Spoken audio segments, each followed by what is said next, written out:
like, okay, let me come and show that I can do it sort of a reaction. So I hope that's what it leads to. Just to make it clear, China went through this trajectory too.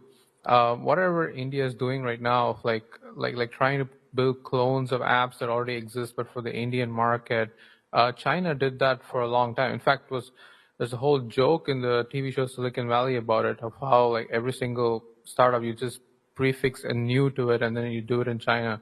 That's how like the new Pied Piper. I think that's essentially what happened for a while there, and they built all that muscle to like ship products pretty quickly and iterate and like and only then they started building new products that did not exist and captured a global audience beyond the Chinese market, like TikTok, for example, right? And so India can certainly produce its own like TikTok, or which again is not deep tech, but it's still one product that would get the global audience rather than just the Indian audience. It's certainly possible, and like I was with in a podcast with Nikhil Kamath. I think he was discussing the same question with me of like what would it take for India to build an Instagram rival, and I think all these questions should be explored. Like that more people should be encouraged to try these ideas, and venture capital scene is very essential. Like I think VCs in India are still very risk averse, and they like to invest in things that they wouldn't lose money on, rather than investing in things they would potentially make a lot of money on, but are okay losing some money in some incorrect bets. So the mindset should be like, okay, 95% of my investments will fail, but 5% of my investments would return me like 100 or 1000x. That the 95% that fail doesn't matter. I think that mindset doesn't quite exist in Indian venture capital right now.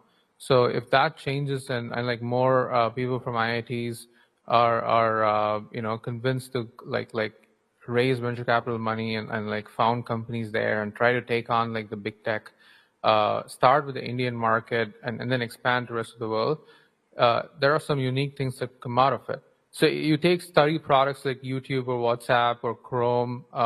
All these are products that grew a lot in India in the beginning, like YouTube offline downloads, for example, WhatsApp particularly. Chrome, the browser, couldn't really beat like Internet Explorer or Safari in the United States for a long time, but they captured the mind share and market share in India. So certainly, like that sort of trajectory is possible for new products too. Right.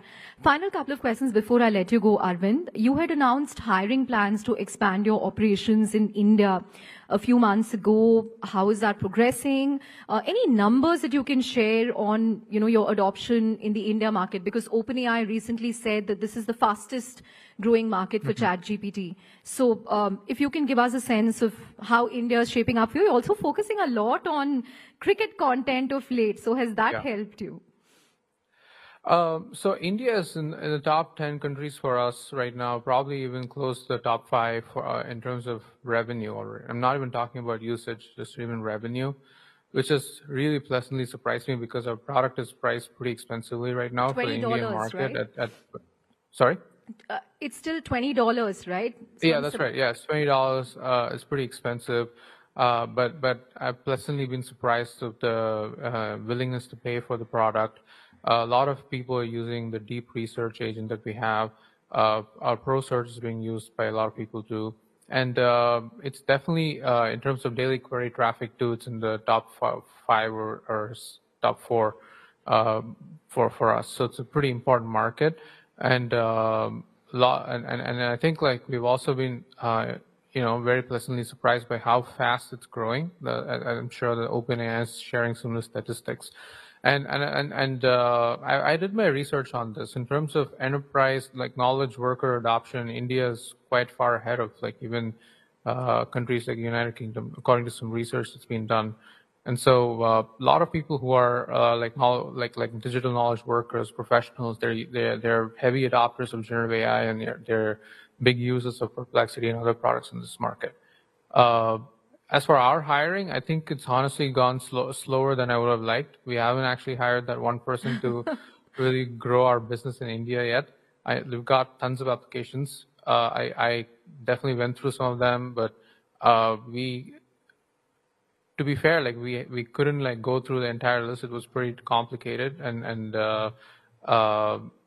I would have to spend a little more time on this, because the expectation was only people with like some amount of experience with like general manager or like business development would apply. But basically, the interest was so big that wide array of people with different set of skills applied, and so many referrals from people I know as well. So it got overwhelming to a point where I decided I would wait for a while and make sense of like what we really need there before expanding. And yes, like focusing on cricket is very important. There are lots of searches on cricket that are already happening on Perplexity, and we want to keep growing that. And we plan to also incorporate other content that's interesting to Indian audience, like entertainment, TV shows, movies, all local results, better support for languages. All these things need to be there for a product to be widely useful to the Indian audience. Right. India-specific pricing coming, Arvind? Yeah. Okay. I don't know the number yet, but we're definitely thinking about it. Yeah. So we can expect a lower number to subscribe to. Yeah, absolutely. Yeah, I think that's the right strategy. Many other consumer subscription apps have done this, like Netflix, Amazon. So definitely that's the way to go. Obviously, our inference is expensive. We don't want to like put a lower tier quality product just for like saving costs there. So we are trying to figure out a way to distill some of the open source models, make it more efficient, and what should be in the lower tier plan and what should be in the higher tier plan. Like we're trying to think about it. Right. Last question before I let you go. What's the one piece of advice in the AI industry that you deliberately ignore? I think I can say two things. One is people often want to plan ahead, right? People want to have a strategy and a plan for 1 year or 2 years and stick to it no matter what happens in the world. I think that used to be a fine strategy when the world was moving a lot slower. It doesn't hold true anymore. Like everything changes pretty fast. Whatever you think doesn't work well, and so you kind of build around that.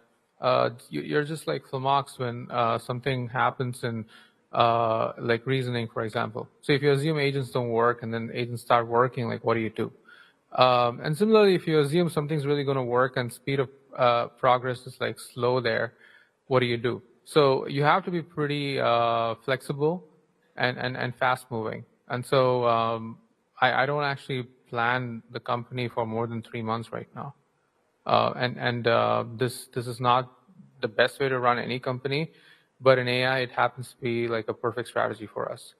The second thing I would say is a lot of people try to work backwards from what the user wants, narrow down the problem into like a very specific set of things, and build for one particular demographic or vertical. It's a very established advice in any kind of company, be it consumer or enterprise. The problem with AI, though, is you're building with a generic piece of technology. It's so hard to bake in custom constraints into it, and the more custom you try to make it, the more it loses its magic of generality, which is what people love about using AIs. And so without actually having an end user or like an end demographic or vertical in mind, it's so hard to actually build anything as a product builder. But you kind of have to figure out the sweet spot of still being useful for a particular set of users, but making the product as general and horizontal as possible. And I think these are the two main reasons I would say a lot of people struggle to build AI native products in companies, but it's absolutely essential. Great. On that note, Arvind, thank you very much for joining us. You can get back to your work, but thank you very, very much for joining us at Rising Bharat. A huge round of applause, everyone, for Arvind Srinivas of Perplexity. Thank you. Thank you so much. Thank you, Arvind.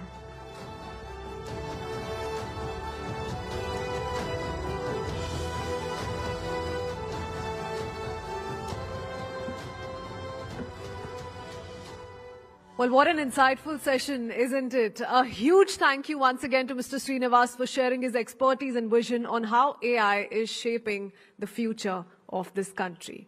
And ladies and gentlemen, up next in the forum, we discuss a topic that has taken the world by storm over the past few weeks. The television series Adolescence, which has undoubtedly sparked a much-needed conversation about the complexities and realities of growing up in the modern world, especially in the digital age. And for those who are not quite familiar with what the series is all about, it portrays the lives of teenagers navigating their social, emotional, and digital landscapes. The show has opened a window into the struggles and pressures that many adolescents and their parents face today. The limited OTT series has created space for an open and honest conversation about what it really means to be a parent in the current digital times, and how together we can equip ourselves with the tools, strategies, and perspectives that are needed to navigate this ever-evolving era for the young, for the current generation. So we welcome our esteemed panelists for this session, Mr. Harpreet Singh Grover, founder, The Curious Parent, along with the Dr. Amit Sen, Director, Senior Child and Adolescent Psychiatrist, Children First, and Sonal Mehrotra joins them and takes this conversation ahead. Can we have a huge round of applause, please?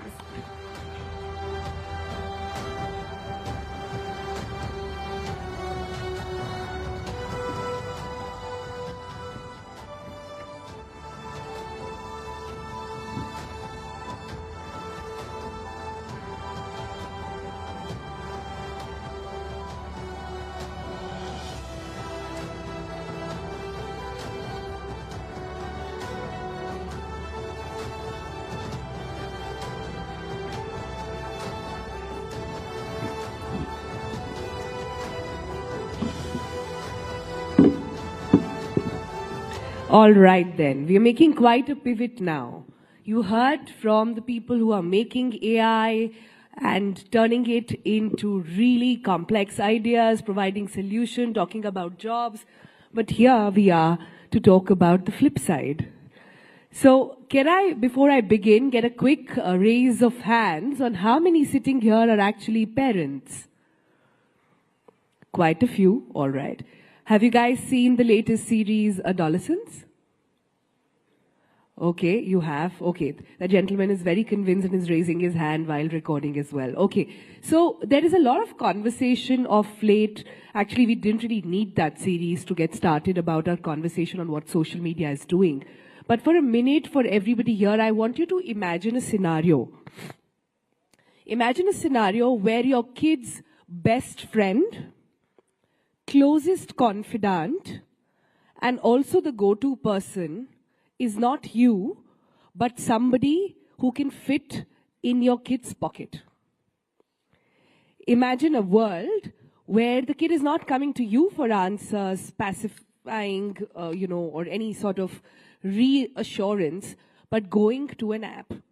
I'm sure you're going to think, oh, hello, Sonal, you don't have to imagine, it's already happening. So yes, that is the truth today.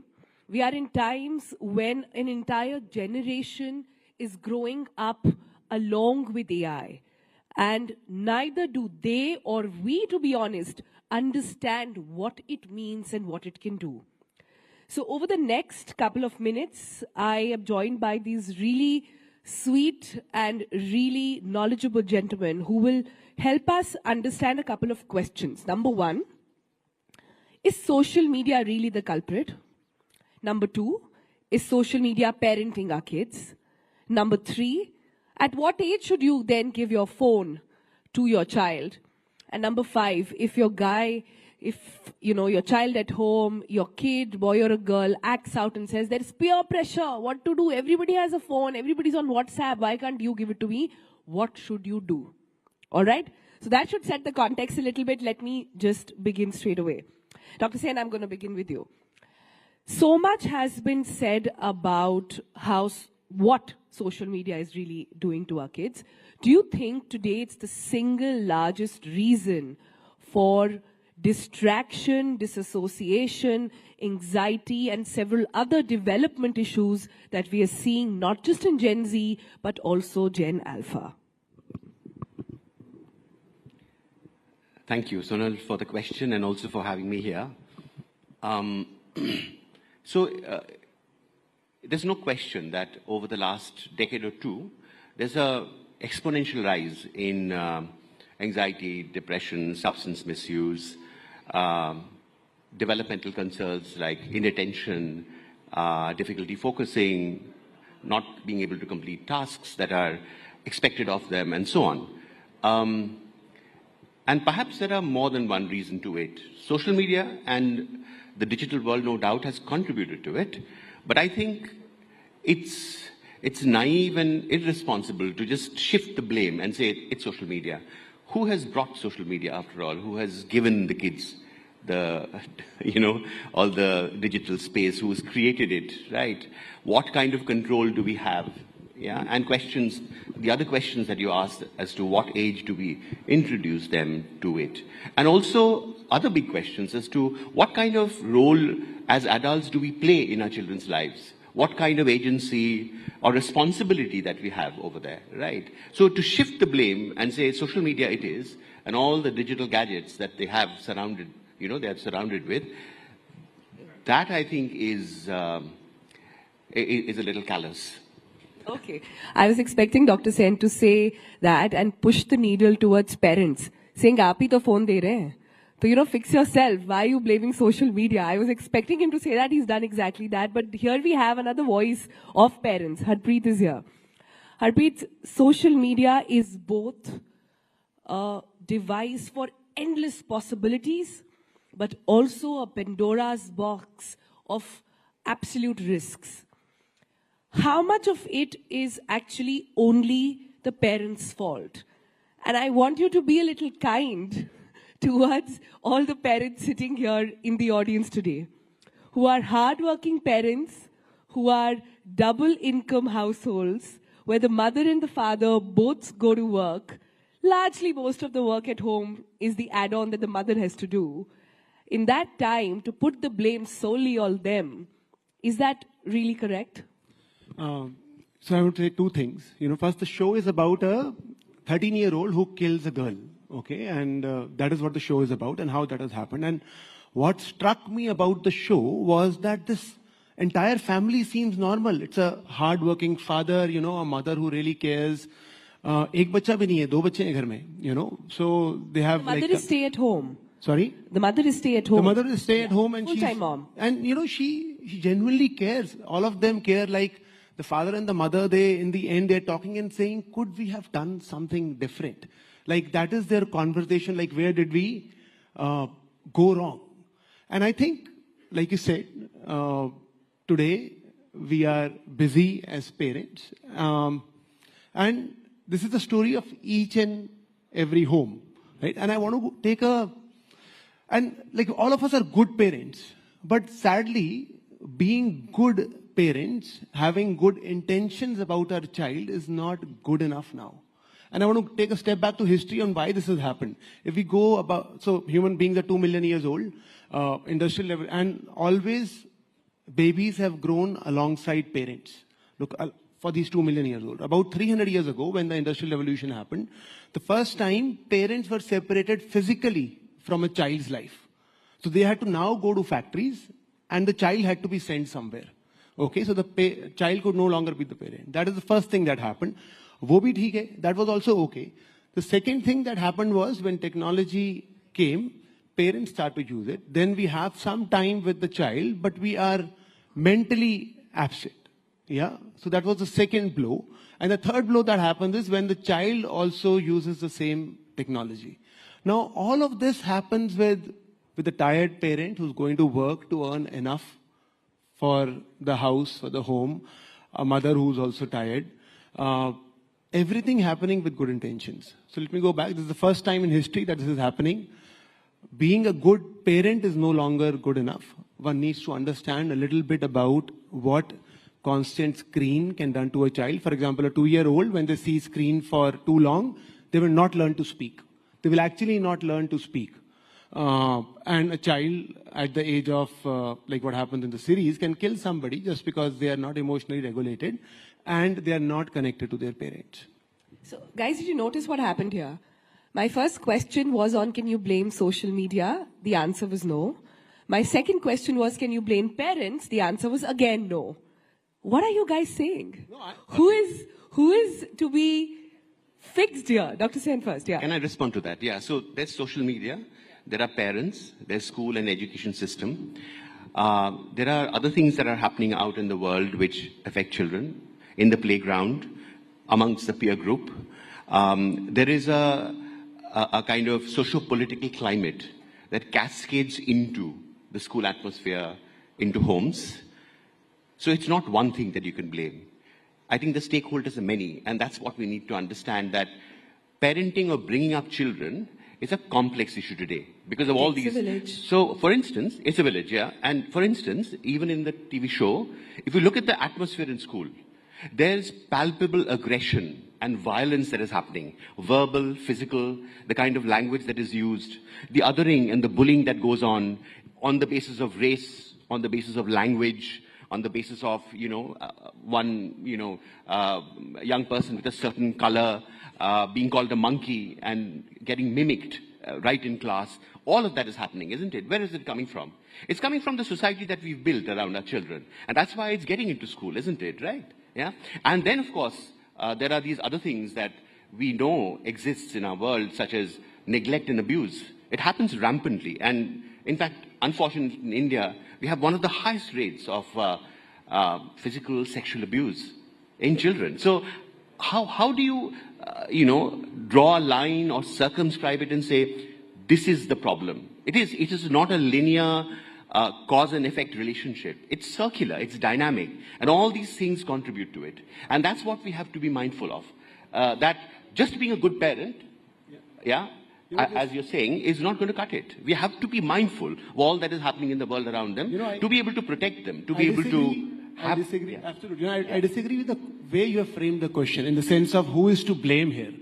Like, if somebody was to say you are to blame, I wouldn't like it. If I tell the parent you are to blame, social media is to blame, I don't think it fixes stuff, right? In the series, there is a place where the child is being interrogated by a psychiatrist, psychologist, and at the end, the 13-year-old asks, do you like me? Like, at the end of the conversation, there's the fourth visit, the final visit, the child asks, do you like me?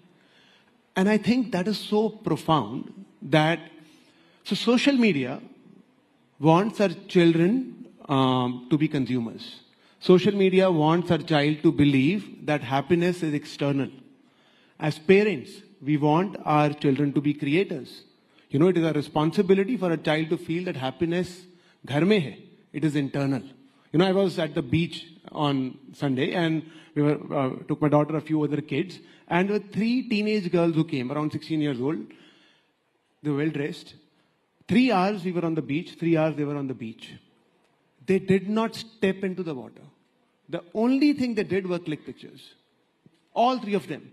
And I'm not saying this from an angle of judgment. I am saying life is an experiencing.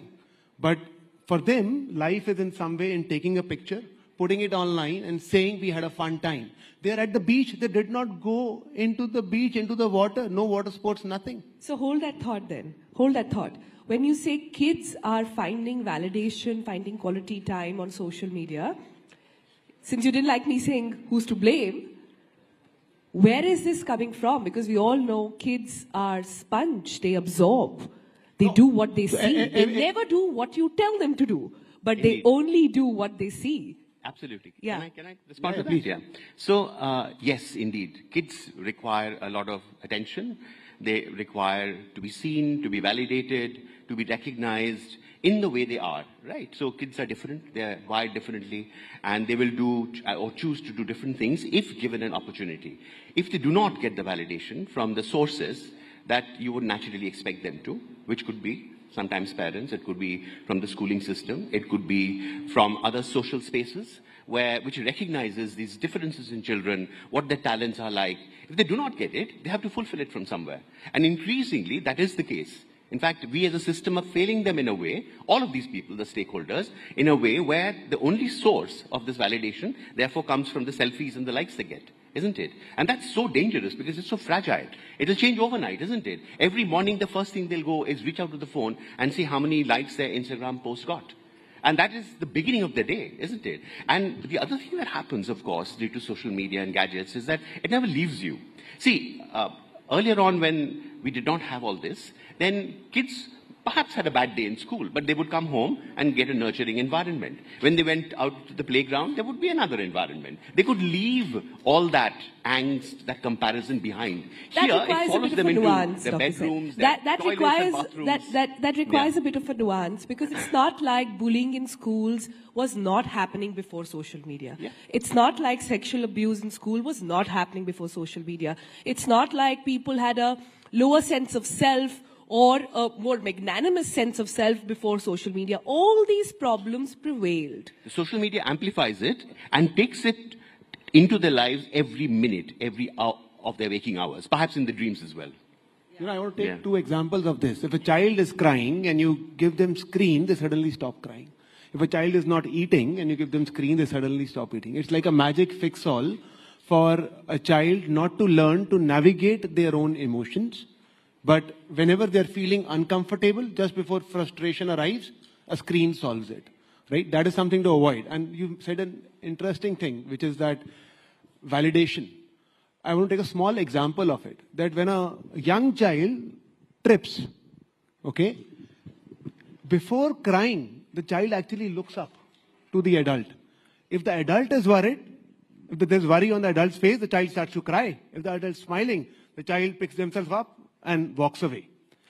Children learn to regulate their emotions, how they should behave from adults around them. If they start learning it from social media, there is an issue there. Yeah. I'm very glad you brought that example, because I want to move towards some solutions here. I think a lot of people are nodding their head in the audience because they absolutely agree with a lot of these scenarios going on at home. So do I.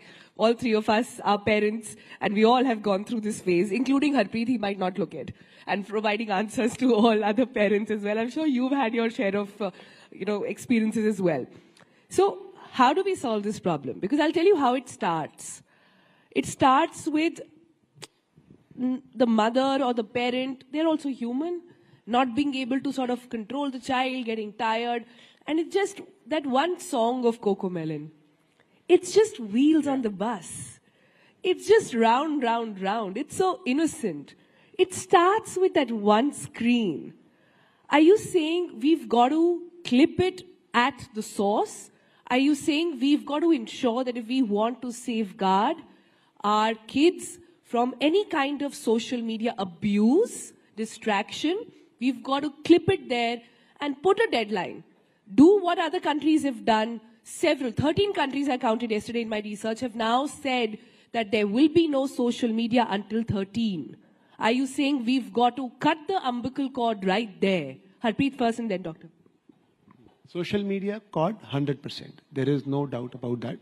Till the age of 13, maybe even couple No of... phones. No smartphones Okay, to 13. so I'm saying, I'll tell you. The parent will say, but the school gives homework on phone, right? Or the parent will say, my child goes out. You know, let me take an example. A 13-year-old actually said, my father does not allow me to go to tuitions alone. वो बोलते हैं किसी को साथ में लेके जाओ. And we have always been so worried about the child's physical security that, but we have forgotten about this mental security about the child, right? So replace the smartphone with a feature phone. Give the child a smartwatch. I'm saying both of these are enough from a safety perspective. Give the child a laptop. Ensure the child understands that their history and etc., all of that are open to you. There is no question of privacy on internet for a 13-year-old or a 12-year-old. There is no such question. For a child to say, this is mine, you cannot see, that doesn't work because their brain is still not developed. Not in India, but clearly in other places. I'm saying so many of Even us are... in India. So far. You know, and the last thing I want to say is that it is important to remember that when we give our child a smartphone, we not only give our child access to the world, we give the world access to our child. And who will access our child is something that as parents we should know. And having simple rules in the house can just help everything. Like in our case, screen time, our daughter's 9.5, is on weekends, 1 hour each. That's it. That's the screen time. Okay. I'm saying this also because there are movements now going across the globe on smartphone-free childhood. People are signing up, celebrities in Hollywood, etc., are all signing up to say, boss, this can't happen. You've got to ensure and prevent your kids. Since you said in your opening remark that just taking the phone off is not enough, I want to understand then what do we do? We've discussed this in the past when if there is an age for drinking, there is an age for driving, should there now be an age to actually use social media? Oh, absolutely. And is that practical enough? Like, is that even possible in the age of AI? Don't you think the kids will find a solution anyhow? Yes, absolutely. So, and they will. In fact, if you actually be too punitive or harsh about it, if you become a strict parent who's putting their foot down without actually negotiating with kids, especially once they've become 10, 11, 12, then they'll find their way. They'll go to their grandparents, they'll go to their older sibling or a cousin, or borrow it from their friend. So it's very important that we factor that in. So gadgets and the digital world is not all social media. There are many other things that happen on it. And as Harpreet was saying, that we can be mindful of what we give to the child and the discussions that we have. I'm absolutely, I would object to the idea of giving smartphones and tablets to 2, 3-year-olds, which parents often do. But once they come into primary school, perhaps once they're 5 or 6, indeed there is a lot of learning that is happening. You know, and schools are giving homework there. They're giving projects, and there are activities, including creative activities that are happening there. So we have to divide the time that kids, use the digital space with. For instance, we can divide it into education. We can divide it into social connections, including friends and family, where you do video calls and chats. Then there is social media, and finally entertainment. There's entertainment as well, isn't it? Yeah? And you can't get away from that. And there are various gadgets that are fulfilling it. Now, does that regulation really work, Dr. Sen? No. So the thing is, it's important for us to define it and to help and to get into those conversations from a very early age, from the beginning. You said a very beautiful word earlier. You said if you negotiate with your child. Yes.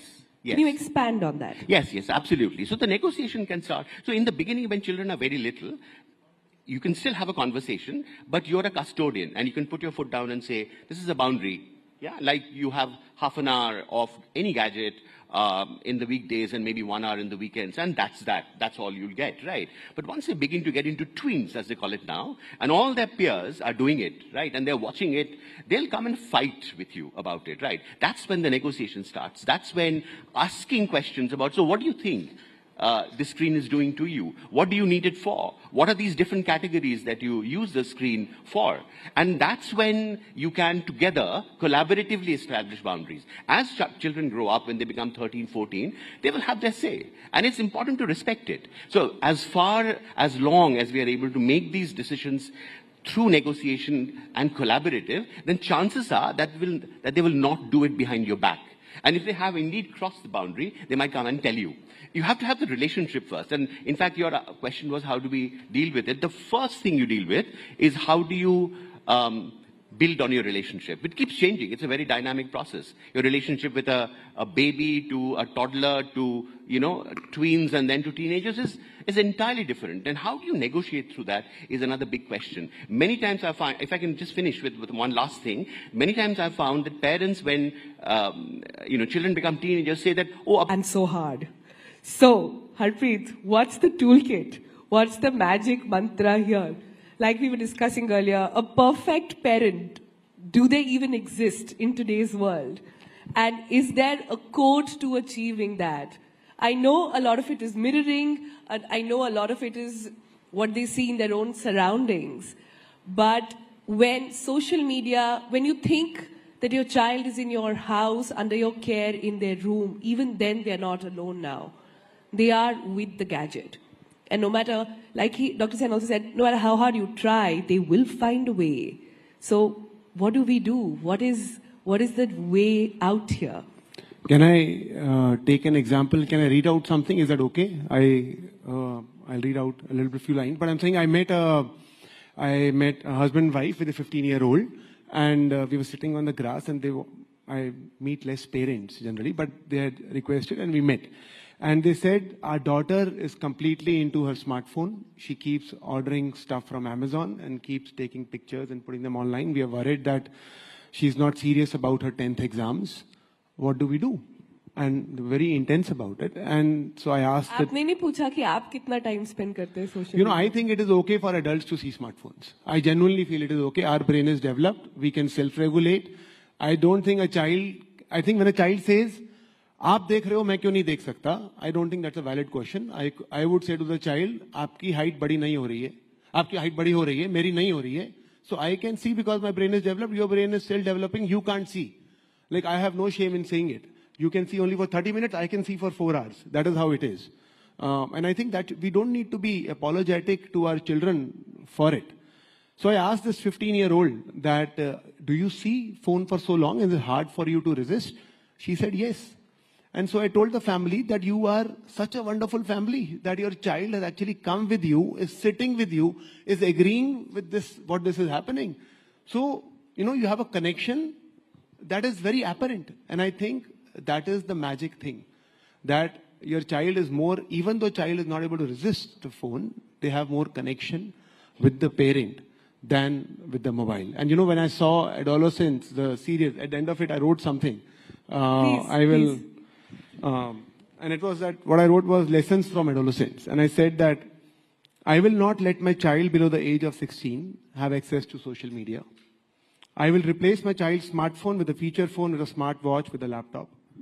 I will not be bullied by my own guilt when my child says everyone has it. I will not think to myself, oh, I am giving it for studying. If my child feels left out of groups because he is unable to chat with his friend after school, I will explain to my child why that is okay. If my child is quiet, I will not think of that as okay. I will not think kids nowadays are like that only. I will find time for my child, time to connect, time to chat. I will not work with my imaginary child. I don't want a child who's good at what I want them to be good at, like boxing, football. I will see what my child enjoys doing. I will see my real child, not my imaginary child. I am responsible for my child. I love my child. Beautiful, beautiful. You know? Huge round of applause, please. Harpreet, that is very, very thoughtful. Very, very nicely said. I have to wrap up, but not before asking this last question. To be a more present parent today requires work. It requires work. It requires a lot of work. It requires building up a lot of other skills as well. What my worry is that in order to do that, more and more women will have to take the lead, and more women will then lead to outside of the workforce. Is the key here then to try and not just talk about parenting, but try and talk about fatherhood first? Yes, and why is it that the women have to take the time off? Not at all. It's a responsibility of both the parents. And I can say that, vouch for it from my own experience, that I think that both of us, me and my wife, have been working parents all through. And we have, given our capabilities, our interests, the connect that we share with our child, we have divided responsibility. And it is an equal duty and responsibility of both parents to find the mind space, to find the resources within and in their immediate vicinity to be able to give to their child. And it definitely takes work. It has to have investment of your energy, of your mind, and other resources that you have. And you have to prioritize parenting as one of the top things that you do. Indeed, in my opinion, if you are engaged with your children as they grow, you grow as parents, as human beings. And that is the most wonderful thing, actually. It's challenging. And of course, I'll wait to hear from you, Harpreet, as your kid becomes a teenager, and how many of these plans work, because sometimes they don't. And you have to work on, you have to constantly think on your feet. And that is what challenges you as a human being, Yeah. And you're constantly growing. You're constantly confronting the realities in the world. But one of the things that you said really touched me was seeing your child as who they are. Understand that every child is wired differently, and my child is also different, unique, and we'll welcome and accept them just the way they are.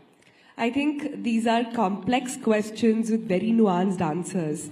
And like I said, a perfect parent does not exist, but the journey towards reaching that is somewhat beautiful. Thank you both for joining us. I'm very glad we could have this chat as we're talking about youthful aspirations right here on Rising Bharat. Thank you both. Thank you. Harpreet and Dr. Amit Shah, please, ladies and gentlemen. Thank you. Thank you very much.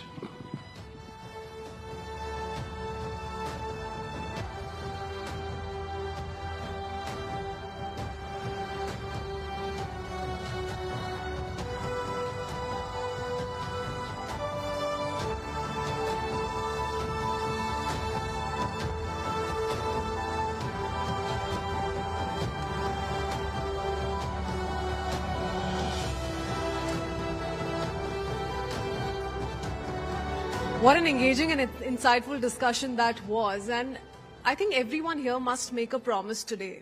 Parents, future parents, to take all of these lessons back home and continue to have these open discussions in our homes, communities, and beyond. A special thank you once again to our speakers for sharing their expertise and for bringing with them all those thoughtful insights. Up next, ladies and gentlemen, we're fortunate to have with us Swapan Kataria, the co-founder and CEO of Crown LNG. Swapan is a very visionary leader who has been at the forefront of empowering young minds, driving innovation and creating a more dynamic future for India. So let's grab this opportunity to learn from one of the leading voices in this space and get inspired by Mr. Swapan's perspective on what it truly means to have an empowered youth and an energized nation. Please join me in welcoming Mr. Kataria to the stage. I would also like to call on stage Palki Sharma, who will be taking this conversation forward.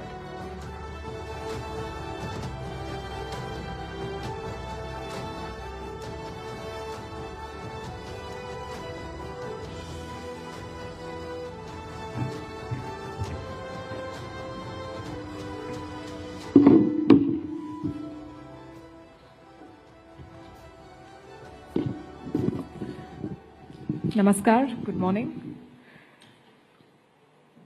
and welcome to this session. Joining me as introduced is Mr. Swapan Kataria, co-founder and CEO of Crown LNG, and we will talk about energy security, and how it can help empower India's growth. Mr. Kataria, first of all, thank you for being here. And India is the world's most populous country, also among the youngest. So the energy need is only going to grow, and yet energy poverty is very real in our country.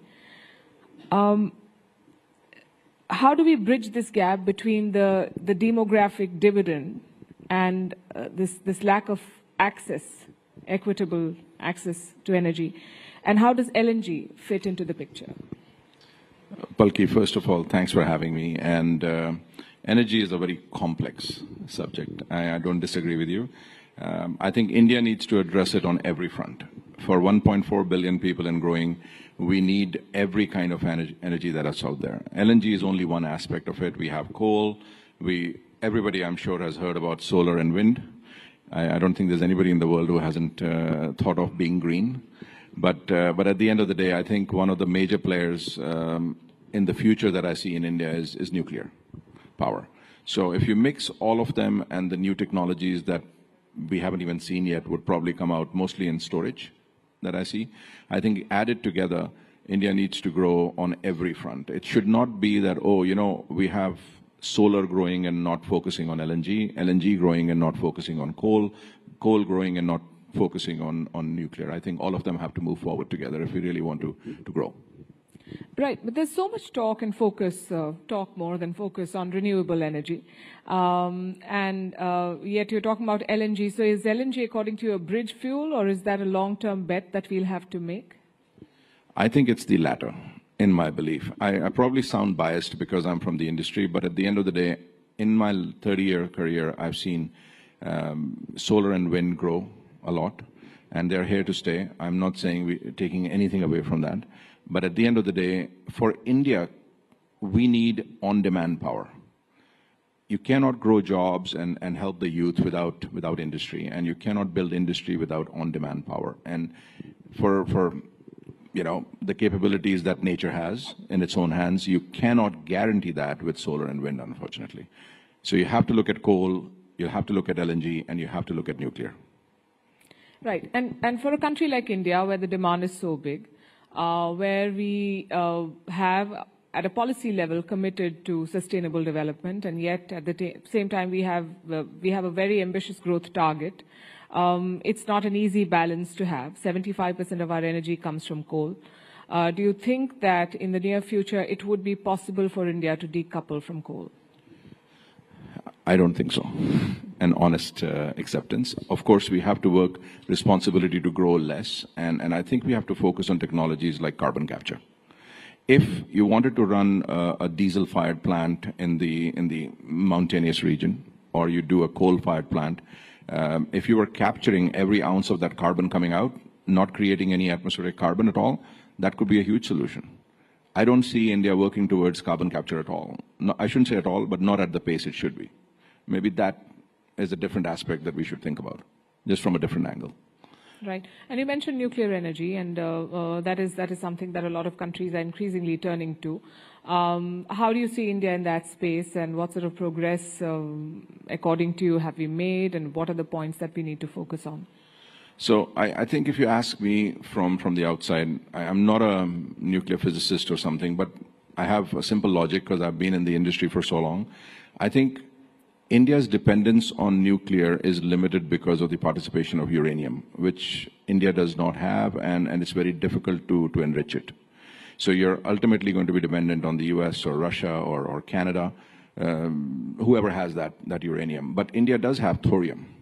So there are nuclear technologies out there which India can develop indigenously, and I don't think there's enough focus doing it, honestly. I think there should be. The other thing that I see where you say transition fuel for LNG, I think nuclear plants take a long time to happen, and they're not that simple to just create overnight. So is LNG going to play a role over the next 10, 20, maybe even 30 years? I see it 100%, yes. Energy security, of course, is an economic issue and imperative. It's also a geopolitical issue. There's a reason why we call it a strategic asset. And geopolitics is changing at a rapid pace. How do countries like India, which are dependent on energy sources from outside in a big way, ensure that while their demands are met, their sovereignty is not compromised? Very difficult question to answer, but let me try. So when we think about energy security, we always use energy security as two words in the same sentence, but security could be in different aspects. You need a tank, you need a plane, you need defense, you need missiles, you need so many other things for defense. Energy, on the other hand, adds value to security from a geopolitical standpoint. It helps you kind of, keep working with your friends rather than your enemies. And then once you get dependent on them, it's very difficult to pick a fight with them. It's like getting married. It's not easy to take a divorce. And when you do, it always leaves a trauma. So I think India will have to choose its LNG partners or coal partners or nuclear partners very carefully. But I still feel coal and nuclear, India can do it on its own. LNG is something it cannot. But it has to be a part of that energy mix. Because there are areas, there are specific requirements where every industry will be needing different kind of fuel. Because if you wanted to do something in Kashmir, for example, it's very difficult to take a gas pipeline there in the mountains. So you would need a different kind of electricity plant or a power generation unit in Kashmir as compared to something closer to the shore where you can develop larger industry which will need maybe coal or gas. So it will be very region specific and demand specific. So if, let's say, Assam comes along and says, I need to grow industry in Assam, or Kashmir comes along, I don't think it's easy for them to get gas. So we're not focusing on targeting our marketing there, for example, but the nuclear would be great if it can work there. That was the premise of globalization, one of the many, that if you have money at stake, if you are linked to each other through businesses, then you will not pick a fight. But we've seen that being uprooted over the past few years, first between Ukraine and Russia. And energy was what linked them, Russia and Europe, more like. And then we're seeing what we're seeing in terms of the tariffs that are being imposed across the world. This is a particularly complicated matter because you cannot build these supply lines overnight. You cannot even end them overnight. It takes years of investment and effort to do it. In this current scenario of flux, what would be your advice to policymakers? I think, as I said earlier, indigenous technologies need to be grown. Like even for us, if we're in the LNG business and we operate in various countries in Asia and Africa and South America and Europe, and we see that, India is not doing enough to grow its own technology. So if I had to make a plant, I need a compressor, I need a power plant, I need a, some special alloys which can take minus 165 degrees of, liquid, which is LNG. So they're not available in India. So I think the industry is not being able to grow. If it was available in India and Indian government was doing enough to create those patented technologies within India, it would certainly have less dependence on overseas. Indeed. Let's talk jobs now. How can LNG and the broader energy sector become engines of employment for the Indian youth? And we need a lot of jobs in this country. Actually, it just baffles my mind. Most of the kids that I meet, they want to go into IT. They want to move their keyboards. And the real jobs are in the energy sector, in the oil and gas sector. People don't find that working for an oil and gas company maybe is that, glamorous. I think that the mindset has to change. Even if you look at most of the colleges and universities, they have petroleum courses, very limited universities have them. I think that skill set development has to be there because, we are having, power plants which don't have skill set available for people to run it today because there are not that many youngsters going into that field. So I don't think the government can do it alone though. I think the private sector and the government have to work together to get that skill set up. And I think there are tons of jobs. This is one of the biggest booming sectors for jobs, and the young people should be training themselves into nuclear, into gas, into coal, into power sector, into ancillary industries which can operate on these, related to these energy industries. Is that a conversation that you've initiated as a leader in this space? Because from what I understand, the current government has put a lot of focus on skill development. We've had a ministry in place for more than a decade now, and you think that there's a skill gap to engage the Indian youth in the energy sector. Is that a conversation that's even happening? We are trying to rock the boat wherever we can. I don't think we get too many responses, but if we shake 10 trees, we might be seeing maybe 1 or 2 of them move. But I think 9 of them should be moving actually. I agree. Is there room for the Indian youth to innovate? Because the buzzword is startups now. Everyone's talking about a startup. But this seems like a very capital-intensive, legacy sort of a business or an industry to be in. Is there an opportunity for a young person who comes with, like you said, homegrown solutions or technology or in the startup space? Can people do stuff here? I think the youth of India is the most powerful youth that I've seen anywhere in the world.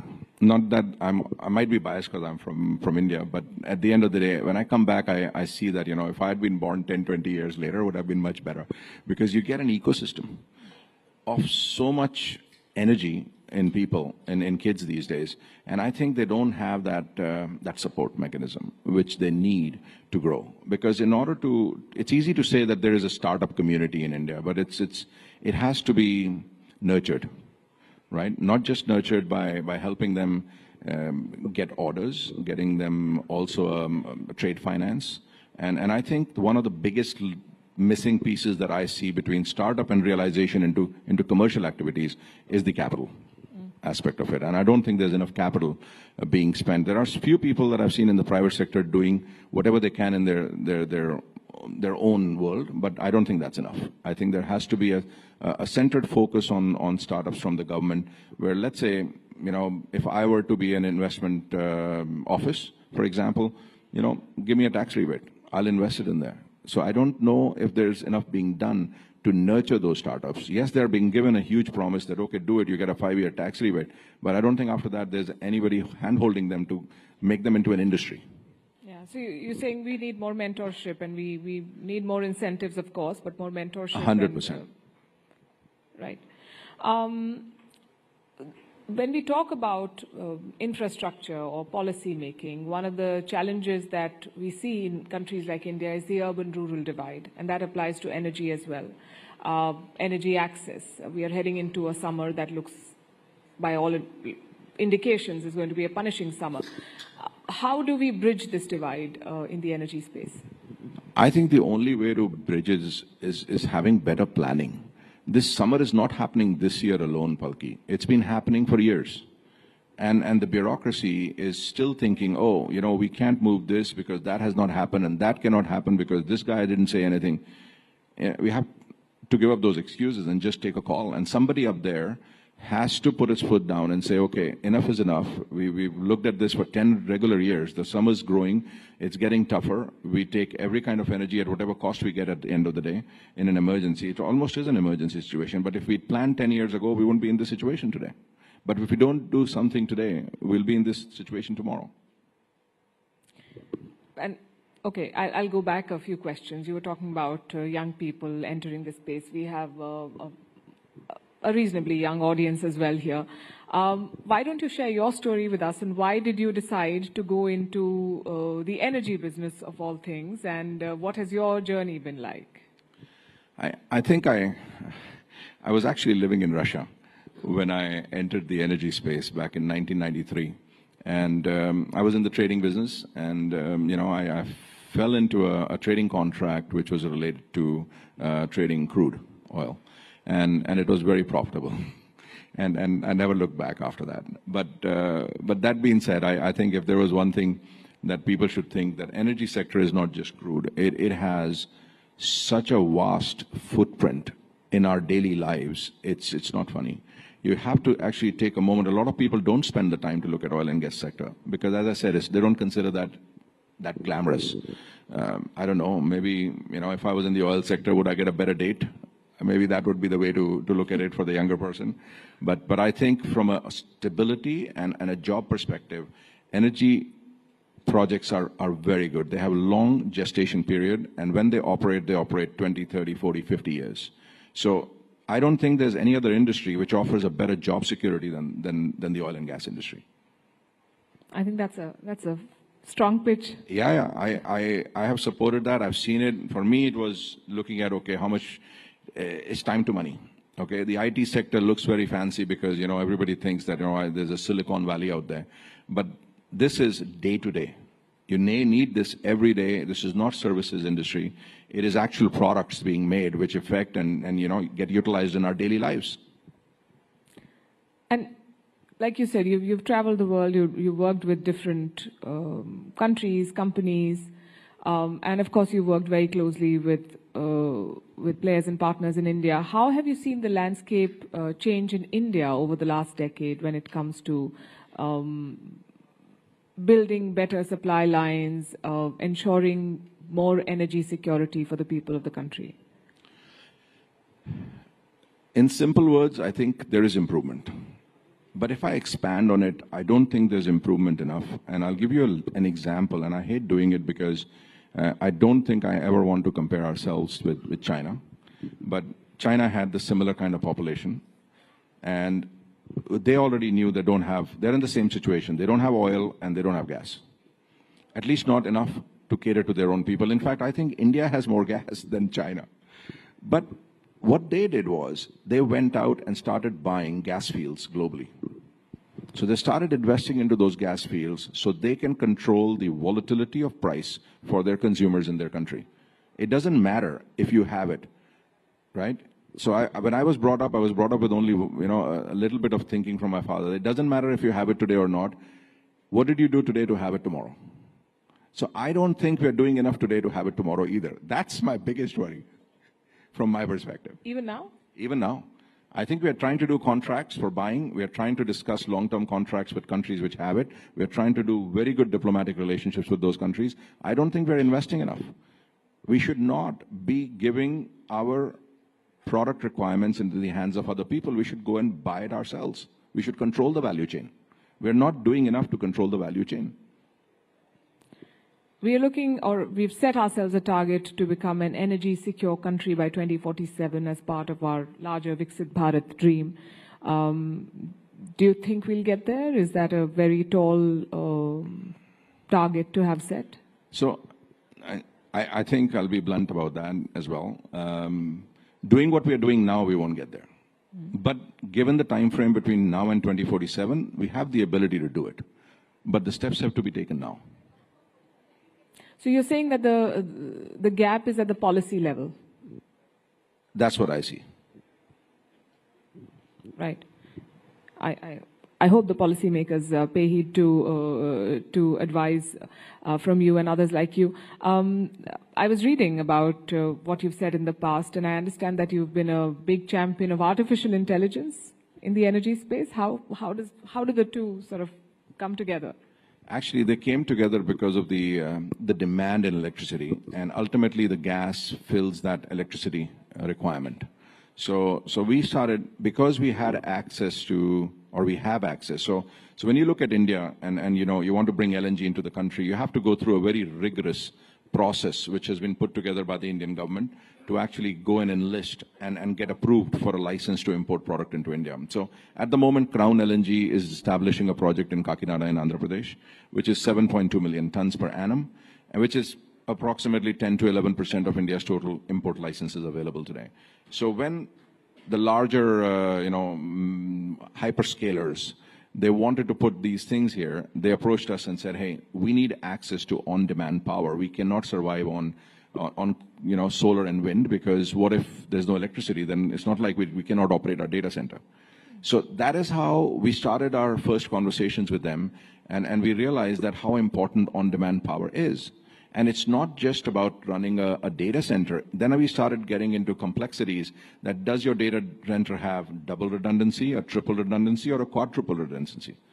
So now, not only that, if you need a 200 megawatts power plant, for example, they want you to build 600 or 800 megawatts of power for it. They'll use only 200, but the other one should be standby. If the one, conks off, the second one starts working. So when you start thinking of that much of built-in optionality, you start thinking about that kind of a cost infrastructure. We felt that it's something which we can certainly support, and that's what got us into the AI. That's very interesting, actually, and the way you put it, one would have thought that that's common sense and most people would do it, but I'm surprised that it's not happening. I thought the same before I got into it. Right. Swapan Kataria, thank you very much for your insights and for your policy prescriptions that we hope reach the right people and trigger the changes that need to be made. Well, I'm always here to help if they need me. Thank you very much, and thank you for being such a fabulous audience. Thank you, everybody, for listening.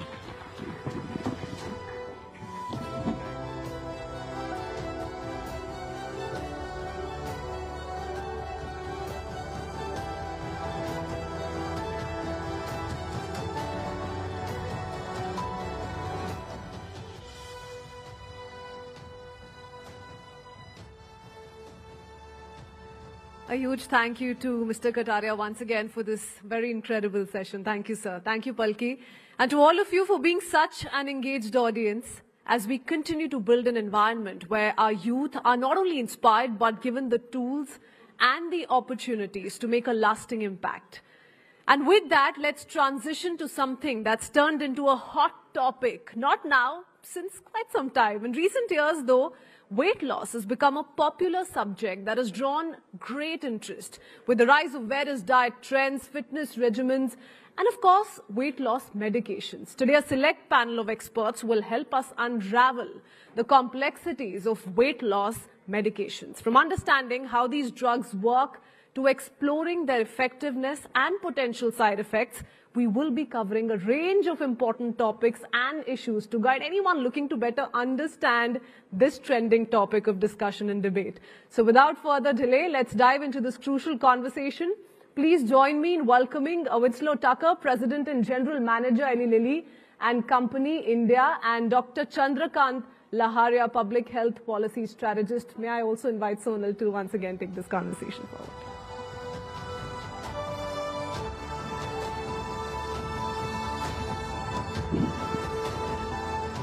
All right, almost good afternoon there, and we are back, this time with another fascinating chat.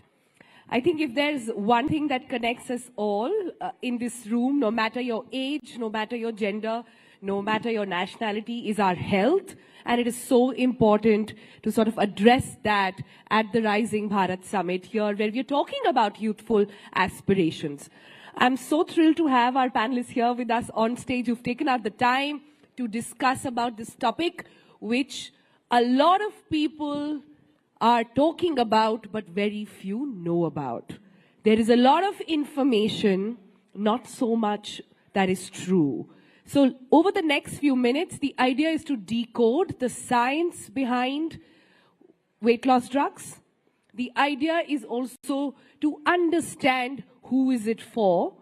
And the idea is also to get a better grip on how to approach this as a society, as a nation. So let me take the first question to Dr. Laheria then. Dr. Laheria, we are the obesity capital in so many ways. Our numbers are almost there in the top 3.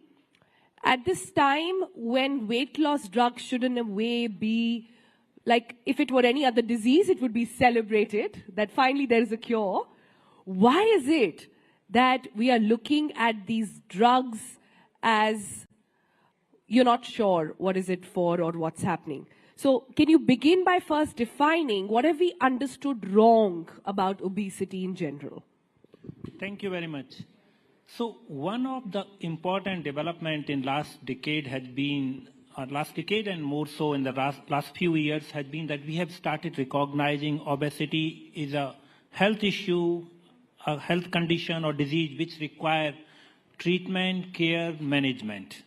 And these are important conversations because if we go by the numbers, in 1 in every 4 adults in India is either overweight or obese. And there are other ways to look at it. For example, if we talk about generalized obesity, that is 1 in every 4 adults, but abdominal obesity, which is an important risk factor and parameter to measure obesity, is 1 in every 3rd adult. And another approach to look at it, which has implications in terms of heart disease and other, is dyslipidemia. So the level of cholesterol and lipids are deranged in 1 in every 5 adults. So these numbers are worrying and they all come from extra fat in the body. So first point, if we talk about the important part is that we have lately started recognizing that obesity is something which requires care. But if Dr. Laheria, you could tell us the difference between being fat and being obese. Well, that's a very interesting point, and that's why I gave a longish introduction. So the point is that there are a range of definitions for obesity, and for long, the approach which was used as a body mass index. So WHO said that more than 25 is overweight, more than 30 of body mass index is obesity. But over a period of time, this definition has changed and they are contextual also. For example, Asian Indians, there is a concept called thin fat Indian, which means for the same body mass level as of European, Indians and Asian population has a higher body fat. And the composition of body fat is a major factor in of it. So the definition keeps changing. For India, the definition was always lower, BMI. But more recently, some of the Indian definition has come, which say that anyone who has a body mass index more than 23 is obese, which is stage 1 or stage 2 obesity. That definition has come. But I want to delve briefly into this. So there are new other parameters to look at obesity. For example, your waist circumference. For the male, it should not be more than 90 centimeter. For female, it should not be more than 80 centimeter. There are other approach to waist circumference to height ratio. The waist circumference in the centimeter, if you divide height in centimeter, should be less than 0.5. So multiple parameters are coming up, and now globally there is a discourse going on that it should be preclinical and clinical obesity. But finally, coming to the key part, I am really pleasantly happy as a medical doctor and public policy specialist that the societal norm which normalized obesity as just a well-fed individual is changing. We people across India and policy making have started recognizing that obesity or overweight is a health condition, which is a risk factor in itself, but also a disease condition. And final point I would like to make is that this discourse is really important because that's where we can start making difference. I'm glad you brought it up because I think we are finally at that stage where the education or perhaps the definition is becoming more nuanced. Is no longer somebody just looking a particular type fit. Being lean does not mean being fit. Similarly, being fat does not mean that you are so-called unfit. But a lot of people struggle with other issues as well. I'll come to that in a bit. Let me bring in Mr. Thackeray then. When it comes to weight loss drugs, I think the most pertinent issue is that people see it as a magic pill. What is it that they are missing here? So I think first it's important to note that it's not a magic pill, right? It's also not for lifestyle. It's not for a vanity tool.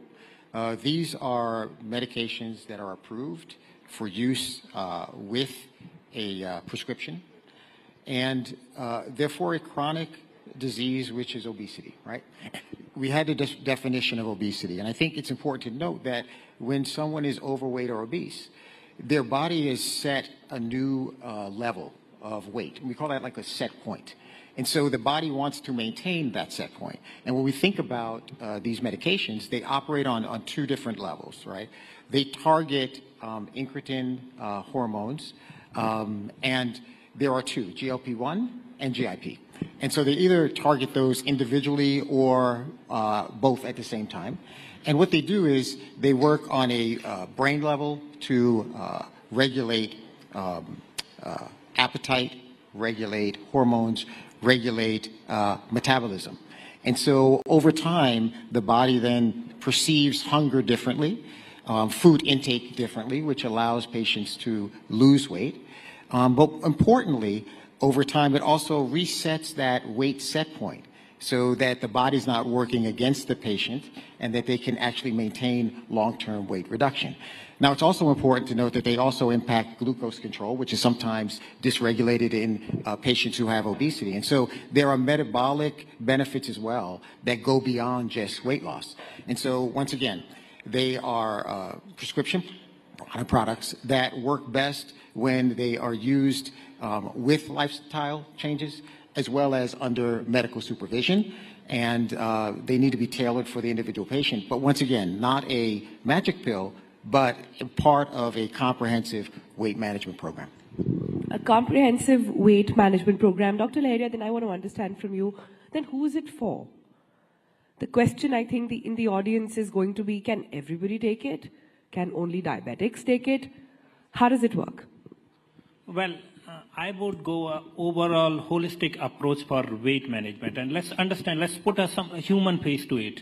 That while we keep talking about overweight and obesity in adults, but if we go by the numbers, when it comes to children, India has one of the fastest rising burden of obesity in children, like one of the fastest in the means top 3 countries are the Namibia and Vietnam are other 2, and this has increased rapidly.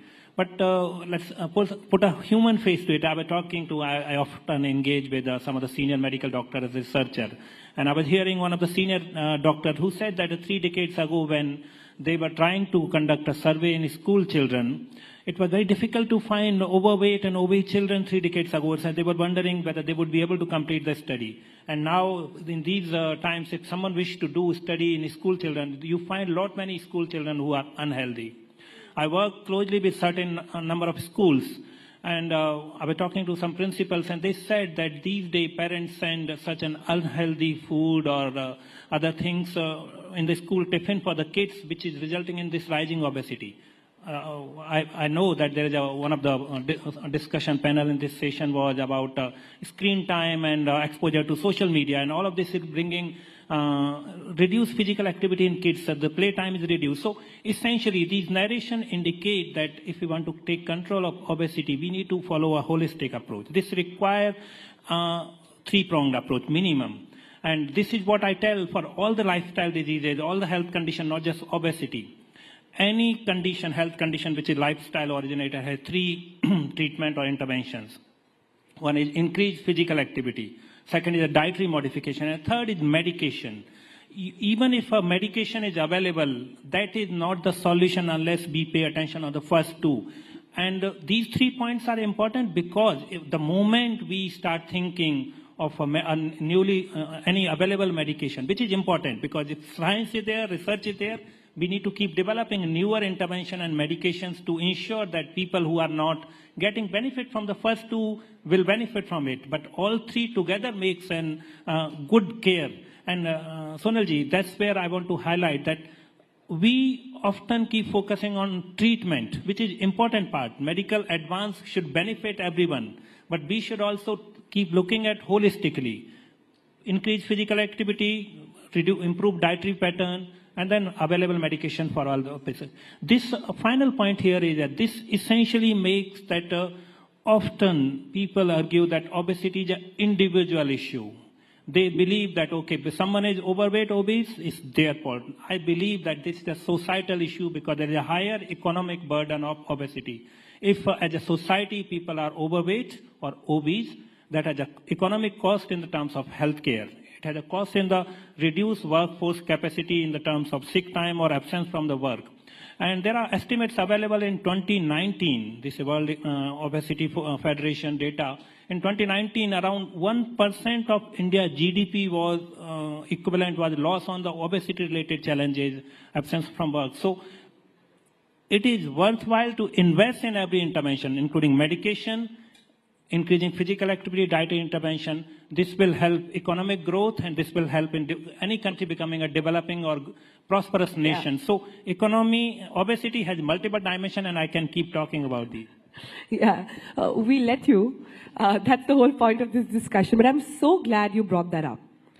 Because I think, and Mr. Thackeray, if you can take that question, in a society where physical transformation has to be more led by work and hard work, and natural transformation is glorified so much, what role and what larger role are weight loss drugs then, sort of playing there? So one thing that I want to start with is saying is that, I'm actually very happy that we're having this conversation and that obesity is starting to get the attention that it deserves in India, right? We want to provide gratitude to the Prime Minister and also to media for raising this because it's a critically important issue. Now, weight loss drugs overall are part, as you said, of that overall management. And I think that we have to change the narrative around weight loss if we really want to address it. You're right, it is around not just lifestyle, it's around lifestyle and a comprehensive approach. But we also have to recognize that there is a bit of a stigma on weight loss, and that patients who have obesity or who are living with overweight every day are addressing this stigma. And until we start to change that, we're not going to actually have patients or individuals who are living with obesity actually seeking some of these treatments. Now, where I think that these medicines can change that is it's starting to change the view of how we think about obesity. It's not just about blame, it's really about biology, right? We know that there's a different way you need to address this, and I think that's critically important. I think also that, as you talked about, we have to be really cognizant that this is part of that comprehensive approach, and that if we do that over time, we'll start to see patients come forward and feel more comfortable in seeking treatment. I'm very glad you brought that up, because the follow-up to that, Mr. Thackeray, is that what is the biology of obesity? Yeah. I think the needle needs to shift on not just what is weight loss, but first we need to be very clear on what is obesity, yeah, and how do we tackle that. So what is the biology there? So I'm not the medical expert, so I'm not going to talk about the biology specifically. What I can tell you of how these medicines actually impact that biology, okay? So as I started to talk about earlier, we know that a lot of things change when a patient is obese, right? How they perceive their satiety, how they perceive their appetite, their body is working against them, so they continue to increase. What these products do is they act both on the mental side, so they change how you perceive being full, they change how you perceive that your appetite, and so that reduces.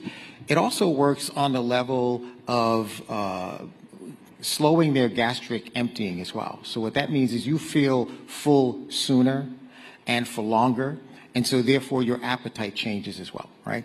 The last point, which I think is really important, is that it kind of changes that set point. I keep talking about the set point because your body's working against you. After you lose weight, your body wants to gain weight. This helps your body to kind of be at that next level where you can continue over time. And we have to recognize, to your point, that's why it's so important, that it's part of this comprehensive piece, because you have to have lifestyle changes and along with the medicine to have the best outcome. Last thing I will say is this one thing about this, which I think is really important. We talked a lot about obesity, and you were saying, like, how is it different? I think we want to change the conversation from just obesity to better health, right?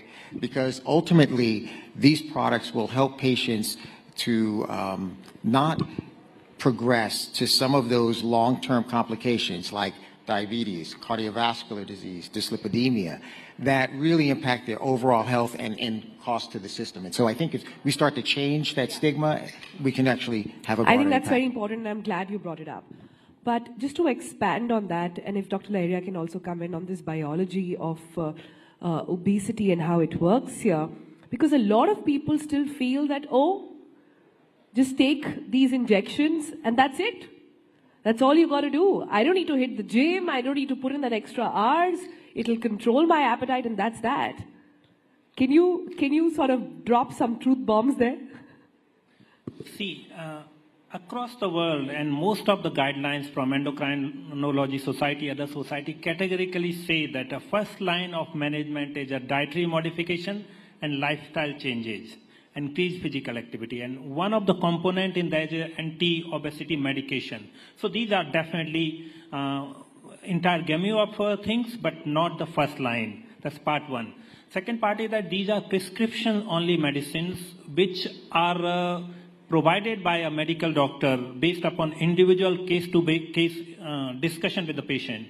There are standard laid-down approaches and guidelines that who is the fit right person for getting these medications. So my suggestion would be, please, anyone thinking of these medications, consult your physician or provider. This is not something, I know it's available for some people without prescription, but this is not what should be done. It should be prescription-only approach that should be followed.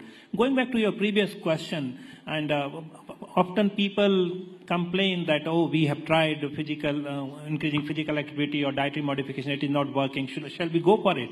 Possibly yes, but consult a physician. That will be my advice. Part of this, I would like to briefly reflect about biology of it. So as we know that our body has essential roles of hunger and satiety. There are hormones which are released from intestine or your brain when you are hungry, and then once you start eating, there are hormones which are released from intestine which send the message that you are your satiety status has reached. But what has happened, and some of this is genetic and biological, but what has happened in today's lifestyle, when you eat very fast, so there is not enough time in your intestine and brain to register that message that you have eaten this much, and then you keep eating. So changing in the lifestyle is one of the factors. Of course, there are people, for example, I would say that there are people who have tried all of these things. There are some excess weight, like BMI, certain BMI threshold which is crossed. For them, if a prescriber suggests, and these are the medications which can wonder, and we know that we now have medications which can reduce 15 to 20% of the weight over a period of 3 to 6 months. But I'm again warning that this is something, a doctor-based, prescription-based approach which need to be followed. And even if you are being prescribed medications, there is definitely a role of lifestyle modification, physical activity, and other aspects. But let's look at the other side of the spectrum then. And I want to understand the struggle. So many people I know today are struggling to shed weight. So many people I know today are trying everything. They lose weight, but then it comes back. How should they be approaching this? Dr. Lahiriya, to you first. This would be, again, an individual one-to-one question, but often... I say this, you know why? Just to sort of build in a context here. Because we as a society shame people who don't look a particular way. We as a society want that perfect Instagram filtered face and body. So how are we to approach that problem? So I'm going to talk about some certain approaches. For example, when we talk about a medical provider about improving dietary habits, essentially for me, when I talk to my patients, I say that diet has a 3 component. One is a quantity. If you are overweight, obese, definitely you are taking more calorie than you need. So reduce the quantity of that meal. That's a part 1 of the meal, and that's often people discuss. But then second component of that is a quality of the meal. If you are taking high sugars, packaged food, ultra-processed food, that's a problematic. And if you have extra oil and fat, that is problematic. So you need to alter quality of the meal, which essentially means reduce fat, reduce carbohydrate, and increase protein. So first part was reduce quantity, second is improve quality of a meal, third is the sequencing of meal also, the way you eat, how quickly and how slowly you eat. So I'll just give you an example of that, how the same meal or same approach which they are following, but bringing the nuance to it. Another approach to it is, for example, there are many patients who are overweight and obese. Definitely, in very likelihood, they would have a fatty liver. Now, what people do not understand that why fat is a problem. I tell them, and this is the unscientific reason, that anything which should not be somewhere, if it's there, it is problematic. So when your body has extra fat, it gets deposited in liver, viscera, other organs, and other places. And since it should not be, for example, it should not be in the liver, and it is a fat there, then your liver starts recognizing that's a foreign antigen. So it starts inflammation. And inflammation means your immune system gets activated, your antibodies start forming, and this results in damage to that organ. So obesity or overweight is an inflammatory condition which activates immune system, which makes you prone to multiple diseases. And that's why one of the recent Lancet paper on endocrinology and metabolism had talked about that obesity or overweight can essentially affect all the organs. But I bring you a good part of this thing. Whatever mechanism you follow, anti-obesity medication, physical activity, lifestyle, or dietary modification, if anyone, no matter what is the weight of that person, if that person can reduce 7 to 10%, let's not go to 10%. If 7% weight reduction, the first place where fat is deposited is liver, first place from where the fat will disappear is liver. And you will control many other conditions. In this round, I would say, please, once you go back, you read a common soil hypothesis. There is a scientific hypothesis which says that obesity results in lot many conditions, but it is a soil for a diabetes. Because if you have extra fat in your body, especially liver, the insulin which is produced in your body will not be able to reach to liver cells and muscle cells, and then insulin resistance will develop. You will develop diabetes. So obesity is a harbinger of many health conditions. Diabetes is one of those. Yeah. So we've established that obesity is a chronic problem. We've established also perhaps that weight loss drugs, however, seem to be in this blanket of secrecy. There is still a very strong stigma attached to it. It's perhaps changing in the West. In India, the narrative is still different. Mr. Thacker, why do you think that is? And what can organizations like Eli Lilly do to move the needle on this conversation and this narrative? I think that's a great point. I think that first, to my point before, first let's address the stigma of obesity itself, because I think that is keeping patients from actually seeking treatment. And as you said, this has to be a comprehensive approach. Diet, exercise, and also weight loss medications can be part of that. So I think that's the first thing. First, let's address that. And in addressing it, we have to be really cognizant that, obesity today is viewed as a personal responsibility or a lack of personal responsibility, right?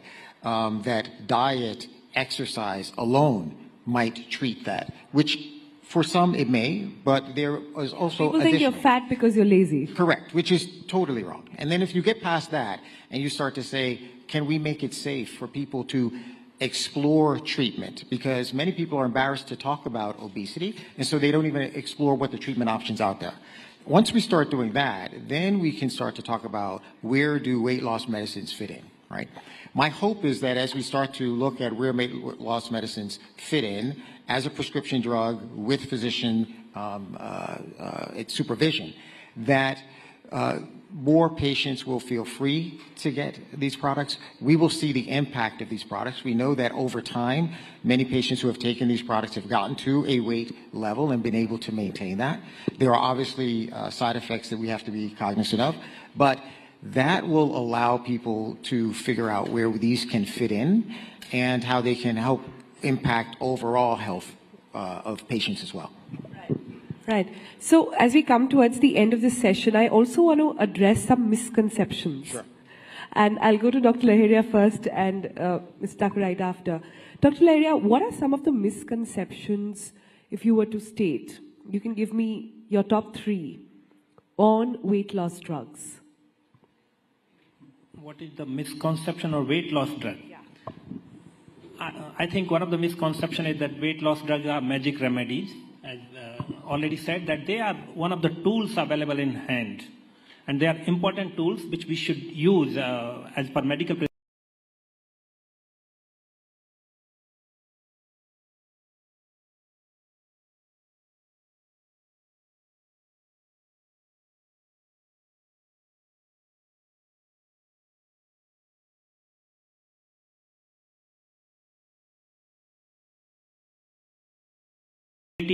society and government responsibility. Everyone need to play a role in this approach. For example, if someone advised that you do physical activity, but that requires school should have a playground, that requires city should have a space for bike ride and other things. So it requires intervention on multiple levels.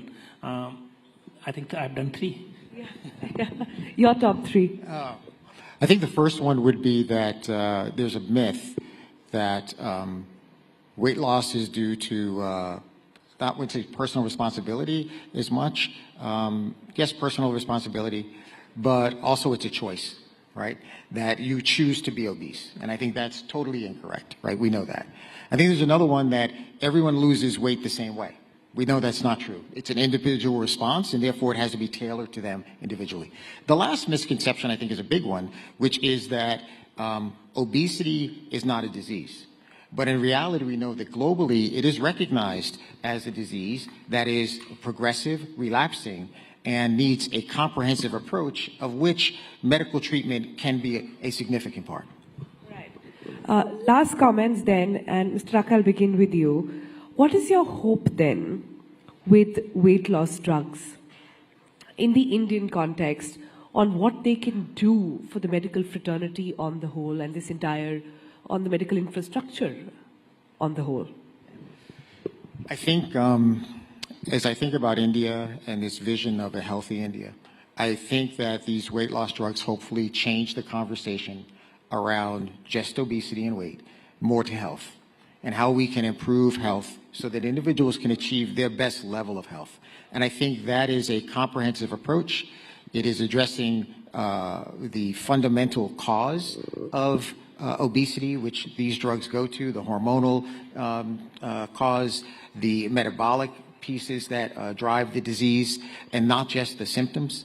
And that we make it safe for people to talk about obesity and seek treatment, particularly with lifestyle changes, medical intervention as well, so that patients can achieve their highest level of health, and we can improve society and also reduce health costs. That's quite lovely. Dr. Laheria, then, I was going to ask you the same question, but with a different lens.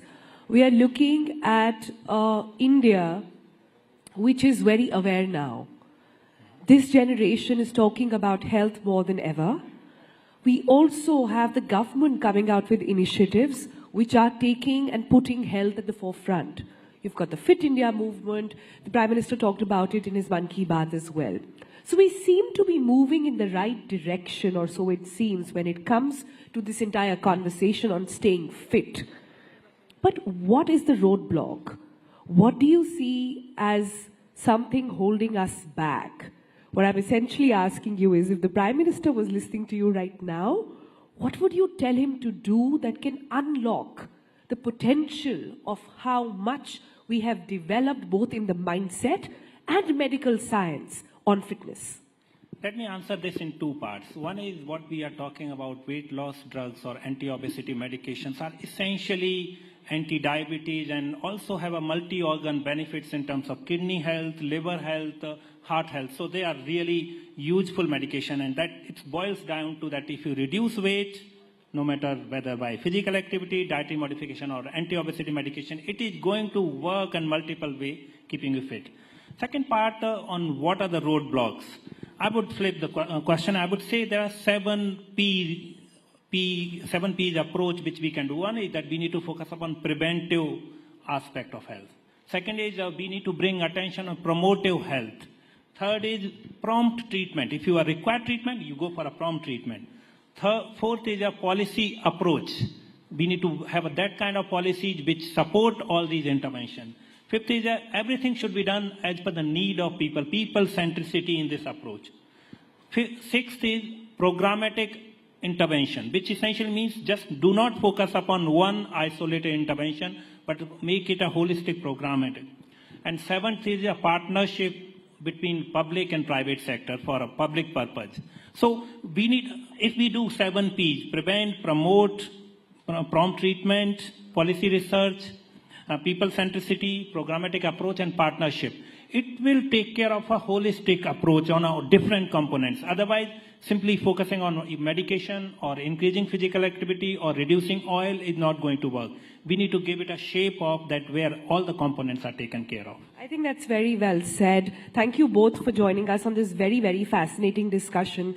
I think personally, we are at the cusp of really understanding and unlocking health and wellness in the country. And this is going to be a very, very critical piece of understanding how we approach it. Ladies and gentlemen, I bring to you Mr. Taka and Dr. Laheria. Thank you so much for being here.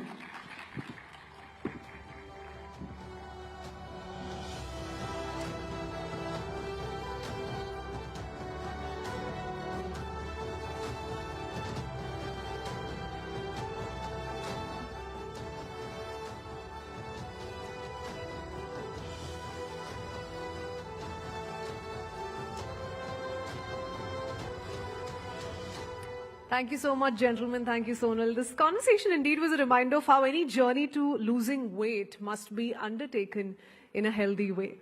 And now we get down to discussing two genius minds present amongst us here in the audience. Youngsters who have captured the imagination of scholars and mathematicians around the world. We're in for an incredible session today as we are about to hear from two extraordinary young minds who are redefining the boundaries of intellectual achievement. First, we have amongst us Vishwa Rajkumar, a 20-year-old memory champion who recently won the prestigious Memory League World Championship. Vishwa has set new benchmarks for whatever is possible in the world of memory sports. And joining him is Aryan Shukla, a 14-year-old prodigy known as the human calculator, and we'll hear more from him. But he has amazed audiences worldwide with his lightning-fast mental arithmetic skills. Let's get ready to be inspired by two masterminds who are joining us here. And welcome. Let's welcome Vishwa Rajkumar and Aryan Shukla to the stage. Toya Singh, my colleague, will be taking this conversation forward.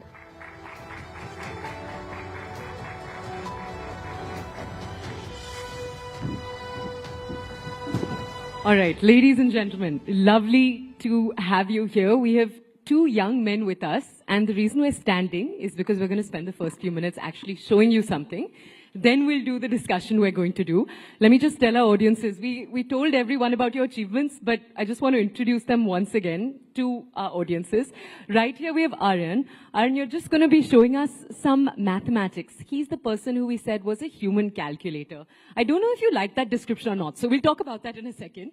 And right after that, we'll go over to Vishwa. And Vishwa is the person who is incredible at remembering things. So we're actually going to show you both of their skills first. Sabko thoda jaga denge with these really, really cool skills. And after that, we're going to ask you some more questions. Okay? So first, we're both going to sit down, Vishwa, and Aryan, please go ahead. So, screen. We're going to actually pull it up on the screen behind. Yeah. Let's go. So basically, this subject is called Flash Anzan, where numbers will flash on the screen and we have to add them. So basically, this is a demo of it. So now these are the three parameters. First one is the digits. So basically how many digits would flash. Like there is one digit, that means it will be 1, 2 till 9. There is the duration in seconds for per number. So here it's 1.0. That means one number, 1 second. Means for in 1 second, one number. And third is the problem numbers. Means how many numbers will flash. What is the problem number? Just means, explain. How many numbers will flash. Like okay. 10 numbers, 100. So now this thing should be tried by everyone in the audience on the stage. So and tell the answers after it. So let's start.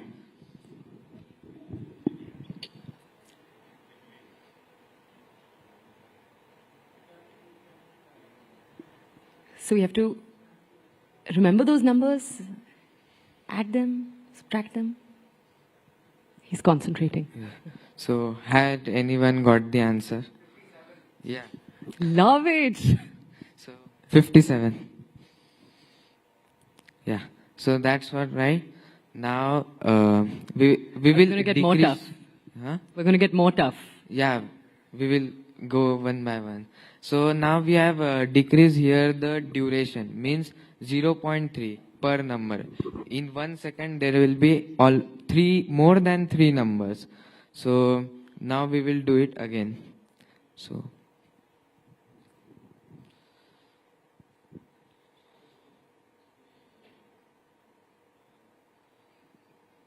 has anyone got?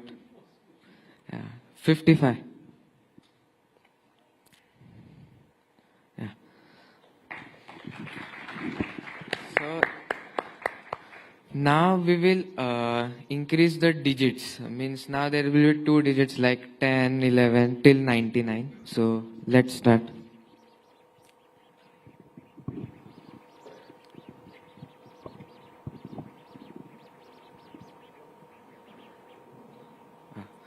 The answer is 6, 7, 1. Yeah. Now we will again increase the digits and keep the speed and the problem number same.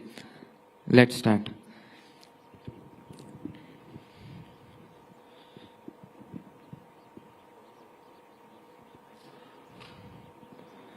The answer is 4990. Let's compare. Yeah. So now we will show.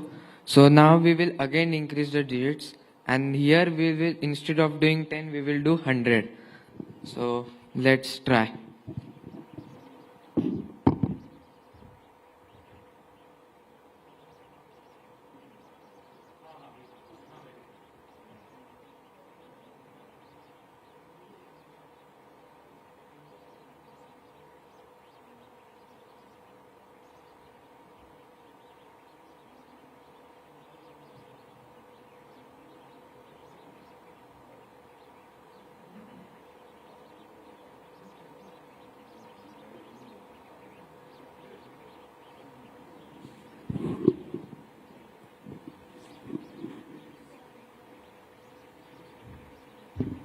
The answer is 5, 5, 2, 0, 8, 9.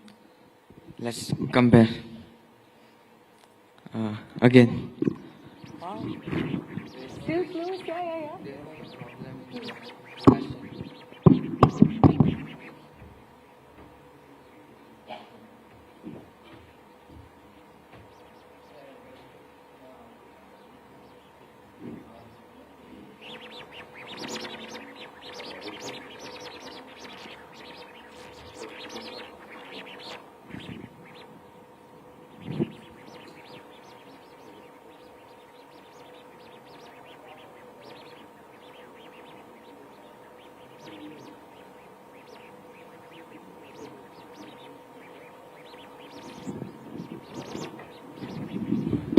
The answer is 5, 6, 0, 1, 5, 8. Wow.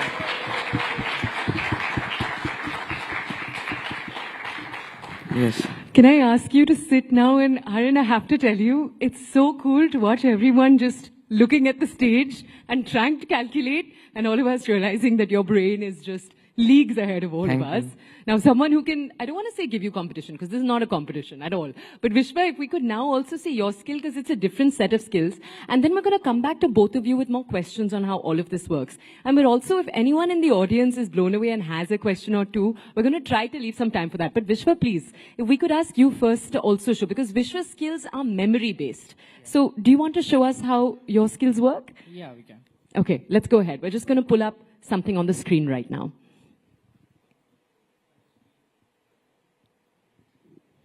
Okay, so on the screen, let me just check if they're ready.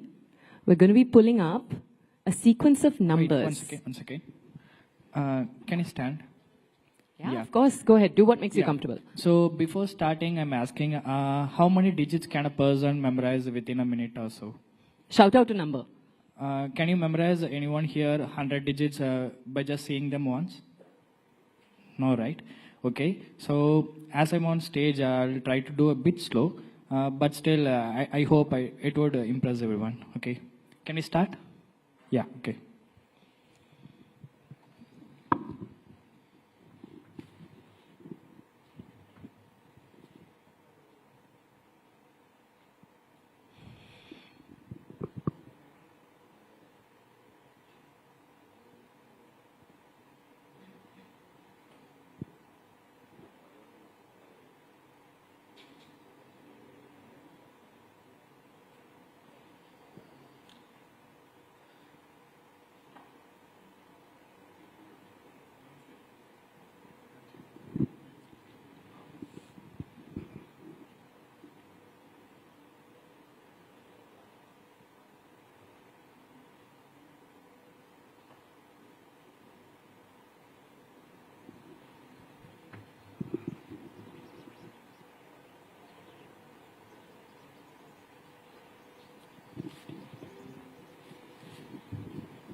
You ready?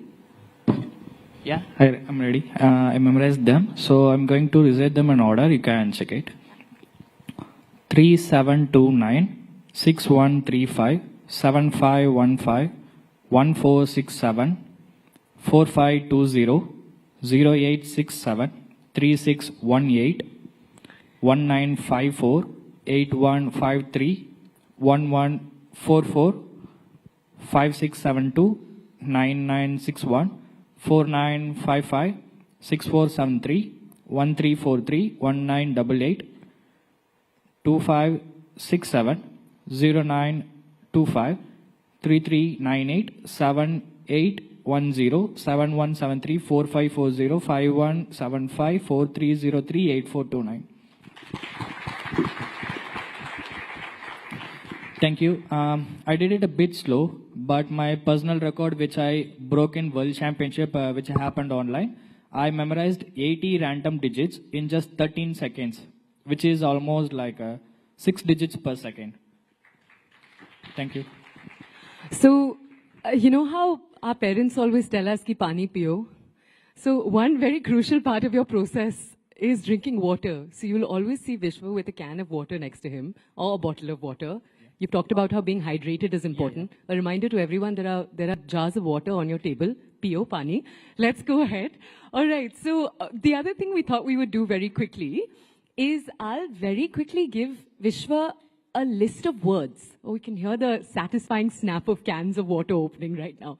But I thought we'd give you a list of words. Because what he just did was with numbers, but he can also do this with words. So we're going to give him 20 words. And we're not going to ask him to repeat them to us till this conversation is done. Okay? So we're going to ask him lots of deep questions and let's see uske baad remember karte ya nahi. You're ready, right? Yeah. Okay. So the list of words, and I am a normal human, so I could not remember them. I hope that's all right. Is dog. Dog. Grass. Grass. Helix. Heels. Helix. Like a DNA helix. Yeah, okay. Helix. Yeah. Chewing gum. Chewing gum. Rocket. Rocket. Flamingo. Flamingo. 54. 54. Boys. Boys. Crease. Grease. Chips. Chips. Filibuster. Filibuster. Okay, filibuster, okay. Swimsuit. Swimsuit. Bus. Bus. Saliva. Saliva. Continuum. What does it mean? Continuum. Continuing. Pagdi. Bakri. Pagdi. जो sir पे पहनते हैं ना पगड़ी. Okay. You're okay with the different language there? No. Okay. We'll discover. Yeah, okay. Lemon. Lemon. Disappointment. Disappointment. Cadbury's. Cadbury's. And fiscal stimulus. What is the last word? Fiscal stimulus. I don't understand what is it. Should we just go with fiscal? Fiscal. Yeah. Yeah, okay. Yeah? Yeah. Fiscal is, I wanted to mix up the different categories of words. So let's see. Okay? Abhi nahi, at the end of this conversation. So we'll come back to him at the end. So let's come to both of you and ask you a little bit more. Now, Arun, if we could come to you first to ask you a little bit about the technique that you use. So you couldn't see this, but he was turned there and he was actually moving his hands. And it looked like you were moving an abacus. Is that, an abacus is that wooden thing with beads on it. Is that what you were doing? Am I making, because I often see people in these championships moving their hands. Is that what's going on? Yes. So basically in Flash Azan, we generally do use abacus techniques. Flash Azan is what it's called. I Yes. just wanted to repeat that. What Yeah. is that? Why is it called that? Flash means numbers flashing, of course. and Azan means numbers. Huh. So it flash numbers. So it's in different language. In Arabic, Azan means numbers in Arabic. What language? Azan, Turkish. Okay. So this basically abacus technique is used to solve Flash Azan. Also, there are many techniques from Vedic maths and mathematics which are used to solve other subjects, which we'll be discussing about, like multiplication, square roots, division, calendar, and more. So tell me a little bit more about the Vedic maths. I want to double click on that. In the last few years, so by last few years, I mean a decade and a half, India, you have tuition centers, for example, that will teach Kumon, which is one method. You have Vedic maths that's kind of re-entered into public life. Of all of these techniques, what's your process been to discovering them? Is it, so both your parents are here today. Did one of them guide you through that process? How did you decide ye karna hai? Because I just want to tell everyone here, he's 14 years old. So how old were you when you decided this is what I want to do? So from childhood, I love to play with numbers. So when I was of age of 6, I started doing mental calculations, learning mental calculations. So I started to learn these techniques. Means my parents taught me, or we searched about the many sources. Like these methods are easily available on many sources.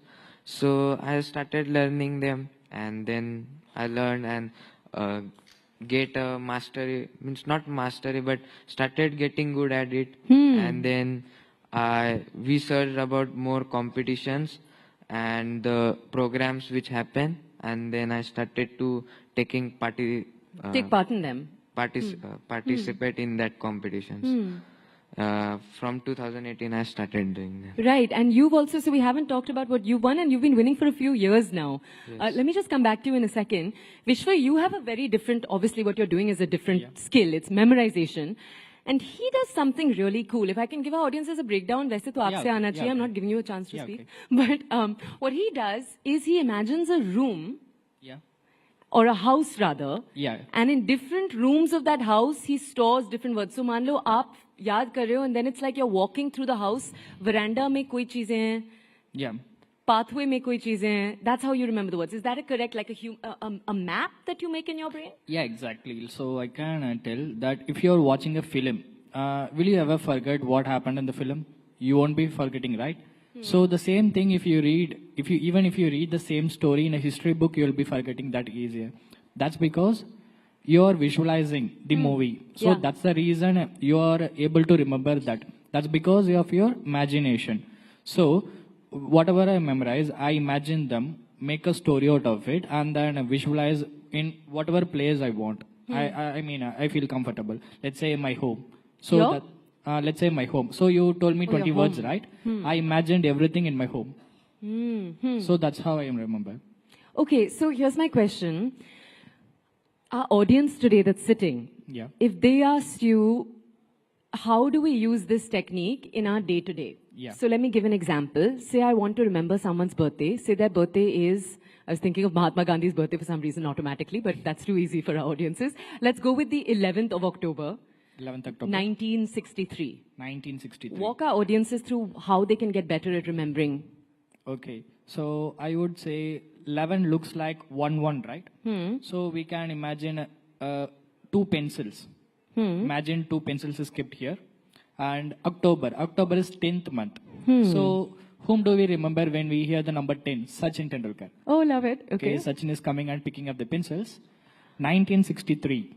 So what do you remember when you hear the number 19? A young person about to become a 20-year-old.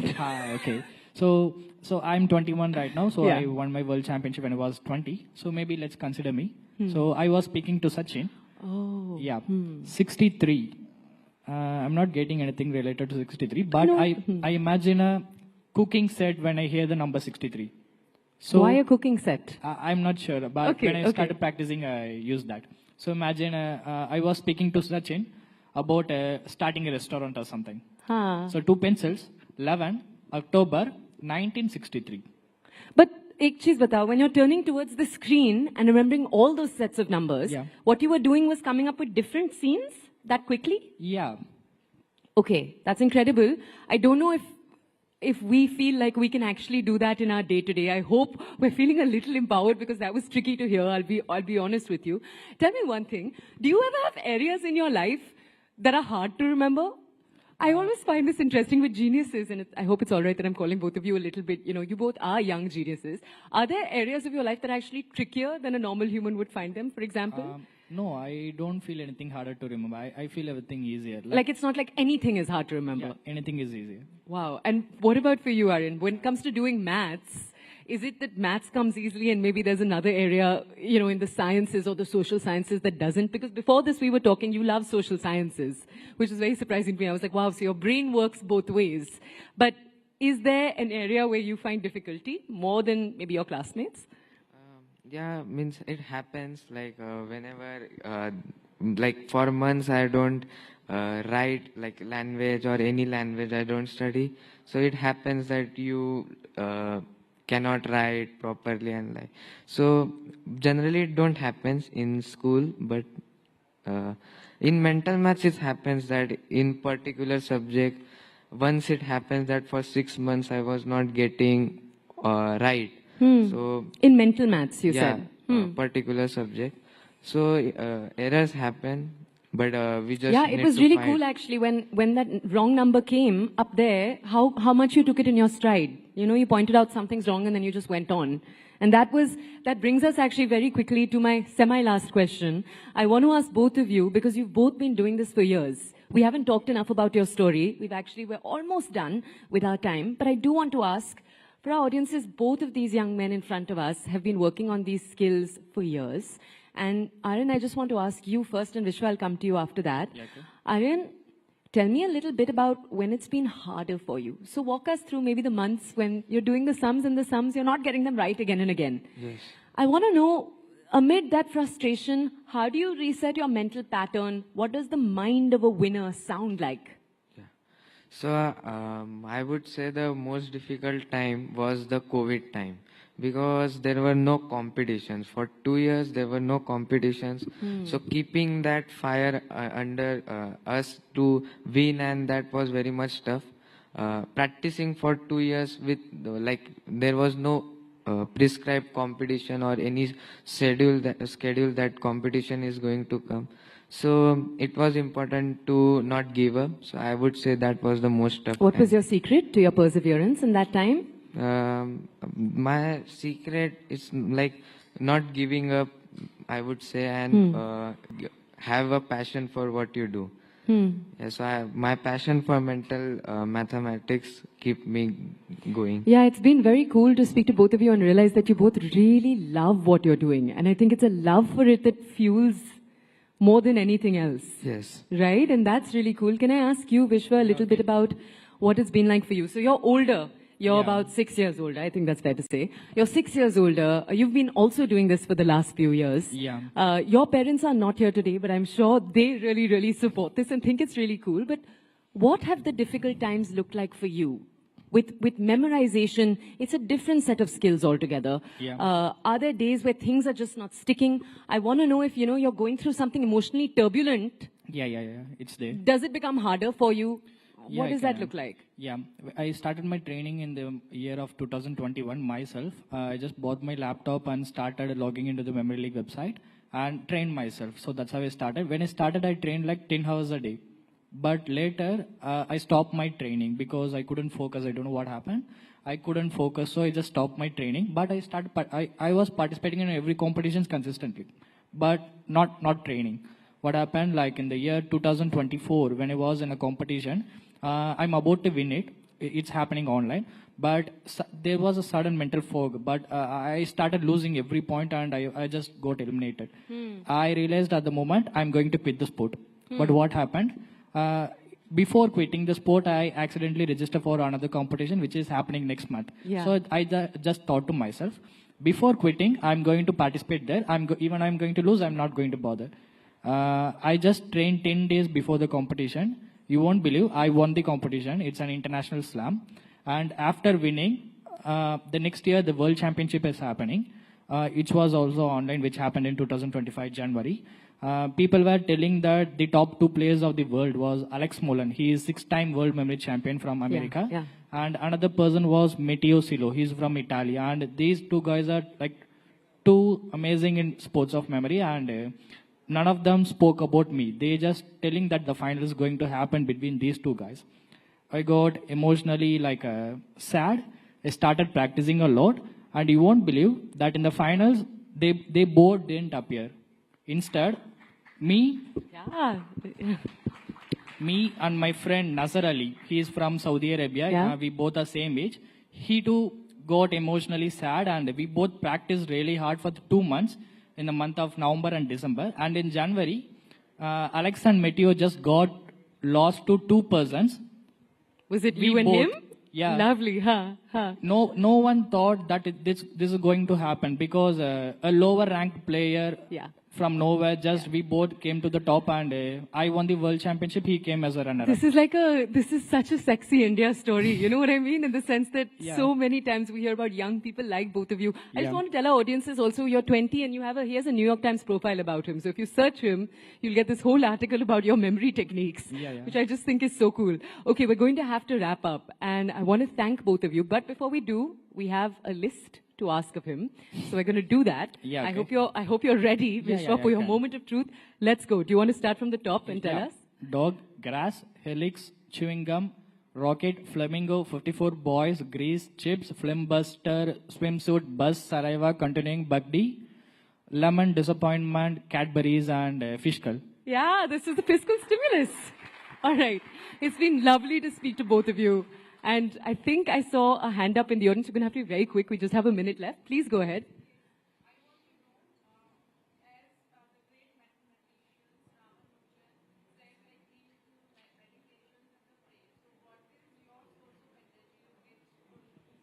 Okay, boys, you just have a minute. What's your source of energy? Your source of inspiration? So, I practice Sahaja Yoga meditation, which helps me to be calm and be mindful, and it also increases concentration power. As we have seen that in flash and you need to be very much concentrated, or else the number will be missed. So meditation, you said, is yours. And what about you? I'm not a focused guy, but what I do, whenever I go to a competition, I watch Virat Kohli's videos, so I get motivated from that. I was bit aggressive myself. Before every competition, I watch his videos like 2 to 3 hours. I just get that mindset to myself, and I won't be giving up in any competition. So you get in the zone watching Kohli. That's incredible to hear. Both of you, thank you so much for joining us today. Thank you. It's so lovely to have your young energy, and just both of you are so confident, and that's what's been so inspiring to watch. Thank you, ladies and gentlemen. Thank you. Thank you.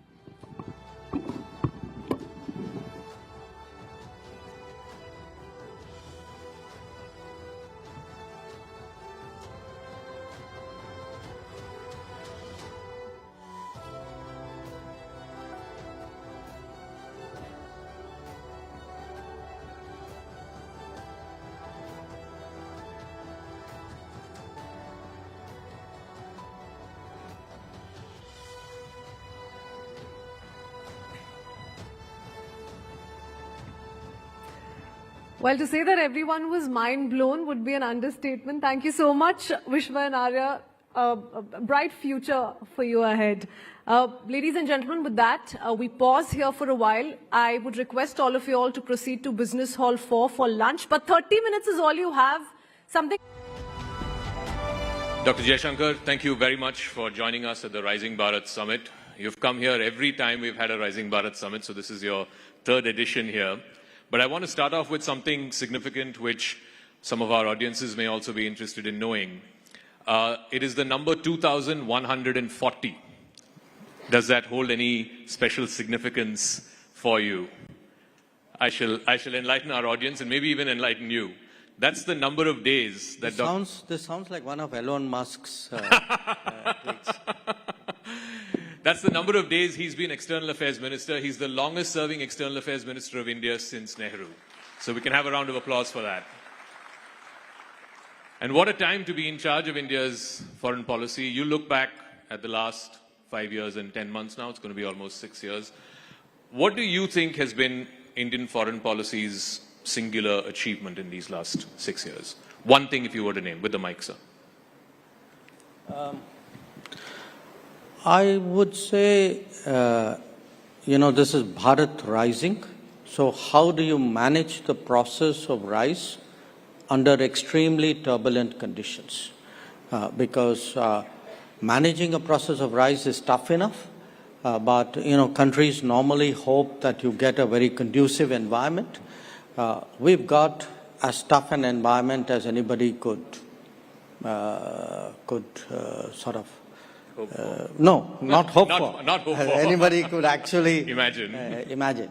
And I think getting through that, just look at these last 6 years from a foreign policy perspective. You've had Ukraine, you've had the Middle East, you've had the whole Indo-Pacific turbulence, you had Afghanistan, you've had Myanmar, you've had COVID, you've had meltdown of various kinds, political changes in our neighbors. Actually the stresses and it's not just change. There have been big events, there have been fractures, there have been stresses, there have been surprises. So it's been as turbulent as it could have been. I do want to, so since you said it's been challenging circumstances, it's beyond what anyone could have imagined, let's address the elephant in the room, and that is the tariffs that have kicked in today. That's what our business editors have been telling us. The reciprocal tariffs have kicked in today. And first of all, I'd like to understand from you, what is your assessment, what is your reading of, what is going to be the impact of these reciprocal tariffs on India? What is India's strategy to try and deal with the fallout of it? If you could sort of, elucidate what your views are. I don't think it's possible to speak about what would be the impact because we don't know. What is our strategy? I think that's pretty clear. We decided that we will engage the Trump administration early on this set of issues. We were very open with them, very constructive with them, as they were with us. What we agreed to do was to try to negotiate a bilateral trade agreement by fall of this year. To the best of my knowledge, and I could be corrected here, I think we are the only country after President Trump has assumed presidency the second time, which has actually reached such an understanding in principle. So I don't know, every country, because every country is tariffed, okay? So every country in the world today is fashioning its own strategy of dealing with the United States.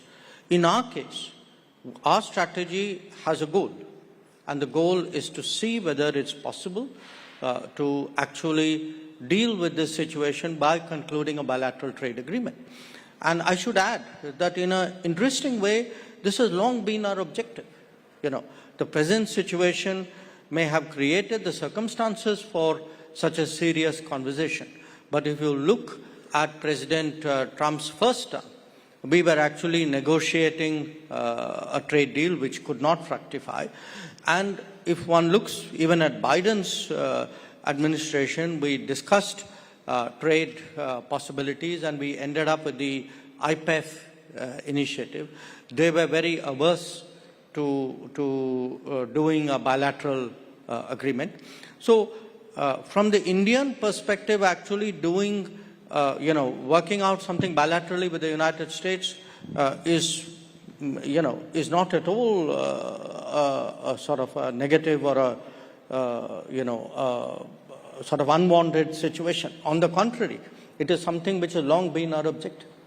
But tell me, Dr. Jaishankar, as you take a moment to drink water, you've been part of many bilateral negotiations, trade negotiations in the past. These things take time. You said we're hopeful that the BTA will be wrapped up by the fall. Two things. What happens if it doesn't, and if it takes longer than that? And two, how confident are you that you can actually wrap it up by the fall? Well, I've always wondered why it takes such a long time. Frankly, I've never figured it out. You tell us. No, I've never figured it out because, I see, we have trade negotiations which have been going on for decades. And the negotiators meet, I think, every 6 months or 3 months or 4 months. And I wonder why. I mean, if I were doing a negotiation, I'd be at it till I got the job done. And I think today, when I look back at the last, since the Prime Minister's visit, I'd say mid-Feb, so we're about 6 weeks since then, we've actually had multiple rounds in this period.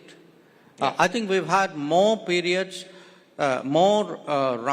discussions with the Americans in the last 6 weeks than I suspect we've had with the Europeans in the last 2 years. Wow. More discussions with the US in the last 6 weeks than what you've had with Europe in 2 years. But you're also sort of accelerating the FTA talks with EU, with UK and so on. Do you think that, this is a 35,000 feet view question, do you reckon that Mr. Trump, by doing what he's doing, is forcing other countries to, start trading more with each other and start, processing these FTAs in a quicker fashion? Look, you are attributing everything in a way to President Trump. Mm-hmm. I understand why. But I want you to look at it for a moment from an Indian perspective. Sure. Okay?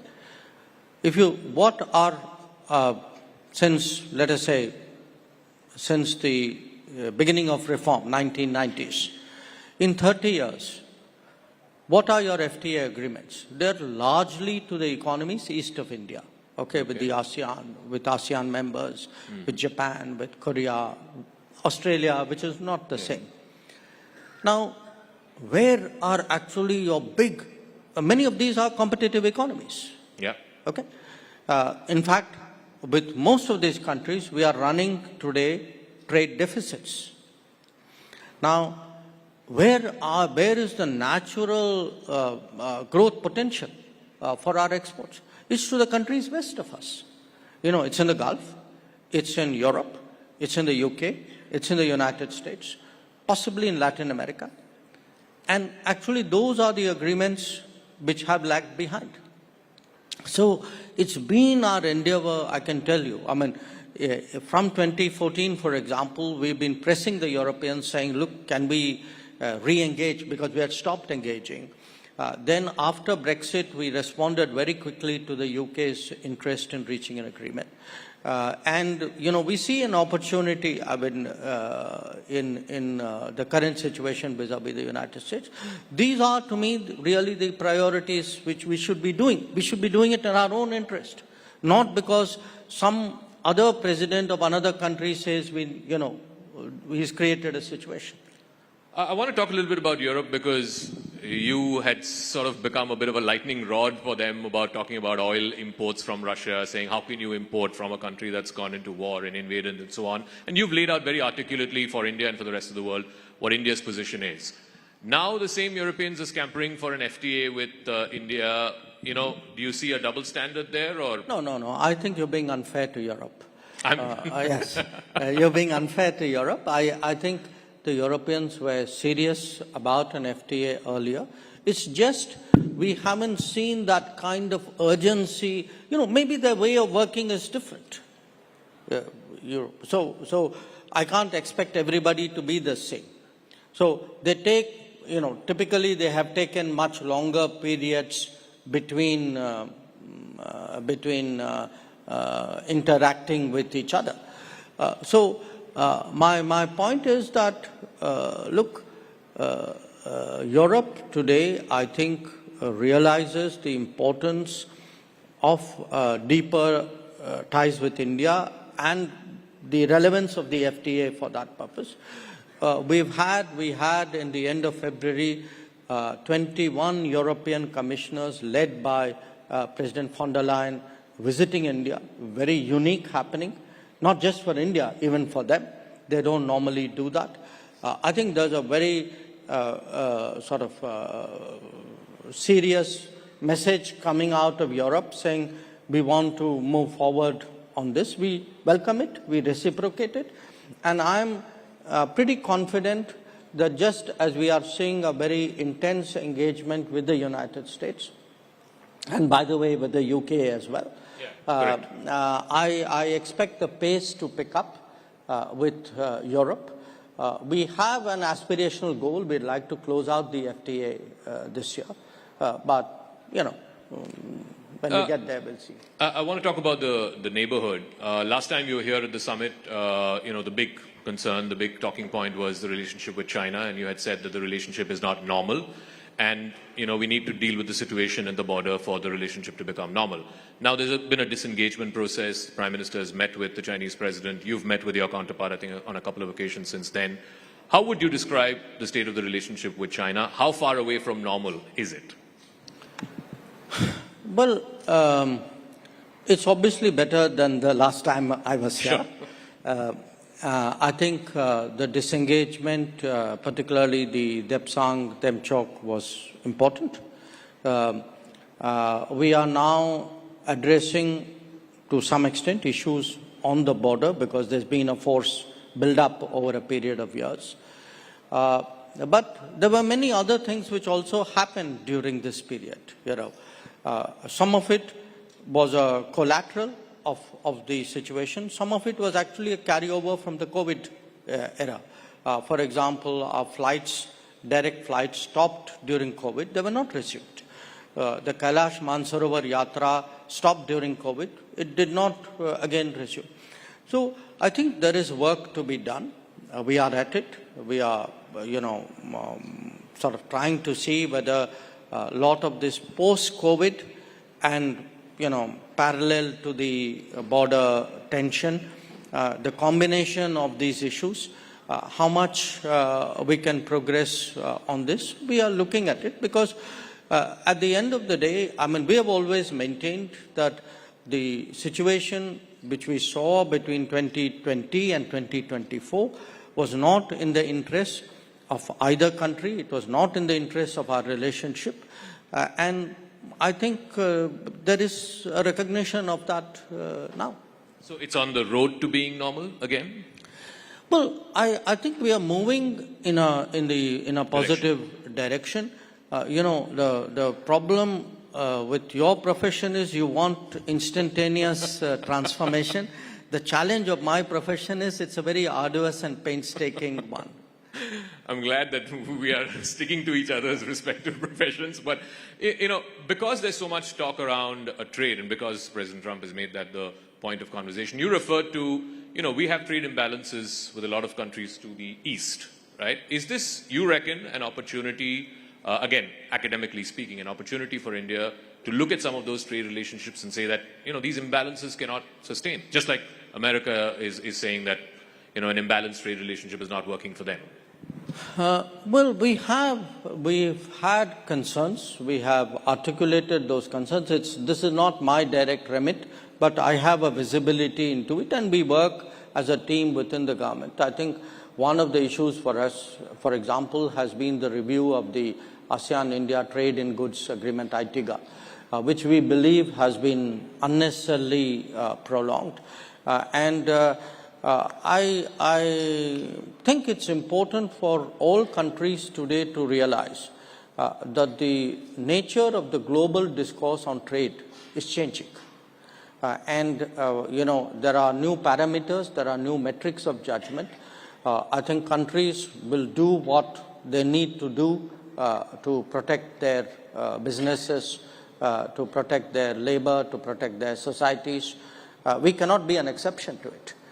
So I think we have concerns with many of the countries east of us, countries with whom we have FTA arrangements, and also countries with whom we don't. Prime Minister was recently at the BIMSTEC summit. You were there with him. It's the first time that he met with the new interim leader of Bangladesh, Professor Yunus. There's been a lot of concerns here in India about some of the statements that have been made by the leadership there, some of the goings-on the ground, whether it's attacks on minorities, so on and so forth. From within whatever you can divulge in the public domain, what did the Prime Minister tell Professor Yunus, particularly on this comment about India's northeast being landlocked and, Bangladesh being the gateway to the ocean, and also on the attacks on minorities, on both those issues? No, look, I think the main messages from our side, which came out at the meeting, one, that our relationship with Bangladesh, for historical reasons, is a very unique relationship. It's a very fundamentally a people-to-people connect. Much more so, perhaps, than any other relationship than I can think of. And that's something we need to recognize. So, it's not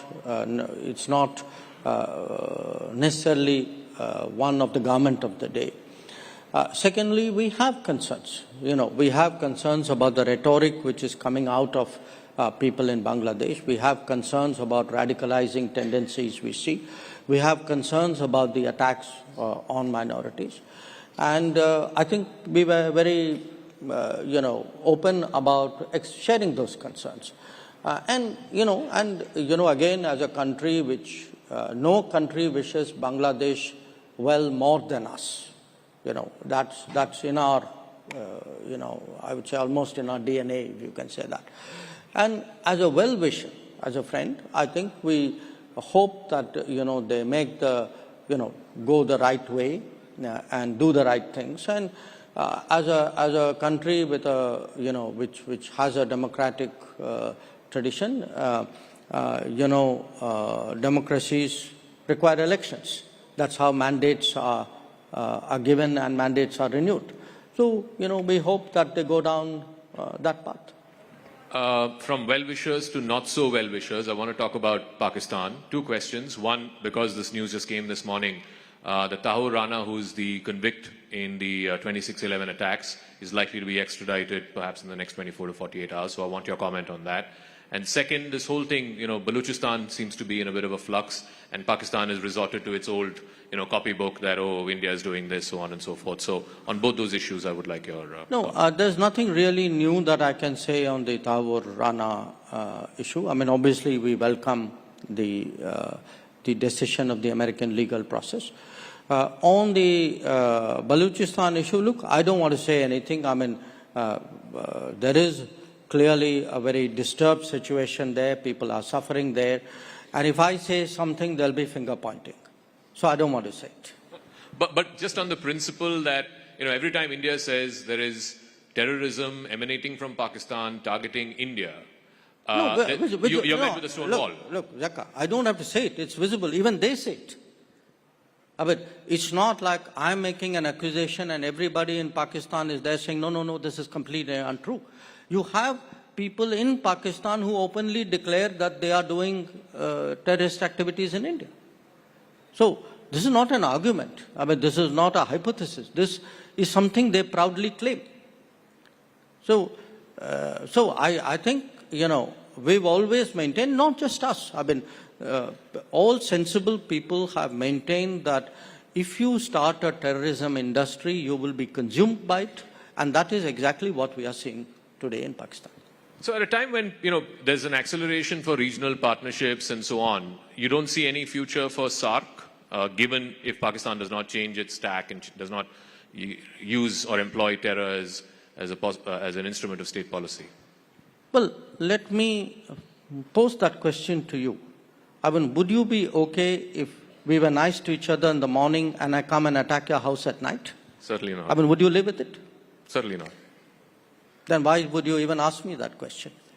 No, just in the context of SAARC. Let me also come to last few questions. The relationship with Canada. We've had a pretty, certain issues that plague the relationship in the last couple of years. There's going to be an election there soon in the next few weeks. Are you considering reinstating the Indian High Commissioner in Ottawa? Is there anything moving in that direction post the election?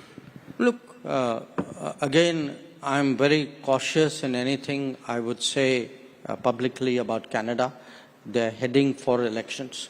I don't want a remark become an issue out there in their politics. For us, the direction in which ties have gone is something which, again, we believe has not served the interests of Canada. You know, the kind of latitude that was given to people espousing extremism, secessionism, violence, you know, if you import such people and encourage such people, it's going to have consequences in your own landscape. And, you know, what we were saying, in a way, the cautions we were uttering inside the room, unfortunately played out outside the room as well. So we would like certainly to see, you know, after all, it's a, you know, it's a big country, Commonwealth country with whom we've had, you know, generally good relations. Yes, things, again, for almost exactly the same reasons had happened in the 80s. So to the extent that, you know, we see them recognizing the problem and, you know, not giving that kind of political space to such forces, you know, if we would then naturally take that into account. I mean, I have no gain by having bad relations with Canada. I would like them, actually, you know, I would like both sides to mend the relationship. But I would also like people to recognize that there's a real problem out there. And the problem is, you know, the kind of space given to these forces. One final question. We're anticipating President Putin of Russia to visit India at some point this year. In this new emerging global order where, you know, President Trump wants to end the war, he's talking directly to both Russia and Ukraine, how does India figure in this emerging matrix? Because India is one of the few countries, yesterday the Prime Minister was here, India is one of the few countries that can speak to both Russia and Ukraine and has good relations with both. You know, we've had a very, I would say, both a sensible position and a helpful position. Sensible in terms of very early on, we took the view publicly that this conflict cannot be resolved on the battlefield, that it was necessary for a return to dialogue and diplomacy, that it was important for the parties concerned to talk to each other, you know, because that was not happening. And there was actually a view at that time that everybody else will gather together and somehow produce a solution, and the other party, in this case Russia, would be confronted with that as a choice. Now, much of what we held in 2022, 23, 24 has actually come to pass. And you know, there's no vindication in it. I mean, in fact, if anything, there is regret that, you know, so many lives have been lost, so much time has gone, so much damage has been done, not only to the countries, but to the global society and to the international economy. But, okay, now there is a greater understanding that we need, appreciation that we need to actually, they need to engage each other. So, to the extent we can sort of motivate that, foster that, encourage that, we would do that. And you know, again, I maintain that we've always, you know, what we said in Moscow was not different than what we said in Kiev and what we said in third places. And we've tried to, you know, have conversations here, take those there with the approval of each party. And so that's one part of what we've tried to do. The other is, you know, there have been different dimensions of this conflict which have popped up from time to time. Different countries have weighed in, and I think it's such a really serious issue. It's natural. It's not a single or a small number of countries. We approve of all of that. I think anything which any country can do or any group of countries can do to help, we welcome that. we've tried to do a few things ourselves. We weighed in with other people. You know, it could be some of the nuclear-related issues, or it could be Green Corridor, or whatever it is. But we have, the objective is to help. The objective is not to put yourself ahead. I mean, we're not, actively searching for a role.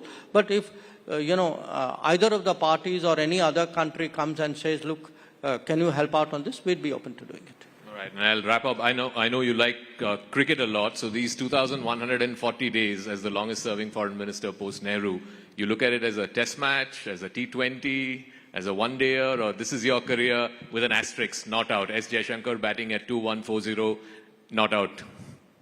No, I think on this one, look, it's been, again, it's been a very interesting heading to 6 years as foreign minister, but I treat it to some degree as a continuum of what I was doing earlier. In a way, I think the next few years will be extraordinarily challenging. It will be challenging for the world.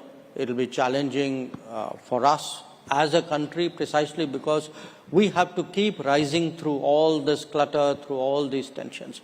And to be associated with that process, to be given responsibility of that process, I think is a great honor, it's a great responsibility, and I'm very, very, grateful for it. We have the best batsman batting at not out on that. Thank you very much. Ladies and gentlemen, Dr. S. Jaishankar, the External Affairs Minister of India.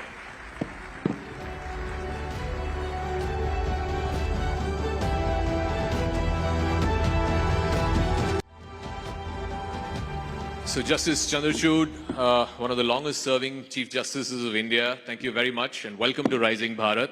My colleague Ananya is with me and will be asking you a few questions. Let's start with the theme of Rising Bharat this year, which is Youthful Aspirations. There's a crowd of young people here. What would you tell young people, who want to get into your profession particularly, at a time when, let's face it, there's a challenge of technology in your profession, there is entry barriers, all kinds of things. People are saying lawyers won't be required anymore. What would you say to young people who want to make law their profession? The most important thing about the law is that it signifies a commitment to public service. Because the law is all about societal service. Of course, lawyers do service to themselves as well when they earn fees from their clients. But that's a small part of the story. The essence of law is realizing rights, and in the process of realizing the rights of others, to bring about a wider social transformation. So in that sense, I would encourage young people to join the law. It's a profession which is breaking glass ceilings. It's breaking feudal barriers. It's breaking patriarchal barriers. You asked me about, AI, and will AI take the place of lawyers or possibly judges? Well, there's lots that AI can do, as we will possibly discuss, but there's one thing which AI cannot substitute, and that's compassion, a sense of love, a sense of respect, a sense of dignity, and that only humans can bring to the process. But the profession still has a lot of entry barriers, right? I mean, you talked about feudal barriers, gender barriers. How do you make the profession a lot more egalitarian, if you will, for people who are wanting to enter it and make a career out of it, particularly in the context of women? Again, it's something that you've taken a great interest in when you were a judge and then later on CJI. Do you think this is a level playing field? Well, there are two segments of the profession that we must deal with. One, which is purely in the private realm, which is unregulated, namely lawyers entering into courts. And then you have the more structured part of the legal profession, where young lawyers join the judiciary right at the inception. And there you find that because the process of recruitment to the Indian judiciary at the lowest levels is structured, it's based on competitive examinations, on interviews, where there's a level playing field, particularly for women, you'd find that that's the place where the social barriers are being broken down. Because a young person across the realm irrespective of their command over English, because as you know, the local language, the regional language is the language of the courts. These young people are now entering into the legal profession. They're all first-generation judges. So quite contrary to what is portrayed very often in the media, these are people without any background who aspire for nothing but the best. The second thing that is happening is that so many young women are entering into the Indian judiciary at the lowest levels. You asked me about women, and should we deal with that briefly right now itself? I mean, I'll leave it to you, because there's something very important that, we need to focus on about women. The issue about creating a level playing field for women is not just an issue of the legal profession. It's an issue which has a broader social content. Take a very simple case where both spouses work and you have a child. There's a parents-teachers meeting in this class. Who goes to those parent-teachers meetings? The mother? If the child falls sick, is down with measles for 2 weeks, who stays home?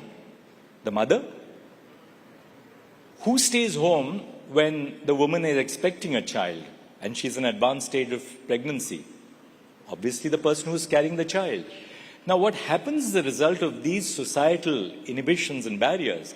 The woman also has a very disproportionate responsibility for looking after the elderly in the family, parents, in-laws, the aged in the family. So if a woman drops out of the workforce at an early stage, it becomes extremely difficult to get back.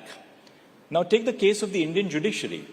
If a woman has, say, had a break for 3 years or 5 years when the children were young, it becomes extremely difficult then to get back at the same level as a male counterpart would be at.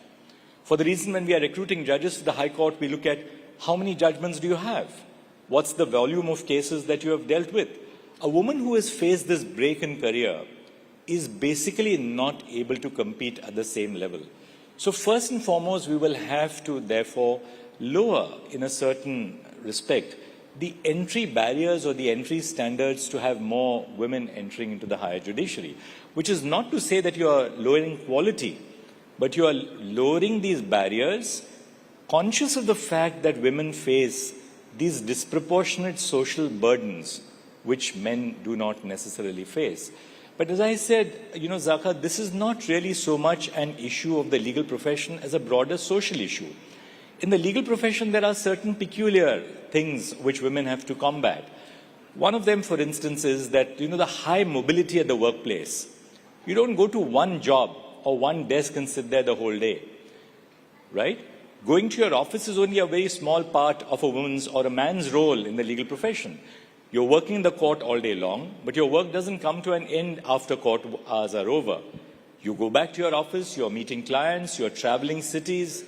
So in a sense, these particular constraints of the legal profession have a disproportionate impact on women in our society. And really speaking, therefore, there has to be a broader societal response to ensure that more and more women enter into the workplace. But as I said, India is changing. I mean, you just look at the audience in a court and you will find an overwhelmingly large number of young women today in our courtrooms, which is just a sign of the changing times. But at the same point, while we have a lot of women entering into this profession, but at the same point of time, they exit too soon as well. So because, we have seen how delicate the washrooms in the trial courts would be. They're into very bad shape. They cannot go. And there are a lot of infrastructural issues also. Do you think that if they are addressed or some other things are adjusted, there could be better workplace management for women, and there might be a chance that more and more women could actually stay in the profession for a longer time itself? Well, of course, I completely agree with you. For instance, in the district judiciary, we have very standard and well-established rules which allow for maternity leave, for leave at different stages of a woman's career. When a child is, say, for instance, appearing for a 10th board examination or a 12th board examination. So where you have structured rules which provide for a level playing field for women, women are able to really respond to the challenges of the profession.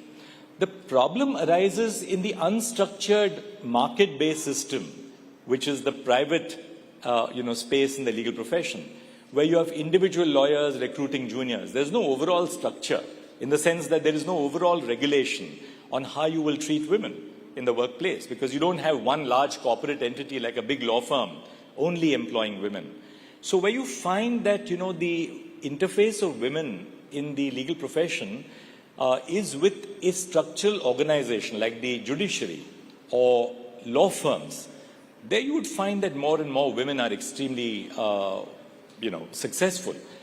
On the other hand, when it comes to solo practitioners, how much will you pay? Will you stop paying a woman because she's on leave for 3 months in your chamber? She's gone on leave for 3 months because a parent is seriously unwell. A woman has gone on leave for 3 months because she has a child coming up to deliver.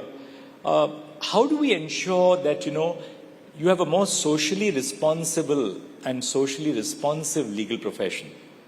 And that's therefore something which the law can do only to a certain extent. The law is not an answer to everything. The change has to come through and it has to take place within society. Chief Justice, there's a lot of talk around judicial reform of late, and I know we don't want to get into the specifics of anything because, some things could be still under investigation, some matters could be sub judice. I just want your 35,000 feet view on judicial reform. Is it a good time to have this debate in this country? You were part of, various judgments which talked about judicial reform. There is a view that, something needs to be done. I want your 35,000 feet view on whether it is an apt time to have that debate in this country about whether some certain things need to be reformed in the higher judiciary.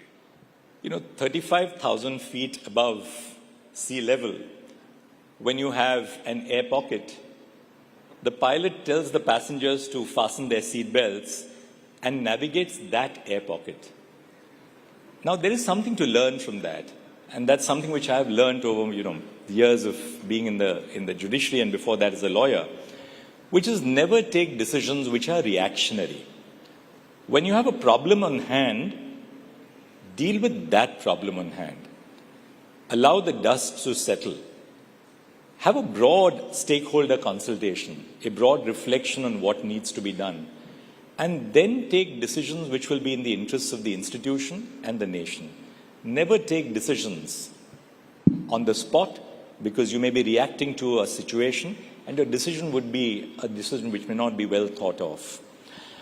Talking of judicial reform, I think reform has to begin at the very base of the pyramid, namely the district judiciary, because that's where common people come into contact with the judicial system. A young couple which has a matrimonial dispute, where do they go to? They don't go to the High Court or the Supreme Court as a matter of first instance. They go to the family court. Now you see that in the family courts, there's a huge backlog of cases for the reason that we have used the adversarial system for resolving family disputes, which is so completely incorrect. Family disputes have to be resolved by applying non-adversarial systems because you have a child. If the couple has a child, there are issues of child custody, of child welfare. So we have to adopt a more non-adversarial system at the level of the district judiciary. The second important reform which we need to focus on is the huge vacancies in the district judiciary. Recruitment to the Indian district judiciary takes place in the states. It's never at the national level. I am a proponent of at least some national deliberation taking place on should we have an all India judicial service in India. In other words, we must make some effort to attract the best into the Indian judiciary at the district judiciary level, apply reservations. Now, the states do have some concerns because we are a federal nation. So will having an all India judicial service impact on the responsibilities, the authorities, the constitutional role of the states? That has to be obviously thought of, and I don't discount the concerns of the states. But having said that, we can at least have a national level examination and then allow for recruitment by the states on the basis of the merit list in the national examination applying reservations in relation to each state, whether for the SCs, the STs, or the OBCs, as the case may be. So that reform has to take place at the lowest level. Just one final word on this question, which is that the government, the state, is the largest litigator in Indian courts. The largest volume of litigation into Indian courts comes from the government. Now, I think the government has to rethink its policy on litigation and reduce the amount of litigation which governmental agencies take resort to. If that is done, you will find that more and more efficient means of resolving disputes take place. Unfortunately, we live in a culture of distrust where, the ordinary feeling is of every officer, say at the middle level or a senior level in government, go to court. If the court tells us to do it, well, we are protected because the court decided in a particular way. I think we have to answer that and allow for less and less disputes to go to litigation and allow for less and less disputes to go to trial. I saw, for instance, in the Supreme Court that every case goes to an oral hearing. Even a case where, say, 3 courts are in agreement with each other. We are probably one of the few Supreme Courts in the world where oral arguments are the predominant method of resolving disputes. Should we have reliance on oral arguments to that extent?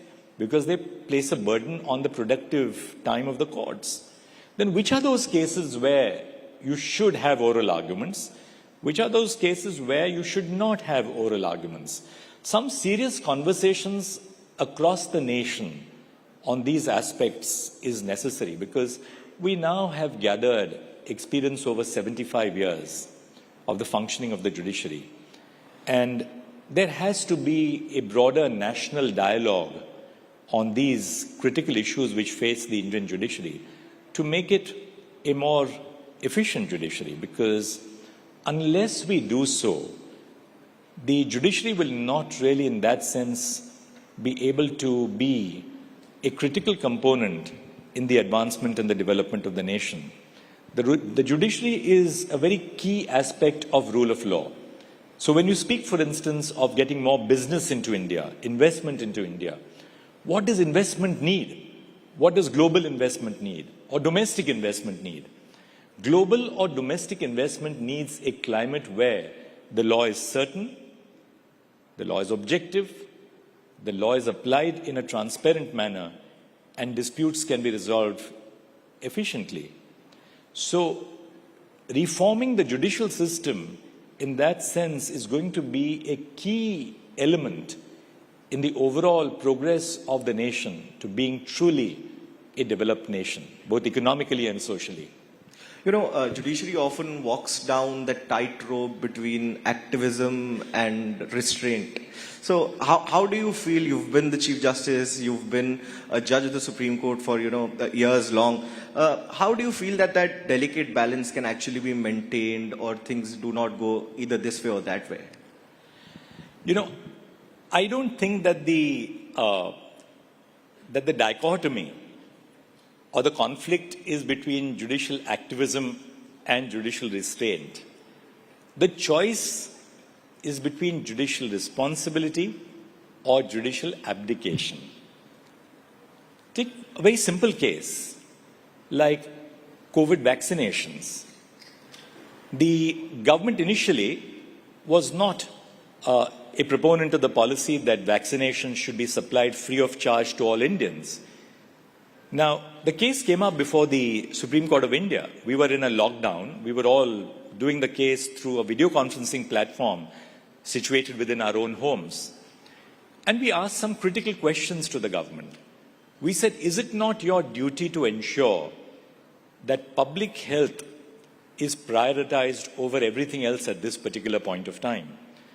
Now, at a certain level, whether vaccination should be distributed free of charge or on a paid basis, it's a question of policy, right? But is it a question of policy when you are dealing with the right to life of our citizens? And the answer would be no. So it ultimately you're looking at the perspective of the problem. And I gave you this particular case because I believe the Supreme Court had a very important role in getting the government to agree to a policy where free vaccinations would be distributed across the nation. And as we know, we were a success story, not just domestically, but across the world where, our vaccinations reached out to different parts of the globe, including nations which are not developed nations or which lack resources, where we provided vaccinations to them. So courts, coming back to your question, apply standards which are laid down in the law. They apply standards which are laid down by the Constitution. Take a case of the environment and development. To what extent should you protect the environment? To what extent do you allow for development by, say, setting up a greenfield airport or highways in hilly areas, which are necessary for national security? So courts constantly are applying legal standards. And therefore to say that, courts are activist is, I think, not a very correct appreciation of the way work takes place in the courts. The courts have a responsibility under the Constitution. If they were not to fulfill that responsibility, it would amount to abdication. And therefore I said the questions of responsibility versus abdication and not really activism versus restraint. So I just wanted to follow up on that. You say that the choice between activism versus restraint is a false one. It's more responsibility versus abdication. There's also the balance that needs to be found between judicial, the right to fair reputation of a judge versus the right to transparency of the public to know what the judge holds, right? There is now a new move that your successor has made that all judges have to declare their assets. I know it started under you, and at the last time we met, I think you said 30 out of 35 judges have already declared their assets and put it on the website. Now he's made it mandatory for everyone. Do you feel there is a need in this country to restore full faith in the judiciary when it comes to the question of assets, when it comes to the debate that we're having about judicial reform, etc.? And how do you speak to that need? It's important to understand that right from, I believe, 2009, there was a resolution of the full court of the Supreme Court that all judges must declare their assets. Now, as you know, all of us as citizens have to declare our assets for the purposes of income tax. And all judges are like individual citizens. Income tax pays. So when you file your returns, you necessarily have to disclose your assets, which are dealt with, in certain cases audited. Now, the resolution which was passed by the Supreme Court of India was that declaration of assets by all judges, including the Chief Justice of India, is mandatory. Whether they should be put on the website should be left to each individual judge. Because there is more to be said on both sides of the picture. Should you have judges' assets declared on a website so that just anybody can scrutinize what kind of assets which you have? Or should this be subject to some level of responsible institutional mechanisms? What is the purpose of declaring your assets? To identify whether a judge has recorded a sudden spurt in the assets during the course of the judicial career. Now, does putting that on the website necessarily pursue the aim of transparency? Or does it only give an opportunity to social media to pick up a judge and target a judge, not knowing where those assets came from? You have judges, for instance, let me share with you. You have judges who have come to the Supreme Court from the district judiciary who have been salaried employees from the first day of their joining the judiciary. On the other hand, you have lawyers who have been extremely successful, lawyers who have been recruited directly from the Supreme Court, bar, to become judges of the Supreme Court. Their asset base would be very different. Then you have people like me, who were lawyers for a while. I practiced for 20 years and then became a judge of the High Court in 2000. So there is a broad diversity within the Indian judiciary itself, in the higher judiciary. So far as the district judiciary is concerned, again, there are very stringent rules which apply across the states, which requires for a disclosure of assets. So yes, I completely understand and I support the decision which has been taken. I support the decision which was taken by my predecessors a decade ago on the declaration of assets. To what extent should you have transparency? That's a very important question, and that's a more vexed question. We shouldn't, in the name of transparency, be doing something which will prevent genuinely competent people from entering into the institution of the judiciary. And that's the one danger which we have to balance out. You know, while we speak of institutional transparency, we are in a stage of live streaming where we have regional judgments now coming in. What more steps do you feel that, can come in as far as institutional transparency, either at the Supreme Court or the district judiciary is concerned, so that everybody can actually access the law, everybody can know how court proceedings go on? Because already we have steps. You had initiated, live streaming. You had a robust system of live streaming, simplified judgment, regional. What more can be put in as far as, increasing this institutional transparency is concerned? Let us begin with legislation, the process of forming laws. Now, a very welcome step which was taken by Parliament and therefore by the government while it moved the Finance Bill of 2025 was to simplify the Income Tax Act. And just to give the viewers some figures, there were 47 chapters in the Income Tax Act which have been brought down to 23. There were 819 sections which have been brought down to 536. There were 5.12 lakh words in the Income Tax Act which have been brought down to 2.60 lakh words. There were 1,200 provisos, the provisos in legislation, provided that, and provided further that. So these 1,200 provisos have been removed. There were 900 explanations which have been removed. So the first step, I think, and I'm not being critical, it's just a process of evolution. It's important that we simplify laws. Say a law meant for maintenance of senior citizens. The senior citizen must be able to understand the law. A law meant to protect women against domestic violence. That law must be understood by those women who are going to seek access to justice. The law is not meant for judges and lawyers alone, right? It's meant for citizens. One problem which you perceive in the law, and I'm sure so many of the audience would also agree with me, is that there is a disconnect between the spoken version of our regional languages and the official version of our regional languages. For instance, my mother tongue is Marathi, but I'm very fluent in Hindi, and I know several other Indian languages. Now, spoken Marathi at home or spoken Hindi is very different from official Marathi or official Hindi. Now, how does a citizen understand official Marathi or official Hindi, or that, for that matter, official Tamil or Malayalam or Telugu or Bangla or Gujarati or Punjabi? So we have to bridge this gap between the way laws are drafted in the official text and the laws as they should be understood in the language which citizens speak. So the first step is, of course, the Saral movement. Make laws more Saral, make them more simplified.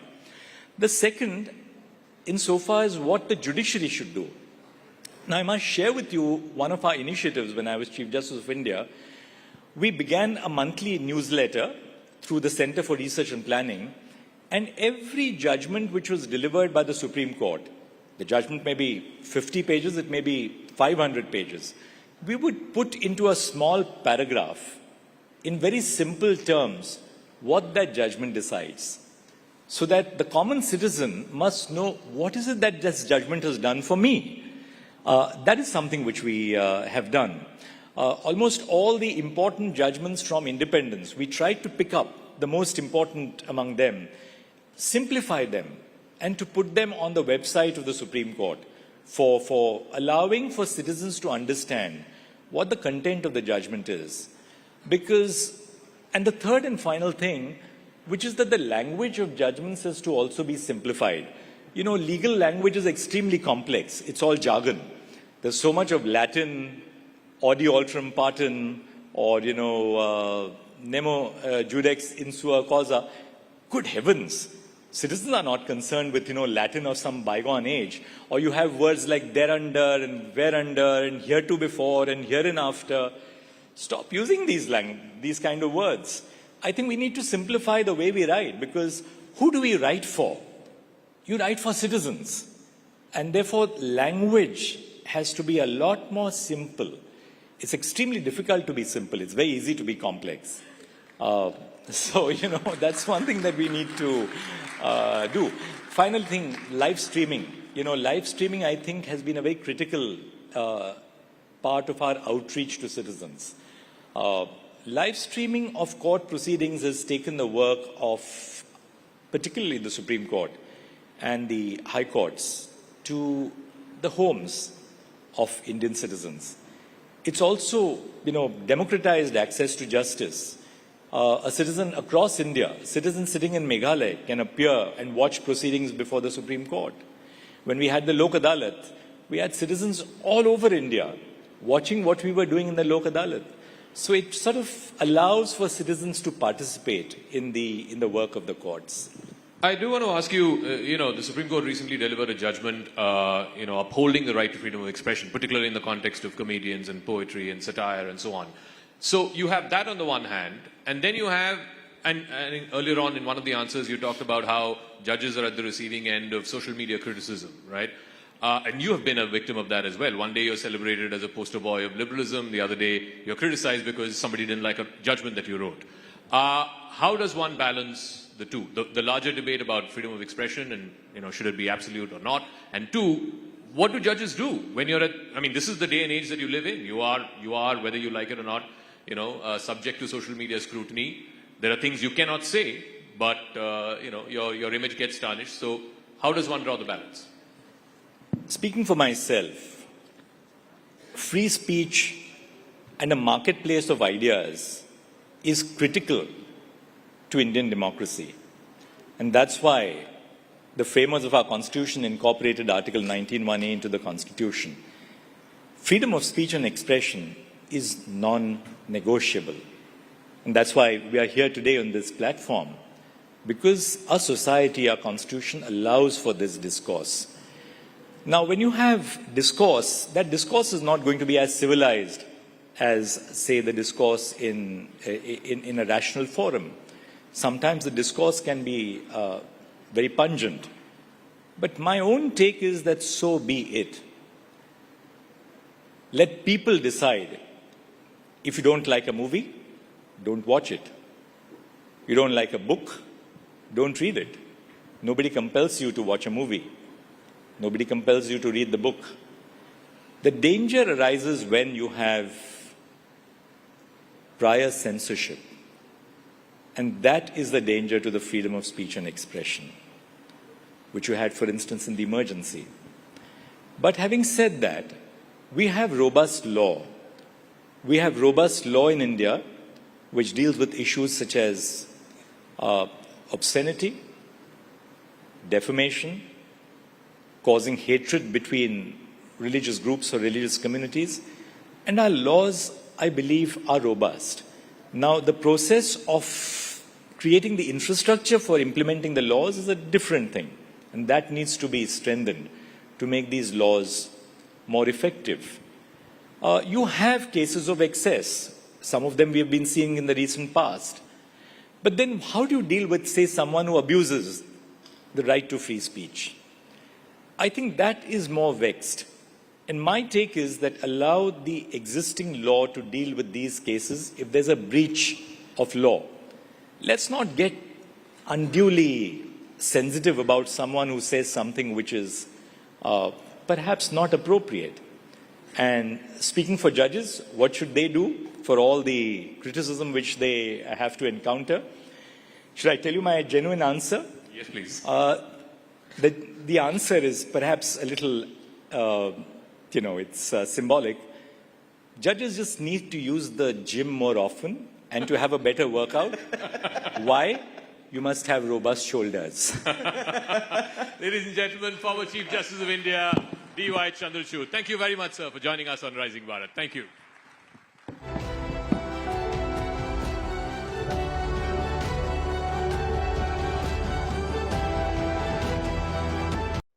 Hi, Arvind. Good morning. Good evening to you. I believe it's around 10:15 p.m. at your place. That's right. That's right. Yeah. Thank Great to be here. Thank you for having me here.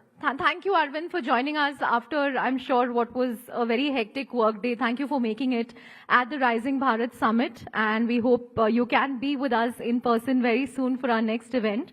But, it's going to be nearly 3 years since you launched Perplexity. And this was a period that sort of coincided with the rapid rise in AI around the world.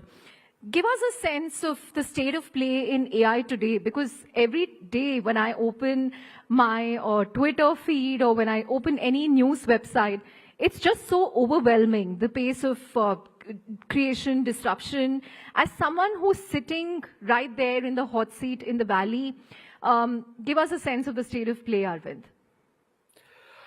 I think you're right. Like the last 2-3 months have been pretty insane in terms of this speed of progress. I would say, the industry moved faster in the last 3 months for me than my first 2 years of starting Perplexity. And that should say something, because I actually considered Perplexity to be pretty fast moving.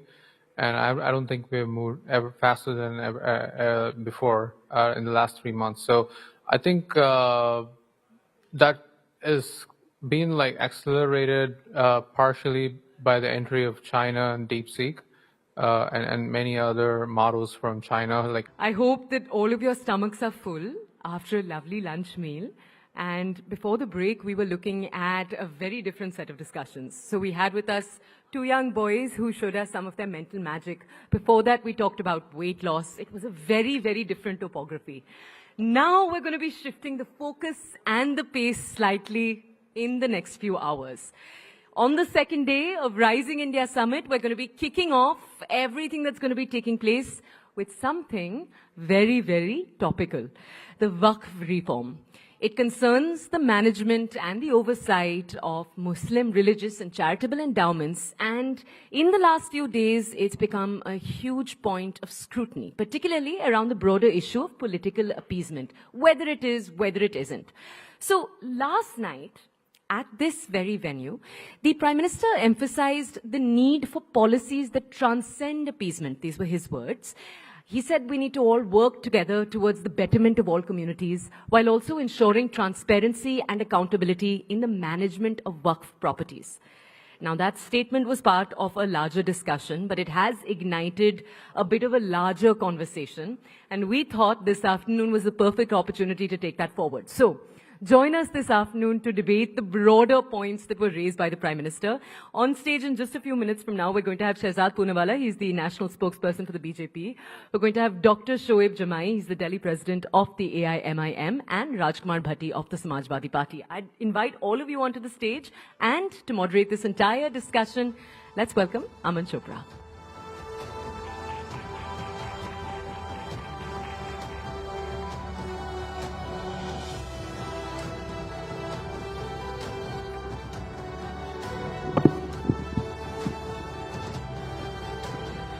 तो देखिए, कल प्रधानमंत्री नरेंद्र मोदी ने वक्फ पर चर्चा करते हुए एक बात कही। प्रधानमंत्री ने कहा कि जब भारत आजाद हुआ तो भारत के साथ, भारत से पहले, भारत के बाद कई देश आजाद हुए, लेकिन भारत को आजादी बंटवारे के साथ मिली। ये प्रधानमंत्री के शब्द थे कल। उन्होंने इसके पीछे वजह बताई कि तुष्टीकरण का बीज आजादी के वक्त ही बो दिया गया था। लेकिन जो सबसे महत्वपूर्ण बात शहजाद उन्होंने कही, वो ये कही कि आम मुसलमान अलग देश के पक्ष में नहीं था। आम मुसलमान अलग देश के पक्ष में नहीं था। कुछ कट्टरपंथी सोच वाले लोग थे जो देश के सीने पर बंटवारे की लकीर खींचना चाहते थे। कांग्रेस ने उस कट्टरपंथी सोच को खाद पानी देने का काम किया। वही तुष्टीकरण की नीति को प्रधानमंत्री ने जोड़ा वक्फ से।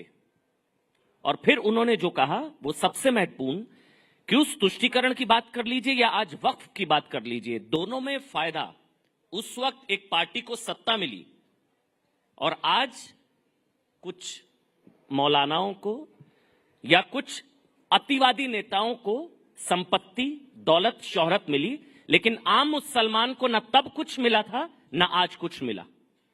शहजाद पूनावाला, एक बार जोरदार तालियों से प्लीज स्वागत कीजिए। भारतीय जनता पार्टी के राष्ट्रीय प्रवक्ता हैं, राजकुमार भाटी समाजवादी पार्टी से, और ऑल इंडिया एमआईएम के दिल्ली अध्यक्ष हैं। आप दिल्ली का ओवैसी भी कह सकते हैं इनको। शोएब जमई हमारे साथ है। पहले शहजाद भाई, मैं आपसे शुरू कर रहा हूं, क्योंकि मैं तो आज भी देख रहा हूं, आज भी ममता बनर्जी ने बोल दिया हम नहीं मानेंगे।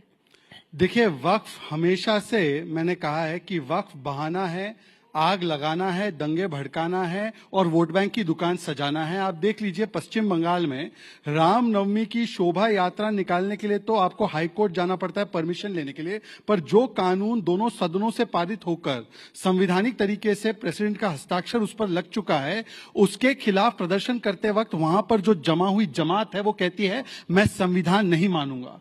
आगजनी करते हैं, पुलिस पर पथराव करते हैं, और आज भी उनका बयान आते वक्त मैंने देखा है, एक ने कहा है कि ऐसा डंक मारेंगे आपको कि आप सभी लोगों को भगा देंगे इस देश से। डंक मारेंगे। अच्छा। अब पता नहीं कि वो अपने आप को सांप से अपनी तुलना कर रहे हैं या किसी और जहरीले प्राणी प्रजाति से अपनी तुलना कर रहे हैं, परंतु ये बीज बोने की जो भावना है विभाजन के। अब देखिए, वक्फ में वैसे तो ये दोनों लोग कहते हैं संविधान की बात है, तो वक्फ में जो अतिक्रमणकारी ताकत है कि जो संपत्ति आपको ठीक लगे, अपनी लगे, तो उसको डिक्लेयर कर देना वक्फ की प्रॉपर्टी सेक्शन 40 में। फिर सेक्शन 6 में केवल ट्राइब्यूनल तक ही जा सकते, उसके बाद अपील ना हो। और जो संपत्ति पे दावा करते हैं वो दावा करने वाले को नहीं, जिसकी संपत्ति है दरअसल उसको प्रूव करना है कि ये वक्फ की संपत्ति नहीं है। अब ये संविधान के खिलाफ है, ये संविधान के साथ है।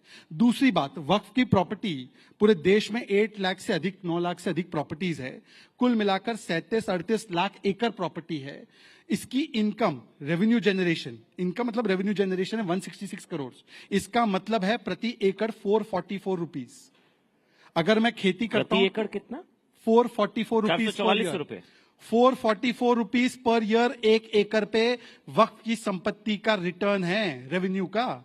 और अगर आप किसानी की देख ले या अगर आप अर्बन एरिया में कोई लैंड की पार्सल देख लीजिए जिसको डेवलप किया जाए, तो मिनिमम 1 लाख से 5 लाख रुपए प्रति एकड़ आता है। तो इसका मतलब क्या है? अभी देखिए, हम लोगों ने नवरात्र भी मनाए, तो नवरात्र में आपने देखा होगा मां कात्यायनी के हाथ में, एक हाथ में प्रतीक होता है, कमल चिन्ह होता है, और दूसरे में हथियार भी होता है। तो एक तो ये संपन्नता का और सामाजिक न्याय का एक हथियार है कि जो गरीब, पसमानदा मुसलमान, जो बेवा है, जो यतीम है, जो अनाथ है, जो आगा खानी है, बोरा है, दरगाह के लोग हैं जिनके अधिकार मारे जा रहे थे, उनको अधिकार सुनिश्चित करेगा। ये स से संविधान की सुरक्षा, जैसे मां हत्यारों से सुरक्षा करती है, वैसे स से संविधान की सुरक्षा का हथियार है, और स से सुशासन का एक औजार है जिससे कि भ्रष्टाचार बंद होगा।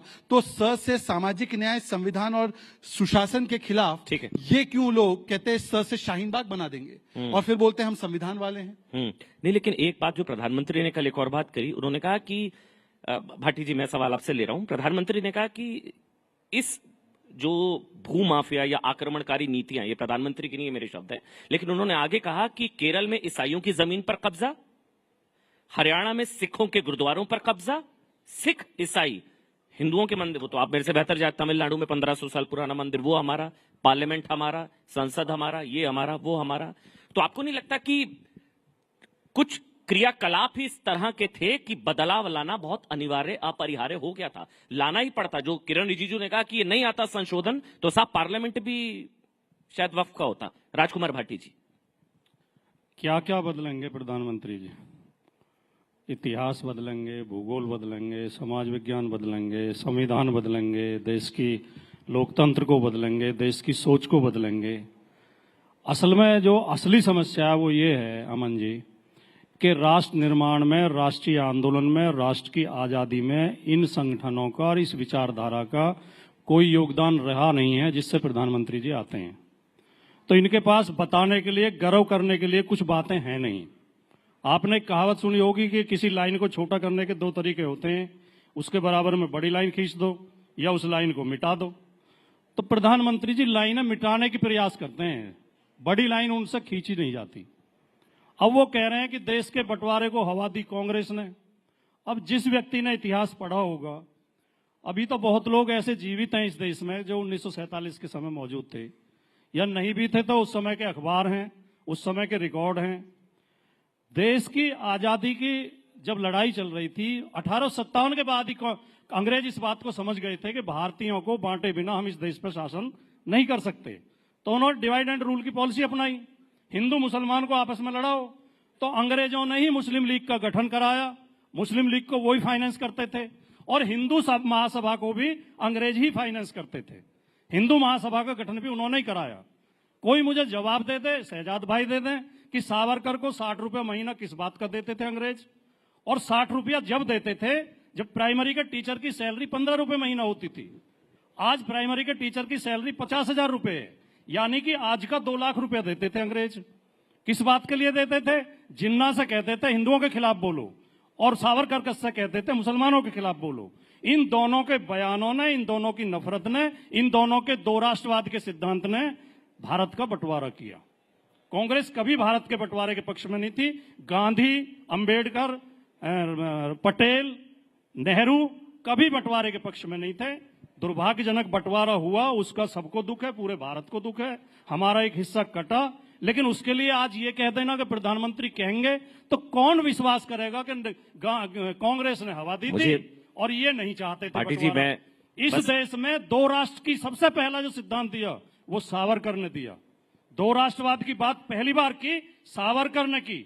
सावरकर का आप हिंदुत्व वाली किताब उठा के पढ़ लें या गोलवलकर की आप बंच ऑफ थॉट्स पढ़ लें, वो कहते हैं कि ये देश हिंदुओं का देश है। अभी ना भाटी जी, जब मैं डिबेट में आ रहा था, तो जो मेरे गेस्ट कॉर्ड में सेतु हितेश हैं, वो कह रहे थे कांग्रेस के प्रवक्ता नहीं है। मैं कहा कमी नहीं महसूस होगी, आपने मुझे सही साबित कर दिया। बहरहाल मैं एक बार अब शोर जो मैं हो गया ना, मैंने बोला ही नहीं कुछ।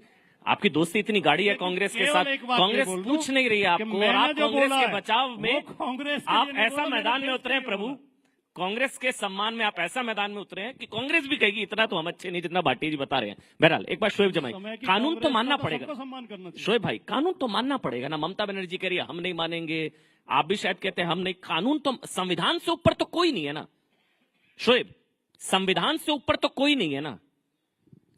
देखिए ऐसा है कि झूठ को जो है ना भव्यता मिल गई है। The lie has been glorified, और दुर्भाग्य से हमारे टीवी चैनल और मीडिया भी उसी को एजेंडा को चलाते रहते हैं, और जनमानस के दिमाग में आ जाते हैं कि अच्छा ऐसा है, वक्फ बोर्ड ऐसे कब्जा कर लेता है और ये कर लेता है। एक बात बताइए, वक्फ बोर्ड कोई मुसलमानों की स्वायत्त संस्था है, ऑटोनोमस बॉडी है, या स्टेट गवर्नमेंट के द्वारा एक रिकमेंडेड, बल्कि उनके अंडर में, जिसमें स्टेट के सेक्रेटरी, जिले का डीएम, चीफ मिनिस्टर के द्वारा अपॉइंटेड लोग, उसके ही द्वारा यहाँ से अपॉइंटेड जज उसके ट्रिब्यूनल में होते हैं, बल्कि एक कानून के तहत वो एक बॉडी होती है किसी भी स्टेट में। और किसी भी जमीन पर जो रजिस्ट्रेशन एज अ वक्फ होता है या कोई वक्फ करता है, वो बिना सर्वे के नहीं होता। सर्वेयर भी गवर्नमेंट का, स्टेट गवर्नमेंट, अगर बीजेपी की सरकार है या कांग्रेस की भी सरकार है, सर्वेयर उसको सर्वे करके रिपोर्ट देता है, डीएम उसको सही पाता है, तो ही वो वक्फ में रजिस्टर हो। अब इतने तमाम प्रोसेस से कोई चीज गुजर के आती है तो आप कहेंगे कि अरे मुसलमान तो वक्फ बोर्ड के नाम पे कब्जा कर रहा है। अरे तो कब्जा कर रहा है, अगर किसी गांव में, तमिलनाडु के किसी गांव में किसी ने गलत क्लेम कर दिया, किसी सर्वेयर ने गलत रिपोर्ट दी, या किसी डीएम ने उसको अप्रूव कर दिया, इसमें मुस्लिम समाज का क्या दोष? नंबर 1 ये झूठ फैलाया। अब दूसरा कि वक्फ बोर्ड के पास जो है ना तीसरी सबसे ज्यादा जमीन है। पहली हो गई रेलवे, और ठीक है, ये रेलवे और रक्षा तो देश की है ना, ये निजी है, इसलिए पहली है दुनिया में सबसे अमीर जी। अभी एक डेटा, एक आंकड़ा उठा के देखिए, जो हिंदू इंडोनमेंट बोर्ड है, हर देश में, हर समाज के पास, हर धर्म का एक एक बोर्ड है। जैसे हिंदुओं में हिंदू इंडोनमेंट बोर्ड है, गुरुद्वारा प्रबंधक कमेटी है, क्रिश्चियन की एक अपनी इंडोनमेंट बोर्ड है, उसी तरीके से देवी स्थानम बोर्ड है, हिंदू इंडोनमेंट बोर्ड है। उसमें सिर्फ 4 राज्य, तमिलनाडु, उड़ीसा और आंध्र प्रदेश और तेलंगाना, इन 4 राज्यों के आंकड़े उठा के देखेंगे तो लगभग 12 लाख एकड़ जमीनें जो है वो सिर्फ ये 4 राज्यों में है। फिर आप क्यों झूठ बोलते हैं कि इतनी जमीनें हैं इनकी? अगर जमीनें हैं भी तो जिन्होंने वक्फुल औलाद किया या जो कुछ भी जिन्होंने डोनेट किया उन्होंने अपनी प्रॉपर्टी की है। भाई मेरी प्रॉपर्टी है, मैं किसी को डोनेट करना चाहता हूँ, वक्फ करना चाहता हूँ, it should be go under a process. ये अच्छी चीज है, ये अच्छी चीज है। अब सुनिए, एक मिनट आप कंप्लीट करिएगा। ये अच्छी चीज है, यानी कि 9.4 लाख एकड़ जमीन डोनेटेड है। इसमें वक्फ बाय यूजर भी है। नहीं, मैंने पूछा हाँ या ना। 9.4 लाख एकड़ जमीन डोनेटेड है, सिर्फ डोनेटेड है, ये सिर्फ डोनेटेड है। तो आप तो कहते हैं मुसलमान इतना पिछड़ा हुआ है, इतनी जमीन। ये तो बात है ना, गरीब मुसलमान, पिछड़ा मुसलमान, जमीन 10 लाख एकड़। इस बात को मोदी राज में अच्छी तरक्की हुई है। नहीं, मैं इस बात को लेकर कभी नहीं कहता कि वक्फ बोर्ड के अंदर करप्शन नहीं था। स्टेट गवर्नमेंट की निगरानी में, चाहे बीजेपी की सरकार हो या कांग्रेस की हो या किसी अन्य पार्टी, हर राज्य सरकार के अंदर जो भी वक्फ बोर्ड रहा है उसके अंदर करप्शन हुए हैं, उसमें सबने फायदा उठाया, सभी पार्टियों ने। ये मैंने, लेकिन सुधार के नाम पर आप और उसको बिगाड़ रहे हैं। क्या कि देखिए, इनका कानून इन्होंने बनाया कि भाई आप अगर वक्फ करना चाहते हैं तो you should be practising Muslim for the at least 5 years। Practising Muslim का क्या क्राइटेरिया होगा? दाढ़ी टोपी होगी तब। उसके घर में नमाज पढ़ते हैं नहीं पढ़ते आप कैसे देखेंगे? लेकिन प्रैक्टिसिंग मुस्लिम होना जरूरी है वक्फ करने के लिए। लेकिन आप वक्फ बोर्ड में, सेंट्रल काउंसिल में 2 नॉन मुस्लिम अनिवार्य हो सकते। कोई हिंदू वक्फ नहीं कर सकता, लेकिन बोर्ड मेंबर में होंगे और स्टेट में होंगे। ये गजब का कानून। अच्छा, इसी बात को 1955 में और 1995 में जो संशोधन हुए थे उसमें ये था कि वक्फ बोर्ड में सिर्फ मुस्लिम ही वक्फ कर सकते। लेकिन 2013 में एक संशोधन आया था जिसके बाद ये तय हुआ था कि नॉन मुस्लिम भी वक्फ कर सकते हैं, डोनेट कर सकते। और उसको कौन समर्थन किया था? लाल कृष्ण आडवाणी जी, सुषमा स्वराज जी। बीजेपी ने ओवरवेलमिंग ये से जो है सपोर्ट किया था। आज इनको लगता है कि शहजाद पूनावाला आप उनसे बड़े नेता हैं, मोदी जी, योगी जी, क्या आडवाणी जी से और सुषमा स्वराज जी से बड़े नेता हैं? अरे तय कीजिए ना भाई, झूठ कर रहे हैं। तो मैं ये कह रहा हूँ कि लाई हैज बीन ग्लोरिफाइड। झूठ ये जो जनमानस के दिमाग में लाया गया। शोएब कॉन्क्लेव है, एक एक करके बोलेंगे। आपने अपनी बात रखी, आप अपनी बात का मामला नहीं है। बिल्कुल, मतलब हिंदुओं से जमीन लेने में दिक्कत नहीं है, लेकिन हिंदुओं को बोर्ड में शामिल लेने से प्रॉब्लम है। बस हो गया। अब शहजाद बोलेंगे, एक एक करके प्लीज। शहजाद, वक्फ के अतिक्रमण को हटाने के लिए, एक एक करके बोलेंगे। वक्फ के अतिक्रमण को हटाने के लिए तो कानून है। डिबेट में अतिक्रमण कोई कर ले तो बेचारा पसमानदा कहाँ चला जाए। तो मुझे लगता है इसके लिए भी डिबेट अतिक्रमण कानून भी लाना पड़ेगा। अब सुनिए, एक एक करके मैं जवाब देना चाहता हूँ। दोनों विद्वान प्रवक्ता हैं। राजकुमार भाटी जी ने पहले शुरुआत कर ली कि सावरकर जी ने 2 नेशन थ्योरी की कल्पना की थी। भाटी जी वैसे इतिहास का बहुत ज्ञान रखते हैं, पर सबसे पहले ये बात सर सैयद अहमद खान ने कही थी। दूसरी बात, सावरकर जी अगर इतने ही बड़े देशद्रोही थे तो इंदिरा गांधी ने 1970s में उनके नाम पर पोस्टेज स्टैंप निकालकर उनको ग्रेटेस्ट सन ऑफ इंडिया बोला। मतलब इंदिरा गांधी भी देश के बंटवारे करने वाले के साथ थी। और बंटवारा क्या सावरकर ने किया? सावरकर 47 में सत्ता में थे या नेहरू थे? अब दूसरी बात, इन्होंने कहा कि देखिए हम तो चाहते हैं कि देश का बंटवारा ना हो, हम एकता चाहते हैं। बहुत अच्छी बात कही है भाटी जी ने। इससे सुंदर बात क्या हो सकती है? एक ही तो चीज है जो एकता लाएगी, एक यूसीसी का समर्थन कर देंगे।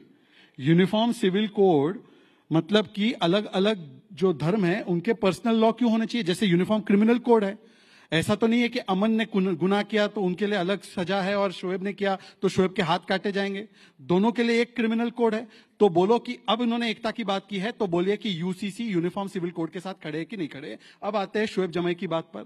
शोएब जमाई जी, पहले तो आप काफी ज्ञान रखते हैं इस पूरे मसले पर और आपने इस पर स्टडी भी की है, ये अच्छी बात है। परंतु वक्फ बाय यूजर का कॉन्सेप्ट 95 के कानून में आया और 95 के कानून का हमने विरोध किया था।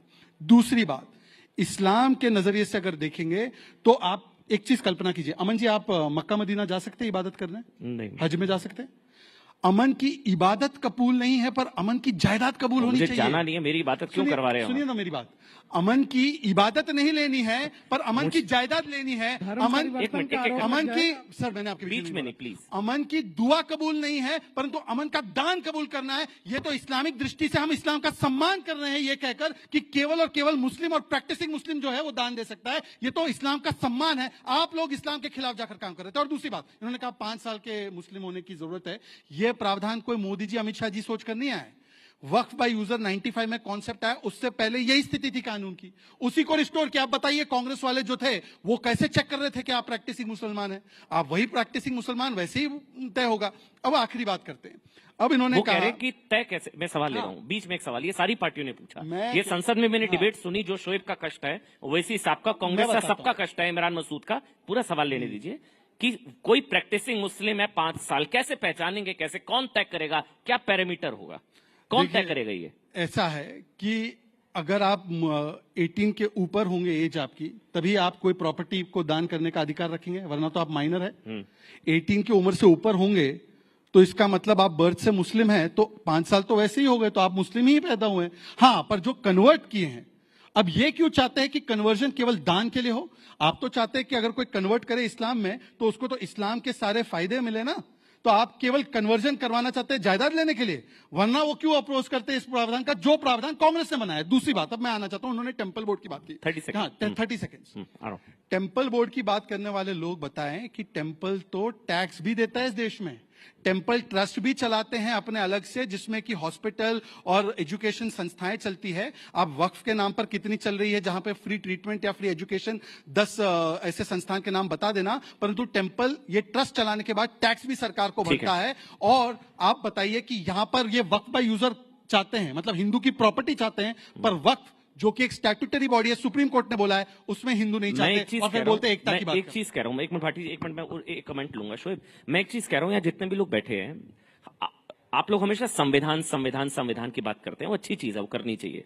मेरी नजर में ये सारी डिबेट संसद में पूरे देश में हो चुकी है, अब तो राष्ट्रपति के हस्ताक्षर हो गए, चैप्टर क्लोज, मानना पड़ेगा, है ना।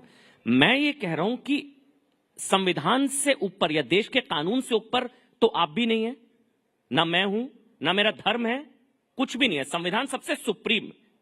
अमूल आ रहे हैं ना, है या नहीं है बताइए ना? संविधान बड़ा है शरिया? अच्छा मैं गलत बोल गया कुछ, संविधान बड़ा है शरिया? संविधान है ना सुप्रीम? सवाल पूरे कर लीजिए। अच्छा ये सवाल, एक मिनट रुकिए पहले। मेरी नजर में मेरा धर्म छोटा है, संविधान बड़ा है, आपकी नजर में संविधान बड़ा है शरिया?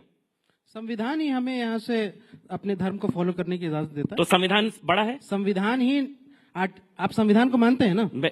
तो संविधान बड़ा है शरिया? इतना मुश्किल सवाल नहीं, मैं माफी चाहूंगा, मैं गलत सवाल पूछ रहा हूं, आपके लिए शरिया बड़ा है? संविधान को मानते हैं, संविधान बड़ा है शरिया? नहीं आप पहले भले, अरे चलिए मैं आपका जवाब दे दूंगा, आप नहीं बोल रहे हैं। संविधान मानते हैं, जिनके लिए शरिया बढ़िया था 47 में चले गए, वो हमने क्या हो गया आपको? आपके लिए देश तिरंगा पहले है।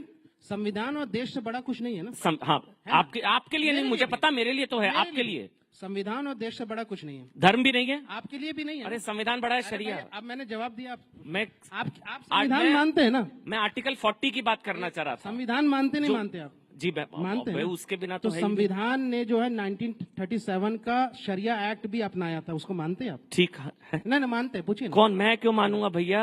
आप मानेंगे शरिया, मैं क्यों मानूंगा? संविधान का हिस्सा है शरिया, आप मानेंगे, मैं क्यों मानूंगा? संविधान का हिस्सा है। अरे तो हो गए ना, तो संविधान बड़ा है शरिया?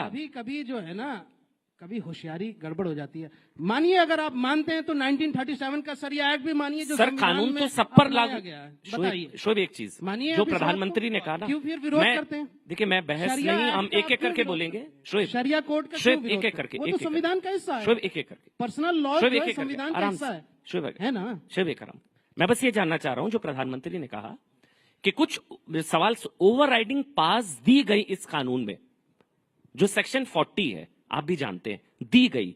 हमारी कोई प्रॉपर्टी का मामला होगा, हम कोर्ट जाएंगे, न्यायालय जाएंगे, आप में वक्फ ट्राइब्यूनल जाएंगे। 2013 में जो अमित शाह ने बताया 99% चांस है ही नहीं कि आप ऊपरी अदालत में स्पेशल रिव्यू पिटीशन लगती है, वो आप मेरे से बेहतर जानते हैं।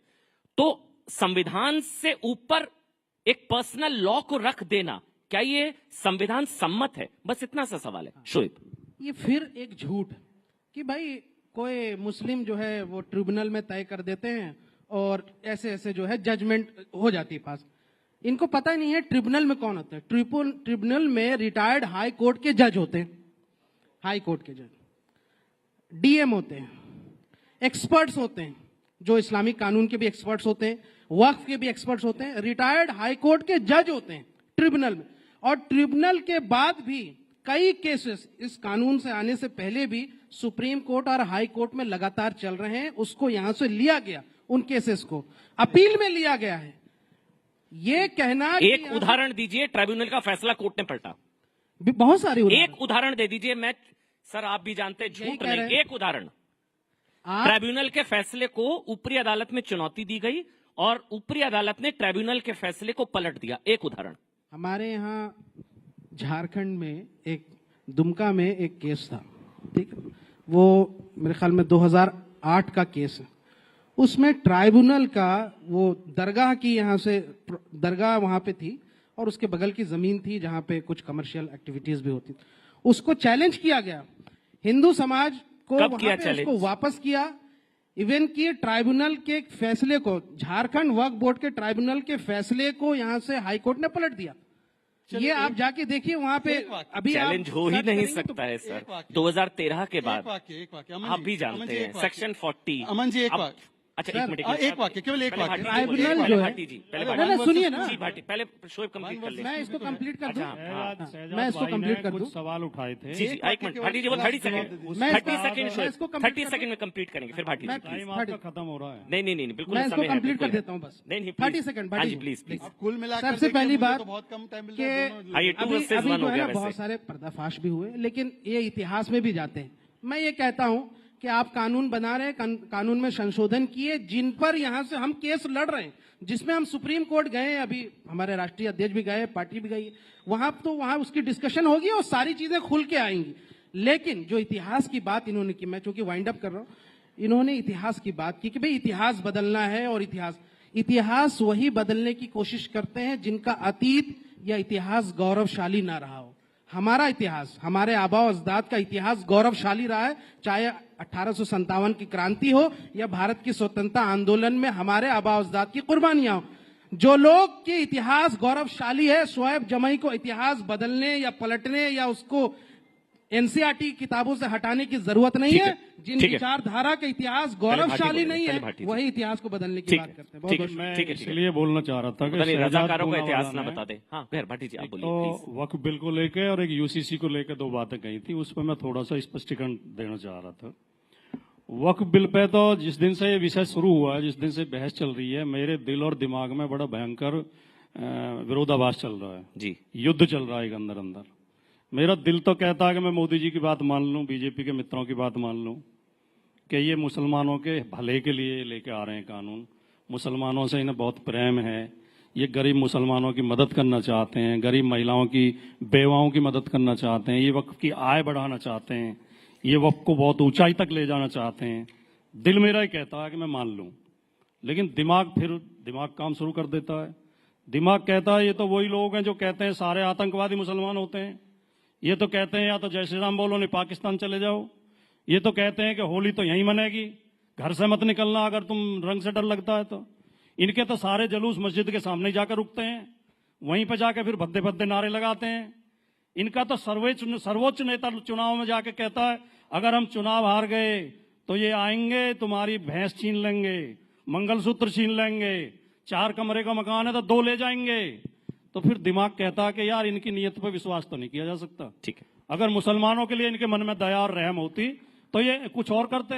ये वक्फ बोर्ड का कानून केवल वक्फ की जमीन कब्जाने के लिए लाया गया है। जिस तरह अयोध्या में सेना की जमीन इन्होंने अपने पूंजीपति मित्रों को दे दी है, ये वक्फ की जमीनें भी दे देंगे, ये इनकी नीयत है। ठीक, दूसरा इन्होंने यूसीसी का जिक्र किया। 30 सेकंड में अमन जी ये तो बहुत ज्यादा बोलिए। मैं तो इनके आधे समय भी नहीं बोला सर। 2 वर्सेस 1 है ना, 2 वर्सेस 1 है, वो अकेले पड़ गए प्लीज। हाँ, यूसीसी का जहां तक सवाल है, देखिए पूरी दुनिया जानती है कि भारत एक विभिन्नताओं वाला देश है। यहाँ कोस कोस पे पानी बदला, 4 कोस पे पानी। यहाँ ऐसे लोग भी हैं जिनके 2 सगे भाइयों के बच्चों की आपस में शादी हो जाती है, एक भाई की बेटी एक भाई का बेटा। यहाँ ऐसे लोग भी रहते हैं, ऐसे समाज भी हैं जो अपने मामा के बेटी से शादी करते हैं। और यहाँ ऐसा समाज भी है जिसमें मैं भी आता हूं, मैं भी जिस समाज से आता हूं, मामा की बेटी से शादी करना या चाचा की बेटी से शादी करना पाप माना जाता है, अपराध माना जाता है। तो ये देश विभिन्नताओं का देश है। हमारे परिवारों में एक सगा भाई सनातनी होता है जो मूर्ति पूजा करता है, शिव जी की मूर्ति पर दूध चढ़ाता है। ठीक है भाटी, दूसरा भाई आर्य समाजी हो जाता है। लेकिन भाटी जी मेरा नहीं, आप अन्याय कर रहे हैं मेरे से। मैं 2 ही वाक्य बोल रहा हूँ, बस खत्म कर प्लीज। क्योंकि कोई बात वो मूर्ति पूजा को पाप मानता है, मूर्ति में लात मारता है। कैसे यूसीसी लाओगे? उन दोनों भाइयों में से कौन से की बात मानोगे?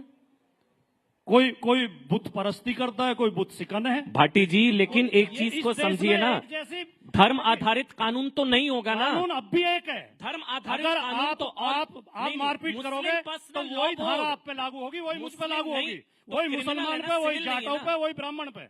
तो कहाँ कानून अलग है?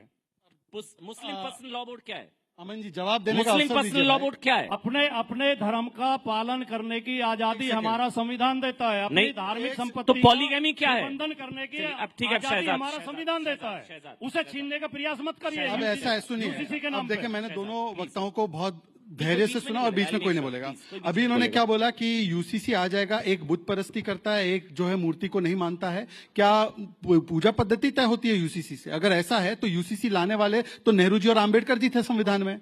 यूसीसी को पहली बार इंप्लीमेंट किया गोवा में तो कांग्रेस की सरकार थी, सुप्रीम कोर्ट ने वकालत की। यूसीसी का पूजा पद्धति से कोई लेना देना नहीं। आपको अपनी बहन से शादी करनी है, कीजिए, पर हाँ, अगर आपकी बहन 15 साल से कम उम्र की होगी और आप 60 साल के होंगे तो अगर हिंदू को सजा होगी तो दूसरे वर्ग को भी होगी सजा। सुन लीजिए, जानबूझ के प्रयोग कर रहे हैं, गाली गलौज बीजेपी के लोगों के बीच में नहीं बोला, शादी नहीं करता हूँ, अपनी जुबान को लगाम दीजिए आराम से। अच्छा, ये जानबूझ के इस तरह की बदतमीजी कर रहे हैं। अपनी बहन से शादी आप लोग करते हैं, मैं नहीं करता। नहीं, आपके लिए नहीं बोला, मैंने आपके लिए बोला आपके लिए नहीं। ये शब्द का क्या मतलब? मैंने जनरली बोला आपको अपनी बहन से शादी करनी है? किसी को भी, जानबूझ के किसी को भी। भाटी जी, इनके पास मसाला होता नहीं। अच्छा ठीक है, एक मिनट, इनके पास तर्क होता ही नहीं। अच्छा ठीक है, इनके पास ज्ञान होता नहीं, तो बदतमीजी पे उतर चलिए ठीक है, हो गया भाटी जी। और फिर ये बेइज्जत हो गया। आप बोल दीजिए, आपने उनके लिए नहीं कहा, नहीं कहा उनके लिए, हो गया। कोई ऐसा भाटी जी, उन्होंने आपके लिए नहीं कहा। बड़ी महफिलों में बेइज्जत करके निकाले गए हैं। अरे बस ऐसे भाटी जी प्लीज। इन्हें तो आदत पड़ी हुई है। राजकुमार भाटी, उन्होंने आपकी फैमिली के लिए नहीं कहा। वो क्या आपने कहा है? शहजाद बोल दीजिए, आपने कहा है? आपने नहीं कहा। मैं कहा होता तो तालियां क्यों बजती? नहीं, और वो मुझे मैंने कहा कि खामखा का ड्रामा मैं बोल रहा हूँ, मैंने कहा आपको मेरे पे है, मैं बोल रहा हूँ, मैं नहीं अलाउ करूंगा, बस बात खत्म। ये जो चैनल आजकल चला रहे हैं कि बीजेपी उन्होंने आपकी फैमिली के लिए नहीं बोला है, उन्होंने बोला कोई भी अगर करना चाहता है परिवार में। एक दिल्ली की मुख्यमंत्री हमारे राष्ट्रीय अध्यक्ष के लिए एक चैनल पर बैठ के गाली दे रही है, एंकर ने नहीं टोका। ऐसे एंकरों को भी बेनकाब करना पड़ेगा। ये एंकरिंग नहीं है, ये गुलामगिरी है, ये नौकरी है किसी पार्टी की। शहजाद ठीक है, माफी मांगी आप इसके लिए। नहीं बोला, आपने आप शब्द बोले के लिए नहीं बोला। नहीं बोल दीजिए, एक मिनट बोल रहे हैं। इन्होंने कहा कि आप अपनी बहन से शादी कर सकते हैं। अरे कोई आप प्लीज क्लैरिफाई, ये इंपॉर्टेंट है, फैमिली पे नहीं। मैं भी बोल रहा हूँ, नहीं बोलना होगा फैमिली पे। मैं भी आई ऑल्सो। आप इतने अपशब्द बोलेंगे। चलिए हाँ प्लीज, एक मिनट। ऐसा है, और शर्म नहीं? अरे वो बोल रहे हैं भाटी जी, शो में बेइज्जत होती है।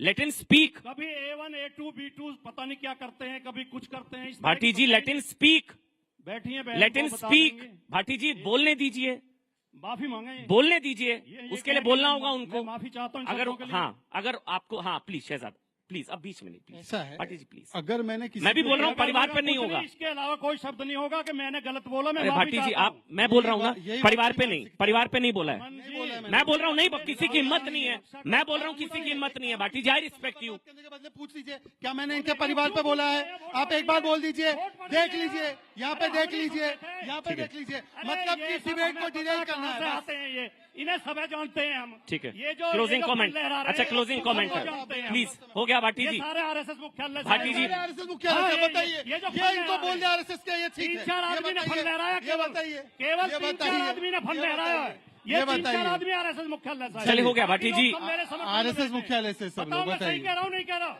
आरएसएस मुख्यालय से। आप लोग आरएसएस से मुख्यालय से आए हैं क्या? अरे ये फंड वाले आरएसएस के मुख्यालय। अरे बस भाटी जी, भाटी जी पूछ लो, बुला के आ जाओ, इनका पर्चे पूछ। राजकुमार भाटी, वहां से बैठ कर। राजकुमार भाटी प्लीज, आप अपना नाम अच्छा बताइए। Please please please please please please please please please.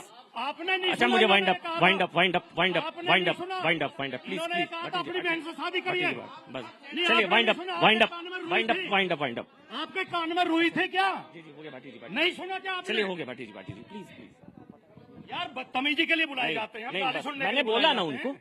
चलिए बस कंक्लूडिंग कमेंट है। शहजाद प्लीज, चलिए आप प्लीज शहजाद खत्म कर रहे हैं हम। अब आप ही बोलेंगे नहीं, या तो माफी मांगे वरना मैं बोलने नहीं दूंगा। करना पड़ेगा, ऐसे नहीं होता। आपने बहुत अपमानजनक शब्द ऐसे कहे हैं। गुंडागर्दी नहीं। आपने मुझसे कहा कि आप अपनी बहन से शादी करिए, इसके लिए आपको माफी मांगनी पड़ेगी।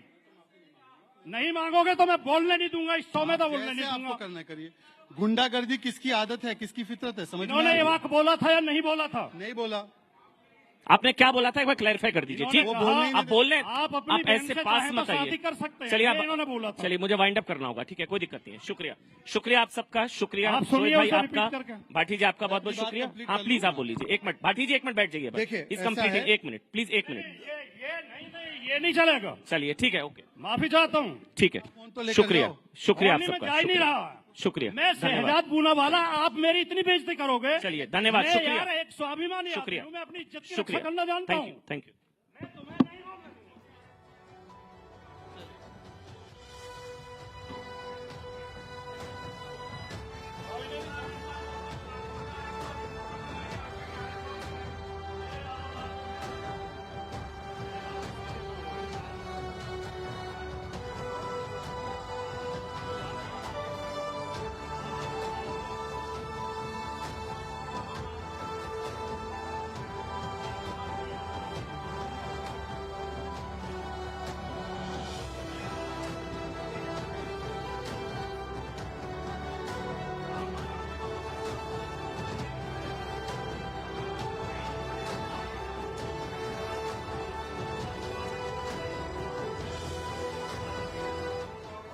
CNBC બજાર વિશેષજ્ઞોના વિશ્લેષણ બજારની હર ચાલ પર નજર અને હંમેશા બે કદમ આગળ અમે છીએ CNBC બજાર બિઝનેસની માતૃભાષા.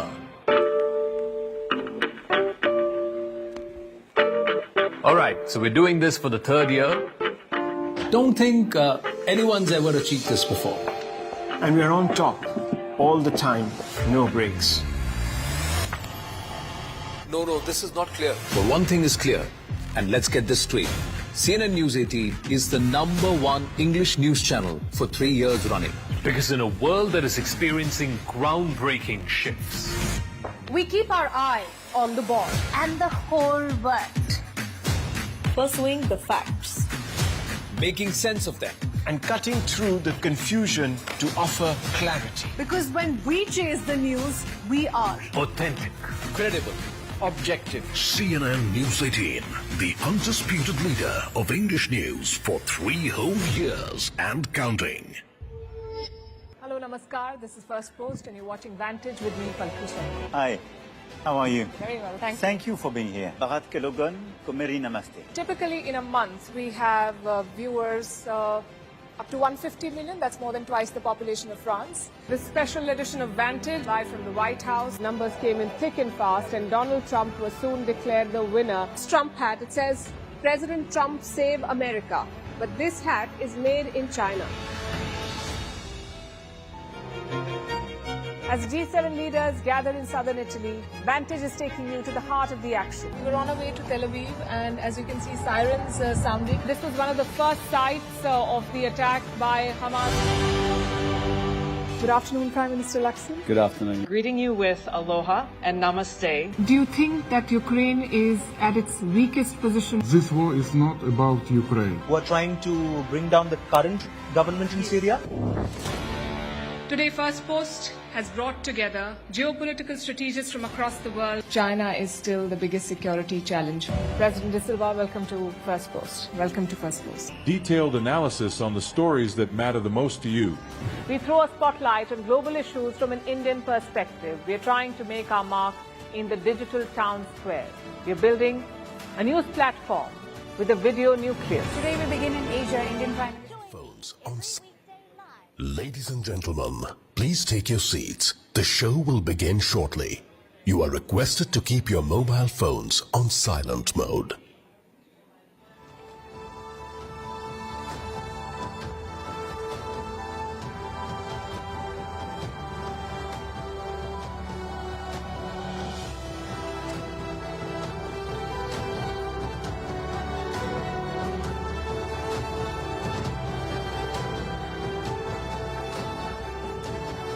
Okay.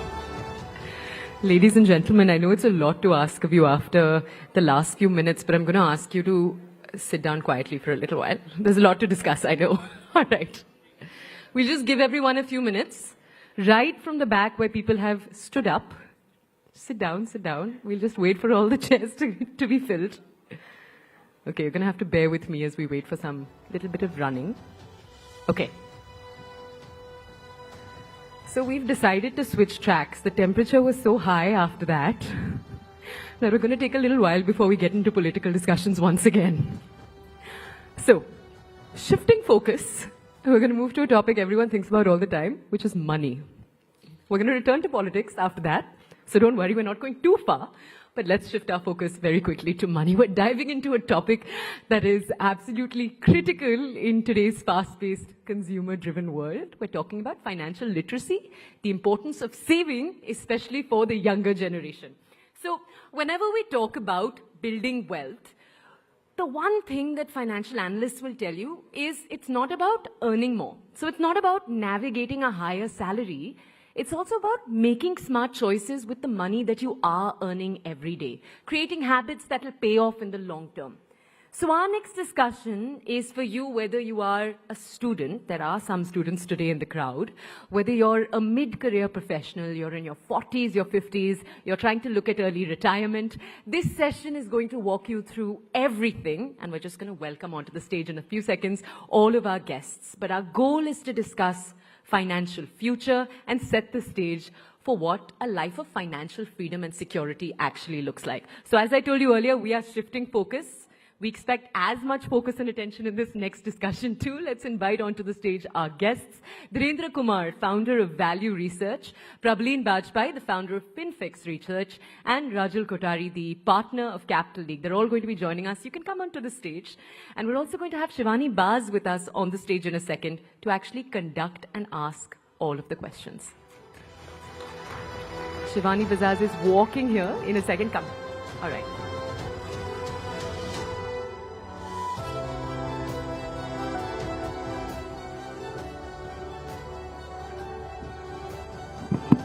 Thank you so much, Toya, for that. And thank you so much to the panelists. And thank you to the audience as well. I know it has been a heated discussion before this. We'll try to calm everybody down and welcome to Rising Bharat Summit and this particular important conversation that we're going to have. And as Toya mentioned that, there has been a rising concern about the fall and the dip in the savings in this nation, especially from the young people. But, there is a dichotomy of sorts, Dhirendra, that we are seeing that a lot of interest among young people who want to invest more, get into stock markets more, want instant gratification, want instant results, returns. And, the most important question and the most asked question that I personally have whenever I speak to young people, people who are 19 years old, 22 years old, is that, which fund gives the maximum returns? Is there a fund which gives 50% returns? Dhirendra, and I know that on Value Research, there are questions like that every day. So, is savings mindset more important? Let me just, begin by asking you that question. As a country, are we looking at a time where that is going to be very important, because we are seeing that young people now in India are not investing and saving that much? Yes, your investing journey doesn't start till you save. So you can't borrow money and save. You will get bankrupt without having the money. But more importantly, there is a significant change in something that has happened, which was not available when I was growing up. My parents, or most parents in my surrounding, in the vicinity, they had a fairly regular, predictable income for life, which is unlikely.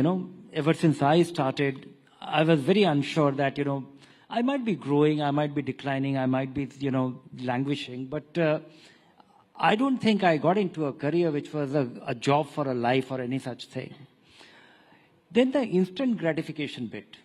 In my times, the waiting time for getting a scooter was 8 years for my father. And for me in Delhi, when I set up Value Research, the waiting time for getting a telephone connection was 9 years from MTNL. If you actually refer to all this, and today if you wish something, you get it. So, this is instant gratification is the new default. Then people are, these are very significant societal changes which we have seen in the last 20, 30 years, which is, lifestyle inflation is considered normal. If you are growing in life, then you are spending your way to demonstrate growth. Otherwise, you are not good enough. You are not prospering. You are not doing. So, that is one. That is another. Third is that, fear of missing out is something real. A lot of people are very upset, very disappointed with themselves. It actually hurts their confidence. If they are not able to demonstrate that they have really achieved it, they are not left out, they are not in the backstage. Then comes spending is visible, savings is not. You can't demonstrate that you are a thoughtful guy who has a reasonable thing, and if you lose your job, you can take care of yourself. Your dependents can bank on it. So that is thing, and then financial discipline, is a life skill which is not being told. I grew up in a family where my parents, I was unable to discover, or know when I was graduating that whether my parents are well off, poor or rich, because for different things their reaction will be very different. I wouldn't know that. That is not the case. Today it is getting demonstrated. Then comes, schools teach you algebra. They don't teach you affordability. So that's a very significant, So I would not say that, today youth is reckless. I think they are, completely, what to call it, they are untrained in risk. They are, they're unaware of it. Well, I think that is a very important point, Dhiren. And I would want to go to you, ma'am, with that point particularly, because the world has changed and the teachings and the learnings that kids should have about financial discipline, about investments, about savings probably are not moving as fast as we are seeing the world move. You were absolutely right. There is a social media generation out there which believes that if you have 1 lakh rupees, you should show that you have 1 lakh rupees, right? So that is sort of, there is a sort of gap that exists between that. How do you think financial literacy can be brought as early as possible? Also, how do we use that literacy, that discipline, to make a new generation of youth who are more into savings, into investment, and more thoughtful when it comes to spending? So you're very right. From the time, like Dheeraj said, we grew up in a situation of scarcity, and now our kids are in a situation of abundance. So that very thought that they have to think twice before buying something or before spending on something, that thoughtfulness is missing. Now, to your question as to how early we can inculcate such kind of habits, I think society on various fronts has to deal with it as a collective force.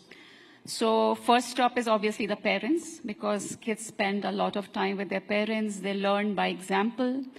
And I would give my personal example that at home I have 2 boys, 27 and 20. And from a very young age, I opened their bank accounts. I would, anything they would win or, some competition, good marks, you deposit a small amount in their bank account. And then when it would collect to, let's say, like a 5,000, 10,000 kind of an amount, you invest in it. When they would get the portfolio, you sit with them, you show them how your money is growing. That, I gave you a gift of 1,000 and now look, it's looking like, 1,000 something. Similarly, with pocket money, we can teach them budgeting. We can put like a condition that you need to save something from your pocket money. We can reward if they save at the end of the year by giving them some kind of an extra money, which acts like a return. So those kind of steps could be formed in early age. As we grow up, simultaneously, the school is also teaching them something about such things, like if they have a school picnic, then, if there is a budget, then how would the kids like to spend? So in a classroom setting, if they can be explained or, given responsibility, that also it has to be fun. It can't be boring. The moment it becomes boring, the mind tunes off, right? So these are habits which unknowingly then they inculcate of thoughtfulness before spending. And why savings is important? It is linked to sacrificing the current gratification, the consumption, the pleasure you get out of spending your money now. On the other hand, saving it for a future where you can fulfill your ambitions with it. So that is the key, point they So need to basically, it understand. shouldn't be how we were taught taxation, because all of us learnt it in school clearly, but when the tax season arrives, we are all looking for help. So probably on that note, I would want to come to you. There is all talk about how we can inculcate this habit, what we should do, what parents should do, what schools should do. But in a generation which is constantly looking at their friends buying bigger cars, buying bigger houses, buying fancy clothes, going abroad, having bigger brands, how do we make it fun, like she said? How do we make it approachable and, aspirational, in a sense that, I invest money or I save money, that's supposed to be something that is good about it. That feeling, I believe, is missing these days. It's more on how much you spend. It's more on what brands do you wear, what car do you drive. How do you strike that kind of a balance? I think one of the most scary trends which I feel is there in the society today is the growing comfort with credit and loans. Because most of our pictures that we post, that have gone on a foreign trip is probably out of a personal loan that the person has taken. I know somebody, in fact, my RM from the bank, he came and he said, "Ma'am, kuch bata do, mere finances theek karo." And I said, "Where do you invest? How much?" and all. I said, "Start with 5,000, you're getting 25, 30, kuch shuru karo." He said, "Nahi ma'am, maine shaadi ke liye personal loan liya tha, abhi main wo pura kar raha hu." So an event like marriage, where your budget can be probably from 10,000 to 10 crores to, further figure. Anything these days. You have to put a capping. And Shivani, वो जो पुराने time पे कहते थे, जितनी चादर है आपको उतना ही पैर पसारना है. So basically, you need to limit yourself. You have to have a budget. And it's not that you shouldn't buy a fancy handbag or you shouldn't go on a foreign trip, but you should plan for it. And it's really hard in today's world because everything is so instant. So on nature, it doesn't work. So it's like if you plant a tree, it'll take those 5-10 years to grow. And creating wealth is something similar. And unless and until we learn to keep that patience, become a little uncomfortable with the growing comfort with credit debts, because we don't see affordability with, can I afford a 1 crore home? We see, okay, maybe I can afford a 1 lakh EMI. So the way we check affordability has changed. So at the end of the day, I think it's so important that you start with the basic simple exercise of tracking your expenses, where what is spent. See what can, the leakages are always there in your home budget, you're spending. Put a capping to it. Try and put some money aside in the beginning of the month. Please just usko gayab kar do. Put it in a different bank account. You have to save at least 20-25% of your income. Otherwise, 30 years later, you would repent. A small example, a person, because a lot of young kids are sitting here, a 10,000 SIP started today. Sounds boring, 10,000, 30 years, who's seen 30 years? But let's say you're 25 and you invest till 55. With a 10,000 SIP, you can create about 3.5 crores, which is quite good. If you now that's a calculation people want to hear, yeah. So go on. If you do a 10% step up, so if you're just increasing your SIP with 10% each year, you can create 8.7 crores, which is not bad. Now, let's say another person says, I'm not starting at 25 because I will earn more when I'm older. Because we tend to overestimate our earning capacity and kind of underestimate our future expenditure. That person, let's say, starts 20 years later, has to retire at 55. So starting at 45, 10 years to go. Now, when you start with 10,000, you can only create 23 lakhs in those 10 years. Now, you'll say, no, but I can do more. Okay, so let's do a 50% step up. Even a 50% step up will give you 1.8 crores. So what that person needs to do is save about 16 times. So 1,60,000 during that tenure to reach that basic 3.5 crore mark, which the person A was able to do with that 10,000 SIP. But that patience has to be there, Shivani, and it cannot be, it's not something that you can borrow. You need to practice it. It's like meditation. So you have to invest practice, and I think then only it can happen. Otherwise, we won't have a very healthy financial well-being kind of the youth of today, they won't have that kind of a wellness tomorrow. Absolutely. Two things that the youth of today wants and needs: meditation and investing patiently. So you touched upon both of them. I would want to come to you, Dhiren, with 2 points that Prableen made. One, the easy access to credit. Is it a boon or a bane? It seems to me like, this becomes a problem while, as she said, now affordability is looked at with the kind of EMI that you can actually afford on a monthly basis and not on the entire sum of money that you are doing. So even though it's very important, it's something that puts money in the hands of people. But where do you think the lag is? What needs to be fixed in this scenario? No, very little needs to be fixed in this because, it is good to have available credit, but it is not at all good to avail that credit for unnecessary things. It was a great deprivation for the whole generation for the first, 20, 30 years of post-independence that there was no credit available. People could not borrow money. Today we have gone to, so I think, the real problem lies in basic understanding of arithmetic, appreciation of magic of compounding. Financial literacy should start, or, understanding or comprehending that should start in a more visual way, because most of the people who are troubled by their missteps are the guys who are unable to comprehend, what is it? When you go to an Apple store, and when he tells you that, here is this great iPhone 16, and this can do all the magic, and it is extremely tempting. In fact, it has designed to tempt you. Amazing, a store which is very difficult to get out of, and, it is displayed, and there is a whole science and psychology and behavior and design to it. And then when he tells you that, this is not 1.5 lakh rupees, this is 4,300 rupees per month. And you actually forget asking that whether it is for 5 years, 3 years, or 7 years. This is financial illiteracy of an unusual kind. So I think, the root lies in some very basic comprehension of arithmetic. And these values are not built. You will have great apps, you will have great facilitation. And the whole, about financial services, I have my feeling, not feeling, a deep belief that everybody is out there to get you. And if you are not, you have to really start with the premise that what all can go wrong? How will I lose money? Because people lose principle in the first place.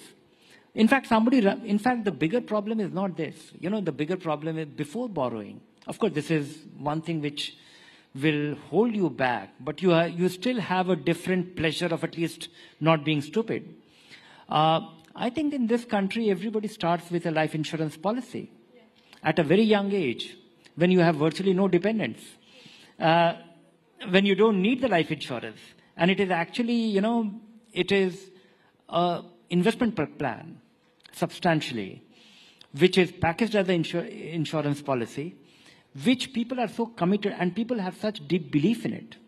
And people end up earning for their longest term, for their longest term investment, committed investment. The average return on a LIC policy, endowment policy, will be about 3.5%. You lose 2/3 of your, you are unable to beat inflation with this investment for the longest term committed disciplined investment.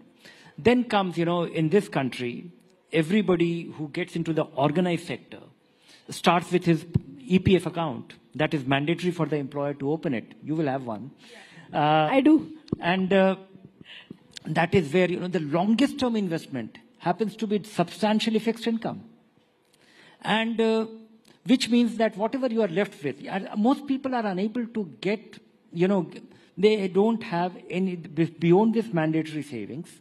A good part of the population is unable to save in the initial 5-10 years. That is the design of the finance. That is the design of the career. That in our early phases of our career, while you are setting up home, you are getting married, you are having children, you are trying to put together the down payment for the house, what are you left with? And the only thing which is going is not actually able to demonstrate to you that, magic happens with your investment, because it's not getting. So the longest term investment that we make is into fixed income. Yeah. Then we end up with, some opportunistic investment in equity. And that is why we end up being a speculator with our equity investments. And that is why you get this question that, how to make quick money with this which fund. In fact, the which fund is a gentleman.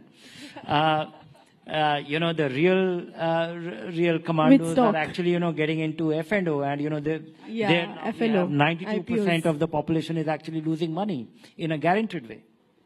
So there seems to be then a lack of understanding of the financial world as a whole. As you said, you have to get into this space thinking everybody is out there to get you.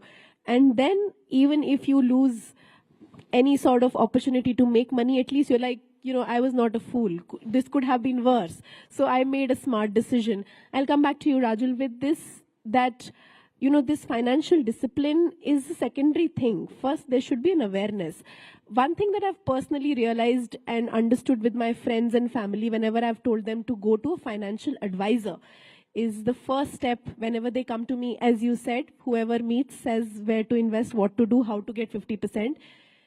Is the very fact that we don't have that kind of money that we go to a financial advisor. What is that about? How do we fix this mindset that I'll have to have at least 1 lakh rupees in my account to go to an advisor to start my investments? How do we deal with that situation? How do you deal with that situation? So actually, that is a very reasonable question given India's population and the number of financial advisors out there. Obviously, it is not possible to provide customized solutions for each one of them. And nobody today has that time also, these individuals who would like to invest. There comes in the role of these fintech platforms where they have been investing. But these have no guardrails in place.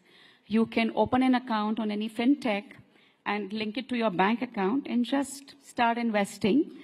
There is no framework, there is no structure that unless you do your risk profile, unless you figure out what is my time horizon, what are my goals, for which purpose I'm investing, you can straight away choose a stock, an IPO, a mutual fund, and with very little, thinking, thoughtfulness, again, I would say, it is done in a very, very ad hoc manner. So for these fintechs, I don't want to blame them. It is a game changer, actually, because they can reach millions of people in one go with a very, very standard solution, which will actually work for a lot of people. If you just say that, my time horizon is 5 years, 10 years, I want to save for my child's education, they can create a plan for you. But most people do not avail of it. And there is nothing which debars them from not investing in a stock without going through this process. So basically, just to interrupt you in between, these fintechs, the fintech revolution that we are seeing is not actually that great without the financial awareness that we must have. That is true. Is what you're saying. Please continue, ma'am. So yes, so first comes awareness, thoughtfulness, and the same platforms can be, leveraged to create that awareness. At the same time, I think it is the responsibility of institutions like banks, AMCs. Today, what are the youngsters most influenced by? Even when they're buying something, consuming something, they're influenced by these so-called influencers on social media that, okay, which, sneakers or which dress or which even makeup stuff I should buy. And they will watch reels endlessly and be driven by purchases based on that. Similarly, why don't we leverage similar influencers to create that financial literacy? Let's try, rather than teaching it through the typical book method, which these people do not, this generation would not so, openly listen to. Get them where they listen, where they're present, where they're applying their mind. So today there are a few financial influencers, but it is like a drop in the ocean. For every 1,000 influencers whom these millions of brands use to influence their sales, you have a handful of financial influencers. So we would need more of them. People like us can cater to a very, very small segment, and that is difficult to replicate without the use of technology. And since there is a phone now in everybody's hand, why not use it for, creating that literacy as well as making your thoughtful, mindful decisions which are linked to your risk appetite, which are linked to your goals, and giving them enough sense of what are the risks there.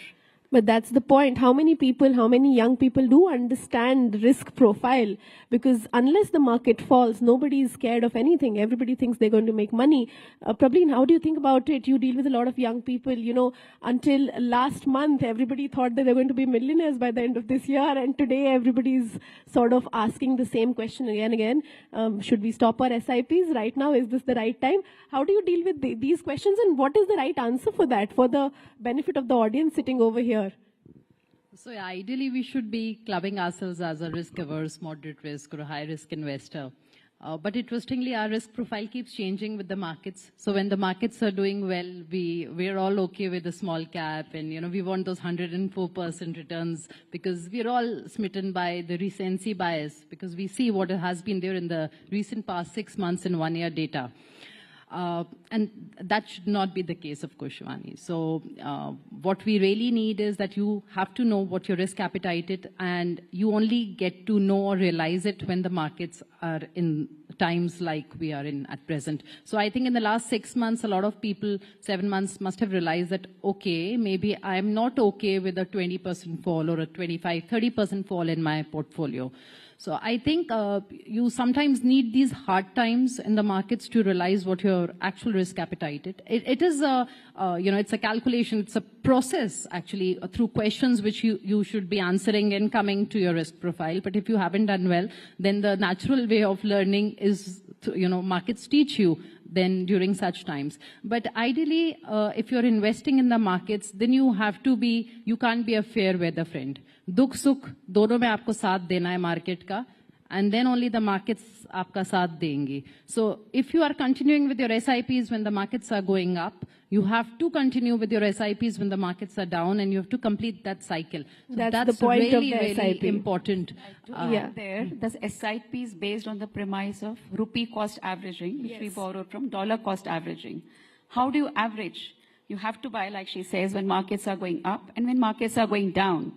If you only invest in while the markets are going up and stop when the markets fall, then actually you are at a loss. You've invested in a rising market. In a very easy manner, when my friends ask me, I say, when do you go to a mall to buy more stuff? When there is a sale.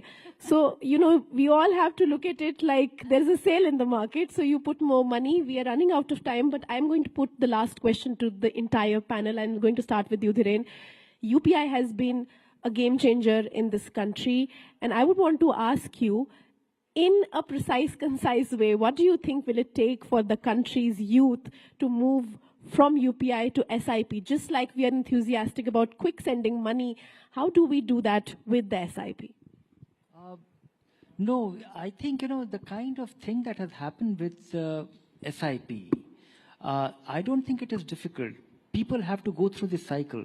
And there's a growing awareness, and I think we will have the next generation of apps which will nudge you on every spend. Your UPI spending can well be a point of nudging you that, okay, what will be the worth of this in 10 years' time?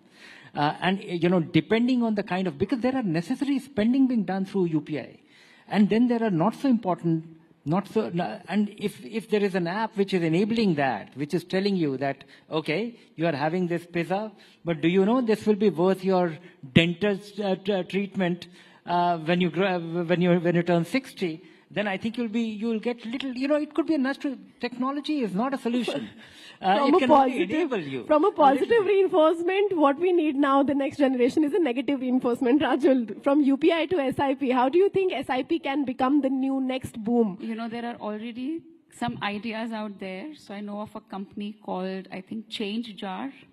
What it does is that every time you spend and whatever is the change, you round it off, and that amount is invested in gold. And there are a couple more like that where, you can round it up, top it up. And there, when you collect it, after 6 months, you see, oh, you have, collected a substantial sum. Nudging is another thing, like you said. Even, just think of it.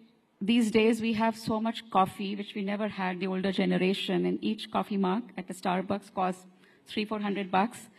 Assuming we are having 2 cups a week, even if we give a 1, in 5 years, if you invest that money at 12%, that will be a good amount, like 1.5 lakhs.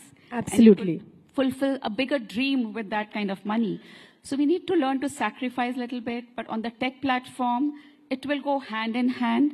If you go to a Paytm and, it says you've made some payment, it says you've saved so much. Even on, let's say, something like Milk Basket, that you buy vegetables, you've saved 100 rupees today because of discounts. Can it ask you a question that, would you like to invest this money, what you've saved? And if you click yes, it should be very easy that it goes into some index fund, for example. Very basic, simple. Yeah, so basically the consonants of apps. We are really now, going into the fintech world. Probably in your last thoughts about how do we, make the youth of this country focus and, how do we make aspirational the thought of investing and saving? At the end of the day, we can use all the help apps, financial literacy, knowledge, but it has to come from within, Shivani. There has to be the realization you have to sacrifice. It's not going to be easy. So even if I decide that, we decide that I need to lose 1 kg or 2 kgs, we all struggle with weight issues. There is a sacrifice which goes into it. You have to diet or you need to exercise. So wealth creation or any sort of future financial saving cannot be done without sacrificing something today. So there has to be some sacrifice and then only it can happen. But as, because we're talking about SIP, I think the youth of today, the example of Chinese bamboo, you sow it for 2, 3, 4 years also, there is no crop on the surface. By the 5th year is when you see the bamboo grow up and like about 80 feet. So that is something which the youth needs to remember, that aap karte raho, you keep doing your SIPs and for an amount, Shivani, which can be kept aside. After you have the contingency fund, so you don't break your SIP. And then that patience that has to be learned. Without that, I don't think we can achieve anything. So basically the end thought is that we need to save before we consume rather than consuming and then thinking about saving investment. Thank you so much, Dhiren, Rajul and Prableen. Thank you so much to our audience. Thank you, there was a lot of insight today. Thank you so much for your time. Thank you for listening, you guys.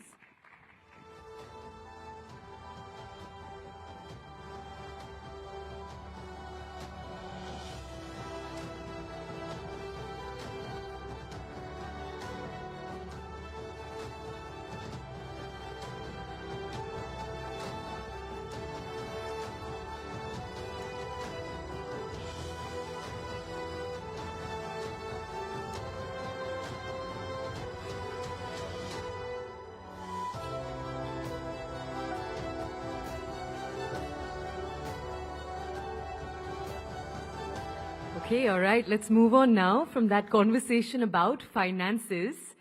A little while earlier, we had a political conversation. This one is slightly different from that. Let's talk about India's future. So in this audience, towards the back are some young faces. This next conversation is for you. In a world where the pace of transformation is faster than ever, young leaders are emerging right at the forefront of politics, of activism, and of social causes. They are questioning the status quo, innovating new solutions, and advocating for inclusive, sustainable progress. In just a few minutes from now, we're going to have a panel on the stage. And these are dynamic young leaders who are going to share their challenges and their visions for India's future. So let's dive into this very exciting conversation. Let's gain a deeper understanding of how young leaders are influencing the world today and paving the way for a better tomorrow. So we're going to invite onto the stage Anand Narasimhan to take this conversation forward. And joining him on that panel, let me just introduce you to all of our speakers. We have Ghanshyam Tiwari. He's the national spokesperson for the Samajwadi Party. Priyanka Kakkar, she's the national spokesperson for the Aam Aadmi Party. Varun Kumar, he's joining us from the Telugu Desam Party. And Siddharth Yadav, he's the national spokesperson for the BJP. A lot of Bonhomie love back there. Anand, do come onto the stage to carry this conversation forward.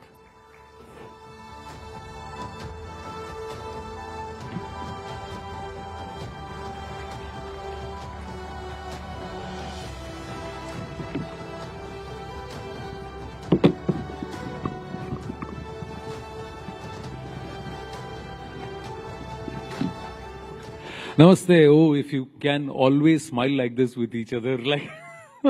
So, if political discourses and debates were like the conversation that we were having at the table off, it'll be fantastic. But there are two, let's congratulate them and put their hands together. Siddharth Yadav just recently got married, so congratulations there. Varun is into his 3rd year, so just out of his honeymoon period of marriage. So, and it's his first time on a national platform as spokesperson of the TDP. So he's a Yuva and he needs some encouragement. So, long honeymoon then. जो शादीशुदा उनको पता है 2 साल बाद क्या होता है, अब तो अभी तो शुरू हुई है कहानी. Anyway, Priyanka ji, you are the dynamic. अब वक्त क्या?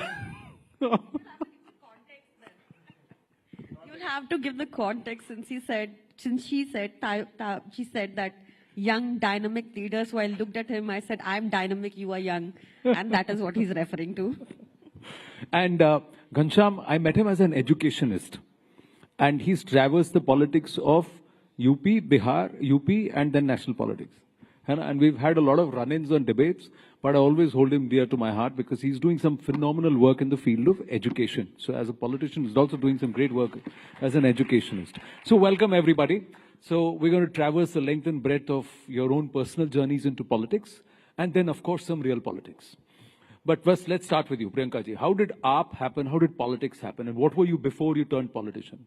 Well, I am and I was a lawyer besides being in politics, and I'm very grateful to the Aam Aadmi Party, to Arvind Kejriwal ji, who collected us very passionate young people and gave us the freedom to grow and taught us how to question without offending people.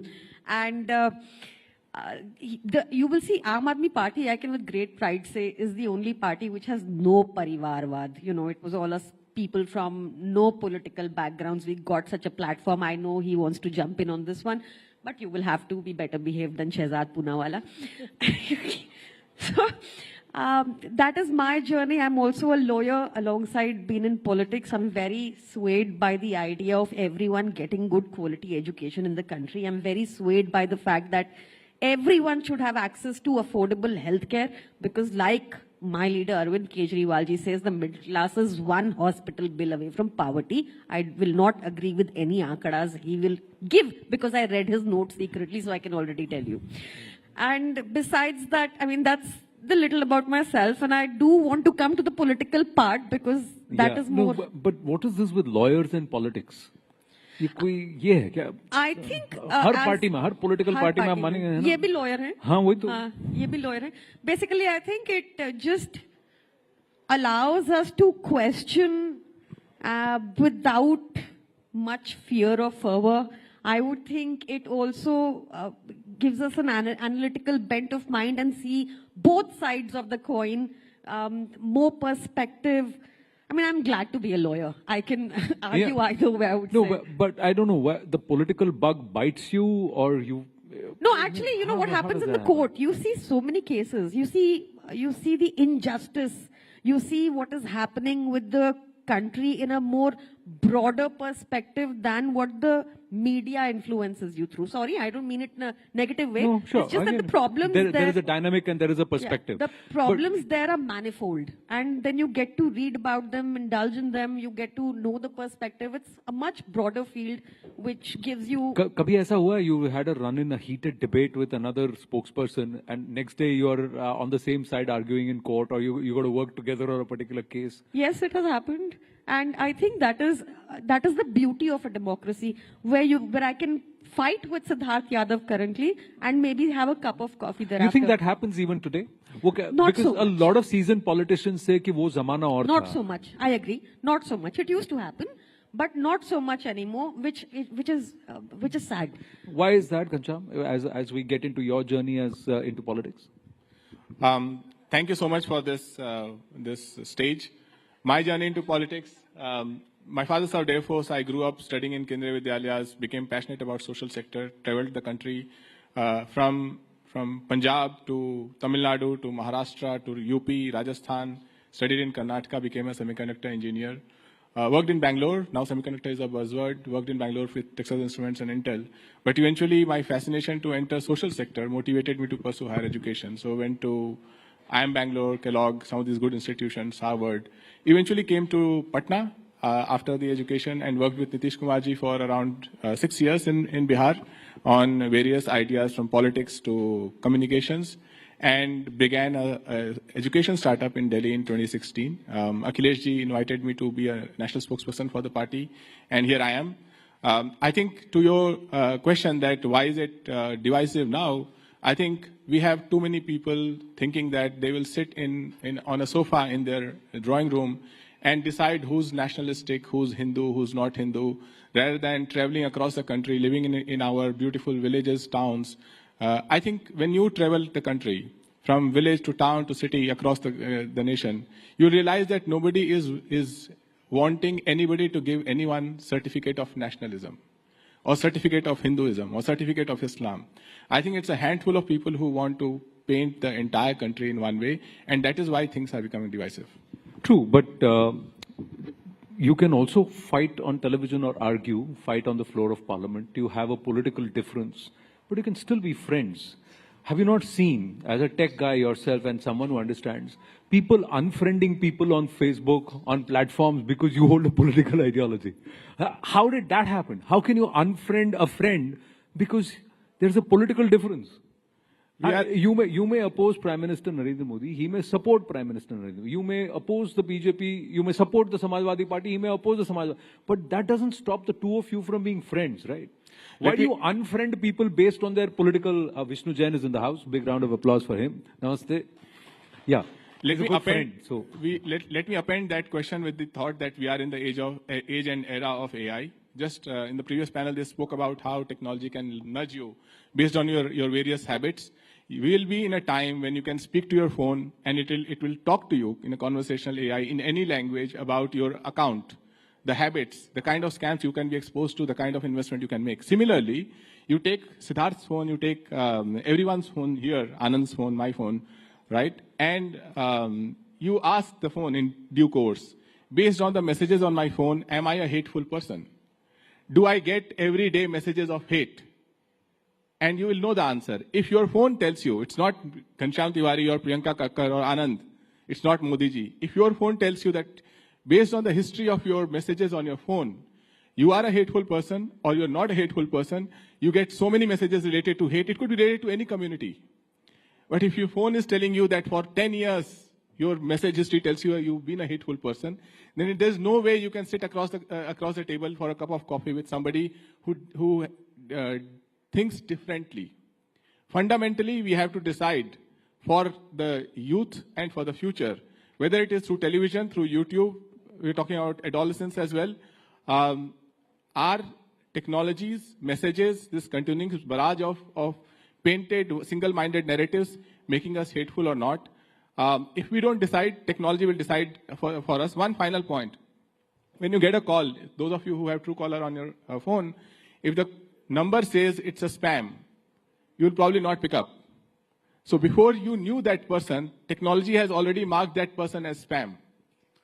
In due course, the same technology, if somebody is speaking, Siddharth is speaking, I am speaking, and a bottom ticker, which is AI generated, says that this person is hateful, you may not listen to them.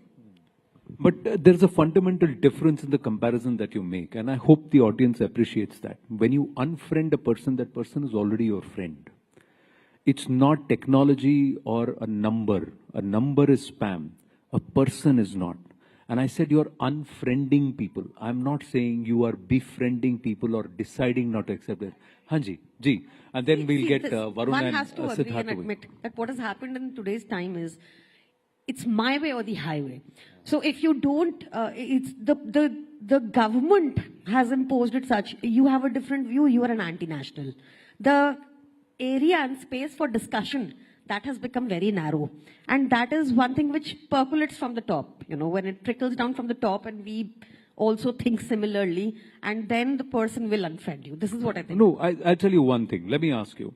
There are political parties who have, I will tell you personal experience, who have decided not to come on my show because they believe this person's point of view is not akin to us or whatever their position. All right.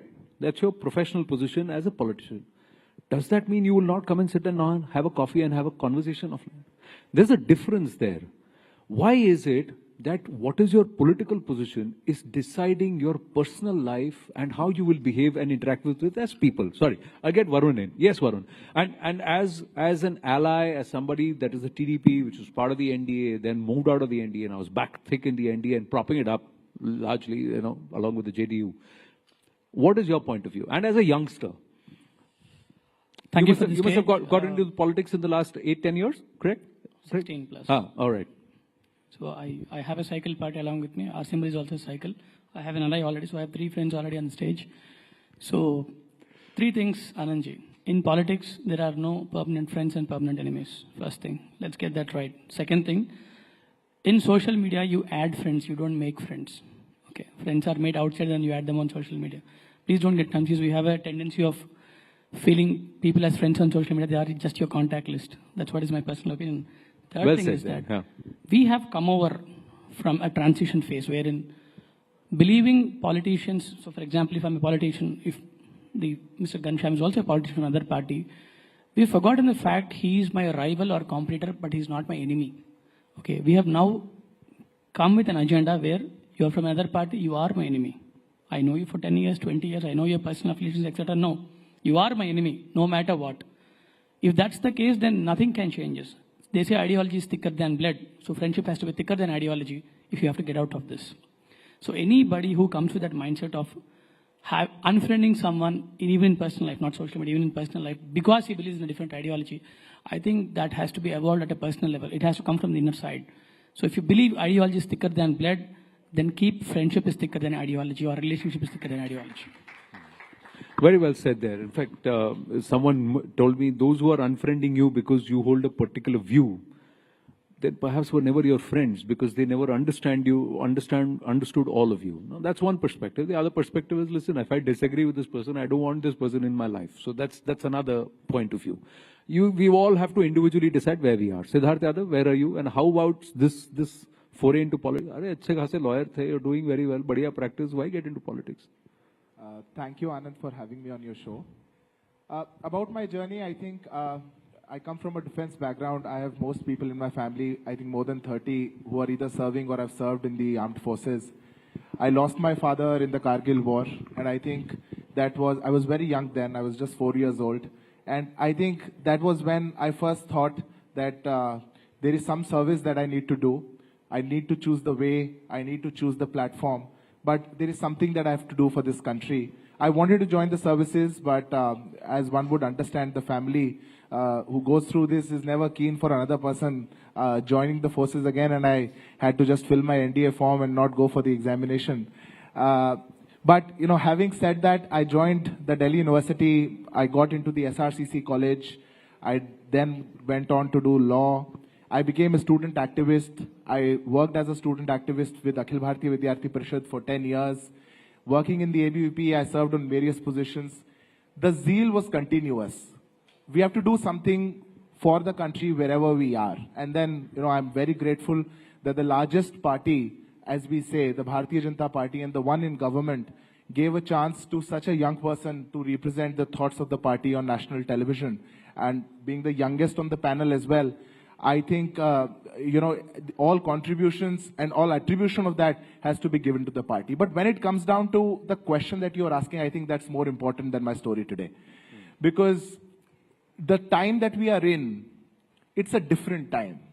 And I'll explain you what is my understanding, why we think that there is so much animosity, or, why friends are unfriending friends, and why all of this is happening. I feel personally that we are in an uncomfortable political space today.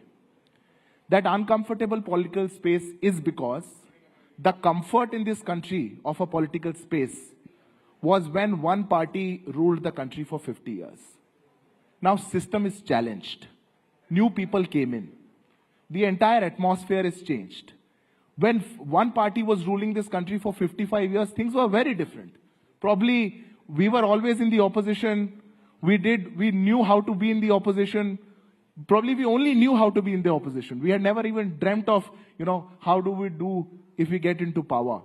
But in the past 10, 11 years, when the people of this country gave a solid mandate, a government after government, a clean majority, choosing one leader, backing one leader, transformations happening, a lot of systems are challenged. When that happens, and when we stand at that juncture, it is difficult to accept, and I'm not blaming anybody or any political party that they cannot accept the defeat or they cannot accept the change, but it is difficult to accept that this can also happen. Now in India, we are in power from past 11 years, and we accept that we are not going to be in power probably for the next 100 years, next 50, 55 years. But the reality is that governments can come and governments can go. The reality is that the people are backing ideologies. If a Congress will go, no unstable governments will come. If a Congress will go, stable governments will come. If one thought which was there, which was prevailing in the country, if that goes away, there is this thought which is challenging what we were told and taught for so many years. When that happens, I think, these differences grow up. And it also becomes so, and I'm going to make a political point now, which probably will have to be answered, because I think this session should not be like the last one, and also not should be like the previous one.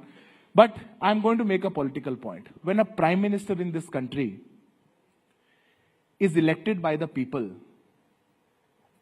an official campaign by the party which ruled this country for 55, 60 years is that Chaukidar chor hai. Ye Prime Minister chor hai.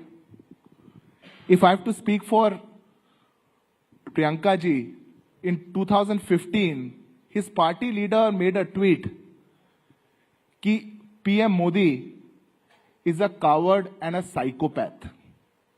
If we say such things, if top leaders say such things, अब मैं और प्रियंका जी उसके बाद बैठ करके coffee भी पिएंगे अगर, और मैं इनको बोलूंगा कि आपके लीडर ने गलत बात बोली, she is bound to defend what.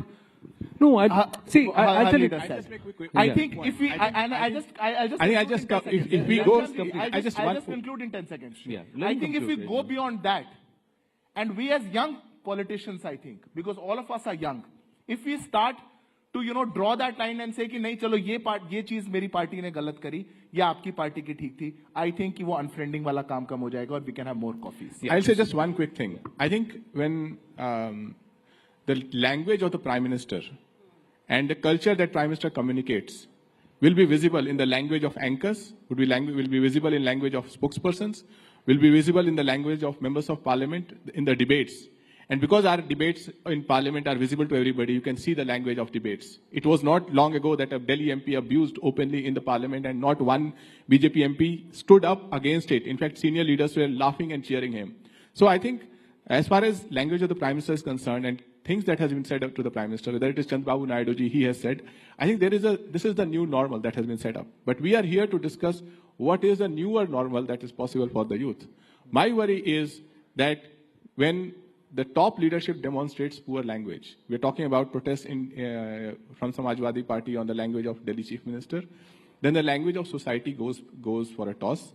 And when there's a barrage of hateful messages that are sent to mobile phones of the largest party in the country, then there's a problem. I'm going to make one final point, which is not political. So, Ghanshyam, one final point. Okay. I think today in our country, some things which have become very important have stopped being political. For example, you look at the newspaper, you will read 3 lakh Indian students. I studied abroad. 3 lakh Indian students are at the risk of losing their OPT. Has anyone in the government, raise your hand if you have heard anyone, Mr. Jaishankar or anybody else, speak up for them? These are people, we just spoke about wealth, young and wealthy. These are people who took loans like me, went abroad with a promise of a certain kind of future for them, and then their family holds them as social trophies. Why should the government not talk about it? Why should the government not talk about tariffs? These are things that matter to the future of our country. Suddenly, we are in a phase where this is not political, but Aurangzeb is political. Something that happened 500 years ago is political, but what is happening 5 minutes ago is not political. Right. No, can I respond to that? No. I tell you what. We can always have this political bashing, and one can bash the other at all points in time, and it's very convenient to do. The point is that the conversation around Aurangzeb came from somebody from the Samajwadi Party. The utterances of Prime Minister Narendra Modi can be criticized, but the utterances of leaders of the Samajwadi Party or other people across the this one are not very to be colored in glory. The point I'm trying to make is not the political scoring point. Now, the point I'm trying to make is, you may disagree with the Prime Minister, but all political parties need fresh infusion into their political parties. So if there is a whole vision of 1 lakh fresh faces into politics, non-dynastic people into politics. Now, the PM did not say they're going to join the BJP, right? The PM said, we need at least 1 lakh people over the next 20 years joining politics, so that there is fresh infusion of political thought. Now, whether they join AAP, they join any Samajwadi Party, TDP, any of the political party, Congress or BJP, any political party, you need fresh infusion. My question to you is, that fresh infusion of politics from a Yuva today has to happen on a binary thought process or on a carefully thought out ideological thought process, which says, I will stand steadfast on a point, I will tell someone else that what you're saying is wrong, your utterances are wrong, but I'm not going to make it personal with them. Is it not that politics that we would like to see?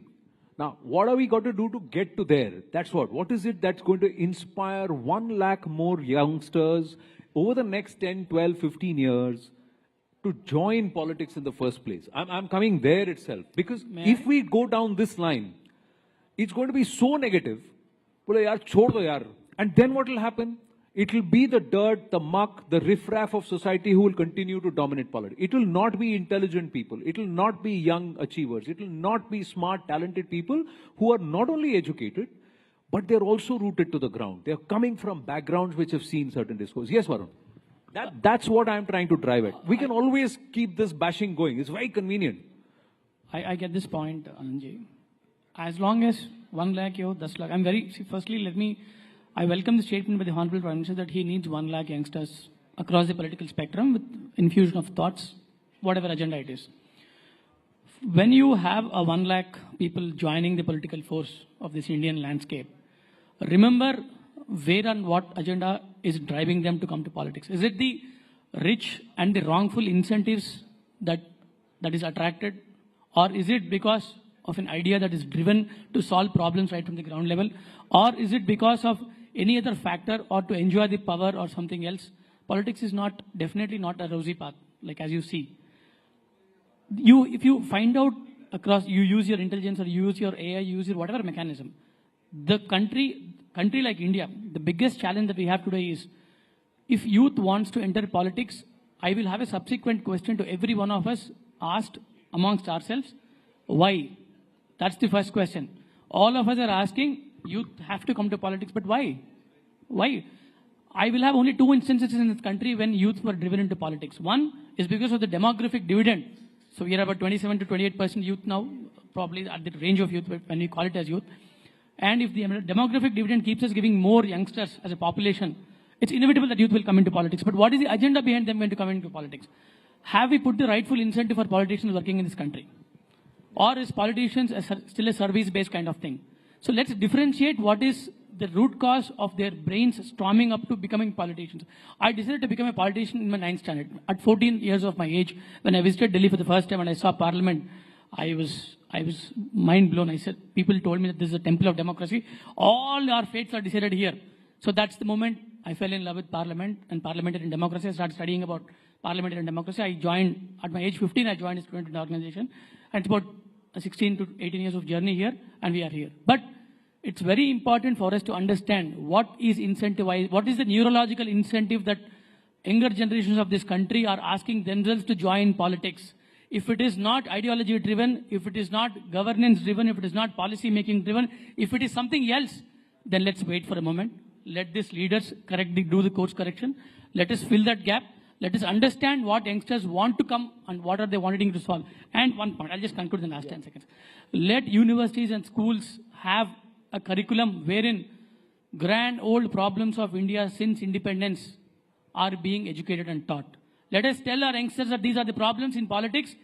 Come here to solve these problems. Come here to address these problems. You might not be incentivized. You might not have a power. You might not have anything. Come for the local governance. And one more thing. in a country with so much of population and with 543 MPs now, so even if you make it double the number, it won't be enough. The ratio is very thin. Have the local government strengthen. Make youngsters part of a local government where they can handle 50, 100, 200 people at a time, solve their problems, give autonomous powers to them at local level, and then come them so that they'll understand the process. They'll come back with fresh infusion of thoughts because they've solved little problems first. Please ask the students or youngsters why they want to come into politics. That's the important question. No, but no, why should we ask someone why you want to come into whether before we even give them a reason or give them career politics as an option? Priyanka ji, look at Aam Aadmi Party. 12 years, 2010, massive rise, India against corruption, 2012, transformation into a political party, 2025, you reach your zenith, and somewhere with the loss for Delhi, there are questions asked around Punjab. So as a political party, you will also have to recalibrate. Did you lose your way somewhere? The ideals with which many people who joined the Aam Aadmi Party, a lot of them went out. Did the goals change? Did the goalposts shift? And if the AAP model of governance or the AAP model of growth as a political party fails, then will youth want to look at other options, fresh options? Anandji, there are two questions there. Yeah. I'll answer both. First is that we still got 44%, BJP got 46% in Delhi. What had happened is that, there was a systematic dismantling over the past 5 years where our leaders were imprisoned, where work was stalled, their obstacles were created. It was all a good master planning by BJP, no doubt, but still 44% people. May I request for some silence in the audience, please? I'm going to request our next set of panelists to also please share a listen. There is a lot of noise that's filtering in. My sincere request. Thank you. Please carry on, Priyanka ji. Secondly, I really want to make one observation that I had is, you started with people unfriending because of political differences.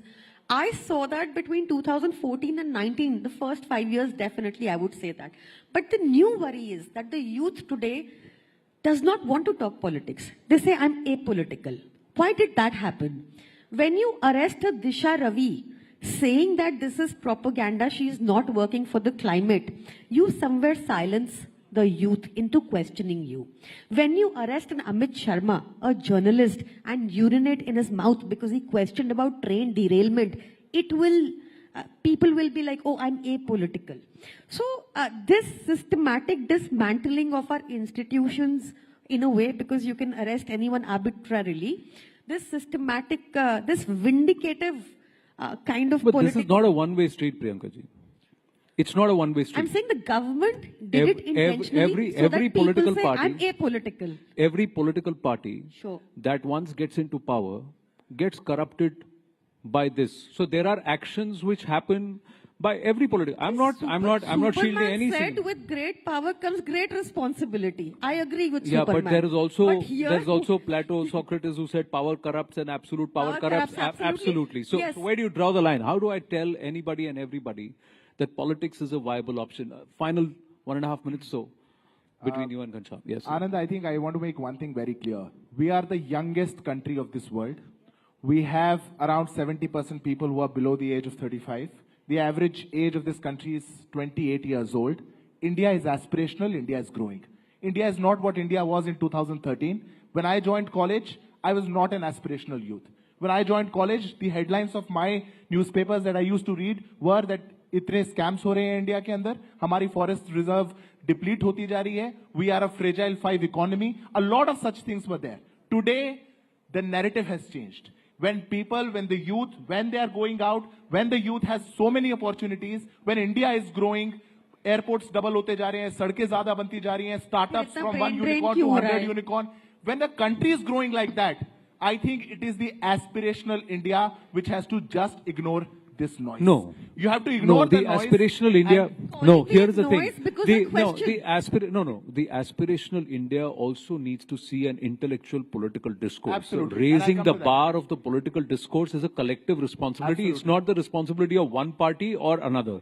It's everybody. I think Anand, the young should not be blamed for changing that discourse or bringing that animosity between political parties. The young in all political parties. I think this must be a phase where probably this has happened. But I speak for everybody sitting here.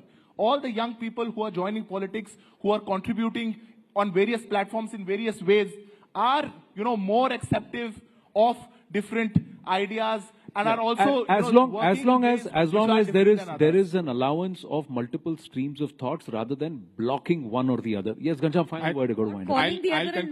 I'll conclude with two simple thoughts on the core topic. One is an opportunity, one is a challenge. We spoke about 1 lakh young politicians. With the passage of Women Reservation Bill, today after 6,000 MPs and MLAs in the country, 600 are women. With the passage of that bill, there will be 2,000 women MPs and MLAs in the country. If for each of these seats there are 4 women who are contesting, we're talking about 8,000 candidates. Yes. And why were you opposing it? Each such woman having 5 women members in their team. We're talking about 50,000 new women entering politics just because of that.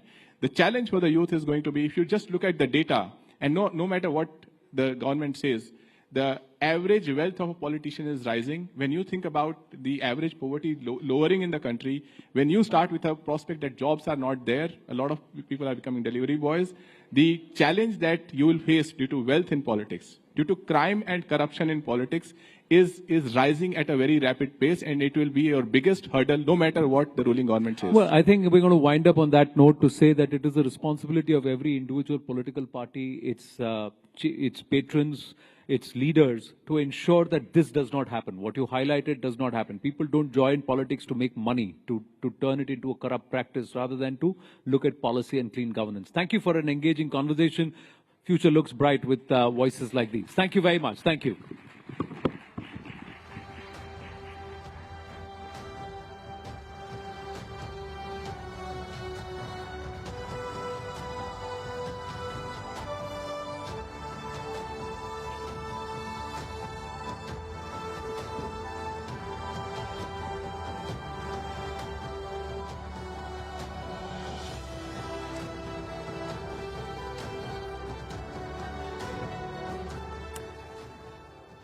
तो विकसित भारत का आधार युवा शक्ति, और इस मंच पर उन्हीं युवा आवाजों को आपने सुना है जो भारत की नींव रखते हैं और भारत के बेहतर भविष्य के लिए बात करते हैं. Now, since we have shifted the gears and we are ready for another round of intense political discussions, अब आगे हम ऐसे विषय पर, ऐसे मुद्दे पर बात करेंगे जो आज के वक्त में खासतौर पर देश और दुनिया की मौजूदा स्थिति को देखते हुए काफी रेलेवेंट है. इतिहास गवाह रहा है कि राजनीति और धर्म का रिश्ता हमेशा से ही जुड़ा रहा है, एक बॉन्ड रहा है.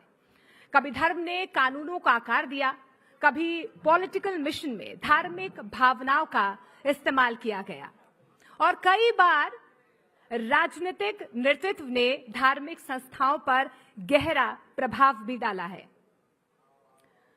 तो हमारा जो अगला सेशन होने जा रहा है, इसमें हम चर्चा करेंगे कि कैसे ये आपसी जुड़ाव नीतियों से लेकर सामाजिक व्यवहार तक हर लेवल को अफेक्ट करता है.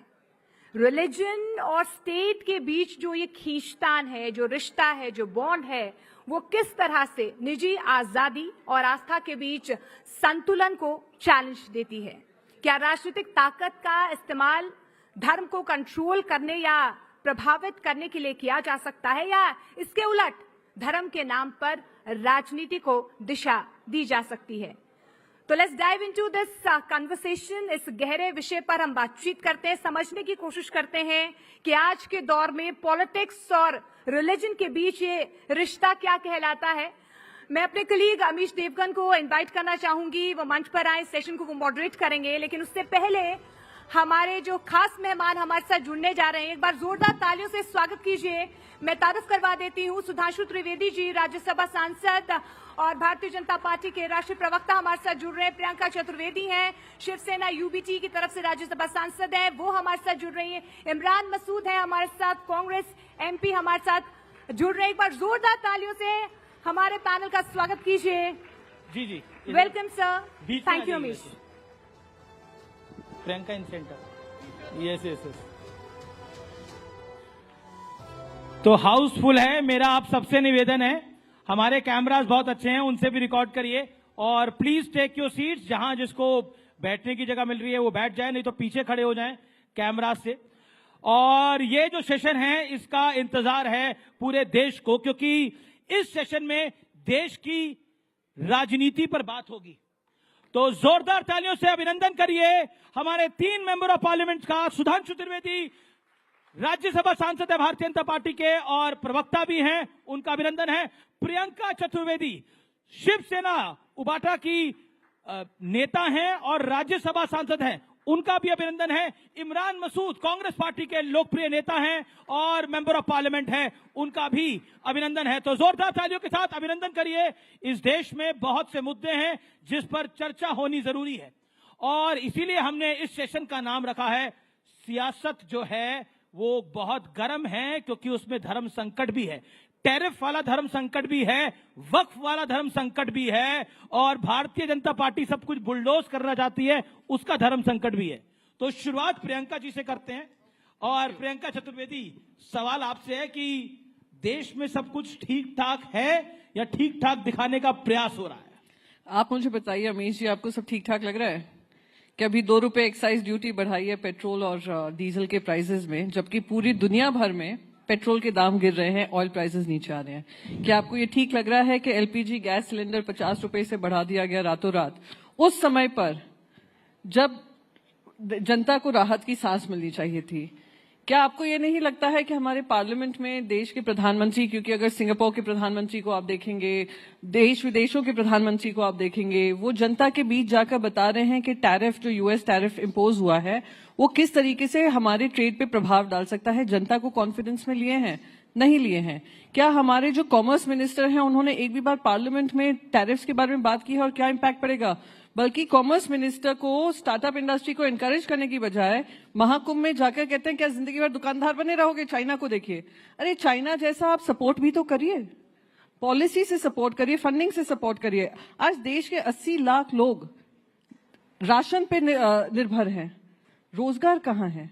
तो मैं मानती हूं कि मेरे देश में बहुत कुछ अच्छा चल रहा है और अच्छा चलना चाहिए, पर हमारी जो प्राथमिकता है, जनता से जुड़ी हुई प्राथमिकता है, उस पर ज्यादा चर्चा होनी चाहिए। जिस दिन यूएस के टैरिफ रोल आउट हुए थे उस दिन रात के 3 बजे तक हम लोग पार्लियामेंट में चर्चा कर रहे थे वक्फ अमेंडमेंट को लेकर।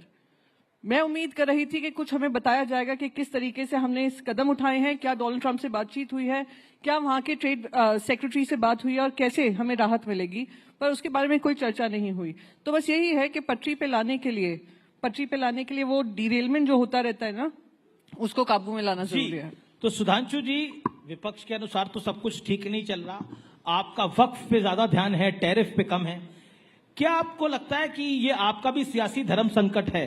क्योंकि मैं ऑपोजिशन जो बात बोलती है उसको कोट कर रहा हूं कि बीजेपी मुद्दों को इसलिए भटकाती है कि उनको पॉलिटिकल फायदा हो सके। देखिए, यहीं पे समझ में आता है कि विपक्ष की सोच और समझ क्या है। टैरिफ को लेके पूरी दुनिया में किसी को समझाने की जरूरत है कि क्यों हो रहा है? मैं चैलेंज करके पूछता हूं, दुनिया के एक स्टॉक एक्सचेंज बताइए जिसमें क्रैश ना हुआ हो पिछले 48 से 72 घंटे में। चाहे जापान का निकेई हो, चाहे हांगकांग का हैंगसेंग हो, चाहे चाइनीज हो, चाहे ड्यूटिश मार्क हो, यूरोपियन स्टॉक एक्सचेंज हो, न्यूयॉर्क का डाउ जोन्स हो, हमारा 3.4% गिरा है। आपको पता है हैंगसेंग तो 13.5% गिरा है, 15% तक जापान का गिरा है, और अकेले अमेरिका में $7 ट्रिलियन डूबा है, 420 लाख करोड़। भारत में 17 लाख करोड़ रुपए।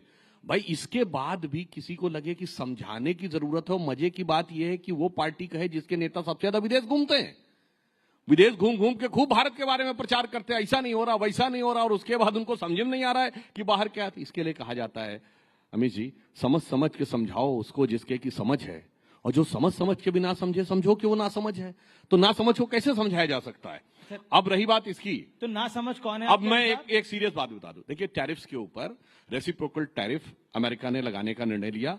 सिर्फ भारत पे नहीं, सारा दोष ये लोग मोदी जी की गवर्नमेंट को दे रहे हैं, 60 देशों पे लिया है। और चाइना को तो अभी थ्रेटन किया है 50% लगाएंगे।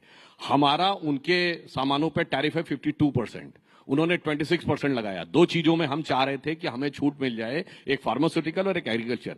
फार्मास्यूटिकल में उन्होंने एग्जेम्प्ट कर दिया, जो भारत सरकार की एक बड़ी उपलब्धि है। इसीलिए अगर आपने कल का ही डिटेल पढ़ा हो तो यह आएगा, फार्मास्यूटिकल इंडस्ट्री में भारत की ग्रोथ रेट 8.4% है। सबसे ज्यादा हम कंट्रीब्यूट कर रहे हैं, $9.8 बिलियन अकेले अमेरिका को एक्सपोर्ट करने पे कंट्रीब्यूट कर रहे हैं। तो देखिए, ये बता रहे हैं, इसको एक लाइन में बता रहे हैं, टैरिफ पे क्यों नहीं? होता क्या है कि दुनिया में जलजला आ गया है, ठीक, मगर उसके बाद भी अगर अपना जहाज हिल भी रहा है ना, कहेंगे जहाज के कैप्टन की गलती है, अगल बगल के जहाज उलट पलट गए, वो मत देखो भाई, वो पलट गए तो क्या हुआ, वो सुनामी आ गई है समुद्र में, मत देखो, देखो हमारा जहाज क्यों हिल रहा है, कैप्टन दोषी है।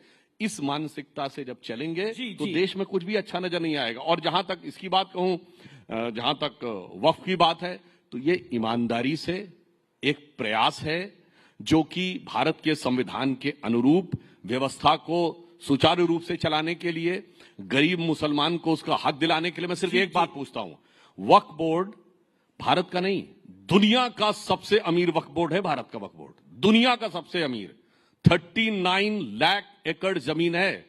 मैं पूछना चाहता हूं, बताइए, छोड़ दीजिए बाकियों के लिए क्या है, एक बड़ा हॉस्पिटल बनवाया है क्या इस जमीन में कहीं?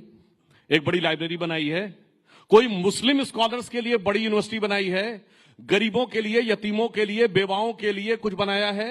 बाकी तो छोड़ो, अरे मंदिरों में तो भंडारा चलता है, गुरुद्वारों में लंगर चलता है, किसी को मुफ्त में 2 टाइम का खाना भी मिलता है। राम जन्मभूमि 2.77 एकड़ लैंड, 3000 करोड़ रुपए की अब तक इनकम है, 400 करोड़ जीएसटी दे चुके हैं। 39 लाख एकड़ लैंड और इनकम 166 करोड़, सरकार को 0। अब आप उसके बाद समझ लीजिए कि उसके बाद भी ये कहते हैं कि कुछ देने के लिए जरूरत नहीं है, कुछ समझने के लिए जरूरत नहीं है। तो इसीलिए मैं कहना चाहता हूं, सिर्फ ये बता दें गरीब मुसलमानों के लिए किया क्या है।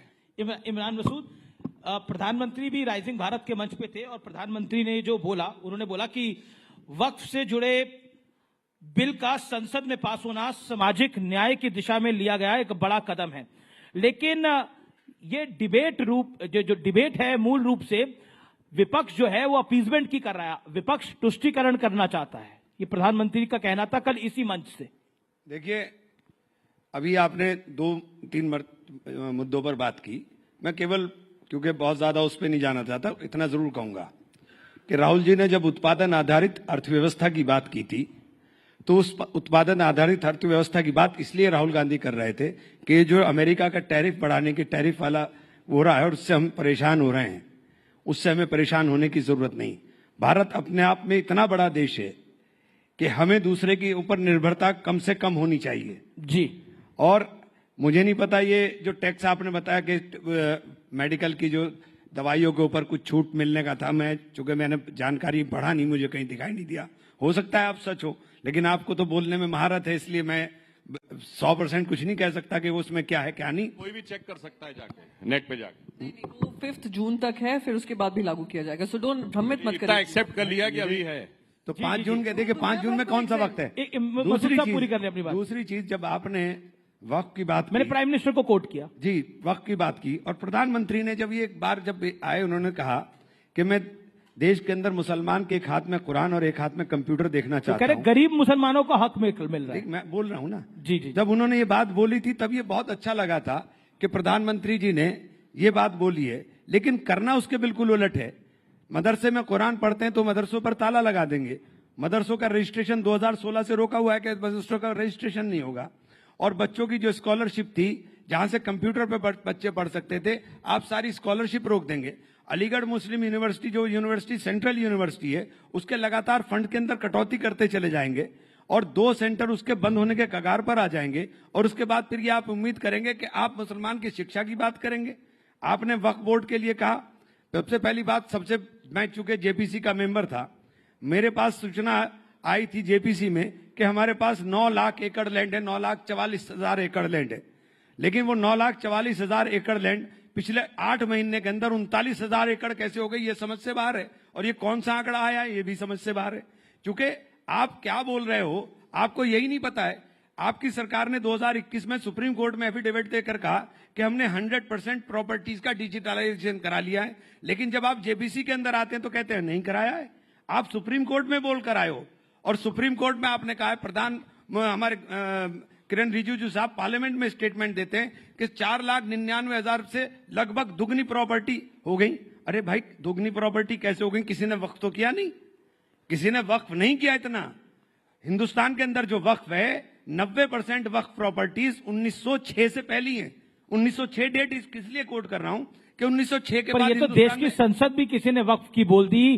प्रयागराज में जहां महाकुंभ हो रहा था उसको भी वक्फ पे का बोल दिया। मुझे अब बोलने का मौका दीजिए। जी 20 सेकंड। जब पार्लियामेंट में आप बोलते हो, पार्लियामेंट में आप बोलते हो कि पार्लियामेंट भी वक्फ का ना, मैं नहीं बोलता, क्लेम किया। हाँ, क्लेम किया। एक मिनट, बदरुद्दीन अजमल ने क्लेम। एक मिनट। बदरुद्दीन अजमल कोई मुसलमान इस्लामिक वो थोड़ी हो गए कि बदरुद्दीन अजमल किस हैसियत से वो क्लेम कर देंगे? बदरुद्दीन अजमल ने अगर प्रॉपर्टी वक्फ की है तो बदरुद्दीन अजमल क्लेम कर सकते हैं। बदरुद्दीन अजमल की हैसियत नहीं है कि बदरुद्दीन अजमल क्लेम कर देंगे। वो जो मस्जिद है पार्लियामेंट के सामने, वो रायसीना गांव की मस्जिद है।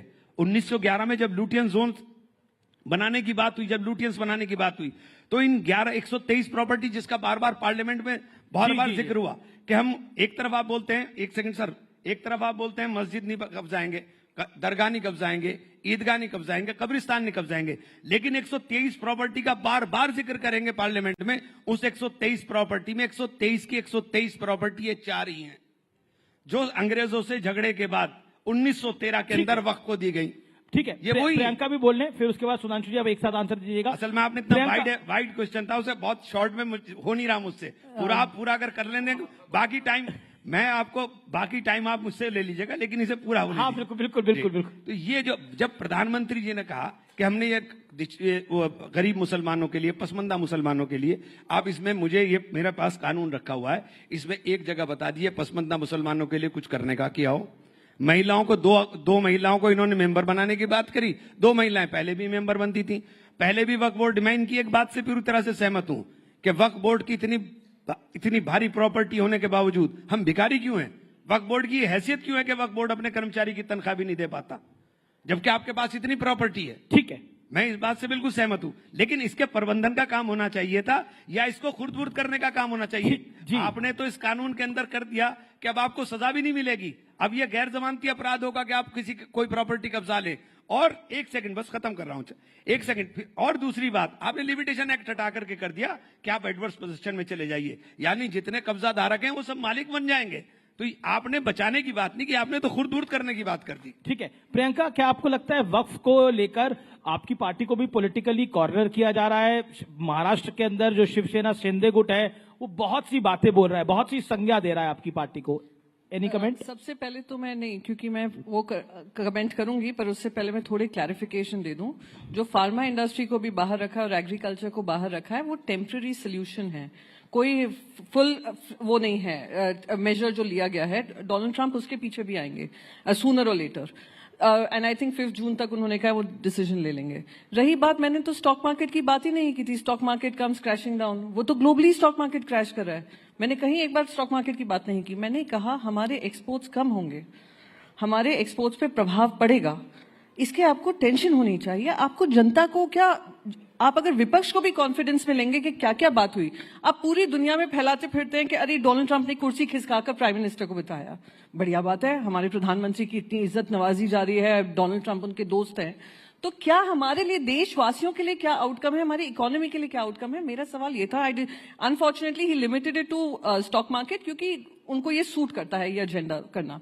अब रही बात वक्फ को लेकर, जहां तक हमारा मानना है, आज अगर हिंदू टेम्पल ट्रस्ट में कोई नॉन हिंदू बैठेगा, हम सबसे आगे आकर उसके खिलाफ बात करेंगे। अगर आप केदारनाथ ट्रस्ट देखें या आप अभी राम ट्रस्ट जो बना है, राम क्षेत्र तीर्थ ट्रस्ट, उसमें क्लियरली लिखा है कि अगर कोई डीएम अयोध्या का मुसलमान होता है तो वो एडिशनल डीएम को वो चार्ज दे दिया जाएगा। आई मीन नॉन हिंदू होता है, I do not want to reduce it to just Muslims. Non Hindu अगर कोई होता है तो वो एडिशनल डीएम को दिया जाएगा। तो अगर हमने ये प्रावधान अपने लिए बनाए हैं, and which is absolutely okay. अब वक्फ में मैनेजमेंट सिर्फ मॉस्क का नहीं होता है, ग्रेवयार्ड्स का भी होता है, रिलीजियस साइट्स का भी होता है, सब। It's a very encompassing thing. तो हमारी कुछ ये था, हम बहुत क्लियर हैं कि रिफॉर्म होना चाहिए था। ये खुद वो मान रहे हैं कि रिफॉर्म होना चाहिए था, कि कुछ लोग बैठकर किसी भी प्रॉपर्टी को वक्फ की प्रॉपर्टी बता देते थे और वक्फ को जो रिटर्न्स मिलने चाहिए थे वो नहीं हो रहे थे। तो रिफॉर्म होना चाहिए, कोई उसमें दो राय नहीं है। पर जो अमेंडमेंट्स जेपीसी के माध्यम से रखे गए, जो इनके अलायंस पार्टनर्स हैं उनके आपने कर लिए, जो हमारी तरफ से आ रहे थे कि ये अमेंडमेंट भी अगर आप कर लोगे तो और थोड़ा इंप्रूवमेंट हो जाएगा, वो टोटली रिजेक्ट कर दिए गए। अमेंडमेंट आपने नहीं माने, और आपकी पार्टियों, आपके इस बिल को जिन जिन आपके सहयोगियों ने सपोर्ट करा उन पे भी भारी पड़ रहा है। ये मैं नहीं बोल रहा, कुछ इस्तीफे आए रालोद से, कुछ इस्तीफे आए जनता दल यूनाइटेड से, उसकी मैं बात कर रहा हूं। दोनों बातों का जवाब देता हूं। पहली बात तो प्रियंका जी तो मुंबई से हैं, अरे बड़ी स्वाभाविक सी बात है, अगर दुनिया में डाउनफॉल आएगा तो एक्सपोर्ट में कमी आएगी आएगी। एक्सपोर्ट की कमी का बिल्कुल लॉजिकल रीजन मैंने बताया है कि पूरी दुनिया के शेयर मार्केट्स में, बल्कि अगर आप जेपी मॉर्गन एंड चेस की लेटेस्ट रिपोर्ट पढ़ें तो वो तो कहती है अमेरिकन इकोनॉमी में 60% चांस है रिसेशन आने का, क्योंकि वहां भी एकदम से प्राइसेस आगे बढ़े हैं। तो जब दुनिया की इकोनॉमीज में रिसेशन आएगा तो हमारा एक्सपोर्ट कम होगा ही होगा, इसमें कोई बहुत दिमाग लगाने की जरूरत नहीं है। इसलिए मुझे लगता है कि जो लोग समझदार हैं, पढ़े लिखे हैं, वो राहुल गांधी के प्रभाव से बचने का प्रयास करें जो इस तरह की चीजों में आते हैं। राहुल गांधी के आप खूब पीछे पड़े रहते हैं। दूसरी मैं बताना चाहता हूं, 99 ले आए हैं। देखिए वक्त पे एक टेक्निकल बात बता, मैंने बोला इस बार राहुल गांधी के पीछे पड़े रहते हैं, इस बार 99 ले आए हैं वो।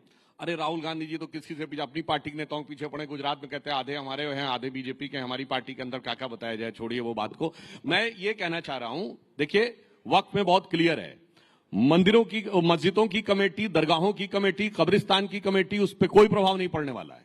वक्फ का उससे कोई मतलब नहीं है। केवल जो लैंड का मामला है वो मैनेजमेंट का विषय है, उसका धर्म से कोई मतलब नहीं। इमरान मसूद कुछ काउंटर पॉइंट नहीं, अभी सुन ले पूरी बात। 1964 Allahabad high court judgment, clear cut पढ़ लीजिएगा। 1976 Bashir Ahmad versus state of West Bengal, जिसमें उन्होंने क्लियर कट कहा है कि ये कोई कॉन्स्टिट्यूशन में आर्टिकल 26 का मतलब इसमें नहीं है। अब सुनिए 1993 केरला हाईकोर्ट का जजमेंट, जिसमें कहा मुतव्वली इज नॉट इक्विवेलेंट टू महंत, ये इलाहाबाद हाईकोर्ट के जजमेंट में 64 में कहा गया है।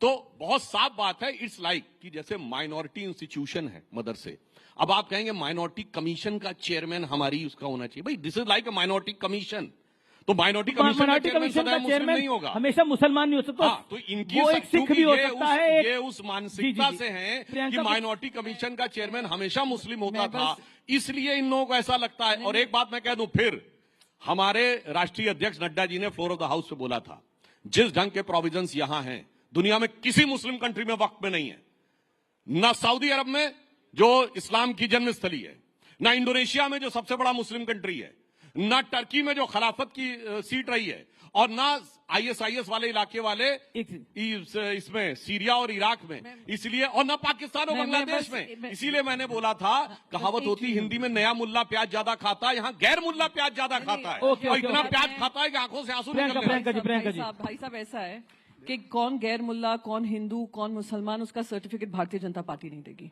भारतीय जनता पार्टी हिंदू की ठेकेदार नहीं है, नहीं थी, ना ही रहेगी। आप नहीं बताएंगे कौन सी हिंदू पार्टी है, कौन सी हिंदू पार्टी नहीं है। किसने आपको ये ठेकेदारी दी है? कोई ठेका चला रहे हैं आप? मैं एक सेकंड मुझे कंप्लीट कर लेने दीजिए। एक बोध गया एक्ट है 1949 का, उसमें 1950 में संविधान आया। बुद्धिस्ट वहां पे प्रोटेस्ट कर रहे हैं बोध गया को लेकर कि वो उसमें नॉन बुद्धिस्ट ज्यादा हैं, बुद्धिस्ट कम है। टेम्पल किसका है? बुद्धिस्ट का है। वो इनसे मांग कर रहे हैं उसको भी बदलाव करिए, नहीं उसको बदलाव नहीं होगा। अभी हाल ही में आरएसएस की मैगजीन है ऑर्गेनाइजर, उसमें आर्टिकल स्ट्रेट, चलिए वक्फ की लैंड ज्यादा है या चर्चेस के पास, क्रिश्चियंस के पास लैंड ज्यादा है, यानी आपकी आंख सिर्फ लैंड में लगी है। और ये लैंड किसको जा रही है हम सब जानते हैं। पोर्ट किसको गया? अडानी को। एयरपोर्ट किसको गया? अडानी को। लैंड किसको गया? अडानी को। अभी ये जो क्रिश्चियन लैंड होगी, अभी उस पर भी विवाद शुरू होगा। फिर आएंगे आप लोग माइनॉरिटी के हकदार बनकर के हम ही रिफॉर्म्स लाएंगे। तो कहां तक ये लड़ाई चलेगी? यही मेरा एक सवाल। तो क्या शिवसेना में एक सवाल, क्या शिवसेना उबाटा इस वक्फ में जो प्रावधान बीजेपी की और एनडीए की सरकार लेके आई है उसके खिलाफ है? हमारे, अगर मैं क्लॉज बाय क्लॉज जाऊंगी मैं आपको सब बता दूंगी। पर मैं एक मिनट, मैंने कहा Shiv Sena UBT can you please allow me to I am allowing you. हाँ, सो डोंट इंटरप्ट। जी, हम लोग बिल्कुल रिफॉर्म के साथ है। रिफॉर्म होना चाहिए, पर रिफॉर्म ऐसा होना चाहिए जो एक पूरे वर्ग को आगे लेकर बढ़े। एक सेकंड, लेट मी कंप्लीट। जी, रही बात जो मैंने आपको बताया कि नॉन हिंदू अगर कोई डीएम बनता है तो वो उस टेम्पल ट्रस्ट में नहीं आ सकता है। ऐसे ही आप नॉन मुस्लिम्स को ला रहे हैं तो कहीं ना कहीं एक मुसलमान के मन में शंका होगी कि क्या आप अपने लोगों को भरने का काम करें। एक मिनट। जी। हमने दूसरा हमारा था कि रेट्रोस्पेक्टिव नहीं होना चाहिए, प्रोस्पेक्टिव होना चाहिए। हाँ, वो टीडीपी ने भी कहा, वो जेडीयू ने भी कहा, हाँ हम मानते हैं उसमें अमेंडमेंट हुआ। ये भी अमेंडमेंट हमने कहा कि जो वक्फ लैंड होगी बाय राइटिंग होगी, ओरली कोई वक्फ लैंड डोनेट नहीं कर सकता है, वो भी उसमें लागू किया गया। तो हाँ, बहुत सारी चीजें हैं। अगर उन्होंने हमारी ये बात भी सुन ली होती तो मैं मानती हूँ कि हाँ, ये वक्फ रिफॉर्म शायद कांग्रेस पार्टी ने भी आप उनकी बात नहीं सुन रहे इसलिए नहीं हो रहा। मैं आपको बता रहा हूँ। देखिए, बात ये है 20 सेकंड में, केवल मुस्लिम समाज का मामला होता तो कोई बात नहीं थी। आप कह रहे हैं क्यों चर्च में मुनम्मम में क्रिश्चियंस की लैंड को क्लेम किया है कि नहीं? यमुनानगर के गुरुद्वारे को क्लेम किया है कि नहीं? तमिलनाडु के तिरुचिंदरी मंदिर को क्लेम किया है कि नहीं? तो फिर आप ये कहिए हम सिर्फ मुस्लिम लैंड को क्लेम करेंगे। क्लेम तो हम सबको करेंगे। और वैसे मुझे एक चीज जो मैंने पार्लियामेंट में बोला था फिर बोल दूं, अभी प्रियंका जी बोली, इनके तो नेता 2015 में बोल चुके हैं कि मुसलमानों की नागरिकता भी ले लेनी चाहिए। यस, 2015 सामना में संजय राउत जी का स्टेटमेंट है। और सुनिए, और दूसरी तरफ संजय राउत को कोट कर रहे हैं, गठबंधन में वो शामिल हैं, वो मुस्लिम लीग जिसने 28 अगस्त 1947 को कॉन्स्टिट्यूएंट असेंबली में सेपरेट इलेक्टेड मांगे। कोई जाके कॉन्स्टिट्यूएंट असेंबली की डिबेट में पेज नंबर 270 में पढ़ ले। इसलिए मैं कहना चाहता हूं, पूरी बात कर, एक लाइन बस सुनिए सर। पुराना एक गीत था ना, वक्त ने किया क्या हंसी सितम, तुम रहे न तुम, हम रहे न हम। तो मैं कहना चाहता हूं, वक्फ ने किया क्या हंसी सितम, मुस्लिम लीग और शिवसेना मिलके हो गए हम। ओके, जवाब इमरान मसूद की बारी है अभी। देखिए, अभी अनइंटरप्टेड अभी सुधांशु भाई ने बात कही और बहुत सारे मुल्कों के उन्होंने उदाहरण दिए। बस यही आप अपनी बात के अंदर अपना आप ही अपनी मेरी बात कह गए। वक्फ कोई संस्था नहीं है कि सिर्फ संस्था की बात है। वक्फ मुसलमान का एक फरीजा है जो हर मुसलमान के ऊपर लागू होता है।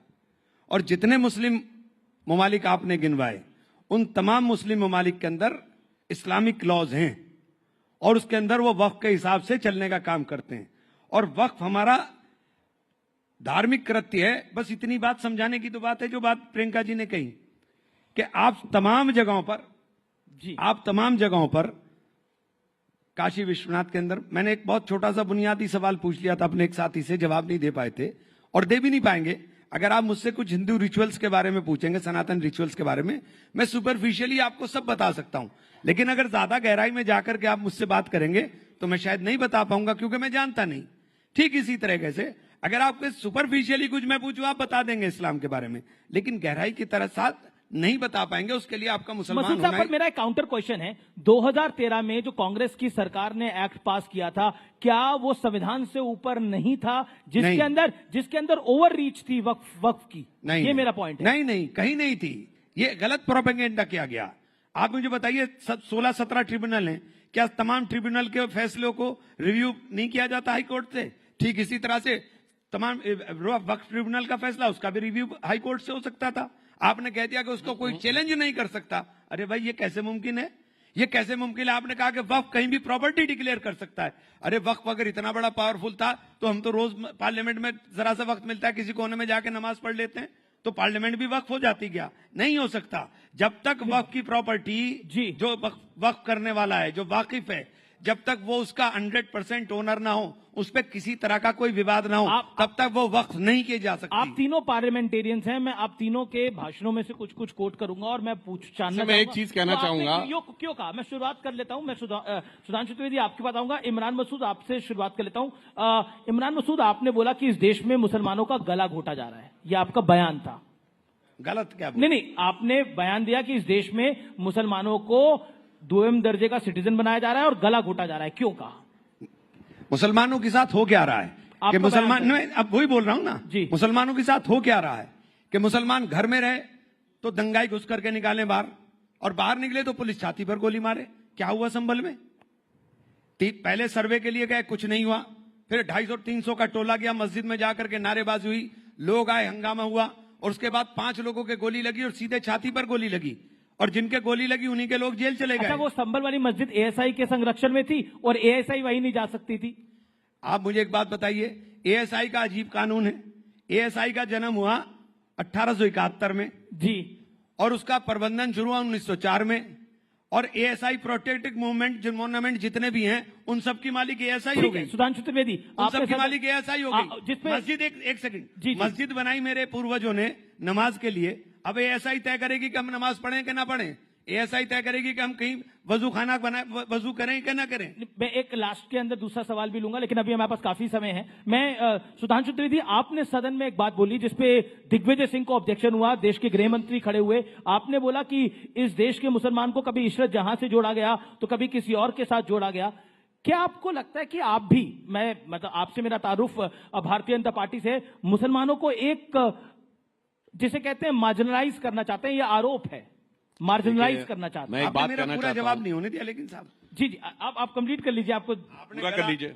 आपने गला घोटने 2 ही सवाल किए थे ना? जी जी जी। गला घोटा जा रहा है, ये सवाल नहीं, आपने बोला था उसी को गला घोटा जा रहा है, तो ये आपको बता दिया। मुसलमान को शिक्षा से वंचित किया जा रहा है। आप हालात ये देख लीजिए कि जो मुस्लिम अलीगढ़ मुस्लिम यूनिवर्सिटी है वो लगातार पिछले 10 साल के अंदर नीचे जा रही है, उसके फंड्स आपने रोक दिए, उसके 2 सेंटर बंद होने के कगार पर आ गए।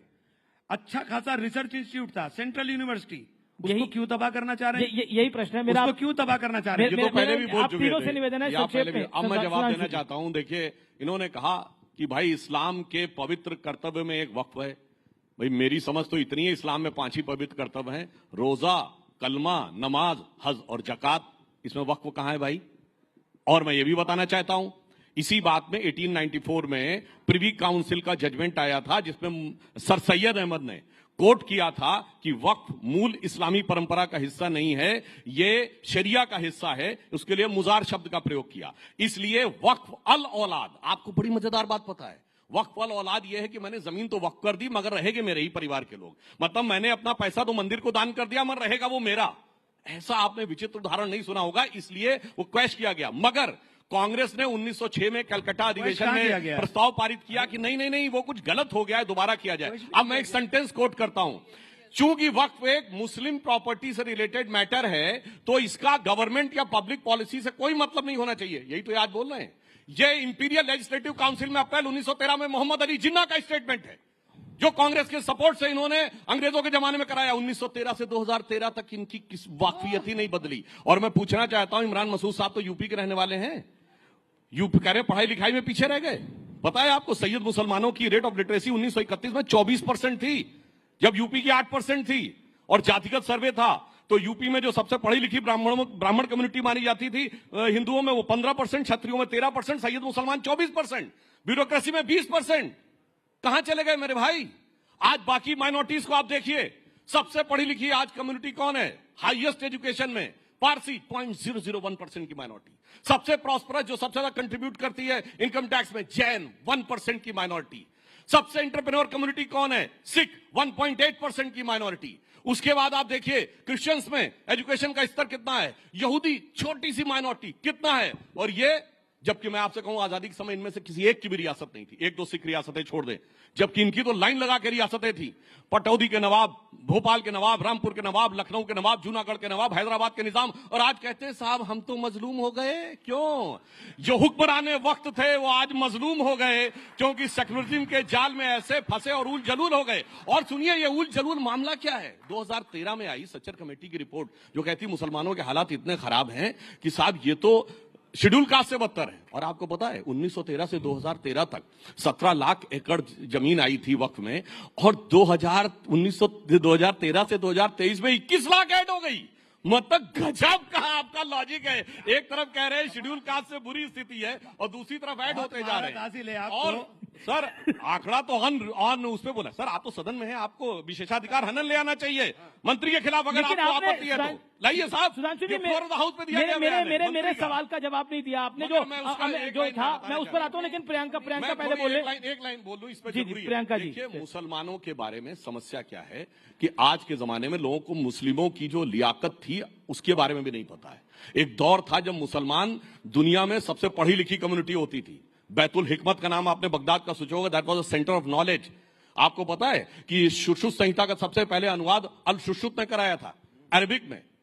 आपको पता है कि ये मैंने जो पार्लियामेंट में ही बोला था कि जो पहले हिंदी न्यूमेरल्स वहां पे गए, जिसलिए अरबी में इनको हिंदसा कहते हैं, उससे सबसे पहले अल जब्र ने ट्रांसलेट किया, उससे अलजेब्रा बना।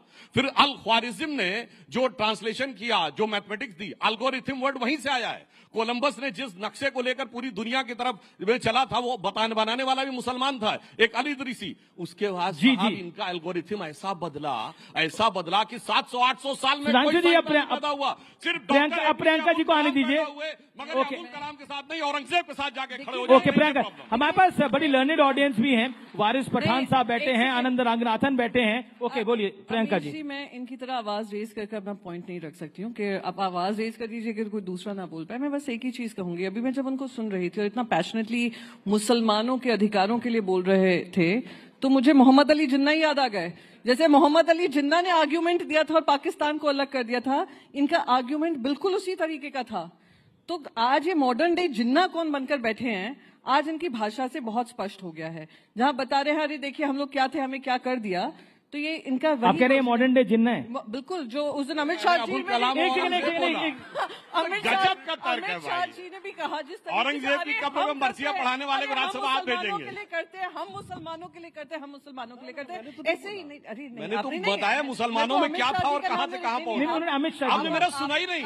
अब मैंने तो क्या नहीं कोट किया, हमने अपना तो बोला ही नहीं, सिर्फ एक डॉक्टर अमित शाह के लिए जब इतना जोर जोर से चिल्लाते हैं ना, तो सिर्फ अपनी आवाज सुनाई देती है, लॉजिक की आवाज कम हो जाती है। तो कुछ सुनाई नहीं पड़ रहा आजकल।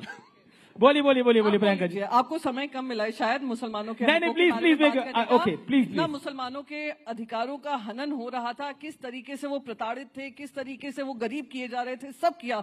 बेचारा सुधांशु जी ने उनका हक रखा है, और सुधांशु जी की वही मैंने बस यही रिपीट किया। अमित शाह जी ने जो पार्लियामेंट में कहा कि हम ही मुसलमानों का हक और अधिकार की लड़ाई लड़ रहे हैं। आपको हैरानी नहीं होती जब बीजेपी ये बात बोले कि हम मुसलमानों का तो कर रहे हैं? मुझे तो ऐसे ही साउंड कर रहा था कि जिन्ना ने कहा मुझे एक सेपरेट कंट्री चाहिए क्योंकि आप मुसलमानों के लिए हक नहीं दे रहे हैं, वही ये काम कर रहे हैं। सुधांशु द्विवेदी, अब ऐसा बीजेपी कह रही है कि मुसलमानों के लिए हम कर रहे हैं, अब कई लोग कह रहे हैं कि हम सपना देख रहे हैं कि बीजेपी मुसलमानों के लिए करना चाह रही है। एक सवाल मेरा, सम्राट, मुसलमान हृदय सम्राट। जी अभी मुझे सुधांशु भाई ने बड़ी अच्छी बात है कि बड़ा मुझे अच्छा लगा, चूंकि जानकारी इनको है, इन्होंने पूरा इतिहास का ज्ञान किया, लेकिन इन्होंने जिस आदमी का नाम लिया जिन्ना का, वो तो हमारा सबसे बड़ा मुजरिम है। अगर जिन्ना ने ये गुनाह ना किया होता तो आज इस हालत में हम आप धुपका ना रहे होते। हमारा सबसे बड़ा गुनाहगार जिन्ना है, और जिन्ना आपका साथी था, हमारा साथी नहीं था। औरंगजेब एक मिनट सर, औरंगजेब मत, अभी एक मिनट सर, जिन्ना आपका साथी था, हमारा नहीं। जिन्ना के साथ सरकारें आपने चलाई, हमने नहीं। जिन्ना के साथ श्यामा प्रसाद मुखर्जी। गलत, अरे गलत कोट करिए, नाम कोट करिए, कौन था वो? प्रजा कृषक पार्टी फजलुल हक की थी 1941 में, ऐसी बात 46 में मुस्लिम लीग ज्वाइन किए। एक मिनट, अरे गलत, अब बहुत जोर से बोल देंगे तो आप कैसे? अरे कोई चक्कर ले जाके भाई, सिंध में किसके साथ सरकार, अरे सिंध में किसके साथ सरकार चला रहे थे? फ्रंटियर में किसके साथ सरकार चला रहे थे? दो राष्ट्र नीति का पहले बयान किसने जारी किया? फ्रंटियर में कांग्रेस जीती थी 1946 में। अरे आप उसके साथ सरकार चला रहे थे। देखिए दिक्कत क्या है सुधांशु भाई, आप इतनी तेजी के साथ बोलते हो कि आपकी बोलने वाली महारत हमारे पे आती नहीं, लेकिन हम ये कह रहे हैं कि जिन्ना आपका साथी था। इनकी आलोचना कर रहे हैं, तारीफ कर रहे हैं? नहीं, जिन्ना आपका साथी था, हमारा तो जिन्ना ने बेड़ा गर्क किया है। अगर जिन्ना की बात ना मानता मुसलमान, मौलाना अबुल कलाम आजाद की उस वक्त मान लेता मुसलमान, तो हिंदुस्तान के अंदर ये हालत ना होती जो आप हालत हो गई है। हमारी दोयम दर्जे की स्थिति आपने पूरे देश के अंदर कर दी। किसने करी है दोयम दर्जे की स्थिति? सबसे ज्यादा जिम्मेदार ये है जिसकी पार्टी का हुकूमत रही 67 साल। ओके, नहीं सच्चे देखिए, अरे ये आप लोगों ने 10 साल हो गए, आपने 10 साल से जब सच्चर कमेटी की रिपोर्ट आई, सच्चर कमेटी की रिपोर्ट का आपने हवाला दे दिया वक्फ के अंदर, और आपने सच्चर कमेटी की रिपोर्ट के ऊपर एक जगह अमल बता दीजिए। आप ऐसी बात कर रहे हैं, ये तो बिहार में सौगातें मोदी बांट रहे हैं। हमें सौगात के अंदर शिक्षा चाहिए, सौगात में रोजगार चाहिए, सौगात में मोहब्बत चाहिए, सौगात के अंदर हमें आपकी छवैयां नहीं चाहिए। मेरा पॉइंट है, देखिए व्यूअर्स को मैं बोल रहा हूं ये बात, देखिए इस देश में देश के मुसलमानों को पहले बाबर में उलझा के रखा, उससे पहले जिन्ना में उलझा के रखा, फिर औरंगजेब में उलझा के रखा जा रहा है। मेरा निवेदन सुधांशु जी देखिए, इस देश में विकास की बात भारतीय जनता पार्टी बहुत करती है, विपक्ष भी चाहता है विकास हो। टैरिफ की एक बहुत बड़ी वॉर दुनिया में छिड़ी हुई है। इस समय देश के अंदर चाहिए कि कहीं ना कहीं एकजुटता रहे। प्रधानमंत्री एक लाइन बोलते हैं कि एक है तो सेफ है, वो एक है तो सेफ है, क्या ग्राउंड पर दिखेगा? ये मैं बिल्कुल with reference to context quote करता हूं। दो कॉन्टेक्स्ट हैं, एक 3 या 6 जनवरी 1948 को कलकत्ता में दिया गया सरदार पटेल का statement, anybody can go and check. दूसरा 28 अगस्त 1947 को पार्लियामेंट में जो कॉन्स्टिट्यूएंट असेंबली में जब मुस्लिम लीग के सदस्य ने सेपरेट इलेक्ट्रेट की मांग की तो बोला, अब जो मैं इमरान मसूद साहब को जानकारी हो या ना हो, 1946 की कॉन्स्टिट्यूएंट असेंबली के इलेक्शन में उत्तर प्रदेश में जो मुस्लिम इलेक्ट्रोट थे उसमें से 73 में 64 मुस्लिम लीग ने जीती थी, मद्रास प्रेसिडेंसी में 30 में 30, बॉम्बे प्रेसिडेंसी में 28 में 28, और 95% मुसलमानों ने वोट किया था मुस्लिम लीग के लिए, पाकिस्तान बनने के लिए। और जिन्ना चुनकर पूरी बात सर, अब मैंने शांति सुनी। और जिन्ना कोई रावलपिंडी, पेशावर, लाहौर से, ढाका, चिटगांव से चुन के नहीं गया था, मुंबई की बाईकुला सीट से चुन के गया था। 95% मुस्लिमों के वोट से। क्या मुंबई के 95% लोग चले गए? इसलिए सरदार पटेल ने कहा कि भारत के ज्यादातर मुसलमानों ने पाकिस्तान बनने के लिए वोट दिया है। ये सरदार पटेल का बयान है 48 जनवरी कलकत्ता में। मैं नहीं मानता एक दिन में तुम्हारा दिल बदल गया, मगर जब जो हो गया सो हो गया, उसे पीछे छोड़ो और अब ये सोचो कि देश के साथ आगे कैसे चल सकते हैं। मगर इस सेकुलर पॉलिटिक्स ने पीछे से जोड़ के रखा। ये आजादी के बाद बाबर, तुगलक, औरंगजेब के नाम पे क्यों सड़कें बनाई गई? ये राष्ट्रपति भवन के अंदर मुगल गार्डन क्यों बनाया गया?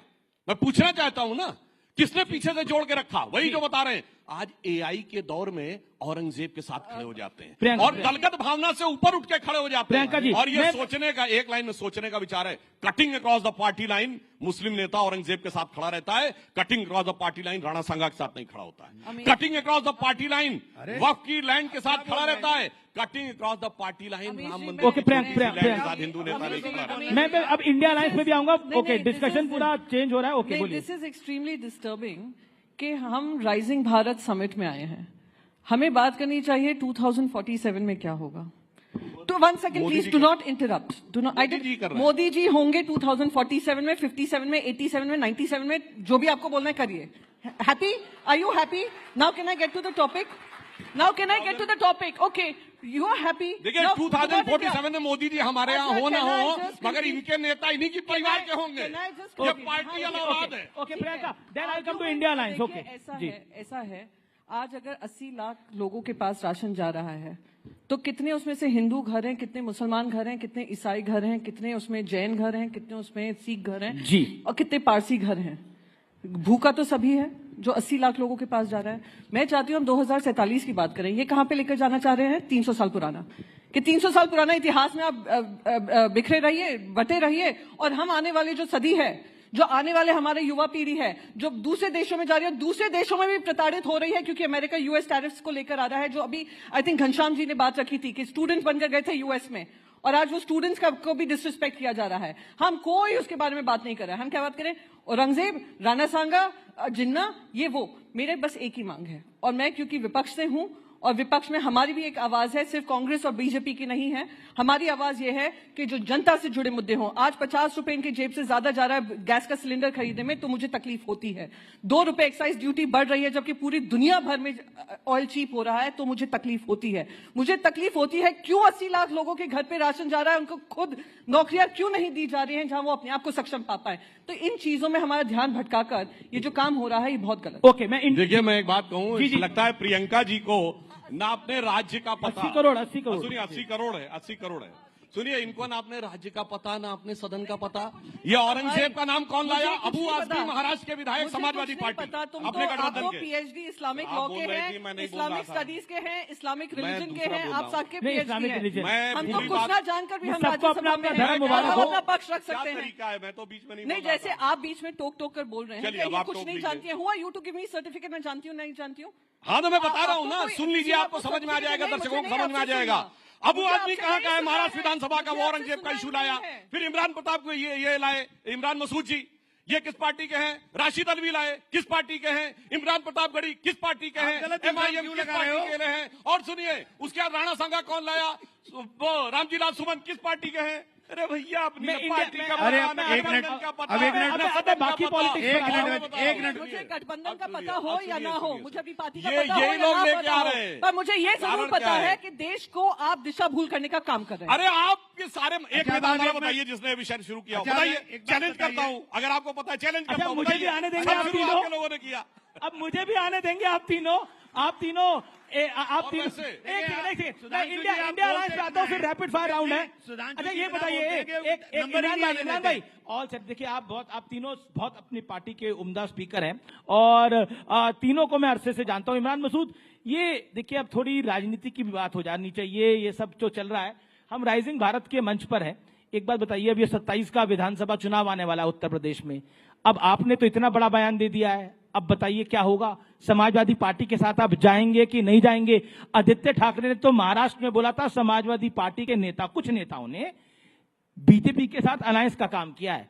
आपका क्या कहना है उत्तर प्रदेश के संदर्भ में? सपा के साथ जाएंगे कि नहीं जाएंगे?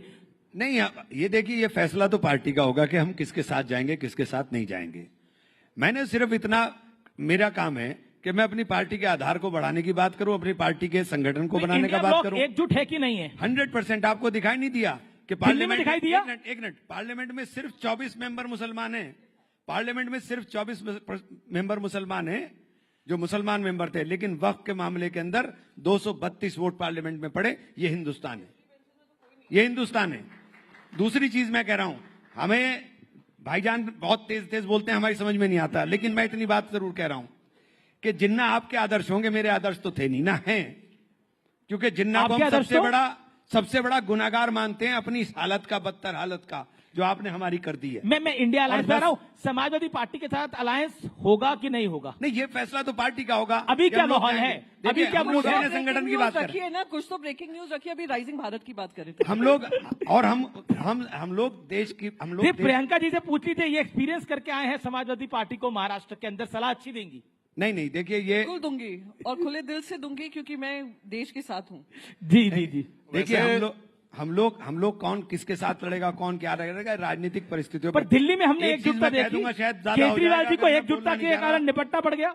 अरविंद केजरीवाल जी को एकजुटता के कारण निपटना पड़ गया। दिल्ली में हमने देखा। प्रियंका अब एक बात कह दूं, मेरे से रुका नहीं जा रहा है, मैं बोल ही देता हूं। बिल्कुल मत रुकिए, इस मंच पे बिल्कुल मत रुकिए। जिस दिन तक भारतीय जनता पार्टी को हराने की कसम सारे इकट्ठे होकर खाते रहेंगे, भारतीय जनता पार्टी नहीं हारेगी। अच्छा, खाते रहेंगे तो नहीं हारेगी? बिल्कुल। तो कैसे करें फिर, हराए कैसे? ये फॉर्मूला तो बताइए महाराज, बताइए फॉर्मूला। देश सुन रहा है आपको। देखिए, मैंने आपको बता दिया, कैसे? जब कसम नहीं खाएंगे तब हार जाएंगे। नहीं, हमें अपने जीतने का लक्ष्य रखना चाहिए। हमें भाजपा को हराने का क्यों लक्ष्य रखना है? हम अपने जीतने की बात करें। आज दिक्कत क्या है, देश के अंदर भाजपा ने ऐसा नैरेटिव बना दिया, हर आदमी भाजपा को हराने की बात कर रहा है। अरे भाई, तुम्हारे हराने से हमें क्या होगा? हमें अपने जीतने की बात करें कि हम बदलाव लाने की बात करें। तो राहुल जी को समझाइए ना। राहुल गांधी कह रहे हैं कि मेरी पार्टी में कई भाजपा आ गए। नहीं, गलत पे उन्होंने बोला स्लीपर सेल है हमारे यहाँ। राहुल गांधी ने विचारधारा के लिए बोला है। राहुल गांधी ने बोला स्लीपर सेल है हमारी पार्टी में। कांग्रेस पार्टी में एक स्लीपर सेल है, राहुल जी ने बोला। नहीं, अमीश जी, मैं आपसे एक प्रश्न पूछूं। जी। जितने अधिकार से आप कहते हैं राहुल गांधी जी को बोलिए, आप क्या इतने अधिकार से नरेंद्र मोदी जी के लिए आप बोल पाएंगे? क्या बोल पाएंगे आप मोदी जी के लिए? मोदी जी से सवाल पूछ सकते हैं? नहीं, बिल्कुल। देखिए, बिल्कुल हम पूछ सकते हैं। ऐसे बयान कभी मोदी जी के सुनाई पड़ते हैं। मोदी जी अगर बोले कि बीजेपी में स्लीपर सेल है तो जरूर 15 लाख खाते में तो मोदी जी ला रहे थे। एक सेकेंड, अमीश जी, मैंने कभी भी कोई भी पत्रकार से ये सवाल नहीं पूछा मोदी जी से पूछते हुए कि मोदी जी, आपका मतलब क्या था जब आपने कहा कि आपके मंगलसूत्र खींचकर ले लिए जाएंगे? किसी ने पूछा है? मैंने नहीं सुना। हो सकता है मैं मिस कर रही हूं। उसके लिए जिसने कश्मीर देखा उसे समझ में आना चाहिए। इंटरव्यू कश्मीर 1990 सबको समझ में। इंटरव्यू मैंने कोई देखा है। जिस अधिकार से भी आपने कहा कि आदित्य जी से पूछिए या राहुल जी से पूछिए, तो मैं ये पूछना चाहती हूँ उतने ही अधिकार से आप लोग, और मैं यही अपेक्षा करती हूँ अपनी मीडिया से कि हम राइजिंग भारत की जब बात करते हैं 2047 में हमारी मीडिया का क्या हाल होगा, इसके बारे में कभी आपने सोचा है? बहुत अच्छी बात कही प्रियंका जी। प्रियंका जी के लिए ताली बजाइए। प्रियंका जी ने बोला कि ये सवाल आप मोदी जी से पूछ सकते हैं। हाँ, मोदी जी से पूछ सकते हैं क्योंकि वो इंटरव्यू दे देते हैं, लेकिन राहुल जी ने तो कोई इंटरव्यू ही नहीं दिया। पूछे कैसे? जिस दिन देंगे तो उनसे भी पूछेंगे। ये भी आप बात गलत कर रहे हैं साहब। 84 इंटरव्यूज नरेंद्र मोदी के। एक minute Amish ji, Aaditya Thackeray also gave interview. Uddhav Thackeray ji ने, राहुल गांधी जी ने इंटरव्यू नहीं दिया। आपने बहुत अच्छी चीज कही। अमीश जी ने कहा कि प्राइम मिनिस्टर इंटरव्यूज देते हैं। Very impressed Amish ji, I am very impressed. पर हमारे जर्नलिस्ट ने, किसी ने उनसे पूछा कि प्रधानमंत्री जी इसका क्या मतलब है जब आप कहते हो सोने की मंगलसूत्र खींच लेते हैं? अच्छा नहीं, एक मिनट, अच्छा सुनिए, अभी राहुल गांधी जी ने कहा कि कॉन्स्टिट्यूशन 47 में लिखा गया। ये कितने जर्नलिस्टों ने पूछा कि कॉन्स्टिट्यूशन 47 में नहीं लिखा गया मेरे भाई? और सुनिए, उन्होंने कहा कॉन्स्टिट्यूशन हजारों साल पहले का है। तो भाई ऐसा अद्भुत ज्ञान जो राहुल गांधी जी के पास है, वो कहते जिसको तुम देख रहे हो वो राहुल गांधी वो है ही नहीं, वो तो खत्म हो चुका है। तो मुझे लगता है ऐसा ज्ञान। और आप उसके बारे में क्या कहेंगे जो प्रधानमंत्री कह रहे थे मैं नॉन बायोलॉजिकल हूं? क्या बात आप बोल रहे हैं? देखिए अब कांग्रेस का आप व्यक्तिगत अभी आपने इतना सवाल पूछा। इन्हीं के चैनल पे कहा था हमारे मैं किसी काम से आया हूँ, कोई अवतार। अरे सुनिए, ऐसी बात कर रहे हैं। आपने पूछा सपा और कांग्रेस साथ रहेंगे या नहीं, ये जानते क्या सवाल इसके बारे में आप बोलेंगे? इसके बारे में भी इस पे सिर्फ एक लाइन बोलेंगे। मैं पूछूंगा चंद्रबाबू नायडू और नीतीश बाबू साथ रहेंगे कि नहीं रहेंगे? हमारे तो वो हमेशा साथ थे, 95 से बीच में थोड़े समय के लिए अलग हुए तो हमारे साथ रहेंगे, मगर इनके साथ जानते क्या स्थिति है? लोकसभा में साथ थे, फिर बाई इलेक्शन में अलग हो गए, फिर वक्त पे साथ आ गए, फिर अलग हो गए। इनके लिए एक लाइन है सपा और कांग्रेस के रिलेशन के लिए कि मिलो ना तुम तो हम घबराएं, मिलो तो आंख चुराएं, हमें क्या होगा। ओके रैपिड फायर राउंड है, एक सवाल, दो सवाल हैं। सबसे पहले इमरान मसूद साहब आपसे, कौन बेहतर पॉलिटिशियन है, राहुल गांधी या प्रियंका गांधी? Choose one. आप कैसी बात कर रहे हैं? नौकरी खतरे में डाल नहीं, अब मैं डबल माइक लगाऊंगा। मुझे आप एक बात सरिए, आप पूछेंगे रैपिड फायर राउंड का मतलब होता है ना एक लाइन में जवाब। एक लाइन में जवाब भाई। नहीं, आप राहुल गांधी और मोदी जी के बारे में पूछेंगे तो मैं जवाब दूंगा। मैं पूछूंगा। ओके अब मुझे मौका दीजिए। इमरान मसूद, अगला सवाल आपसे, वक्फ संशोधित कानून मानना सही है या गलत, क्या कहते हैं आप इसके ऊपर? मानना सही और गलत तो एक अलग विषय है। मानना जब कानून, देखिए कानून अगर बन गया और हम सुप्रीम कोर्ट में गए और सुप्रीम कोर्ट से भी इस पे मोहर लग जाती तो मानना पड़ेगा। ठीक है, देश कानून से चलता है, देश हमारे बात से नहीं चलता है। प्रियंका चतुर्वेदी जी, विपक्ष का बड़ा नेता कौन है, राहुल गांधी, अखिलेश यादव या उद्धव ठाकरे? Choose one. महाराष्ट्र के लिए तो उद्धव ठाकरे जी हैं। और देश के लिए? मेरे लिए तो as my party leader Uddhav Thackeray ji हैं।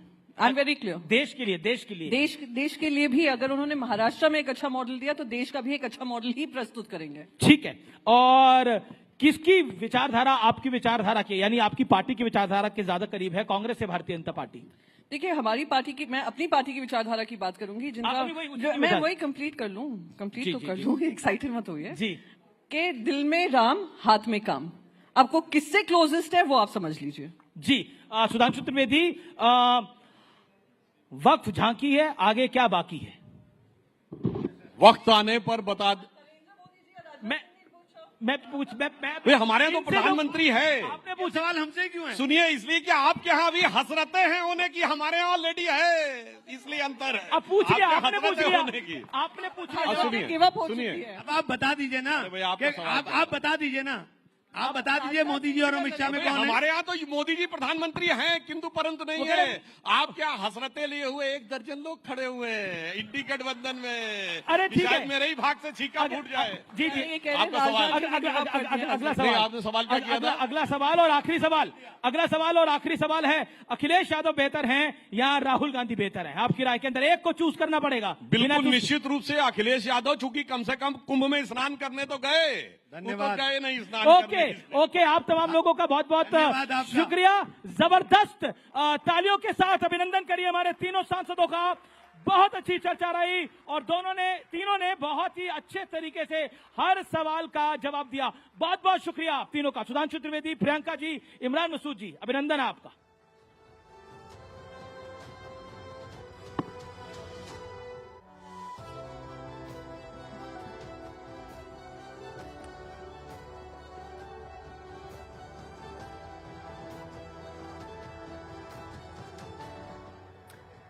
That was one fiery and insightful discussion. एक बार जोरदार तालियां हमारे पैनल के लिए। बहुत बहुत शुक्रिया इस डिस्कशन के लिए। तो सियासत के धर्म संकट के पन्नों को हम पलट रहे हैं और अगले सेशन की तरफ हम बढ़ेंगे। और क्योंकि हम राइजिंग भारत समिट के मंच पर हैं और विकसित भारत 2047 में कैसा रहेगा, उसकी तस्वीर क्या रहेगी, उस पर हम अगले सेशन में फोकस करने जा रहे हैं। उन मुद्दों की हम चर्चा करेंगे जो आज के भारत की कानून व्यवस्था, राजनीति और समाज की दिशा तय कर रहे हैं। हम जानेंगे कि कैसे संवैधानिक बदलाव, कानूनी सुधार और सामाजिक परिवर्तन आपस में टकराते भी हैं और एक दूसरे को आकार भी देते हैं। और साथ ही ये भी जानने की कोशिश करेंगे कि इस दिशा में भारत का फोकस क्या रहने वाला है और भारत इस दिशा में कैसे आगे बढ़ रहा है। आर्टिकल 370 को हटाया जा चुका है, ट्रिपल तलाक को अपराध घोषित कर दिया गया है और अब वक्फ कानून भी आ गया है। तो ऐसे में सवाल यह है कि भारत का अगला कदम क्या होगा। और इसी महत्वपूर्ण चर्चा को आगे बढ़ाने के लिए और इस अगले सेशन को मॉडरेट करने के लिए रूबिका लियाकत हमारे साथ मंच पर आएंगी। एक बार जोरदार तालियों से उनका स्वागत कीजिए। और मंच पर हमारे साथ एक बहुत खास पैनल भी मौजूद रहने वाला है। एक बार जोरदार तालियों से उनका भी मैं तारुफ करवा देती हूँ। गौरव भाटिया जी हैं हमारे साथ, भारतीय जनता पार्टी की तरफ से राष्ट्रीय प्रवक्ता, वो हमारे साथ जुड़ेंगे। वारिस पठान जी हैं लॉयर और AIMIM से हमारे साथ, वो AIMIM का पक्ष रखेंगे। इसके साथ साथ जाने माने लेखक हैं आनंद रंगनाथन, वो भी हमारे साथ इस मंच पर जुड़ेंगे। अनुराग भदौरिया जी हैं, प्रवक्ता है, राष्ट्रीय प्रवक्ता समाजवादी पार्टी के। आप सभी मेहमानों का बहुत बहुत स्वागत। एक बार जोरदार तालियों से इनका स्वागत कीजिए। Thank you.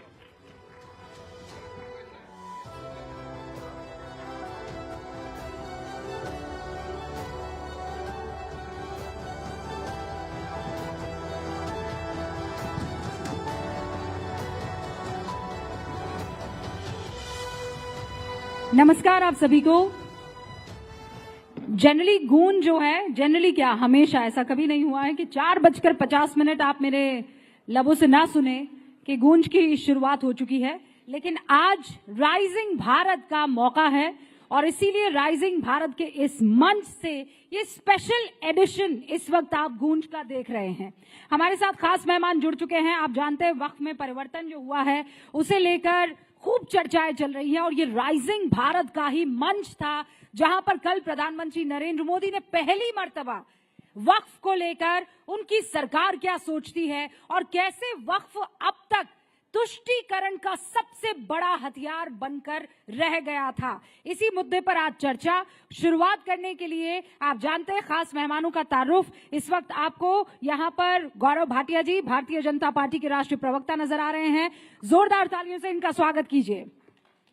AIMIM के राष्ट्रीय प्रवक्ता वारिस पठान यहाँ स्टेज पर, आज मैं खुद इनको पहली मर्तबा लाइव देख रही हूँ। बहुत बहुत स्वागत वारिस भाई आपका। उनके बगल में समाजवादी पार्टी के राष्ट्रीय प्रवक्ता अनुराग भदौरिया जी आपको नजर आ रहे हैं। अनुराग जी बहुत बहुत स्वागत। आनंद रंगनाथन अक्सर इन मुद्दों पर खतरनाक तरीके से अपनी बातें रखते हैं, पेशे से साइंटिस्ट हैं, लेकिन ये साइंस वाले फॉर्मूले जो हैं वो सोशल इश्यूज और पॉलिटिकल इश्यूज पर भी लगाते हैं। आपका भी बहुत बहुत स्वागत है। तो चलिए शुरू करते हैं। गौरव भाटिया, कल प्रधानमंत्री नरेंद्र मोदी ने ऐलान कर दिया और वक्फ को लेकर उन्होंने कहा कि ये तुष्टीकरण की राजनीति थी, इसकी नींव तो बहुत पहले पड़ गई थी, भारत पाकिस्तान के विभाजन के वक्त। सबको नमस्कार। और शुरुआत करूंगा, असंभव को जो संभव कर दे वो हमारे देश के प्रधानमंत्री श्री नरेंद्र मोदी जी हैं।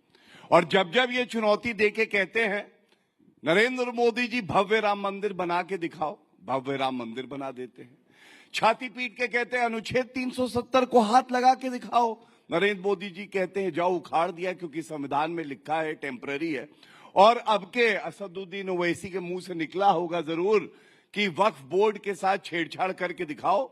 नरेंद्र मोदी जी ने कहा संविधान की शपथ ली है, संविधान के अनुरूप जो कार्य होगा वो करूंगा, और भूमाफियाओं की कब्र है जिसने खोदी उस व्यक्ति का नाम है नरेंद्र मोदी।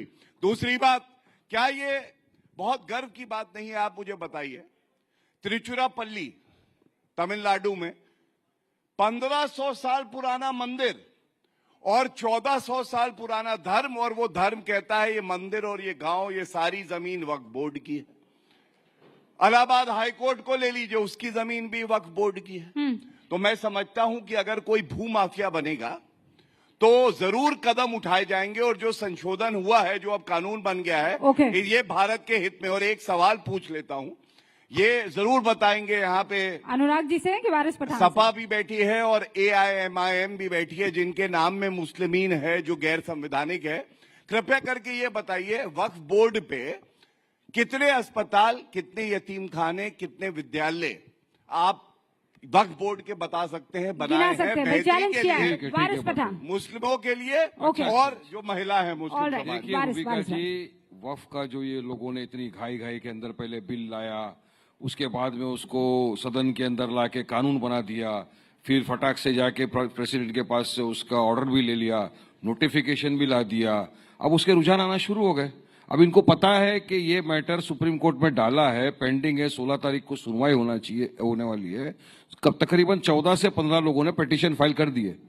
कल ही के दिन जिसका हमको डर था वही हुआ। यस्टरडे योगी सरकार ने क्या किया, संभल की जो मस्जिद थी उसको बताया एएसआई का प्रोटेक्शन, वहां पे एएसआई गया, वहां पे जो ग्रीन बोर्ड लगा था उसको निकाला और संभल की जो जामा मस्जिद थी उसको जुमा मस्जिद घोषित कर दिया। तो जिसका डर था बता रहे ना हम लोग के 3D जो इन्होंने डाला था उसका ये लोग पूरा बेनिफिट उठा रहे। क्या जरूरत थी आपको लाने की? अब इसी तरह से हर जगह के ऊपर जा जाके ये लोग करेंगे। आपको सोचना चाहिए, समझना चाहिए। मैटर सुप्रीम कोर्ट में सब जुडाइज है। सुप्रीम कोर्ट के अंदर इंटरिम स्टे के लिए भी डाली गई है याचिका कि जब तक ये मैटर फाइनली डिसाइड नहीं होता है आप ये कानून को स्टे करिए। स्टे के पहले आपने शुरू कर दिया, साफ दर्शाता है आपकी नीयत क्या है। तो हम पहले दिन से यही बोल रहे हैं कि बीजेपी की कथनी और करनी में बहुत फर्क है। हाँ। इनको मुसलमानों की कोई परवाह नहीं है। ये वक्फ को बचाने के लिए नहीं, वक्फ को बर्बाद करने के लिए कानून लाया है इन लोगों ने और उसका शुरू कर दिया। अब मोदी जी की बात। वारिस भाई पहले जो सवाल पूछा है ये कि आप कह रहे हैं वक्फ को ये लोग बर्बाद कर रहे हैं। हाँ। मैं कह रही हूँ आपने कौन सा वक्फ को मजबूत कर दिया?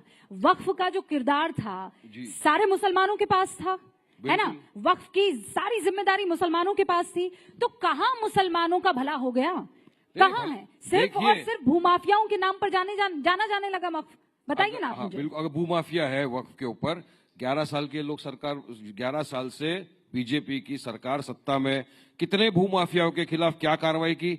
आपने तो संशोधन के अंदर जो लिमिटेशन का पीरियड था उसमें यह कर दिया कि जो 12 साल से अगर वहां पे बैठा है वो कब्जेदार हो जाएगा। ये तो आप भर के और भूमाफिया को प्रोटेक्शन दे रहे हो, आप तो उसको कब्जेदार बना रहे हो। पहले के कानून में तो ये नहीं था। पहले के कानून के अंदर था कि 2 साल की सजा और नॉन बेलेबल ऑफेंस, आपने वो हटा के 6 महीने का किया और बेलेबल कर दिया। तो आप तो और प्रोटेक्शन दे रहे हो। एक बात और बता दीजिए, आपने कहा कि नॉन बेलेबल ऑफेंस था वक्फ जब पुराना था। मुझे बताइए कितने लोगों को गिरफ्तार किया?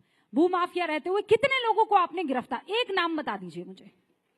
बहुत सारे केस चल रहे ट्रिब्यूनल के अंदर। केसेस चल रहे हैं, बहुत सारे नहीं तो जवाबदारी सरकार की थी कि हमारी थी? 70 साल जवाबदारी। अरे भूमाफिया का मैं आपको बताता हूँ ना, माफिया किस तरह से आया रुबिका जी। एक तो मैं मुंबई की आपको बात बताऊंगा जहाँ पे आगा खान का ऑर्फनेज की जगह है, वहां पर एक सबसे बड़े देश के उद्योगपति ने अपना बड़ा महल बना दिया। तो क्या उसके खिलाफ 2 लोगों ने आवाज उठाई? महाराष्ट्र से दोनों का तबादला कर दिया गया। अब मोदी सरकार क्या वापिस जगह देगी? आगा खान के ऑर्फनेज की जगह है, क्यों नहीं करते? अगर वो माफिया बैठा हुआ है, सुप्रीम कोर्ट के अंदर केस पेंडिंग है, चलिए डालिए, दखलबाजी करिए, उसके अंदर निकालिए, खाली कार्रवाई के लिए तो आपको क्यों परेशानी हो रही है? परेशानी इसलिए है कि ये लोग हजम करना चाहते हैं। अभी दिखाया ना आपको संभल का मैटर। बात नंबर 2, ये असंवैधानिक है। नहीं, आपको कभी भी देश के अंदर है ना, बाबा साहब अम्बेडकर ने संविधान दिया। ये क्या अल्लाह की राह में है वारिस भाई? की बात नहीं करते। आप जमीनें खा जाएंगे? ये अल्लाह की राह में है क्या कि बेवाओं के पैसे खा जाएंगे? ये अल्लाह की राह में है क्या? अरे वही मुसलमान थे, ला इलाहा इल्लल्लाह मोहम्मद रसूलुल्लाह कहने वाले। मोदी जी ने शाह बानू का नाम लिया, मुसलमान थे। मोदी जी ने कल शाह बानू का नाम लिया, मोदी जी ने बिल्किस बानू का नाम क्यों नहीं लिया? जिसके बलात्कारियों को आपने रास्ते में छोड़ दिया, बेल दे दिया, उसके बाद उसको गार्ड किया। जकिया जाफरी का नाम क्यों नहीं लिया? जो इंसाफ की गुहार लगाते आपने मुसलमान महिलाओं के लिए बताइए मेरे को। पहले महिलाएं होती थी वक्फ बोर्ड के अंदर ज्यादा, आपने खाली 2 का कैंप लगा दिया। अरे आप सवाल पूछें, जवाब। देखिए कैसे खोटी नियत वाले एक्सपोज होते हैं। एक ही सवाल पूछा था, छोटा सा बच्चा जिज्ञासु, उसने कहा कितने अस्पताल बनाए हैं? कितने बना दिए बीजेपी सरकार सत्ता में आके? बताओ मेरे को। कोई नहीं, मोदी ने दर्द हुआ है, इनको बोलने दीजिए, इनको दर्द हुआ है, कांटा सही जगह लग चुका है। अब ये पूरे प्रोग्राम में ऐसे बीच बीच में बोलते रहेंगे। देखिए जिज्ञासु बच्चे ने एक छोटा सा सवाल पूछा, अरे वारिस चचा कितने अस्पताल कितने विद्यालय बनवाए, कृपया करके बता दीजिए। इधर उधर सारा घुमाया और सब गलत घुमाया। और तुमने हर चीज घुमा के कुछ बोला ही नहीं वक्फ के ऊपर। देखिए यही फर्क है। मैं नफासत से कहता हूं, आप नहीं कहते। तूने किया, तूने, ठीक है, ये आपकी परवरिश है, मेरी नहीं। मैं आप कह के ही संबोधित करूंगा। आप सुनिए गलतियां इन्होंने क्या करी। इन्होंने कहा सुप्रीम कोर्ट में पिटीशन चैलेंज है। हाँ भैया, अनुच्छेद 370 में भी गए थे सर्वोच्च न्यायालय, क्या हुआ? सर्वोच्च न्यायालय ने कहा संवैधानिक है। इकोनॉमिकली वीकर सेक्शन के लिए 10% आरक्षण, सर्वोच्च न्यायालय गई थी ये मंडली, कुछ नहीं, सर्वोच्च न्यायालय ने कहा संवैधानिक है। इलेक्ट्रोल बॉन्ड में क्या कहा सर्वोच्च न्यायालय ने? इलेक्ट्रोल बॉन्ड में क्या कहा? अनकॉन्स्टिट्यूशनल है। फार्मर बिल भी रिपील हुआ ना, इसी तरह ये भी होगा। ओके, एक एक करके ना। अब दो ऐसा करे, मेरे को नहीं पता। 20 सेकंड में गौरव भाटिया बात खत्म की। मैं आधा 1 मिनट चाहूंगा, बहुत जरूरी बात है। आप जमीनें हड़प रहे हैं, वो आरोप लगा रहे हैं आपके ऊपर, जवाब दीजिए ना। देखिए ऐसा है, अच्छा वो तोते भी आ गए मैं बोल रहे अभी आपका नंबर भी नहीं आया भैया, ये भाषा शैली सिखा रहे थे अभी, बिल्कुल अभी भाषा शैली संस्कार बता रहे थे। और अभी थोड़ी देर पहले बीजेपी कितनी झूठी है, अभी संस्कार सिखा रहे थे। आप तोता तोती तो करने लग गए। ये संस्कार है, देखो शिष्टाचार देख लो, संस्कार देख लो। अभी 2 मिनट में बीजेपी पे कौन यकीन करेगा बताओ? बताइए। अभी 10 सेकंड पहले बोल रहे थे संस्कार, और संस्कार सामने खुल के आ गए। कमाल है भाई। अब हम बोल रहे हैं, अब इन्होंने बहुत बोल लिया। 1 सेकंड, 30 सेकंड, उसके बाद जवाब नहीं मिलेगा। हम देखिए ऐसा है, जब भी इस तरह का मंच होता है शिष्टाचार में, एक दूसरे की बात सुनते हैं, लिखते हैं जैसे मैंने लिखा, उसके बाद अपनी बारी में बोलते हैं। ये बीच में क्यों कूद आए? अरे लो भाई, बेगानी शादी में अब्दुल्ला दीवाना। अरे अब्दुल्ला तो ऐसे ही दीवाना रहता है वैसे। चलिए अब मैं बताता हूँ दूसरी बात। सुप्रीम कोर्ट की इन्होंने करी, कोई भी कानून हो जो कि संसद में पारित होता है, प्रिजम्पशन ऑफ कॉन्स्टिट्यूशनैलिटी होता है, वो वैध माना जाता है और स्टे नहीं होता है। तीसरी बात मैं इनको बता दूं, इन्होंने कहा भू माफियाओं से कौन सी जमीन ली, तो मैं आपको बताता हूँ, बीच में ना बोलिए। इंटरिम स्टे मिलता है, आपको पता ही नहीं। कोई सीखेगा बोलेगा क्या? अच्छा, दोनों वकील है पेशे से, ये बता देना चाहती हूँ। पिटीशन डाला है हमने के स्टे दो। आप बोल रहे हैं, रुकिए ना 1 सेकंड। हाँ, किसी भी कानून की वैधता में स्टे नहीं होता है, इनको पता नहीं है। हो सकता है वकालत ये कोर्ट की नहीं करते हो। अच्छा शांत शांत शांत, झूठ मत बोलिए। ये मत बताइए कि आप समझदार हो। आप गौरव जी, आप दोनों रुक जाइए।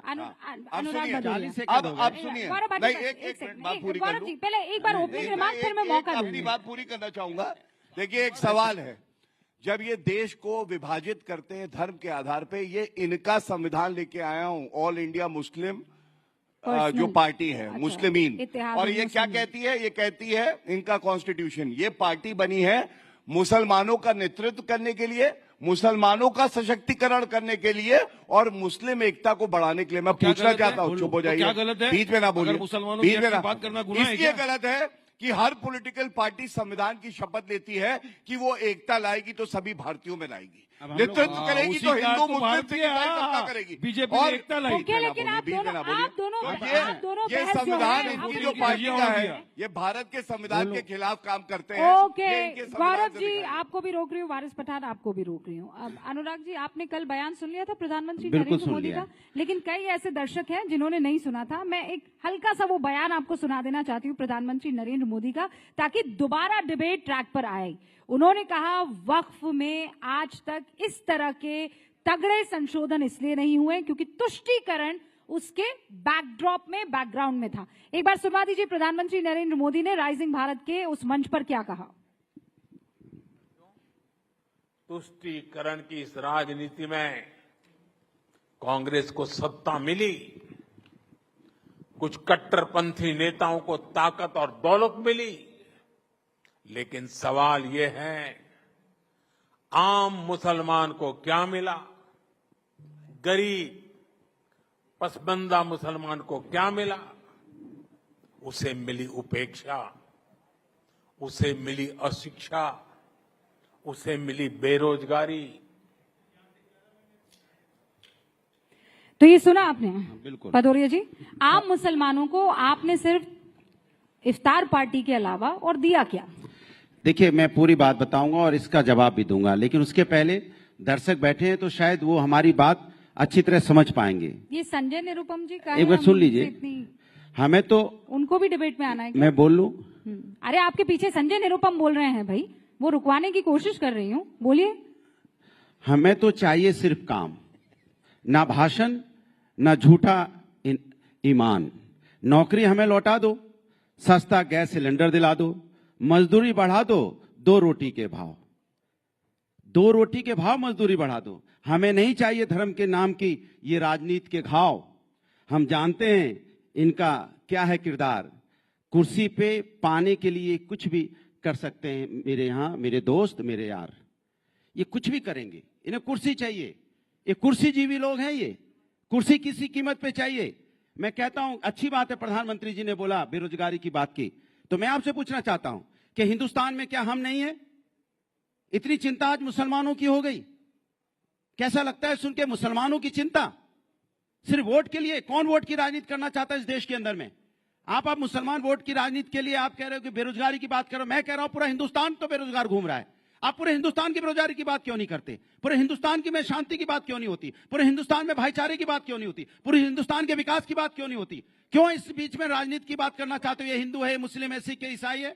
आज आप वक्फ बोर्ड बिल लेके आए, कल सिख का लेके आ जाओगे, परसों जैन का लेके आ जाओगे, बौद्ध का लेके आ जाओगे। अगर आपको बाकी लोगों का सम्मान करना है तो मैं कहता हूं हिंदू में यहाँ पे नहीं, बहुत न्यास हैं, बहुत यहाँ ट्रस्ट हैं, बहुत सोसाइटियां हैं, आप लाओ उसके अंदर में आप दलित का आरक्षण लाओ, आप उसमें बैकवर्ड का आरक्षण लेके आइए, उनको भी आगे बढ़ाइए। इसके मतलब आप हमेशा नहीं, समाज में जब से भारतीय जनता पार्टी की सरकार आई है, अनुराग भदौरिया जी, नहीं चर्चा देखिए, अनुराग भदौरिया जी नॉन स्टॉप मत बोलिए, झूठ फैलाने की कोशिश मत कीजिए।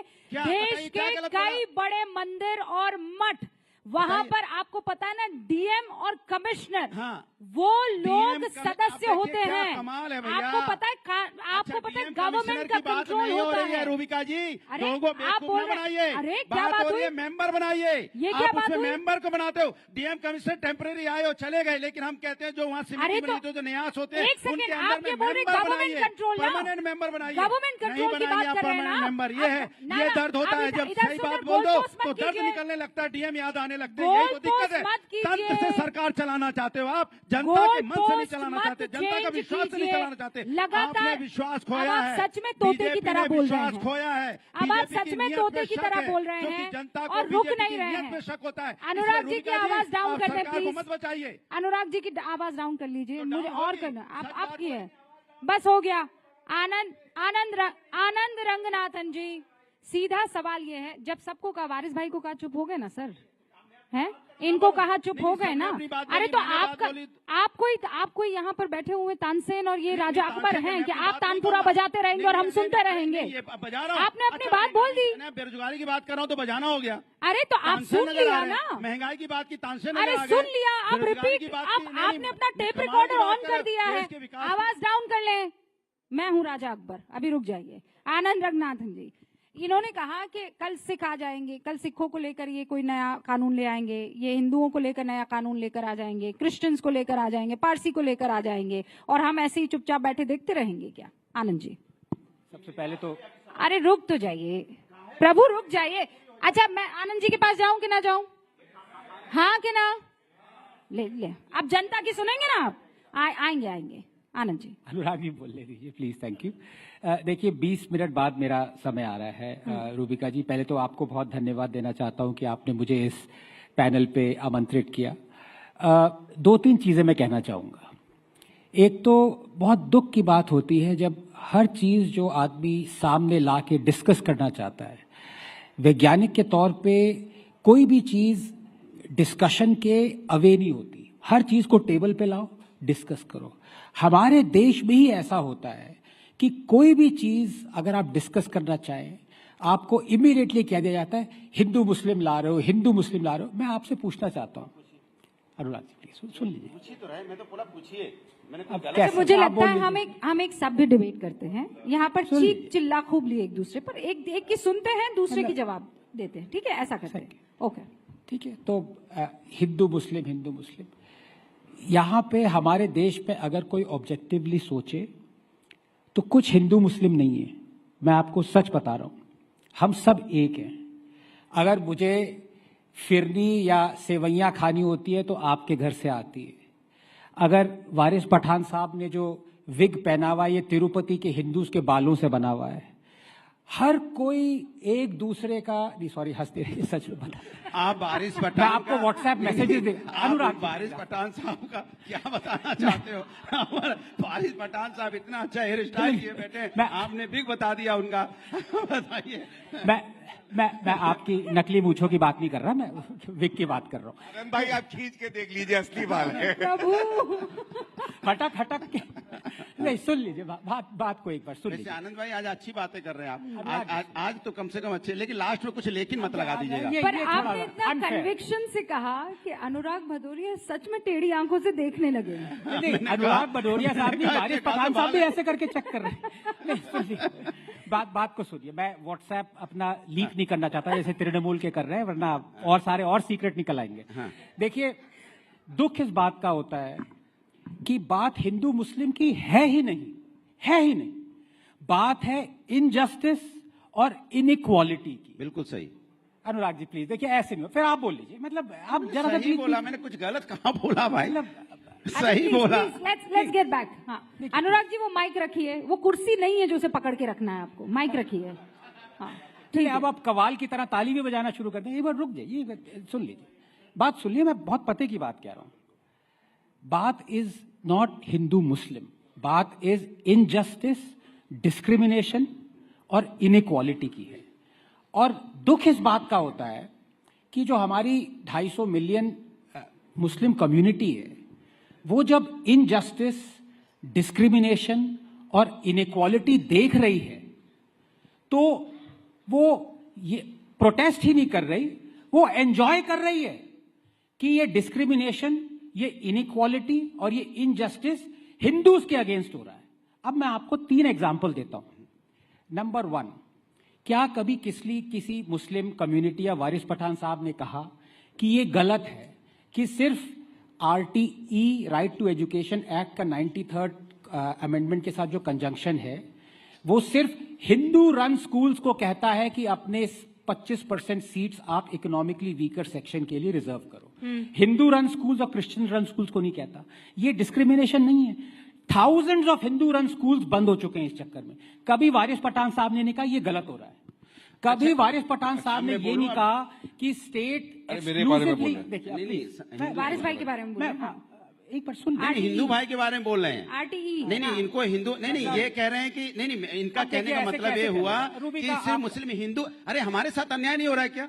हमारे साथ अन्याय नहीं हो रहा है क्या? हमें रोजगार नहीं मिलना चाहिए था क्या? हमें महंगाई से छुटकारा नहीं मिलना चाहिए था? हम हिंदू यानी मेरे साथ अन्याय क्यों हो रहा है? मैं आपसे सवाल पूछ रहा हूँ, लेकिन इसका जवाब नहीं है। हम सफर कर रहे हैं, इसका जवाब क्यों नहीं मिलेगा? अनुराग जी एक सेकंड रुकिए। वारिस पठान पहले RTE मेरे बारे में बहुत सारी बातें। अच्छा, वो 4 पॉइंट बोल रहे हैं, उसके बाद आप इंटरप्शन। वारिस भाई 4 पॉइंट बोल दें। अब बीच में 5-5 बार इंटरप्शन करेंगे तो फिर कैसे चलेगा भाई? समय उतना नहीं है सर, जल्दी बोल दीजिए। इतने समय में तो सरकार चली जाएगी। आधा समय आपने ले लिया अनुराग। अरे ये सपा की सरकार नहीं है कि टूटी साइकिल चली जाए, चिंता ना करिए।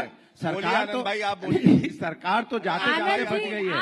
आप कॉन्सेंट्रेट तो जाते जाते बची है जल्दी से। मतलब मेरा रोल आपने स्पीकर की तरह बना दिया है लोकसभा के। बोलने नहीं दे। सुनिए, आप 5 मिनट से बोल रहे हैं, आपकी बात अच्छा मैं क्या करूं भाई? मैं 2 मिनट में अपनी बात कह चुका हूं। Anurag ji please, it's a request. अरे मैं 2 मिनट बोला हूं, आपने 20 बार इंटरप्ट किया। ये 5 मिनट से बोल रहे हैं, इनकी बात पूरी नहीं हो रही है। अन्याय नहीं है तो क्या है? आपके मंच पे अन्याय हो रहा है, आप कह रहे बोलने नहीं दे रहे। इधर मेरे ऊपर आरोप लगाने से बेहतर होगा कि आप उनकी बात सुन लें। Okay Anand ji please try to finish it in संक्षेप। बिल्कुल। अभी कभी वारिस पठान साहब ने ये नहीं कहा कि सिर्फ हिंदू टेम्पल्स पे गवर्नमेंट एक्सक्लूसिवली कंट्रोल कर रही है और बिलियंस ऑफ डॉलर्स ले रही है। मॉस्क पे कंट्रोल क्यों नहीं कर रही? क्या ये डिस्क्रिमिनेशन, इनइक्वालिटी नहीं है? वो हटनी चाहिए। कभी ये नहीं कहा, या वो हटे या मॉस्क को भी कंट्रोल करो। मॉस्क से पैसा लो। और तीसरी सबसे जरूरी बात, और ये मैं वक्फ पे आना चाहता हूं। देखिए, मेरा वक्फ बोर्ड से कोई भी डिसएग्रीमेंट नहीं है। मैं तो कहता हूं हजारों वक्फ बोर्ड हो, कोई there are hundreds of boards, NGOs, charities. Let them run.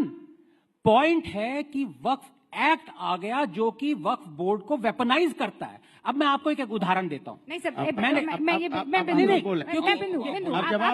वक्त की कमी है, जो बातें आपने बोली जवाब दीजिए। मेरे अच्छे दोस्त आनंद रंगनाथन ने 5 मिनट में 50 मरतबा मेरा नाम लिया, तो मैं पूछना चाहूंगा आनंद भाई, आपने बहुत अच्छी अच्छी बातें बोलाई। मुझे बताओ, आप लोगों को मुसलमानों की इतनी फिक्र कब से होने लग गई? क्योंकि देश में है। जिनको सुनिए, जिनको मुसलमानों की अच्छा मेरी 2 मिनट की अजान से तकलीफ है, जिनको मुसलमानों के 10 मिनट रास्ते पे नमाज पढ़ने से तकलीफ है, जिनको मुसलमान की बेटियों के हिजाब से तकलीफ है, जिनको मुसलमानों के खाने पीने से तकलीफ है, जिनको मुसलमान अगर दाढ़ी टोपी रख के कुछ ट्रेन में चला गया तो उसको मॉब लिंचिंग कर देते, JRCR नहीं बोलने से तकलीफ है, उनको आज अचानक मुसलमानों से इतनी मोहब्बत आ गई। यही तो सबसे बड़ा शक आ रहा है हमको। यही तो आपकी नीयत में खोट है। अगर आपको कुछ करना है मुसलमानों के लिए, दीजिए हमारी बेटियों को डिमांड स्कॉलरशिप। देंगे आप? नहीं देंगे? दीजिए। चकिया जाफरी मरूम को उतना हिंदुओं के लिए भी नहीं किया। मैं आपको डेटा देता हूं। मुसलमानों को इंसाफ दीजिए। 11 साल से आप जितने की मॉब लिंचिंग हुई सबको इंसाफ दीजिए। जिनके घर बुलडोजरों से आपने उड़वा दिए मुसलमानों के, बिना कोर्ट के ड्यू प्रोसेस फॉलो किए, आप दीजिए, उनको इंसाफ दीजिए। और अब इनइक्वालिटी की बात करो। इनइक्वालिटी का मैं बताता हूँ। आर्टिकल 14 का ग्रॉस वारिस भाई, आर्टिकल 14 का ग्रॉस वायलेशन हुआ, मैं आपको बताना एक चाहता हूं कॉन्स्टिट्यूशनल और लीगल प्रोविजन बता दीजिए कि एंटी मुस्लिम है। हिंदू एंडोमेंट बोर्ड में मुसलमान अलाउड नहीं है, गैर कौम अलाउड नहीं, लेकिन मुसलमान के वक्फ बोर्ड में आप हिंदुओं को डाल देंगे, ये क्या अलाउड है? चलिए वारिस भाई, अनुराग जी एक सेकंड, आपने कहा कि आपने एक साथ बोला कि इनको हमारी दाढ़ी से प्रॉब्लम है, इनको हमारी नमाज से प्रॉब्लम है, इनको में हमारे बच्चों के हिजाब से प्रॉब्लम है, लेकिन आपको तो जय श्री राम तक बोलने से प्रॉब्लम है। वो प्रॉब्लम नहीं है, आप बोलिए। आप किसी को नहीं बोलने पे मार डालोगे तो प्रॉब्लम है। इन्होंने गणपति बप्पा बोल दिया था, माफी मांगनी पड़ी थी। आप बोलिए, गणपति बप्पा बोल दिया था, माफी मांगी। आप बोलिए, जबरन नहीं बोलने से केस से निकाल देंगे, नहीं बोलने से एंटी नेशनल घोषित कर देंगे। कोई एंटी नेशनल नहीं है, चीजें जो आप लाते कोई हैं, एंटी नेशनल नहीं है। यही वो जगह है जहाँ पर गौरव जी ये कह देते हैं रुबिका जी इफ्तार हुई और आना नहीं हो पाया, यही वो जगह है जहां पर सिवैया की बात आनंद रंगनाथन कह देते हैं और आप जय श्री राम को जेसार कहने में भी घबराते हैं। रुबिका जी यही वो जगह है जहां हिंदू का जब परिवार होता है रामनवमी में तो मुस्लिम भाई फूल बरसाते हैं। यही बीजेपी को पसंद नहीं है एकता, तो हिंदू भाई मुस्लिम भाई पे फूल बरसाते हैं, हिंदू भाई मुस्लिम भाई पे फूल बरसाते हैं, मुस्लिम भाई हिंदू भाई पे फूल बरसाते हैं। भारतीय जनता पार्टी के दिल में सांप क्यों लौट रहा है जब हिंदू भाई सांप क्यों लौट रहा है आपके दिल में? गौरव भाटिया इसका जवाब दे दीजिए। देखिए, सबसे पहले तो मेरे भाई ने अभी बात करी कि ये हिंदुओं का भी है, मुसलमानों का भी है, सिखों का ही सब। बिल्कुल, मेरे भाई जो अभी आनंद भाई बता रहे थे, एक बार टीवी डिबेट में बोला गणपति बप्पा मौर्य 6 महीने तक गायब हो गए टीवी से। फिर ये भी झूठ और एक झूठ। बोलो मैं अभी आप लोग झूठ बोलते हो तो मैं बिल्कुल हंसता हूँ उस झूठ के ऊपर। फर्क क्या है? पिछले 7 साल से झूठ चलता जा रहा है। प्रवक्ता अपने भाई वारिस पठान को आदर देता है, सम्मान देता है, उसकी बात सुनता है, लिखता है, फिर उत्तर देना चाहता है। ये लोग हर लाइन पे टोकेंगे क्योंकि इनको डर ये लगता है कहीं हमारा असली चेहरा सबके सामने हर लाइन पे टोकेंगे। आप देख लीजिएगा, मैं बताता हूँ। अच्छा, ये बात तो सच है ना, ये बात तो सच है। हर लाइन कि गौरव भाटिया ने जब बोला बीच में कोई नहीं बोला, हर लाइन पे। अनुराग भाई जब आप बोले बीच में कोई नहीं बोला। अरे वक्त में बताओ ना, आर्टिकल 14 का वायलेशन है नहीं है, 25 का वायलेशन है नहीं है, 26 का वायलेशन है नहीं है, 25, 26 आर्टिकल 14 वायलेशन है कि नहीं है? 7 मिनट बोले और क्या चाहिए? हम 2 मिनट बोले और क्या चाहिए बताइए? ओके, अन्याय तो हमारे साथ है। जितनी सीटें उतनी बातें ना, रुक जाइए ना, जितनी सीटें आप रुकिए। रंगनाथन जी कितनी सीटें आपकी? गौरव भाटिया 140 करोड़ सीटें हैं मेरी भी। अरे हमारी एक है लेकिन पूरे में भारी है। आप दावेदार थोड़ी हो। विषय पर लौट कर आइए सर, विषय पर लौट कर आइए। गौरव भाटिया विषय पे रहते हैं। अभी एक वक्तव्य खुद का बोला तो शर्मसार हो गए। एक और याद आ गया, कहते 15 करोड़ हैं, 100 करोड़ हिंदुओं पे भारी हैं, ये बोल रहे थे। और जलियांवाला बाग बनाने वाले तुम्हारे साथ बैठे हुए हैं, वो अलाउड है? शाहीन बाग बनेगा तो जलियांवाला बाग बना देंगे, वो अलाउड है? ये गारंटी नहीं करेंगे, गारंटी है। अब सुनिए, उनको रॉन्ग प्रूव कीजिए ना, बीच में मत बोलिएगा, रॉन्ग प्रूव कीजिए। अब मैं आपको, क्योंकि वरिष्ठ अधिवक्ता हूं, आपको बताता हूं अनुच्छेद 14 क्या कहता है। हर नागरिक को कानून के सामने एक जैसा देखा जाएगा, कोई भेदभाव नहीं होगा। फिर क्यों ये बिल में डाला? बीच में नहीं बोला भेदभाव, बीच में ना बोला प्लीज। रूबिका जी इस तरह से कोई चर्चा नहीं कर सकता है। हाँ, अब मैं आपको बताता हूं, जब वक्फ का कानून संशोधन हुआ 2013 में, वही भेदभाव की शुरुआत हुई। कैसे? आप बताइए, क्या सिखों के लिए, ईसाइयों के लिए, क्या हिंदुओं के लिए कोई वक्फ बोर्ड जैसी संस्था है कि ट्राइब्यूनल में फैसला होगा कि मंदिर की जमीन है कि नहीं? 14 का उल्लंघन तब हुआ, बीच में नहीं, सॉरी, आप एक अच्छे पार्लियामेंटेरियन बन सकते हैं अगर चुप रहे तो, वरना नहीं। जो चुप रहेगी जुबान खंजर, लहू पुकारेगा आस्तीन का। खामोश रहे 70 साल, अब खामोश नहीं रहने वाले, हक इंसाफ की बात करेंगे। अक्सर ऐसा होता है कि जो सहिष्णु होता है और खामोश रहता है उसमें ताकत ज्यादा होती है। जो चिल्लाता है अंदर से खोखला होता है। आप तय करिए, आप खोखले हैं? बीच में नहीं। अनुच्छेद 25 सुनिए, अनुच्छेद 25 स्टार्ट होता है, सब्जेक्ट टू के वर्ड्स है, subject to public order, morality and health. ऐसा नहीं है, एब्सोल्यूट राइट है। और सबसे बड़ी बात है, उसमें कानून बनाने का विशेष अधिकार है टू कर्टेल रिलीजियस राइट्स, और ये पार्लियामेंट को मिला है। अब सुनिए, इन्होंने बात करी मुस्लिम महिलाओं की। ऐसा नहीं बोल सकते, ऐसा नहीं बोल। How can you cartel my religious rights? कौन से प्रावधान के अंदर कौन से प्रोविजन के आर्टिकल बताओ पब्लिक को, चलो बताइए। कोई मैं लॉ कॉलेज तो हूं नहीं, जो मैंने 20 साल के कड़े अध्ययन से सीखा है वो आपको 10 मिनट में नहीं सिखा पाऊंगा, इसके लिए आपको संविधान पढ़ना पड़ेगा। 2 मिनट में सिखा रहा हूं। सुनिए, अब मैं दूसरी बात करता हूं। मुस्लिम महिलाओं की इन्होंने करी।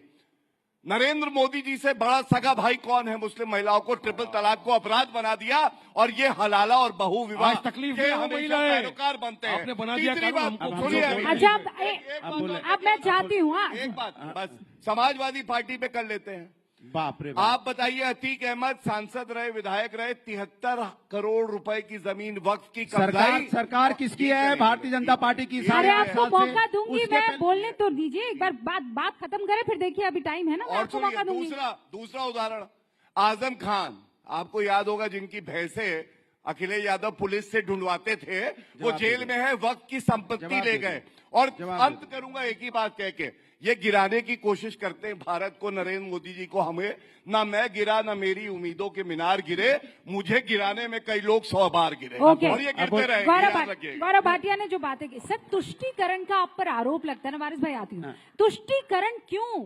भारतीय जनता पार्टी आज की डेट में वोट बैंक के लिए पूरे समाज में तुष्टीकरण कर रही है। हिंदू मुस्लिम की राजनीति कौन कर रहा है? नफरत की राजनीति कौन कर रहा है? इतनी देर इन्होंने भाषण दिया, इतनी देर बात बताई, एक बार भी देश कैसे आगे बढ़ेगा उसके बारे में नहीं, यूथ कैसे सम्मान से जिएगा उसके बारे में नहीं, सिर्फ एक ही बात, हिंदू मुस्लिम, मुस्लिम हिंदू, हिंदू मुस्लिम, मुस्लिम हिंदू, इसके अलावा कोई शब्द इनके पास नहीं है। राष्ट्र को आगे बढ़ाने के लिए देखिए, आपको याद रखना पड़ेगा, ये देश संविधानों ने, पर ये तो रिपीट टेलीकास्ट कर रहे हैं आप। सुनिए, इन्होंने इसके पहले नई दलील दीजिए ना। सुनो, इन्होंने 2014 में भूमि अधिग्रहण बिल लेके आए थे, वापस किया इन्होंने, क्योंकि विपक्ष अपनी राय दे रहा था, इन्होंने राय नहीं मानी। किसान बिल लेके आए थे ये, हमने कहा मेरी राय ले लीजिए, क्योंकि उसी जनता ने हमें भी चुना है, जिन जनता ने आपको चुना है, आपने मेरी राय नहीं मानी, बाद में आपको किसान बिल वापस लेना पड़ा। जिन किसानों को मौतें होगी उनकी जिम्मेदार कौन होगा? आज आप वक्फ बोर्ड का बिल लेके आए, जेपीसी आपने बनाई, हमने कहा मेरी राय ले लीजिए, जेपीसी ने राय लेके वक्फ बोर्ड बनाए। अरे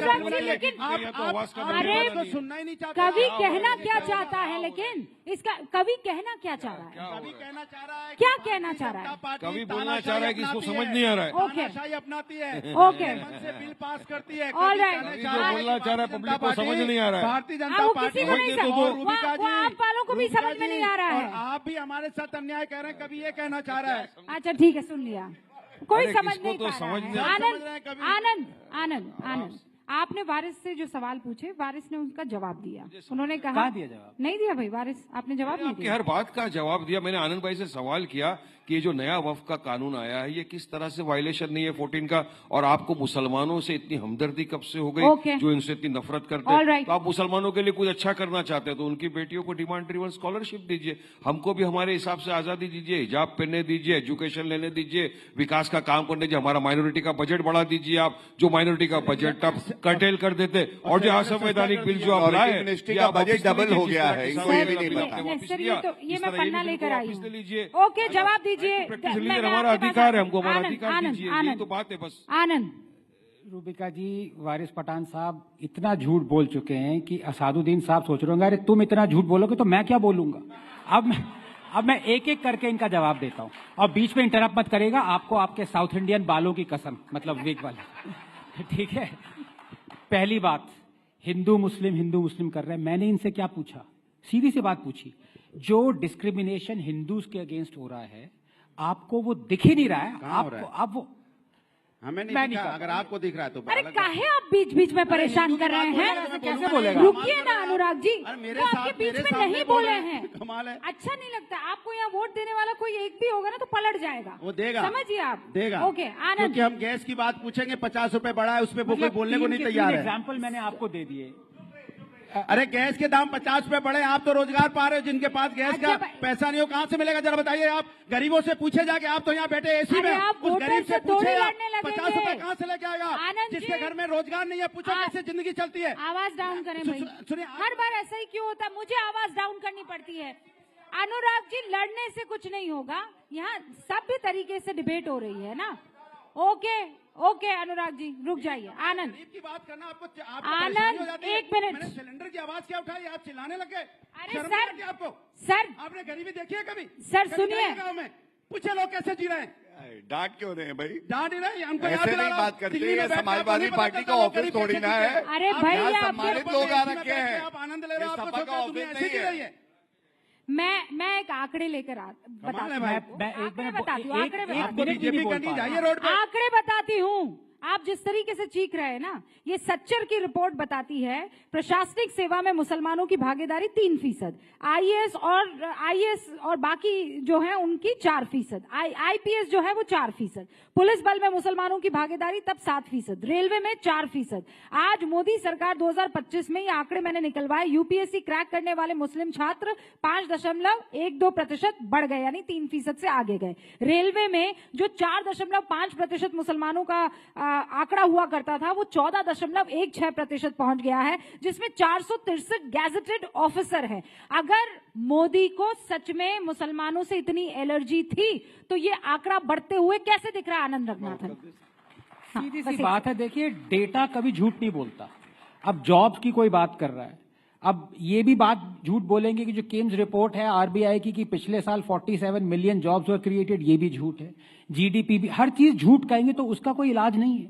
और आप ठीक कह रहे हैं, अगर आपको पावर्टी देखनी है ना सर, तो आप वहां जाइए सफाई में, जहां फेस्टिवल हुआ था सफाई में, जहां पे बॉलीवुड को अब सुनिए, अब देखिए ये गलत बात, आप गलत बात बोलेंगे। आपको देखना है तो बोलेंगे गोरखपुर जाइए। आप कैसी बातें करते हैं? आप कल्चर प्रोग्राम बोलेंगे सैफई जाइए, सैफई से इतना प्यार चले जाइए। आप आइए, आप देखें क्या क्या हमने गांव का डेवलपमेंट किया। अरे तो आप एंग्री यंग मैन की तरह क्यों बिहेव करते हैं? चले जाइए, गरीबी देखनी है तो। अरे गरीबी देखनी है, आपको इतना गुस्सा होने की जरूरत नहीं है। आपको पता है, कमाल की बात कर रहे हैं। आपको पता है, सुनिए मेरी बात सुनिए। उत्तर प्रदेश में नहीं है, अनुराग जी, देश में नहीं है। अनुराग जी, ये रेगुलर डिबेट नहीं है। कैसे हो गया गाँव, कैसे उन्नति कर गया अनुराग जी? ये नॉर्मल, ये अनुराग जी अनुराग जी हद कर रहे हैं, क्या कर रहे हैं आप? अनुराग जी एक सेकंड, ये एक तो ये कॉन्क्लेव है, और जाट मूवी कल रिलीज हो रही है। सनी देओल की एक्टिंग आप ना करें,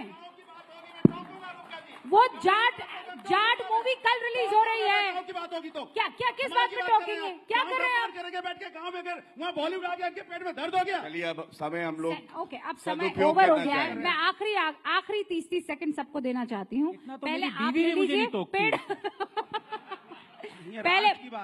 पहले आप बोल दीजिए 30 सेकंड, ठीक है? 30 सेकंड, ओके? देखिए, मुझे दर्द इस बात का होता है जब आप सैफई चले जाते हैं, एक ऐसा गांव जिसको एक मॉडल की तरह से पूरे देश को लेना चाहिए कि गांव में क्या क्या सुविधाएं हो सकती हैं, ऐसा गांव आपको हर भारतीय जनता पार्टी बॉलीवुड वालों को कितने पैसे बनाइए। ओके, आपको रोका? 30 सेकंड ओवर, ठीक है? आनंद, गरीबी देखनी है ना तो सफाई में जाके देखिए, 500-600 करोड़। सैफई तो बोलना सीख जाओ, सफाई नहीं है, सैफई है। अच्छा ठीक है, सैफई। सैफई, यही दिक्कत है। शहर वाले लोग प्रोनाउंसिएशन हिंदी नहीं कर पाते गाँव का, तो गाँव की बात करेंगे। ओके, अब मैं तमिलियन हूँ, अब आप कहेंगे कि मुझे हिंदी अच्छी बोलनी नहीं आती, तो धिकार है मुझ पे मेरी तमिल। आप तमिल में बुलवाऊं आपसे? तमिल तेरी माँ। आप सफाई बोल रहे हैं तो आप तमिल तेरी याद है। देखिए, अब ये भारतीयता है, ये सीखिए आप रूबिका जी से। हर चीज में चिल्लाने का मतलब ये भी होता है कि आप अपना पॉइंट्स रख रहे हैं, लोग समझ रहे हैं। आपने गरीबी की बात करी, मैं आपको सैफई की बात बता रहा हूं कि जो आपने 100 की तादाद में करोड़ों रुपया खर्च किया, वो गरीबों को भी दे सकते थे। बॉलीवुड हीरोइंस को क्यों दिया नाचने के लिए? अरे भैया, ये बता, इसका आंसर करिए। अरे तो इसके मतलब बॉलीवुड यहाँ जो बुला रहे हैं, तो इसके मतलब क्यों बुलाते हैं बॉलीवुड? ओके सर, अब आखिरी कुछ मिनट में देना चाहती हूँ वारिस पठान, और उसके बाद जवाब देंगे गौरव भाटिया। देखिए, बात गरीबी की हो रही है ये बात गरीबी की हो रही है, इसलिए बताना चाहूंगा कि हम लोग जो ये लड़ाई लड़ रहे हैं वक्फ के लिए, ये गरीबों के लिए तो लड़ रहे हैं जिनके ऊपर इनका अधिकार है, वक्फ की जमीन के ऊपर, बेवाओं का, यतीम बच्चों का, उन्हीं के अधिकार के लिए लड़ रहे हैं। और हमारे यहाँ पे वक्फ बोर्ड है, वक्फ ट्रिब्यूनल है, और आप जो झूठ फैला रहे हो कि ट्रिब्यूनल के ऑर्डर के नहीं जा सकते, गलत है। हाईकोर्ट के अंदर आप रिवीजन फाइल कर सकते हो। अब ये जो कानून आपने लाया है पर से असंवैधानिक है, आर्टिकल 14, 24, 25, 26 का ग्रॉस वायलेशन है। गौरव भाटिया जी, हिंदू एडवोकेट बोर्ड के अंदर आप किसी मुसलमान को रखेंगे नहीं रखेंगे? मुस्लिम बोर्ड के अंदर आपको क्यों लाना है? बात नंबर 2। दूसरा, एक खाली 10 सेकंड में अपनी बात कंप्लीट कर दूंगा रूबिका जी, वहां पर कोई भी डोनेशन दे सकता है, कोई भी वक्फ कर सकता है, लेकिन अब यहां पर आप मुसलमान वक्फ के अंदर आप वक्फ नहीं कर सकता। 5 साल के लिए आपको प्रैक्टिसिंग मुस्लिम बताना पड़ेगा। प्रैक्टिसिंग मुस्लिम कैसा होगा बताइए मुझे। यहाँ पे आपने लिमिटेशन डाल दिया, बल्कि आपको हटा देना चाहिए थे जो वहां पे बैठ गए हैं एनफोर्समेंट करके, उसको तो बल्कि 12 साल से जो बैठा उसको आप पक्का बना रहे हो। तो तमाम चीजें को मद्देनजर रखते हुए हमारा ये बोलना है कि मोदी सरकार ये बिल वापस ले ले, जिस तरह काशी किसानों का बिल वापस लिया था, इस बिल को वापस ले ले। सुप्रीम कोर्ट सुप्रीम कोर्ट शांत हो जाए मेरे भाई, वरना गुस्सा हो जाएंगे। धन्यवाद। देखिए, सबसे पहले तो इन्होंने विरोधाभास बात करी। इन्होंने कहा वक्फ बोर्ड पे नॉन मुस्लिम्स कैसे आ गए। जब हिंदू सिख ईसाई अपनी जमीन देते हैं वक्फ बोर्ड को तो कहते हैं लाओ लाओ लाओ लाओ ले लेंगे, लेकिन बोर्ड पे रहेंगे तो कैसे रहेंगे, हटाओ इन्हें। तो ये विरोधाभास है। दूसरी बात, ये हिंदू वर्सेस मुस्लिम नहीं है, ये है संवैधानिक और गैर संवैधानिक की लड़ाई। और सबसे बड़ी बात मैं आपको बता दूं, ये कहते हैं कि इसका समर्थन जो है केवल हिंदू कर रहे हैं। नहीं, आप बताइए, केरला में बिशप जो एसोसिएशन है, कैथोलिक बिशप एसोसिएशन, उसने समर्थन किया। 70 साल के मुस्लिम बुजुर्ग ने आके समर्थन किया, उसको पीटा गया। और अंत करूंगा, कश्मीर में क्या हुआ, वहां पे घर जला दिया गया एक मुस्लिम आदमी का, क्योंकि वो समर्थन कर रहा था। तो गुंडागर्दी बीच में नहीं बोलिए, मैंने देखिए पूरी इज्जत दी थी, घर में नहीं मिलती, मैंने तो दी थी, लेकिन हाँ थैंक यू नहीं, आप अपनी बारी में, मैंने भी लिखा, बहुत करेक्शन है। अरे नहीं, ऐसे नहीं चलेगा। तो सकारात्मक बात करते हुए सिर्फ अंत करूंगा। देखिए, आगा खानी, बोहरा, पसमानदा समाज, जिसको अलग थलग कर दिया था, उनको बोर्ड में जगह मिलेगी, सशक्तिकरण है।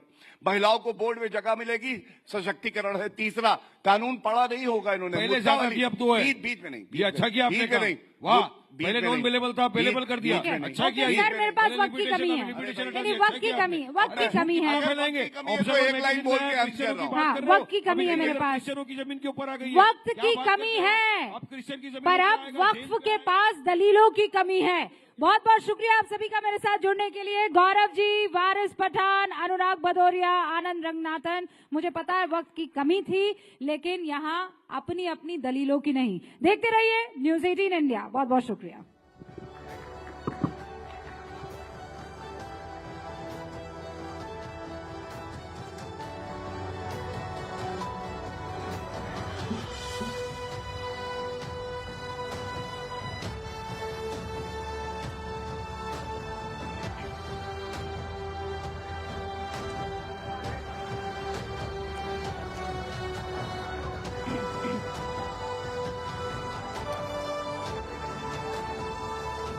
तो देखिए, वक्फ के पास दलीलों की कमी है या नहीं, अगले सेशन में भी हम इसी पर चर्चा करेंगे। लेकिन मैं रिक्वेस्ट करूंगी, I would like to request everyone to please be seated for a next session.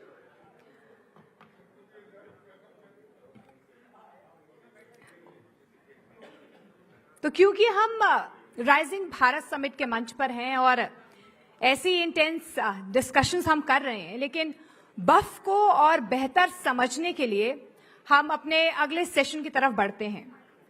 क्योंकि भारत एक ऐसा देश है जो संस्कृति और धर्म की विविधता से समृद्ध है। यहाँ पर वक्फ संपत्तियों और उनके मैनेजमेंट से जुड़ा सवाल बेहद अहम हो जाता है। और हमने जितनी भी डिस्कशंस अभी की, हमने देखा है कि सबसे ज्यादा हीटेड टॉपिक इस वक्त वक्फ ही बना हुआ है। वक्फ एक्ट आज उन चर्चाओं के केंद्र में है जो वक्फ संपत्तियों के एफिशिएंट यूज और उनके गवर्नेंस से जुड़ी हैं। क्योंकि इन संपत्तियों का मकसद ये है, क्या ये लोगों के हित में काम हो रहा है, या जो मैनेज कहा जा रहा है कि जिन चीजों को मैनेज किया जा रहा है वो उस उपयोग में आ रहा है। ये सबसे बड़ा सवाल यहां पर बना हुआ है। लेकिन आज इस सत्र में हम ये समझने की कोशिश करेंगे कि क्या वक्फ एक्ट अपने मौजूदा ढांचे में देश और नागरिकों के बेस्ट हितों को पूरा करता है, या फिर जरूरत है किसी सुधार की, ताकि अकाउंटेबिलिटी, ट्रांसपेरेंसी और हमारे समाज की बदलती जरूरतों के मुताबिक इस सिस्टम को ढाला जा सके। इस सेशन को आगे बढ़ाने के लिए मैं स्टेज पर आमंत्रित करना चाहूंगी राहुल शिवशंकर को। प्लीज वो मंच पर आए, बिकॉज वही इस अगले संवाद को मॉडरेट करेंगे। और मैं पैनल से भी आपका तारुफ करवा देती हूँ। हमारे अगले पैनल में सुधांशु त्रिवेदी होंगे, राज्यसभा सांसद। वारिस पठान जी हमारे साथ होंगे, AIMIM का पक्ष रखेंगे। विष्णु शंकर जैन हैं हमारे साथ, सुप्रीम कोर्ट के वकील हैं। और शाहिद अली लॉयर हैं समाजवादी पार्टी की तरफ से हमारे साथ, वो अपना पक्ष यहां पर रखेंगे। Welcome everyone, thank you so much.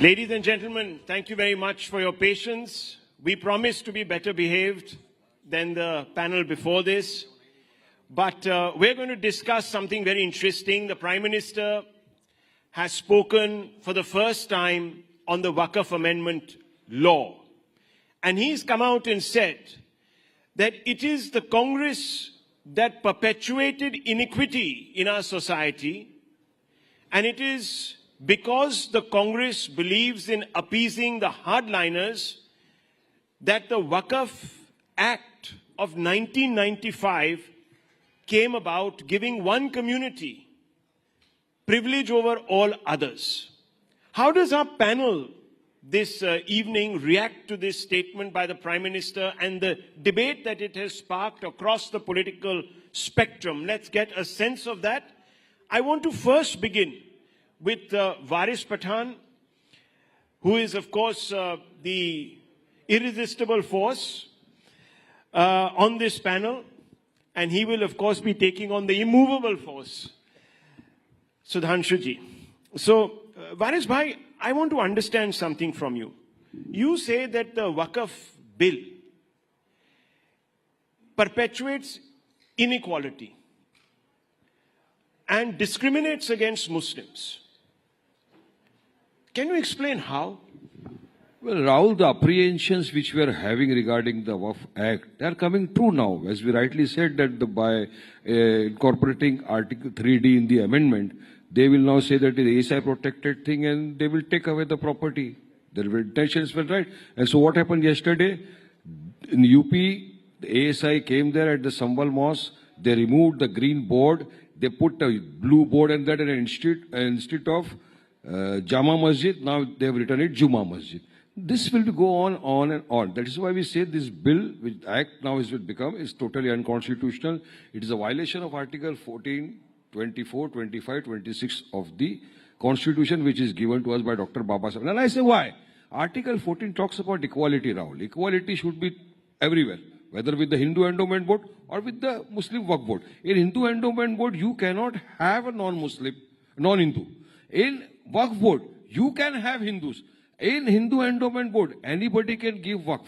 But in Muslim Waqf Board, only a Muslim who's practicing 5 years as a Muslim religion is only entitled to live. Now, why is the discrimination?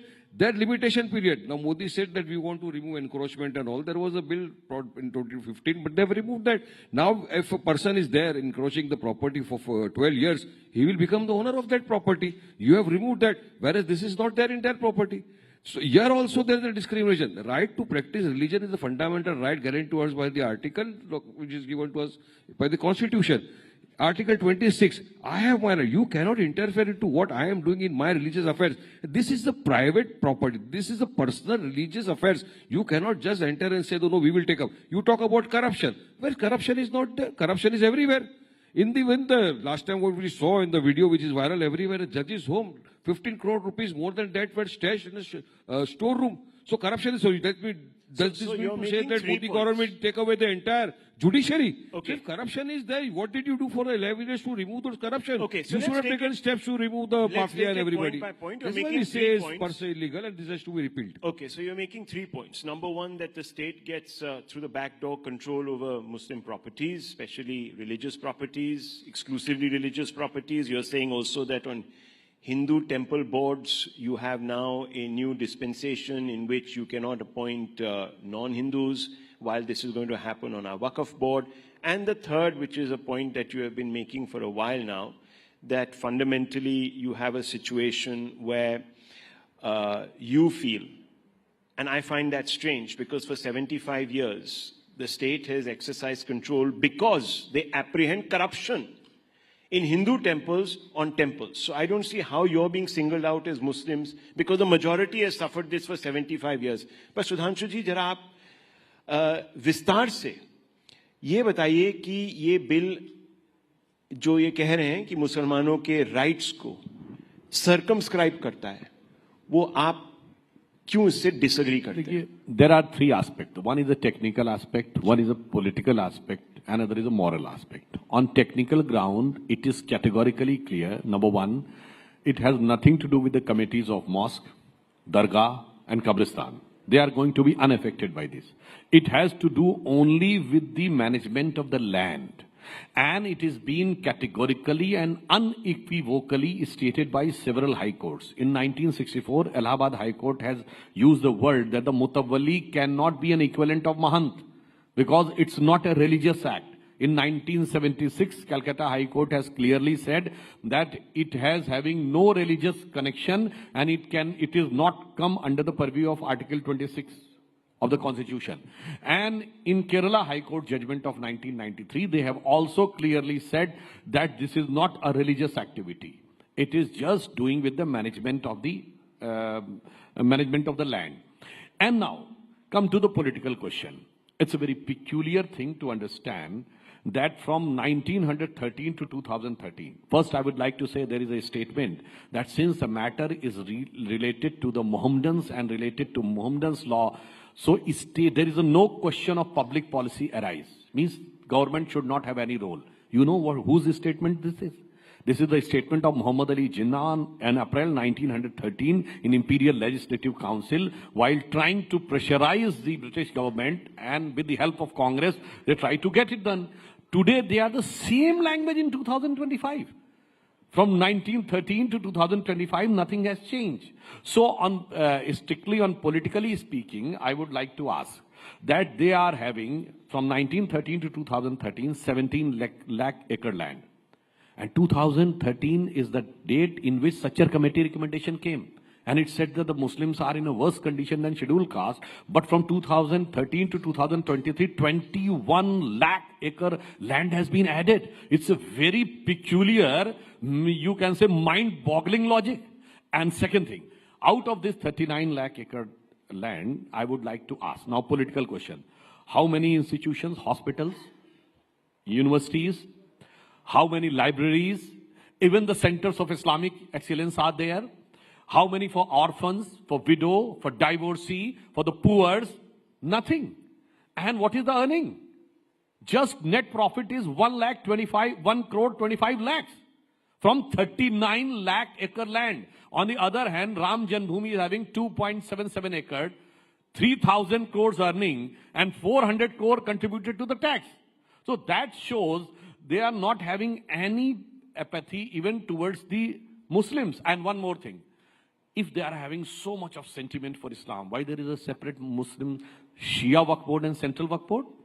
It means no is having any trust if the issue of land has come. There are several examples. There are several examples of having this farmhouse, just one line, farmhouse on land. There are several examples of having commercial property, mall. Lalu Prasad Yadav ji has said, Patna mein sab kabja kar liya gaya hai, kada kanun chahiye. There are examples of 5-star hotel, but quote me a single example of hospital, library, orphanage or others. That shows कि ये सिर्फ जमींदार बनने की एक ललक है और वोट के ठेकेदार बनकर जमीन पे जमींदारी। सुना आपकी बात जरा, मुझे एक सवाल का जवाब दो सुधांशु भाई, आपको अचानक से मुसलमानों से इतना प्रेम कैसा हो गया? यही तो शक की बात है।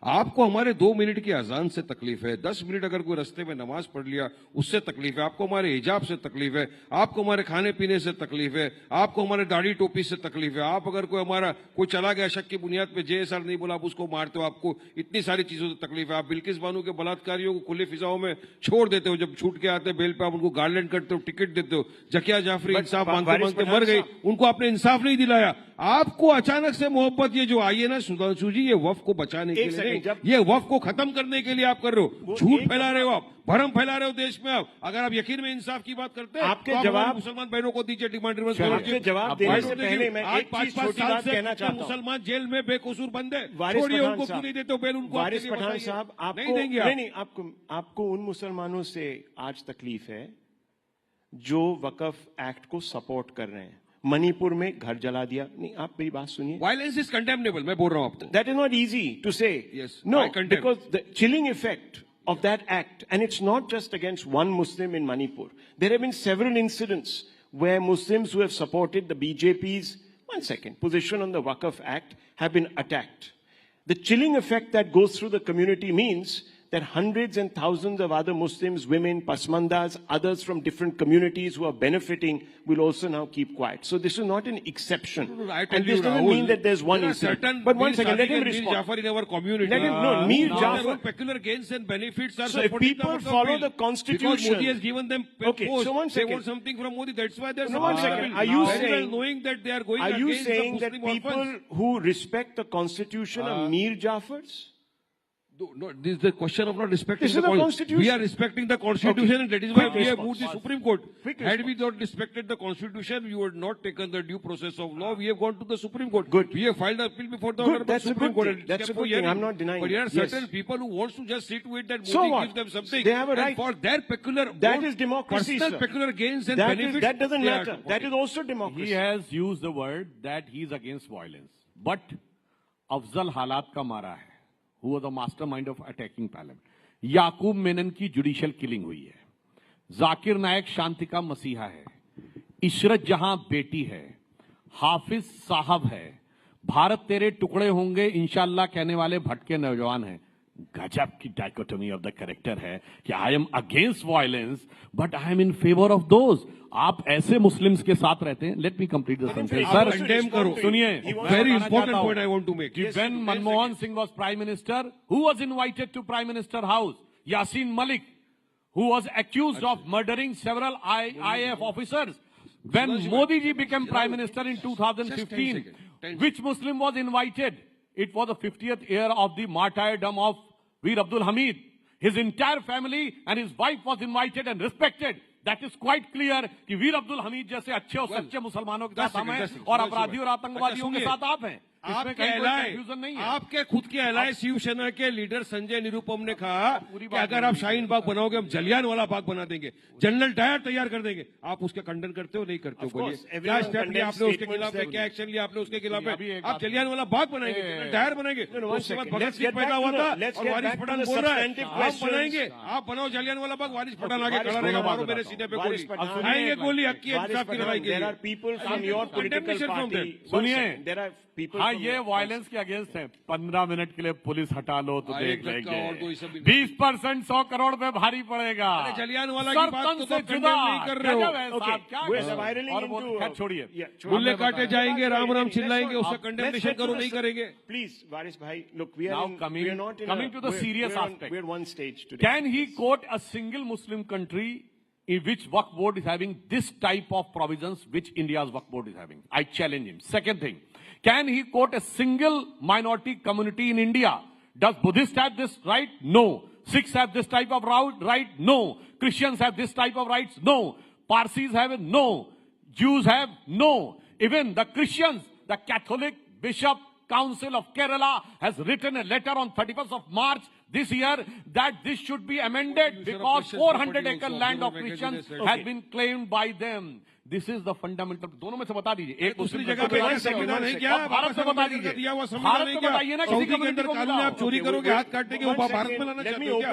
अभी आप जलियांवाला तो बनाने वाले हो ना यहाँ पे, बनाओ जलियांवाला बाग, आएंगे भगत सिंह बन के खड़े रहेंगे सामने, मारो गोली। अरे take our constitutional right, you have a right to protest, you don't have a right to impose full penalty on us. Under what provision of law did you impose full penalty on us? Okay, I'll have to shut down your mic, please. Let's not shout at each other. Please, we're within earshot. For God's sakes, there's a whole live audience. Calm down. Okay, let's look at the constitutional question, because the matter now is going to go to the courts. We've tackled the politics here. Let's go to the constitutional question. Vishnu Shankar Jain, you've been arguing. In fact, you might even be moving the courts. I want to ask you, is this bill legally infirm? I see certain precedents that have been cited, and I have them here. In fact, there are several. There is the Shri Adi Visheshwari of Kashi Vishwanath Temple versus the state of UP, where legal precedents support state oversight. There are Supreme Court rulings. So can you explain a little bit of that? And then I want Ali Saab also to come in. First of all, I want to ask a question that what does this Amendment Act 2025 has done? Let me give you a very brief glance. Section 40 used to say, Rahul, that Waqf board has the power to declare any land as Waqf property. That has been deleted. Section 104 used to give a provision that a non-Muslim can also donate to Waqf, which was against the Islamic tenets. That has been deleted. Section 107 gave an exemption of the Waqf from the Limitation Act. That has been deleted. The Administration of Evacuee Property Act, which all the properties were of central government, that was given to Waqf by Rajiv Gandhi government by Section 108. That has been deleted. So the unfettered and unchecked powers which were there under the Waqf Act 1995 has been curtailed by the present Amendment Act 2025. Now, let's come to the constitutional aspect of it. The first Waqf Act in this country was introduced pre-independence in 1913, and the next Waqf Act came in 1923. And Rahul, if you will have the provisions of those two acts, the only provision was there to get the Waqf property registered before the district judge. It is over a period of time, over these 100 years, that so much powers have been given that today we know a very well-known saying is there in the legal terms, power corrupts. And absolute power corrupts absolutely. And it is because of that Surat Municipal Corporation was declared as Waqf property. Allahabad High Court's land, a portion of Allahabad High Court's land was declared as a Waqf property. Matter travelled till the Supreme Court. Then Bed Dwarka was claimed to be Waqf property. Chandrasekhar Azad Park was claimed to be the Waqf property. So the present Amendment Act has only curtailed the unchecked powers which was given to the Waqf board. And Rahul, let's analyze. The major ground of challenge is what? That you have introduced two non-Muslim members in the Waqf Council and in the Waqf board. This is the major ground of challenge. Now in the Waqf Council, how many members are there? 22 members are there. And these two non-Muslim members will not be ex officio. It is mentioned in the Act. These two non-Muslim members in the Waqf board will not be ex officio. So when you were receiving money from the non-Muslims under Section 104, then also they were there. And I want to ask you a question. Varis bhai bhi mujhe bataएं, दो बातों का जवाब दें. Where is, in which Quranic text or in which hadith the concept of Waqf by user is there? Please tell me. Point number one. Point number two, Varis bhai, please bataiye whether the Waqf Act 1995 does not apply, whether the Waqf Act 1995 applies to non-Muslims or not. It applies. Because of the judgment of the Supreme Court, Rahul and Rashid Wali Beg. So if it applies to non-Muslims, just let me finish. If the Waqf Act 1995 applies to non-Muslims, why should non-Muslim members should not be there in the Waqf Council and Waqf Board? If it applies to me. Okay, now and according to my submission, it applies. Acha Vishnu, you have raised a very nice question. I'll rebut it. You spoke about equality. You spoke about the Constitution. You say why it should not be applied here, why it is applying there. Hindu Endowment Board. Why don't you allow Muslims to be a part of it? Because no, in Hindu Endowment Board, you will allow other people from other community to give Waqf, to give donation. But that is not there. It's not a masjid committee. Do you have removed now? About temple committees. And anybody can donate now. But as per the new amendment, Muslims can only donate to Muslims in our Waqf. That too 5 years you have to show that you are a practicing Muslim. Now what is the criteria to show that a person is practicing for 5 years? Okay. What is the criteria? I want to know that because Rahul, if I want to donate, I should know the criteria for donating for 5 years. बहुत साफ बात है. देखिए ये बात मैंने parliament में भी बोली थी. I want to make it very clear. इस्लाम में बहुत क्लियर मान्यता है कि जो गैर मुस्लिम है उसकी तो दुआ नहीं कबूल होती तो दान कैसे कबूल हो जाएगा. It is in respect. Otherwise दुआ कबूल हो जाए तो कन्वर्जन की जरूरत ही नहीं है भाई. दुआ तो सब मानते हैं. दुआ हाथ जिसके नहीं उसकी दूसरी बात होती है. क्या बात करते हो, सबकी दुआ कबूल होती है. ये झूठ आप फैलाओ मत. सर पूरे बड़े पार्लियामेंटेरियन हो, आपकी बात को सुनो. हमारे माइनॉरिटी अफेयर्स मिनिस्टर गए, वो मदीना में एक लेवल तक जा सकते, उसके आगे नहीं जा सकते because he is a non Muslim. तो भाई इबादत नहीं कबूल हो सकती है, जायदाद कैसे कबूल हो सकती है? It is strictly in accordance with the principles of Islam. वरना कोई मुल्ला मौलवी मुफ्ती मुकर्रम बारी हाफिज से कहलवा दें कि गैर मुस्लिम की दुआ अल्लाह मियां कबूल कर लेते हैं तो मैं मानने को तैयार हूं. यहां पे पॉइंट दिखाई पड़ता है कि you want to manipulate the things as per your your personal choices. But one thing is very clear that as he has pointed out, कि जो लीगल प्रोविजंस हैं, लीगल प्रोविजंस बिल्कुल कॉन्स्टिट्यूशन के हिसाब से किए गए हैं. जो अधिकार सबको हैं वही अधिकार आपको है. मगर अफसोस जानते क्या होता है? जिनके दिमाग में आज भी बादशाही बैठी हुई है, जिनके दिमाग में आज भी हम तो कभी हुजूर नवाब थे हुक्मरान वक्त, जिस जमीन पे उंगली रख दी वो हमारी हो गई, वो अब दौर खत्म हो गया. यही गलत है, यही झूठ है. जिस जमीन पे हमने रख दी कहां से आ गया? अरे जो अगर वक्फ करता है तो बताता है मेरी प्रॉपर्टी है, सर्वे ऑफिसर अपॉइंट होता है, ऑफिसर रिपोर्ट बनाता है, गैजेट होता है, नोटिफिकेशन होता है, उसके बाद वक्फ होता है. ये आप लोग ने फैला नहीं, ये जगह मेरी, ये होटल मेरा. ये झूठ बोल बोल के आपने पब्लिक को डराया. ये तमाम बातें झूठ है. भू माफिया बैठा हुआ था वो भी डराया. भू माफिया तो आपने निकाला क्यों नहीं 11 साल से? क्या मदद किया आपने भू माफिया निकालने के लिए? अहमद था भू माफिया, उसको निकाला भाई. 100 करोड़ की वक्त प्रॉपर्टी हड़प के बैठा. निकाला किधर? उसके बाद यहाँ पे मुंबई के अंदर आगा खान ट्रस्ट की जगह है, ऑर्फनेज. निकालो आप उसको वहां से. उद्योगपति ने बड़ा बंगला बना दिया वहाँ पे. नहीं निकालेंगे आप. जो वारिस भाई प्रोसीजर बता रहे हैं यही बात सेक्शन 3B में आई है. जो वारिस भाई प्रोसीजर बता रहे हैं यही बात सेक्शन 36 में आई है कि वफ अब बिना वफ डीड के नहीं होगा. इसमें प्रॉब्लम क्या? और मैं एक बात और बताना चाहता हूँ, keep the record straight. Waqf में the manager of the Waqf is not the Waqf board. The mutawalli is the manager of Waqf, not the Waqf board. Shahid Ali, let me bring him in also. He is been sitting. और पूछा था कैसे डिसाइड होगा कि practising मुस्लिम है. It's very clear. हम सबको हर जगह अपना रिलीजन लिखना पड़ता है.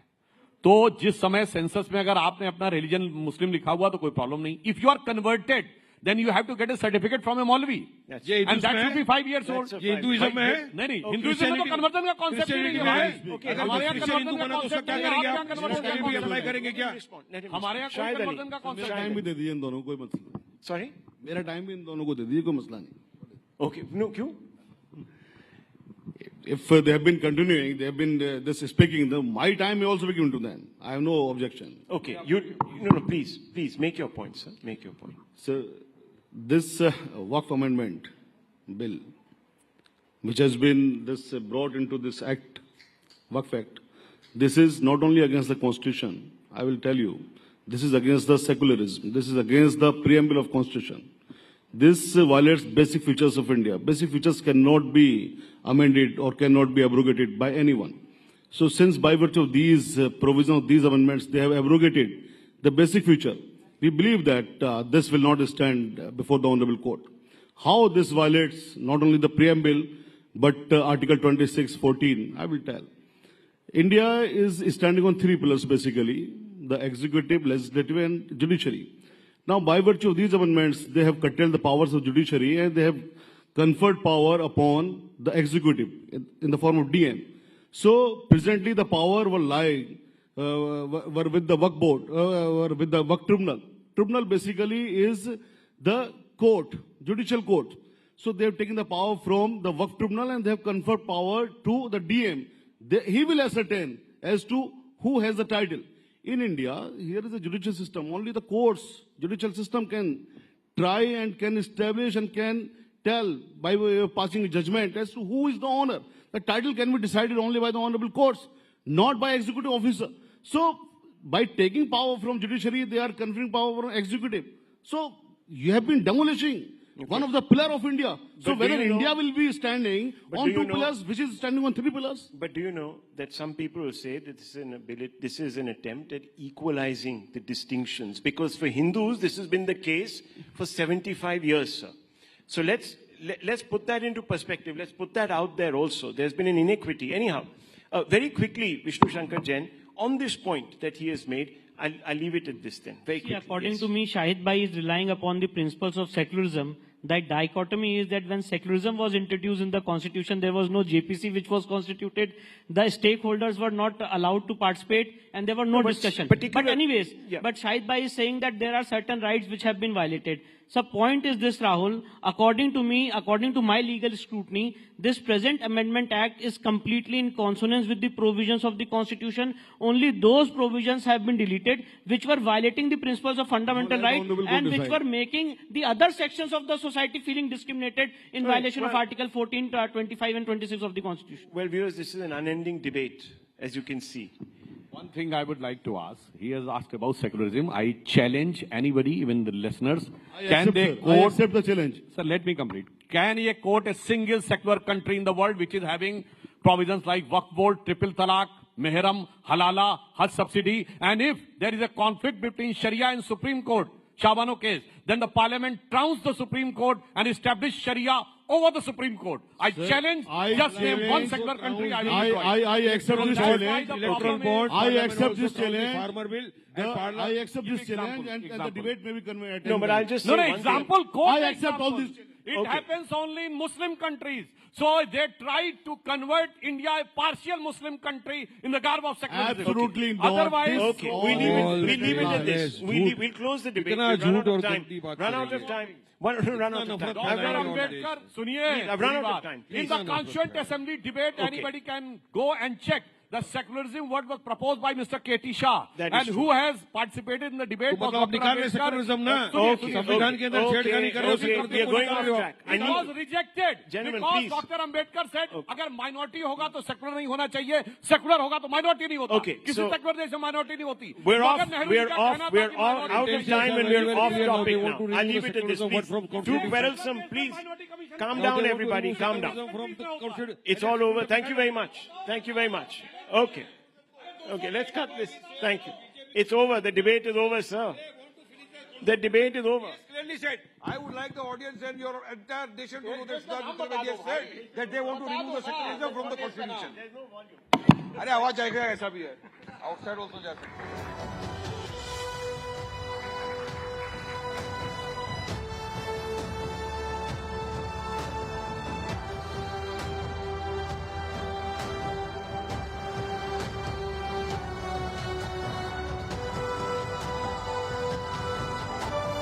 Thank you, panelists, and thank you, Rahul, for that very fiery discussion.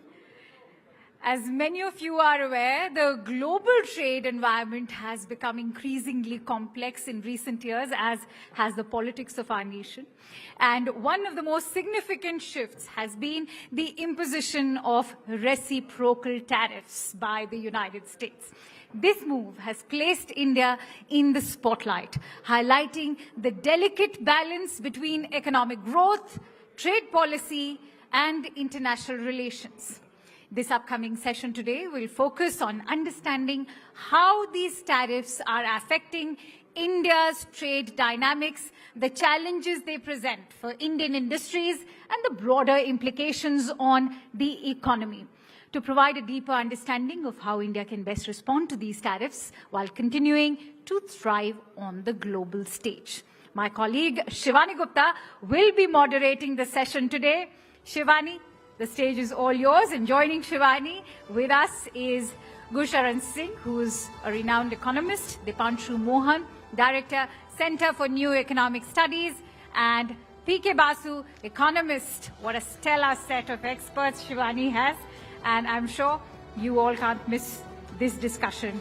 It's the topic of discussion today. In fact, Dr. Jaishankar was with us, and he couldn't help but touch upon that topic as well. The stage is all yours. Absolutely. Thank you so much, Akansha. I know that we've had a few fiery rounds and people need a break, but a big round of applause, please, for the three gentlemen joining me here on stage. Actually, this is the burning issue of our times, isn't it? But we're going to have a much sober debate. I don't know whether that's a good thing or a bad thing, but let's have it at it. Let me begin with you, Gusharan Das, and I'll dive right in.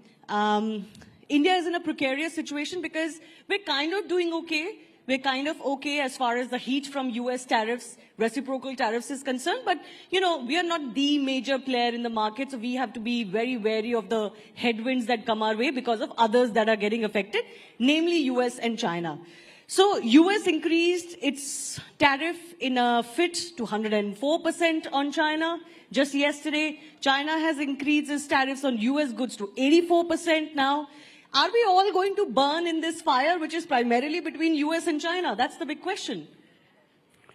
Well, first, I would say that India is in a relatively better position because we are not an exporting country. Now, that's not something to be proud of, but in this circumstance, it means that the impact will be relatively modest. And secondly, in the products that we sell to America, the tariffs on our competitors are higher than they are to us. So we have that particular advantage. Where we are going to get hurt is because the global economy is weakening as we speak, moving to a recession, and it will, and that recession in the world will hurt us. But actually, Gushrandas, interesting you talked about a global economy. Many believe the global economy is dead. There is nothing called globalism going forward. Well, I wouldn't say quite that, but I would say that this is also an opportunity for India. If we play our cards well, this may be the opportunity to really become an exporting country, which is to say that the reality today is partly why we are not an exporting country is because our tariffs are too high. And therefore, we have not been able to join the global supply chains. And as a result of that, we have, frankly, the main issue for India, there's only one big issue for India, and that is jobs. Right. Half of India's population is still on the farm. Mm-hmm. And the farms only need those, and that's a lot of people. Mm-hmm. And they have no future of rising. We're talking about India rising. They have no future. So the only way that this can be done will be through creating a larger manufacturing base. Every country that rose up, since 1991, India has grown at 6.35%. Now, this is very good for democracy. We have lifted 450 million people out of poverty. The middle class has grown from 10% to 30%. Now, this is all very good. But we have to do so much more. We have not created an industrial revolution. Yes, and that has been a pain point for quite some time. We've been hearing about it for the last 15, 20 years at least. But Dipanshu, sticking to the tariffs, I want to press on this question with you. Is the global economy, the way it used to function, dead? Is that order dead? What is going to come after this if this is what is going to happen? Okay, thank you for having me here. Much more civic in terms of what I was listening in the last two sessions. So it's a very critical point in economic history and political history for nations. There are turning points in history for every century. This is precisely one of them. So a lot of things would look clearer 6 months, a year down the line. Where I think India is in a relatively better position is that it started aligning with other regional groups much earlier in the conversation. I think thanks to a little bit of foresighted thinking by the current administration, at least on projection purposes. So one good example is what India's been doing in BIMSTEC, within conversations as part of BRICS. It's trying as much as possible to be part of regional groupings where they have strategic interests. Is that the way to go, regional more than global? Absolutely, because in the rise of multipolarity, there are multiple poles of strategic alignment. And you have regional competitive advantages. Where I think India has been affected economically is that it's been very vulnerable on a few sectors, which I am sort of worried, which is agriculture, sectors like dairy, poultry, which will be big contesting points in its FTA conversations with the US. That's under a sort of discussion point. It's been a larger trade issue for many developing countries. Yes. And I think because we have lesser leverage given what the US is doing, you would find these sectors to be very critical in the way how India positions itself. Okay. As of right now, if you really look at the information out, we don't really have a very clear, cohesive trade policy vision. And I'm using the word trade policy because it's different from broader foreign policy. There are strategic military interests, where you have a clear understanding who your principal trade partners are, not by the data, but by the vision of your alignment. And India has right now an FTA negotiation even with the EU. I think the diversion of the trade conflict from what you're going to see between the US and China will have ramifications on India as well. And I think it is there where there is a case for a better alignment of India's partnership within the Asian continent and in Southeast Asia. Yeah, of course, a lot of people are also suggesting, why don't India and China get together better and kind of ride this out? But we all know the problems we have, the geosecurity issues, the national strategic issues that we have. So if I have time, I'll try and touch on that. But PK Basu, I want to ask you this. Donald Trump is saying countries are coming to him and begging him. Should India also join that queue, or should we stand our ground? What is the best way to negotiate with Donald Trump?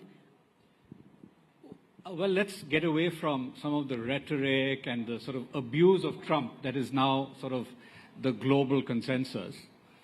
Donald Trump has been very clear, since 1988 at least, that America is being taken for a ride. I think in 1988 he was perhaps a little bit ahead of his time. But the simple fact is that what America faces and the world faces is one economy, China, that is not a market-based economy. And I have been saying this for 25 years, and I'm glad that Donald Trump now also says something similar in roundabout ways. But the simple fact is this. So if you look at China, in the year 2000, I'll just start with steel. Steel is a very basic thing that is produced all over the world. In the year 2000, world steel production was 840 million tons, of which China produced 128 million. And it was already the largest amount of steel produced by any country in history. By 2007, that went to 400 million tons for China. And at that year, in March 2007, 18 years ago, Wen Jiabao, the premier of China, used the 4 uns, that the economy is unstable, uncoordinated, and unsustainable, etc. So he was referring to overcapacity in China then. Guess what? Steel production in China in the year 2020 reached 1,065 million tons. Way more, 200 million tons more than the whole world was producing in the year 2000. So now, this is just one. But if you look at automobiles, semiconductors, solar panels, everything, China produces way more than the rest of the world combined. Is this because China is very competitive? No. It is because China does not respond to market signals. It just keeps... this is the same thing as the Soviet Union. When the Soviet Union had too much steel capacity, it built up massive inventories. When China has too much steel capacity, it exports it to the world at below the cost of production, which is called dumping. Yes. Now, that is defined as dumping. Okay? So, what we have now is a situation where the US is dealing with China. Now, thank goodness, Trump is dealing with China on our behalf. We should all have been doing this. We should be thanking him. We should have been doing this 20 years ago. So now, don't curse Trump. Okay, now let me just complete this. Yeah, the complete point is that most of the rest of the world is negotiating. We have already started negotiating with the US long before April 2nd. We've been negotiating, and we are going to negotiate a mutual reduction in tariff. Once there's a mutual reduction in tariff, there will be no question of a global recession. But global trade will be very disrupted, because at the moment, a lot of what is called these global supply chains, they're all centered around China. They used to be centered around ASEAN before the 98 Asian crisis. So they are now centered around China. If I get you correctly, you're saying this is an opportunity for the rest of the Asian bloc. So the simple fact is, for India, the opportunity is this. The opportunity is that most of our competitors are now paying more. So let's just look at Vietnam and Bangladesh. they were paying zero tariffs in the US for textiles and garments. They will now pay 37% for Bangladesh and 46% for Vietnam. We lost our GSP benefits in the US market in June 2017. Trump took them away. But he didn't take them away from Bangladesh and Vietnam. So now we have a huge advantage. Now, Gurchan correctly pointed out that labor-intensive manufacturing is the one area where we've completely missed the boat. We've missed the boat. We find every opportunity once a decade to miss the boat there. This time we have a real opportunity to do that well. Now, I also... Yeah. Minute each to both of our guests. They've raised their fingers. Yes. Yeah. So, I would just say, let's think of this moment as another 1991 moment for India. Trump could be our best friend because ultimately, and PK has shown the way, that really it is only through labor-intensive manufacturing via the global brands, because we forget Indian market is actually relatively small, and we need the best story for India today is Apple, the iPhone.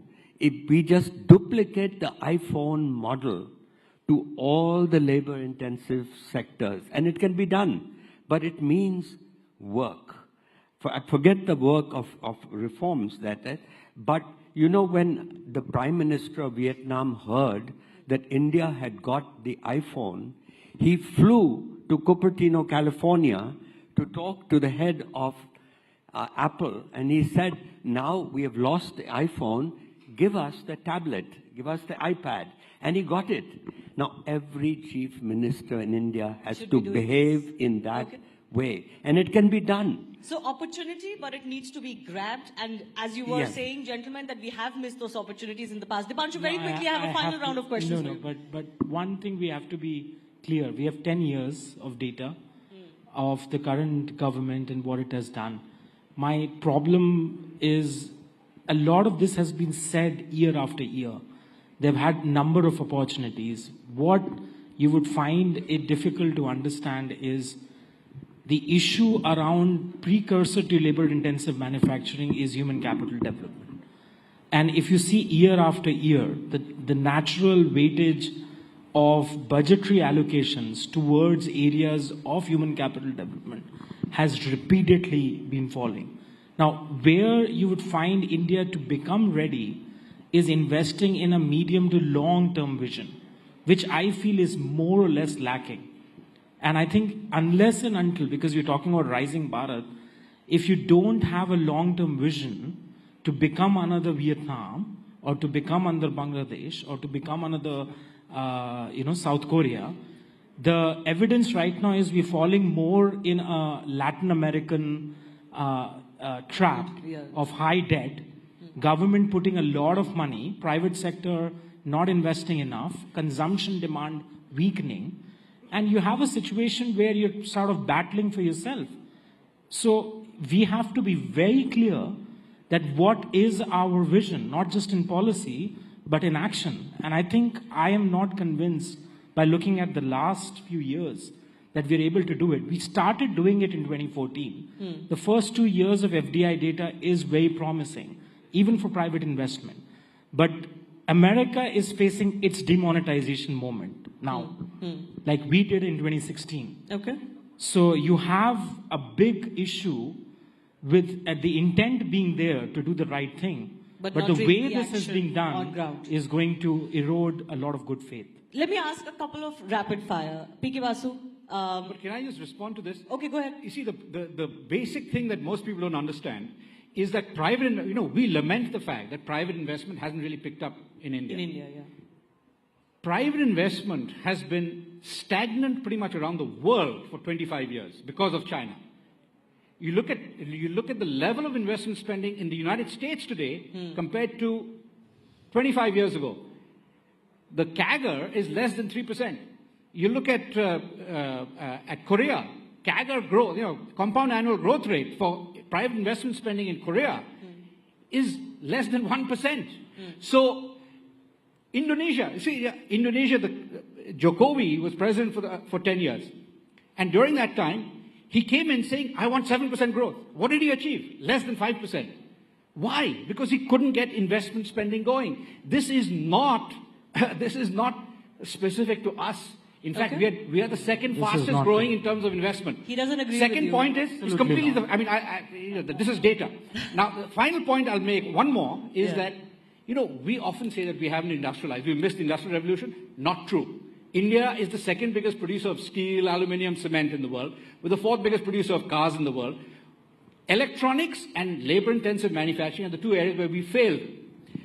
Electronics is picking up. If you look at electronics, they're now about 10% of our merchandise exports. This year, they've grown about 40%. They've continued to grow strongly for the last 5 years. So we're beginning to see a pickup there. But there's a lot of I'll take space to grow. precursors from previous panels. If the government has to do its bidding, let the government do its bidding. I mean, you have to look at the facts. Indonesia has done remarkably well in drawing private capital formation. India has not invested enough in human capital development. There have been studies last 3 decades of higher functional illiteracy. You have more enrollment in schools, colleges, but you have a situation of higher youth unemployment than ever before. Okay. And this is something we have to be very practical about. Okay, I have a rapid fire question set for you. So, Bhushan, very quickly, please add to this, then I'll go to my rapid fire. You wanted to add to this? Well, all I want to say is, let's not worry about why we failed so far to become a manufacturing powerhouse, why we seem to have skipped from a green revolution, making agriculture a surplus sector, to a leader in the IT economy. What now is a golden moment, because with the tariffs against China being so high, every multinational company is scared. And China plus one, which we have not been able to harvest that strategy, this is almost like waiting, a fruit that's almost falling on the ground that we should grab. But we said that after COVID too. Yes, that's exactly my point, sir. We have been saying this year after year. I've been part of so many budgetary discussions as well. This is your 91 moment. This is an intellectual bankruptcy, because I've been part of those conversations back and forth. I disagree with what he's saying. And I think this has to be put in I think we have on my left I didn't know this a was going to Senate. be so heated. Sorry. Okay, one by one. No, so let me just point out. Our public debt as a percent of GDP is coming down. Our external debt as a percent of GDP was 24% in 2014. It's now 17%. 82%. It's coming Where down. is it coming down? 24% to 17%. External The debt IMF has just warned us. So have you looked at the report of the IMF, which has just warned that your government debt to GDP is going over 80%, which is a red marker? I've been studying financial crisis in the United for States, 15 years. what it is in Indonesia, or what it is in Korea. India is So not what are you talking Indonesia. about? India is not Indonesia. So the point is, the point I just like to make on industrial. Very quickly. So let us just look at steel, for instance, right? I started with steel. Steel production in China and the world has been declining for the last 3 years. The only one of the top 10 steel producing countries in the world that has seen an increase in steel production is India. It's gone from 100 million tons in 2020 to 149 million tons last year. Let me say, there is a silver lining. India's deindustrializing. It is industrializing and growing rapidly. The macro questions from the sectoral questions. If you want to talk about sectors, I mean, we can talk the whole day. So the macro picture has to be put in perspective. Macro picture is really good. I have to intervene, running out of time. So, silver lining to the dark cloud. And of course, we can look at it as half glass full or half glass empty. But I do want to fire 2-3 rapid questions very, very quickly. PK Basu, I'll start with them. Because I asked you the question about Trump. Friend or foe? Donald Trump. Friend. Dipanshu? Donald Trump, friend or foe? Yeah. Friend, yeah. Well, the same here. Grab the opportunity. This is the moment. Is he a friend Go to us for or it. a foe to us? Well, thanks to him, China's tariffs are 100 and whatever you said. Yeah. And thanks to him, we have every multinational now wants to leave China, and this is the time to grab the opportunity. Okay, next question then. Tariff war in the larger scheme of things, good or bad for world economy? Obviously bad for the world economy short term. In the long term? Good for US manufacturing strength in the medium term, and hence good for a broad-based industrial recovery in the US, which is good for the world. Dipanshu, same question. I just said, I mean, in the long term, we're all dead. That's what Keynes said. You have to be very honest. Okay. It is bad because, as I said, this is America's demonetization moment. Okay. We can capitalize, but we are not showing any Rapid fire, promise. rapid fire. Good or bad? Tariff wars. It is very bad for the world economy. Okay. It's also very bad for the United States. So this, I mean, there was a reasonably good order. And what we needed was to reinforce and return to a multilateral system. Okay, but at the same time, you all agree this is an opportunity for India, right? No, yes, yeah. yes, and yes. I want to just say one last thing. I do accept this cynic here. Most people are now saying that China is about to take over the world. You know, if you must understand the Chinese economy is a colonial economy. Even Chinese, China still has 40% of its population living in rural areas. Yeah. They provide the cheap labor that drives China's economy. So 10% of China, which is the Communist Party membership, benefits, and the rest are slaves. Okay, so we can discuss Chinese we system don't want to be versus part of our China. system Separate till the discussion on cows China. come We home. need That's a a separate separate discussion. But I did want to end on a nice, slightly better note. The RBI has cut rates today, so consumers are a little happy. We don't know what the markets will do, how they'll behave, but generally speaking, India not as you have bad to as see the whether rest. it is passed on by the banks to the consumers. Sure enough. Just sure because enough. RBI has cut rates doesn't mean Sure banks. enough, the government does need some sentiment boost. And let's hope that at least as far as India is concerned, it's going to be in a better stead than the rest of the world. I do have to thank our guests for joining us. Pleasure talking to all of you, and thanks a lot for making this heated. Thank you. A big round of applause, please. Thank you, everyone, for our esteemed guests. 3 economists never agreeing on anything, that's a good sign. Thank you, Shivani. Thank you, esteemed panelists. As Malcolm X rightly said, the future belongs to those who prepare for it today. And so, as Sir said, let's seize the moment. I'm sure you all enjoyed that very insightful conversation. As I was saying, that External Affairs Minister Dr. S. Jaishankar was also here with us at Rising Bharat. And he also spoke extensively about it, but good to hear all those varied insights. And since we are now talking about future, let's also talk about the past. Up next, we are about to embark on a journey through time, exploring how India's rich history shapes its present and will influence its future. In this session, we will have to ask ourselves those crucial questions. How do we learn from our past to shape our present? What role does history play in crafting the identity of modern India? And perhaps most importantly, what kind of India do we envision for generations to come? Let's dive into this dialogue and see where it takes us. And for that, may I invite Anand Narasimhan to please moderate this session for us. Anand, the stage is all yours. And joining us for this session are Mr. Uddhav Thackeray, who is a former CIC, Professor Makan Lal, who's a historian and author, and Sanat Pular, who's a historian and art collector. Many thanks to you, gentlemen, for joining in. Anand, the stage is all yours.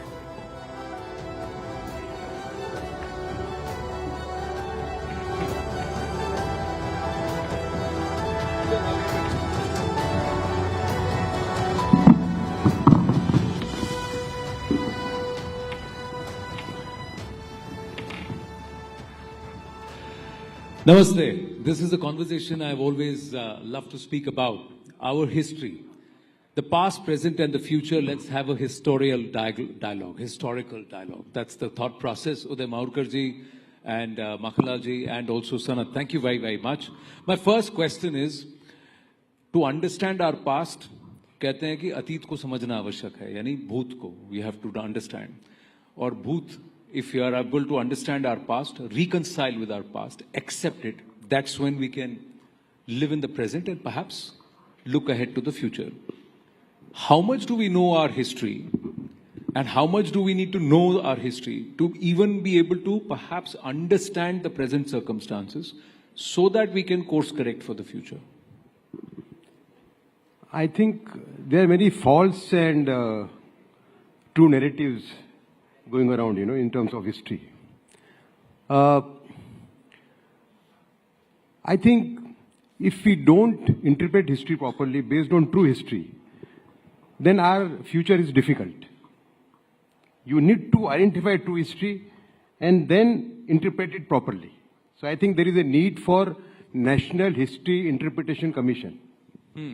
I think so. Correct. Now I'll put 2-3 things. Sultanate period. Amir Khusro. Correct. Amir Khusro is sold as a great Sufi and great symbol of Hindu-Muslim brotherhood. But he was supporting Alauddin Khilji also.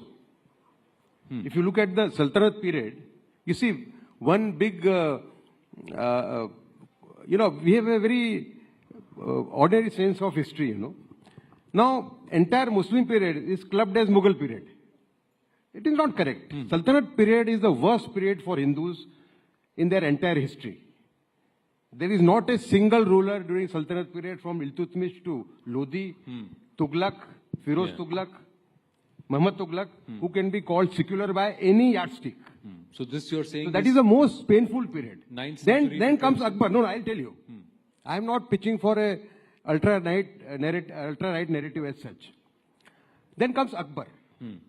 Akbar initially is a fanatic, and after 1570, he turns to modern interpretation of Islam and, he becomes a moderate for that matter. Now, Akbar is the first person who withdraws jizya tax. He is the first person who puts a stop to temple destruction. So now this whole narrative where Akbar is being compared virtually with Aurangzeb, I think it's not correct. Aurangzeb was certainly most fanatical person, but he was only half fanatical as compared to Khiljis and Tughlaqs. Okay. Get your point. Okay. Second, you see, the period between 8th and 12th centuries, when these Khajuraho-like temples were made, where even orgies were, depicted on the walls, correct? That is being sold as a golden period. My sense of history, my understanding of history, based on very good books, says that that was a decadent period of Indian history. Because Vamachari Tantric cult had taken over the society. There were Kapaliks who were doing sex in the open in the 8th and 9th century and 10th century. Correct? And that was the reason why Islam got a foothold in India. So what is being sold, by people who want to serve perverted content, sexually perverted content, that we are a land of those temples. Liberal values, open values. I don't think so, because that is the decadent period, because it was the period where Vamachari Tantric cult took hold of the society. Correct. What I am asking you, Udayji, is why is it that a nation or a civilization, and Professor Makhanlalji, I'm going to ask you this question again, that we have an itihasa of more than 7,000-8,000 years if you were to go by what Rakhi Ghadi has shown us. How is it that that is all concised into 500-600 years, 1,000 years, jo hamara atit tha?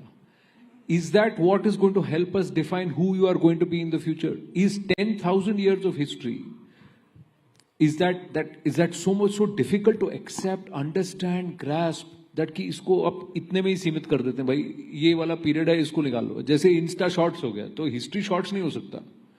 That's exactly what's happening. I'm very grateful to you for asking this question, and this question I answer you as a university professor for 45 years. I taught in Banaras Hindu University, Cambridge University, Aligarh Muslim University. So this question is very dear to me. Why history? Why 500 years history or 10,000 years history? Let me explain it in simplest possible word, which I learned as teacher. Every time you fill a form, you write your name, you write your date of birth, you write your village name or city name, you write your father's name, mother's name, your qualification. What that form is, that's your history. That's your identity. Remember that. That little form is your identity. Because of that, एक column उसमें और रहता है. Is there any criminal case against you? That also is part of your own history. And therefore, same is applicable on nations. Whichever nation it is, they are your identity. History is your identity. And deeper the identity, deeper you are more stable. I will explain that briefly. But at the same time, always remember, why history is identity? Imagine a person who has lost his memory. ऐसा नहीं है कि we do not know. हम अब सब लोगों का वास्ता ऐसे लोगों से पड़ा है जिनकी मेमोरी नहीं है. जिसकी मेमोरी नहीं है, is he able to relate himself with anybody? Memory जिसकी खो गई है, क्या वो अपने पिता को, अपने माता को, अपने बहन को, अपने रिश्तेदारों को पहचान पाता है? He has lost his complete identity. आप उसको कहीं भी ले जाइए. He will not be able to understand कि जहां मुझे ले जा रहे हैं वो मेरे फायदा का है, गलत है. Same thing happens with a nation which forgets its history. History is not only its identity, history is also its future. And therefore, all the time I am asked this question, why history? क्या देती है हमको? अरे history gives you your identity, who you are. And that is why it's very important to study history, to know history. Believe me, to go to England, go France, go Germany. Even the most smallest house will have a rack full of history books to know their own people. Now I'm coming on very briefly, I will tell you why 500 years, why not 6,000 years. That is where the problem begins, when you become selective. History does not allow you to be selective. History does not allow you to write selectively. History does not allow you to write balanced history. No. History should be written as it is. And we, the people, consumer of history, must learn to live with history and not in history. Yeah, very nice. Live with history, not in history, and accept all of our history. ये जो acceptance है ना उदय जी, and Sanad, I'll come to you in a bit. I'm just going to push Uday ji on this. This is what my grounds is, sir. If you believe that the Nehruvian historians balanced it out or tried to revisionize history, how is raking up the past in tones to say, this is the truth, this is what happened, going to help? Or is it to say, this happened, this happened, this happened, this happened, this also happened, and this also happened, and all of this makes us? When are we going to adapt that tone? When are we going to say that we were an advanced civilization 5,000 years ago because we saw the Harappan civilization and, of course, the entire Saraswati civilization, but society decayed. We became decadent. We reinvented the wheel. We came back again. And there were different times, different shapes to Bharatvarsh. Eventually, this is the shape. Now, this is an accepting tone. When will we adopt that? No. Let me add to what he's saying. That it is, very essential that we know correct history and we interpret history in the right way. Correct. Now, you see, in that sense, Gandhiji's murder was a big jolt to the nationalist movement. Because those who did not believe in the original ethos of this country, they took over. And then this narrative started coming, Now, the Harappan civilization, there is always an attempt to whitewash the positive aspects of the Harappan civilization. Right. Idea is to ensure that India doesn't become a great nation.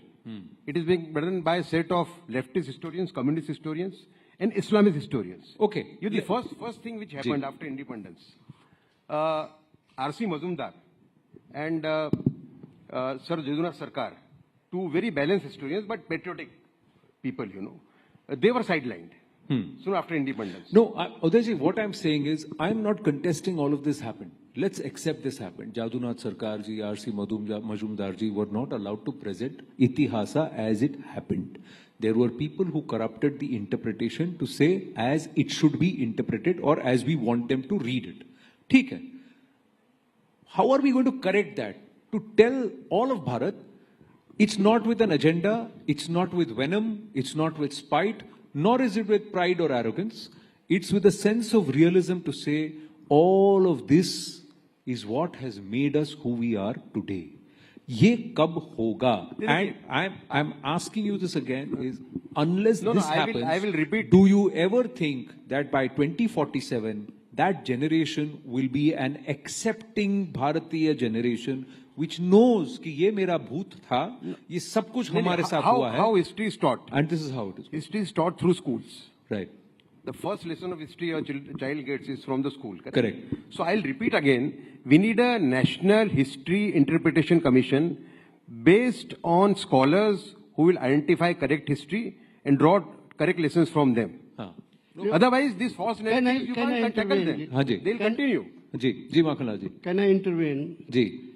Very simple way history is. Narrate the facts, all facts, first. So that people know what are the facts. There is lot of space for your own opinion, for interpretation, and always remember, you people have equal right to interpret the facts, not only historians. Correct. Therefore, I have always been of the view that first job of the historian is narrate the bare facts. Ji. Don't say this, that, and facts alone. Afterwards, you give the opportunity for people to make up their own mind about the fact. Ji. After that, you have all the time for interpretation. You have all the time for balancing. That will be history written by you, not necessarily the history itself.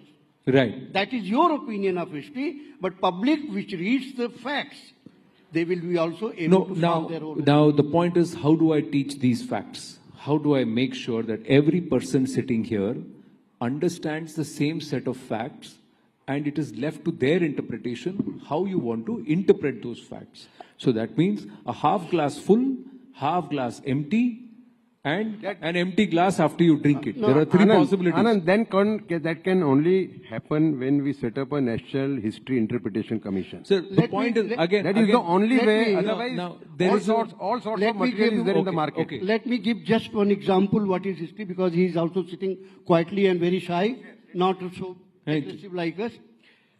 History, I'm telling you how to write. You may have a different opinion. He pointed out Gandhiji's murder. One fact is Gandhiji was murdered by Nathuram Godse. Other fact is court case went on. Those files are there. And third fact is Godse's own testimony, which was blacked out for almost 70 years. Correct. Now it is out. Now, these are three bare facts. You cannot amend any of this. You cannot hide away. Exactly. You cannot hide away Godse's statement. You cannot hide away. G.D. Khosla was the judge. He said, if there was a jury and all the people sitting in the hall were made part of jury, Godse would have been acquitted. That's Justice Khosla. Anand, let me complete it. I'll add something. Let me complete it. Let me complete it. But Justice Khosla gives a different judgment. Beyond that is all interpretation.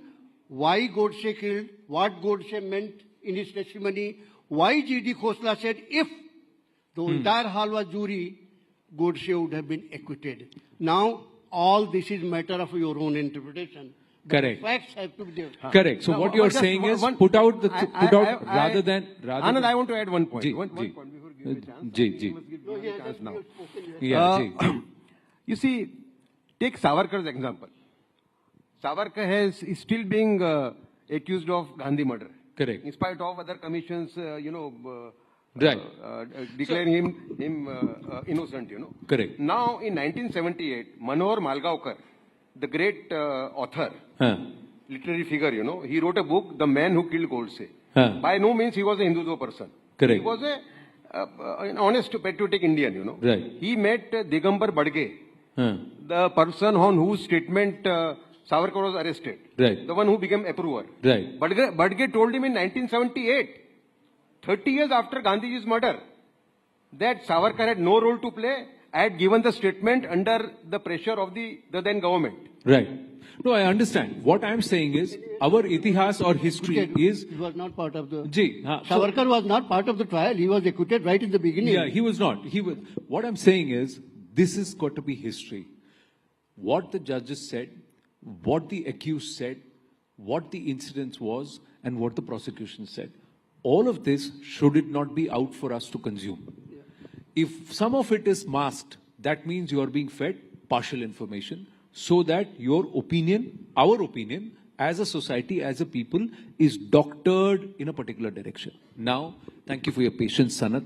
Now, he is doing something which is very different. What he is doing, he's collecting art. Because art is a huge representation of our history. Over a period of time, how art evolves, how art is shown, and what happens also is a reflection of how we evolved, what were our influences on us, our society. So you got a lovely book, what's called Gems of Indian Art, Sanat. So let's talk about it, and let me understand your perspective. How would you want us to understand our itihas, our history, and what kind of a dialogue would you want on our history, say, 20 years down the line? First of all, thank you so much for having me. I would like to thank you, the fellow panelists, and the entire News Rising Bharat team for giving me this platform where I could talk about the book, Gems of Indian Art, which was unveiled by the Honorable Vice President of India, including various other senior cabinet ministers. And this book actually was written in the memory of my late grandfather, who started in our house the process of collecting art, because he was the person who believed in Indian history. And he said that art is something which will stay till eternity. If the artist is not alive, but the painting created by the modern contemporary artist, or the artists such as Raja Ravi Verma or Amrita Shergill, who were of the pre-colonial era, exist, we can see the painting and understand the artist's perspective and their view, what they used to think of an ideal Bharat. The old Bengal school was set up as History of Indian Modern Art of the Bengali artists, set up by Sri Rabindranath Tagore ji, and Rabindranath Tagore ji was also a part of it.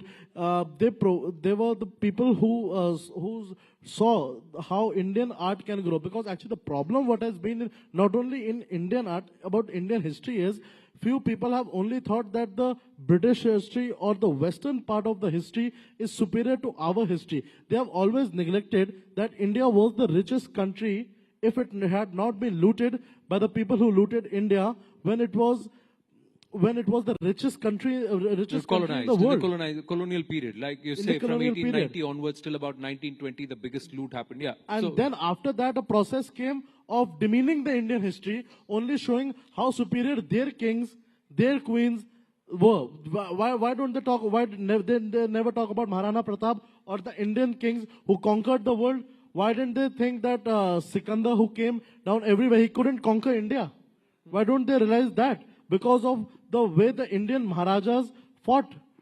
Correct. So that aspect, is it captured in art? Have you been able to collect art that shows the interpretation of how we would like to say? As Bharatiya, how we interpret those times and also the previous periods. Have you been able to collect from those periods? Of course, they have been art. I have an artwork of renowned artist M.B. Dhurandhar, and I would like to talk about that.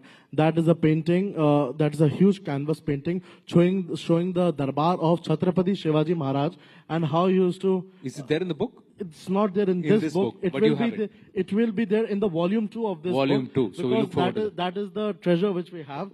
And that painting, actually what it reflects is how Chhatrapati Shivaji Maharaj used to conduct his court. Now I'm unfortunate not to see how Chhatrapati Shivaji Maharaj used to conduct his court, but he is an inspiration for us to see that how actual governance is done. Chhatrapati Shivaji Maharaj and the Maratha Empire set up the principles of governance, how rape accused or how people accused of murder or serious heinous crimes should be convicted, should be punished, and how an ideal Bharat should exist. He showed that. Now the problem today is everybody is trying to alter history, as Sir also mentioned, for their own vested interest. People are trying to interpret. You should have the history put, you should have the paintings, you should have other forms so that people can decide these things. It's there. So the idea is, do you agree with that, Udayji?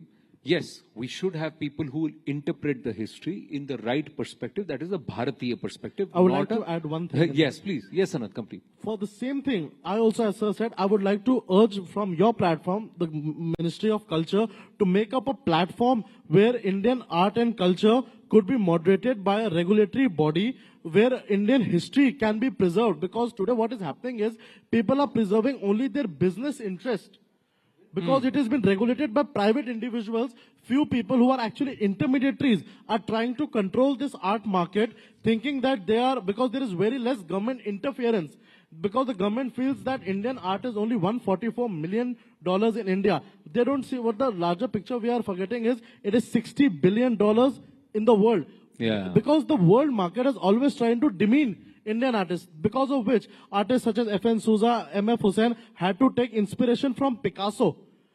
Right. Indian artists have now become something for which the newer artists which are coming will take inspiration from the Indian artist, the great history of India, to make paintings of the great history of Bharat, so that the future generations, 1,000 years down the line when we are not there, but the history, that painting exists, which is a part of the history, that should tell the world how the ideal Bharat looks like. Right. Very nicely put together there. But at least overall, do you agree that yes, we need to have someone who would interpret the facts based on how we want to shape the narrative for our country?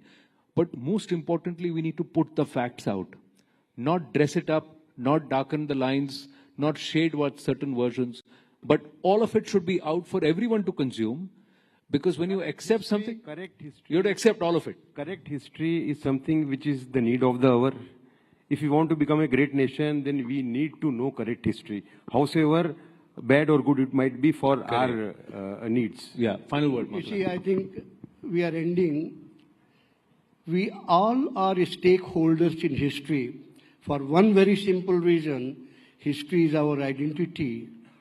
Our means each and everyone.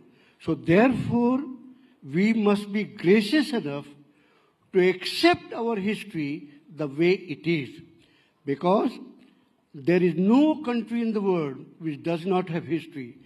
But only those people become great, those who accept the failures, successes, and everything else in the same spirit. You cannot be selective in history. Again, I will repeat one sentence. Please learn to live with history, not in history, and own everything. Good, bad, ugly, that is part of us. Not that this is not mine, this is not yours, this is yours. No. Collectively, it belongs to all of us. I would like to add one more thing. Live with history, don't live in history. One thing I want to add. I've got to wind up. Yeah, final words. Yeah, Ji. You see, take example of Akbar.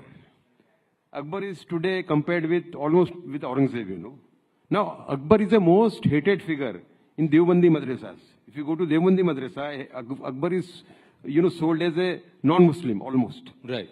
You get my point? So this shows what kind of history is being narrated, you know. Correct. So from both the sides. Yeah. So I'm just saying one has to have the understanding and we need to see all of what happened. So in a lifespan of about 30 years, lifespan about 40 years, lifespan about 20, 25 years, everything hasn't been good, even in our own personal history. We've all made mistakes. We've all shown colors of gray, colors of black, shades of black, but largely we've always been green or we've always been good, right? So we have accepted ourselves as to who we are. So that is the same thing that we need to do as a country. And yes. I would just like to add one more thing, that talking about history shows us, history does two things. First of all, it gives the other person and ourselves an idea of what we actually are and what mistakes we did in order to correct those mistakes for a new future. Because if you have done one mistake, it doesn't mean that you have to continue doing that mistake. You can correct yourself as well. And one more thing on history, I would like to add, the Western influence during the previous era, when I was not there and nobody in this room was there, the Nalanda Vishwavidyalaya was considered one of the best universities in the world. People from abroad used to come in to the Nalanda Vishwavidyalaya. They used to see that how can we get admissions. They were not admitted in our great university, Nalanda Vishwavidyalaya, or universities such as Banaras Hindu universities or other. They were not admitted over there. But today what the trend has started is, that you have to go to Harvard, you have to go to Oxford to study, and then only you are considered of that level. I'm not saying that those universities are bad, but what I want to make the point here is... that is again where we are. It's a fact that there were great universities like Takshashila and Nalanda in Bharat. It's a fact that today we lack some of those kind of universities. It's also a fact that there are still potential to build such universities in our country. Now, all these three are facts which we need to put forward. How you look at it and how you interpret it, that we should leave it to the people. We need to correct our immediate history, you know. So, correction, the role of revolutionaries. Sir, correction is very simple. Correction is you saying this is right, I saying this is right. My point is, the problem is everybody's dialogue on history can only happen when it. everything is put forth and we accept कि ये सब हुआ था, ये हुआ था, जो fact हुआ था वो सब हुआ था. सिर्फ इसको देखो फिर उसको मत देखो, इसको देखो उसको मत देखो. That we shouldn't do. That's where I'm trying to. Some authority has to do it. You see, it can't be done by people themselves. Yeah. So, therefore, the National History Interpretation Commission. Sir, I think there will be people who will question the word interpretation. The National History Factual Commission or Revelation Commission. That is perhaps a better word than saying interpreted, because there again it is colored. That's where finally we are having a conversation about our history, and it's an engaging one. It's not a boring lecture. So I think that's why I need to thank all of you that putting perspectives here. And itihas mein bahut kuch hai seekhne ke liye. And all these facts, I think as a generation, we need to have the curiosity to learn, to know. So that हम कौन हैं, कहाँ से आए हैं, कहाँ पर हैं और कहाँ तक जाना है, इसमें absolute clarity है. Thank you very much. Thank you.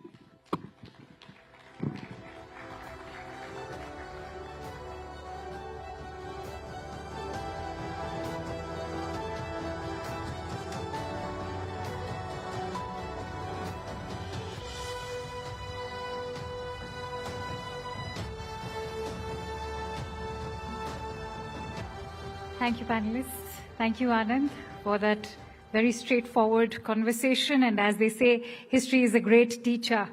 We've learned quite a bit today as well. With that, it's also time to discuss about something that's extremely relevant today, the Indian judicial system.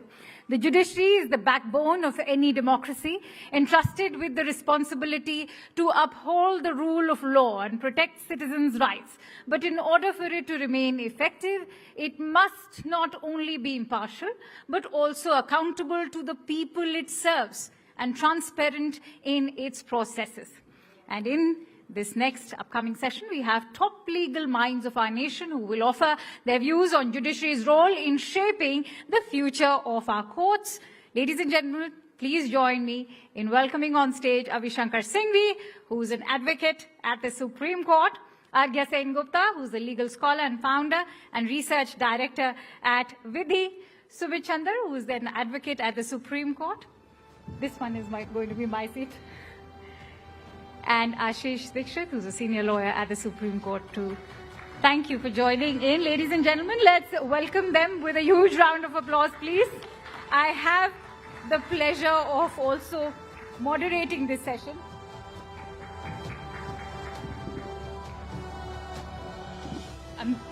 I've been very economical over here, MC, and also moderating. Avishankar. Avishkar, okay, so you've been spelt as Avishkar. But Avishkar, if I may begin with you, I just want to keep the tonality very informal, because I happen to be a mother to a 13-year-old who always tells me, you know, I want to learn more, but, you know, the legal jargon sort of gets boring. But I want to actually bring to the point why we are having this discussion is, of course, the month of March, which saw some international headlines, and that was also the case of Yashwant Verma. And that's why I want to ask you, when the Allahabad High Court says that you can't make us the dumping ground, where is the onus? Who takes accountability? Well, I'd start by saying that the Supreme Court is currently cognizant of the matter, and a 3-member committee has been formulated. So I would exercise restraint in saying anything about the impending investigation. But the about the larger accountability issue, bit. Yes, precisely. On the larger issue of, judicial independence and accountability, and transparency. You know, these are two constructs that go hand in hand. You cannot have one or the other. The independence of the judiciary lies at the heart of our constitution, and it is part of the basic structure. And it is an uncompromising value that and a virtue that we must all live by, because the judiciary is the foremost institution when it comes to protecting the liberties and freedoms of our citizens. When it comes to accountability of judges, the Indian system is unique insofar as it has the collegium as opposed to the other jurisdictions in the country. The Indian courts, function by judges appointing judges, and there's a long evolution of the law. I don't want to take you through the judgments, but the upshot of this whole thing is that today we have a system where the collegium, the top 5 judges of the Supreme Court, appoint all the judges. And it happens in a rather opaque manner. So the collegium is not the best system that is there. However, the alternate that is there, which is the appointments by an executive interference, would also not, in my view, be a system that would be desirable. Because the collegium, for whatever follies it is still the best option in safeguarding the independence of the judiciary. But when you're talking about the follies, I want to bring you in on that note. In the year 2022, the law minister shared a figure of 1,600 cases where there were complaints against High Court and Supreme Court judges, but there could be no action taken. What do you do about it then? I'd like to bring Yes. So I think the Indian judiciary has a serious accountability problem. And I think we must all be open in admitting that. The fact is that the provisions for accountability of the judges that were made in the Constitution were limited to impeachment, because we felt that these are persons of such high stature that it's unlikely that there will be too many allegations against them. And by and large, this is largely correct. But over the course of time, as society has gone in the way in which it has, it's foolish to think that judges will become islands of excellence and will remain immune from the rest of what we see in society. Judges are part of the society, and so if the society is going to become more and more corrupt, then the judiciary is also going to go the same way. So if we were to come to the immediate instance of the Yashwant Verma case that you're talking about, my 3 co-panelists argue in court every day, so they may be a little bit more restrained. I don't have that restraint. But the point is, while not commenting on the case itself, because as he rightly said, there are 3 judges who are inquiring into the matter, I think there are 2 points that need to be made. The first is that we can't transfer judges about whom there is some suspicion.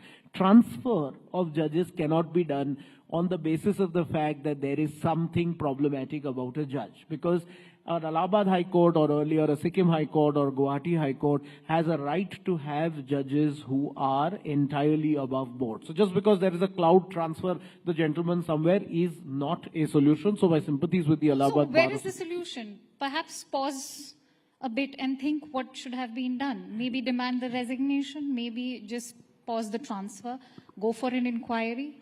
Wait for the inquiry? So the inquiry is happening, and I think the answer lies in 2 things. The first is that I think there needs to be a quick time-bound inquiry that needs to take place with a quick resolution as to whether the gentleman is, in this case, is that cash, which is allegedly been found burning in his house, did that cash in any way belong to him? Because it's really unfair on the gentleman. We all know Justice Yashwant Verma is one of the finest judges in the Delhi High Court. This is if by any chance he is innocent, then this has damaged his reputation irreparably. So we need, not only from the point of view of judicial accountability, but also fairness of the person. And the previous gentleman was talking about fairness during Chhatrapati Shivaji's time. I think fairness in constitutional democracy in India requires the fact that there be a quick and speedy resolution. If the person is guilty, then make sure that impeachment proceedings happen quickly. And if the person is not, then please make sure that he can continue doing his work in the Delhi High Court. You used a very interesting word, impeachment proceedings. I want to bring Sumit on that note. Impeachment. So far, we've not seen any impeachment of a Supreme Court or a High Court or a lower court judge. Why so? Should they be enjoying such impunity? See, there is a provision in the Constitution which provides for impeachment in certain cases. Now, just because in the impeachment process, you need majority of both the houses of the parliament. If they feel that, yes, certain judge needs to be impeached, by all means that process should go on. Now, just because that is not happening or not happening at a greater speed doesn't mean that you start getting involved into the collegium system. You start blaming the entire judicial system. There's an investigation process that is happening. Impeachment is an act of the parliament. The parliament needs to do it. If the parliament is taking time to do it or not doing it in certain matters, you can't again go back to the judiciary and say that, listen, it's because of the judiciary that the parliament is not acting upon. Impeachment is a process in law. It can happen. It should happen in cases where it is deserving. All right. But Ashish, if we look at the overall process of in-house inquiries also, proponents would, in fact, of those who feel that this can also be an executive decision, say that as far as in-house inquiries are concerned, they lack transparency. And that, is this going to be reliable enough a procedure? Questions are being raised about the authenticity of an in-house inquiry as well. We've had multiple cases where judges have been exonerated. The Karnataka High Court judges who were exonerated from sex scandals some years ago. I think it was 2014. So now they're saying that it's high time that the NJAC should be brought in. Your take. See, we have to see the background in which all these provisions were included in our constitution. We have to understand that initially, before this first judge's case came, the appointments were being done by the executive. But it is only when in the 1970s, the judges were superseded and executive and the parliament and the government of that day exercised much greater influence. I think this concept of appointment by collegium was introduced, and it's not in the constitution. It's an interpretation of the word that when the consent of the CGI is taken, that is interpreted to be binding. Now this is the system which is going on for last 30 odd years, and we have seen that yes, collegium system will have its issues. The government tried to bring in an NGAC, but the difficulty with the NGAC was the composition of NGAC. It included the CGI, 2 sitting judges, law minister, and the difficult part was 2 eminent persons who were given the voting rights, and those people were to be selected by the government. So this was the situation wherein the Supreme Court said that if these people who are so-called eminent people are not given voting rights, then it can be considered. And there is a misnomer in the general public that the government has no role in the appointment. In every appointment, government has a very important role, and government views are taken, IB views are taken, and it is a consultative process. Yes, there has to be a little bit more transparency, but that also has its negative side. Because if suppose a person is a candidature for a judge, if he is rejected and that is declared in public before, then his entire practice gets affected. So that part has also to be balanced. Now coming to the specific case of Justice Verma, as my friends have said, he's one of the finest judges we have seen in Delhi High Court. We all are surprised, and the inquiry is on. Perhaps the judges who were conducting the inquiry have now gone back and started holding their courts. Maybe we are going to see something very soon. But the difficulty is the protection which has been given to the judges in the constitution, and the purpose for which the judiciary is there, that it is the watchdog of the constitution. Eventually, it is a judiciary where everyone will go when their rights are violated. So we need to create a mechanism where those people are also protected. If you see election commission of CIC and all those people. I think that's a very valid point. Because these people have to be protected. How do you weigh in on that? And when we look at the collegium being challenged, many are saying that, it is going to be anti-constitutional also because it is diluting the division of powers. See, ultimately, we have to follow the dicta of the Supreme Court. The Supreme Court has said authoritatively with 9 judges.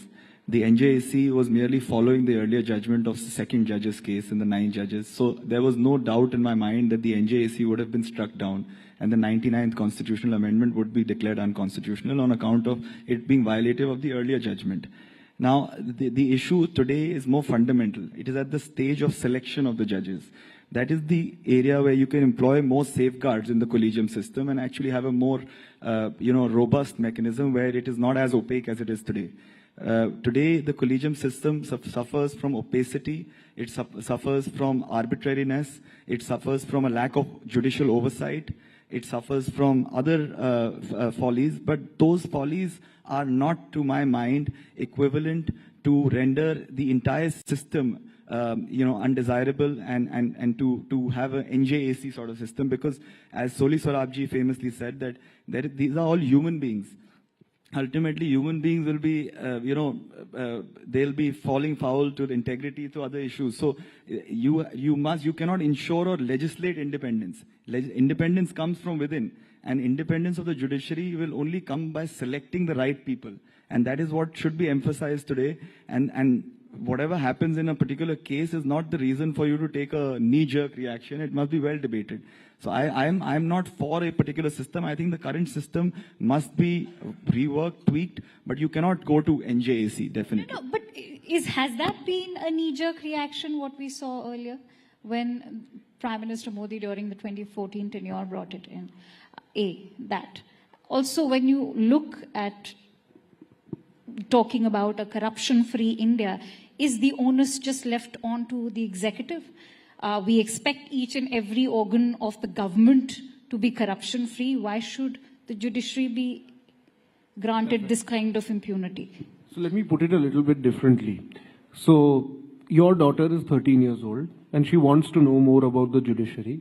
But she feels that this is stuck in this legal jargon, and everywhere you talk about the judges, people say that, "Arey, ye to lawyer wali baat hai." So, you suddenly feel that, oh, this is a no-go area for me, because this is a technical matter. Now, this is the mindset that we need to change, because law is not something that is filled with mystique. Law is an instrument that is meant to order society and meant to make our lives easier. This seems a laughable proposition today in India, right? Because if anything, law doesn't make your life easy. No one wants to go anywhere near a court of law if they can have their way. So how do we make this easier? How do we reduce this shroud of opacity and make sure that law is something that the lay person can engage with? Three things, which is related to appointments and accountability. I mean, there are many more. But on appointments, I have a different view from Avishkar. I think the collegium system started with all good intention, but is completely discredited at this point of time. And the reason is that it is a closed system. There is a view that it's only people appointing themselves, and there is a kind of closed brotherhood that is appointing people. Some merit to it, maybe not entirely. But I think every system has its time. This had its time. This is a system that needs to go. There needs to be a bipartisan commission of some kind. As Ashish was saying, we could think of the NJC with some tweaks. It doesn't have to be exactly the same composition, though I must point out that the eminent persons were not appointed by the government. They were appointed by the Chief Justice, the Prime Minister, and the leader of the opposition. But we can still tweak it. But we need some kind of system that is neither the government nor the judiciary on its own. On accountability, as I said, that this appointments commission also needs to be an appointments plus accountability commission, so that inquiries are held in a manner that doesn't feel like judges are only judging themselves. So you feel like nothing will come out of it. If you looked at the Chief Justice of India, Gogoi, had a 3-member inquiry committee that was set up against him. No one really believes that that was a credible process. I mean, whether it is credible or not is a different matter. It's a great disservice to the judges also who did that, because no one believes that it was credible. So we need to ensure that this commission, which is in charge of appointments, also takes into account accountability. And the last point on transfer, transfer should not be done in these kinds of situations. I'm taking it those cannot as be closing punitive. thoughts. Yes, that's fine. See, please keep in mind, I think there's been independence of judiciary is, I think, one of the core factors which should be respected. There is the 3 pillars of the Constitution, as we say it. We have the executive, the judiciary, and the legislature. We all the 3 pillars have their own roles for the governance. The 4th pillar, of course, being the media. Now, when there will be an interference between one pillar and the other, that itself will create a chaos. Any kind of a control over one over the other will go to the very premise of creating a situation where things may not work independently. If there is an involvement of the government in judiciary in any manner, whether be it appointment or in any other manner, towards the end, would that not influence judiciary? Then we are depending again on an external factor. And you think that Today, if there are incidents, which are of course being taken care of, but if there are incidents, will the involvement in the appointments by the government in any manner, do you think it will create a purest form of system? No. There is a system which is created and created in a manner to protect the very institution itself. But why hasn't the judiciary been able to ensure that if the collegium was so reliable? Yes, so investigation is being taken place, at least in this case. But then again, we are questioning how reliable are the in-house judicial processes I'll answer themselves. that. I'll answer that. Why? Because see, everybody deserves a fair investigation. There are accusations, of course. In this case, there was allegedly what we call a purple banana being found in one of his rooms. And of course, that bag full of money, should we, just because it was found there, no investigation should be made at all? Secondly, who came out with that video? Towards the end, it came from judiciary itself. They said, yes, let this come to the media. There have been calls for a CBI or a TD investigation. Why not go ahead with that? Exactly. So executive is already doing the investigation. Judiciary is, of course, keeping a check on what the investigation is. There are judges from different states who have been appointed for the purpose of this investigation. Okay. I'm running short of time, so I have to quickly wrap that. Ashish, I want your closing thoughts, but as we discussed earlier, Mr. Chandrachud was here, and he made a very interesting point that just like the Indian Administrative Services, perhaps he's in fact one of those proponents who believe that it should also be applied to judiciary, that we should have a national level examination which is as stringent in perhaps ensuring that the best of the talent is the one that qualifies, and that he believes that it's not happening at a state level so far. See, I'll just make one comment on NGSC. We must understand that the biggest litigant in this country is the government of India.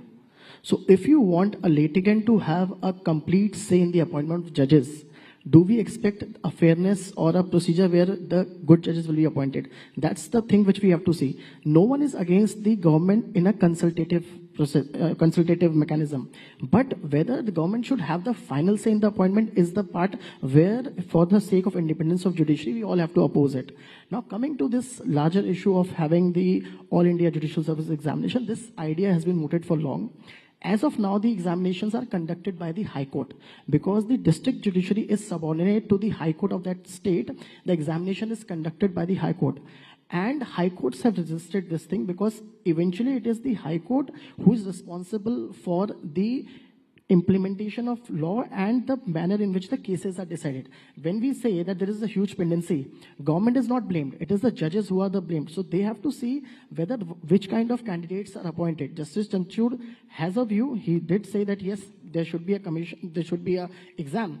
And I must tell you, the examination which is done by the High Courts is equally tough, if not more. So it can be said that there can be a different mechanism, but I think as of now, the High Courts are doing a good job. The results are there. We are finding new judges. There is so much of diversity, and so many women have come forward in the district judiciary. 30 to 40% we see that there are women judges in the district judiciary. And High Court is also cognizant of this. I'd like to give you 15 I'll just seconds. say that if independence of the judiciary is part of the basic structure of the Constitution, then no matter what law Parliament brings, the Supreme Court will always have the right to strike it down if that law falls foul or impinges on the independence of the judiciary. And that was the precise reason for striking down NJAC. Today, they are free to bring any law in Parliament under 368, but that law must be within the structure of the Constitution, and it should not impede in any manner the independence of the judiciary. All right. I'm sure, ladies and gentlemen, all of you will agree that institutions are just not known by the strength of their decisions, but also by the integrity of their designs. Thank you so much for a very insightful conversation. As we all know, as far as Bharat is concerned, dharma is historic for us. It's in our civilization. Many thanks to you all for being part of Rising Bharat. It was a pleasure having you all over here.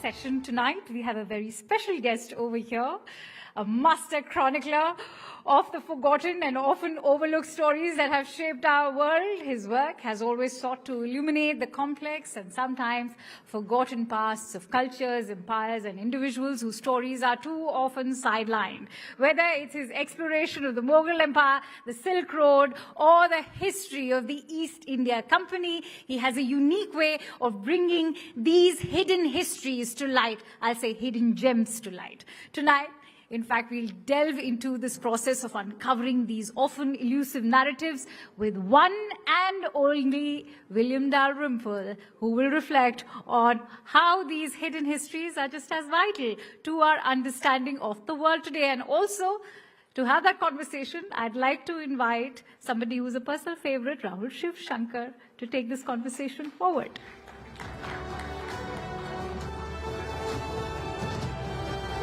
Yeah, enough.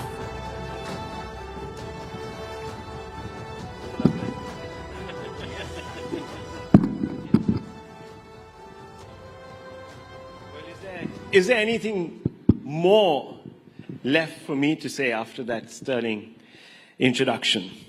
Let's get straight to it, William Dalrymple. We've, of course, spoken right after the release of your book, and that was quite a well-heralded podcast with you.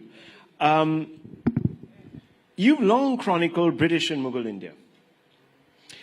But now you've come up with the golden road that pivots back to ancient India. Why? And what's the central thesis here? So, I spent 20 years working on the East India Company, 4 books: The Anarchy, White Mughals, Return of a King, The Last Mughal. And I think everyone, particularly my family, had thought that was enough East India Company and Mughals for one lifetime. Also, my beloved translator, Bruce Wannell, who worked very, very closely with me, had a spectacular ability to read any Persian text, any Mughal text, as easily as you and I can read the Times of India, died of cancer in 2019. And in some ways, I felt I'd sort of lost the key to Narnia. I could no longer just walk into libraries in Tonk or in Patna and access the texts which we've been looking at.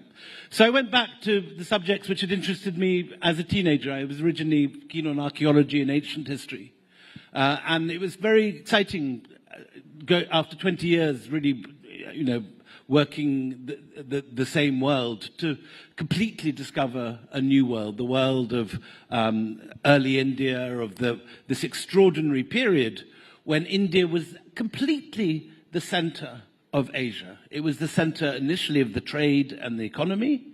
The monsoon winds blowing in one wave 6 months and back again for the next 6 put India very literally in the center of things, connected to the Roman world, where it was Rome's principal trading partner, but also connected to Southeast Asia and to China.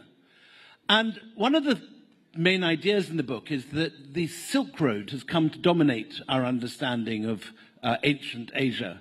The idea that there was this sort of motorway overland running from the Mediterranean to the South China Sea. But the idea of the Silk Road is entirely Sino-centric. It connects everything with China, and the idea that silk was the principal trading commodities is nonsense.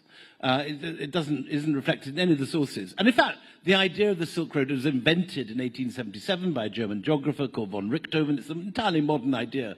No ancient source talks about it. What the ancient sources say is that India is the center of things. Pliny talks about a major balance of payments problem, just like Trump today worrying about America's balance of payments and inflicting tariffs.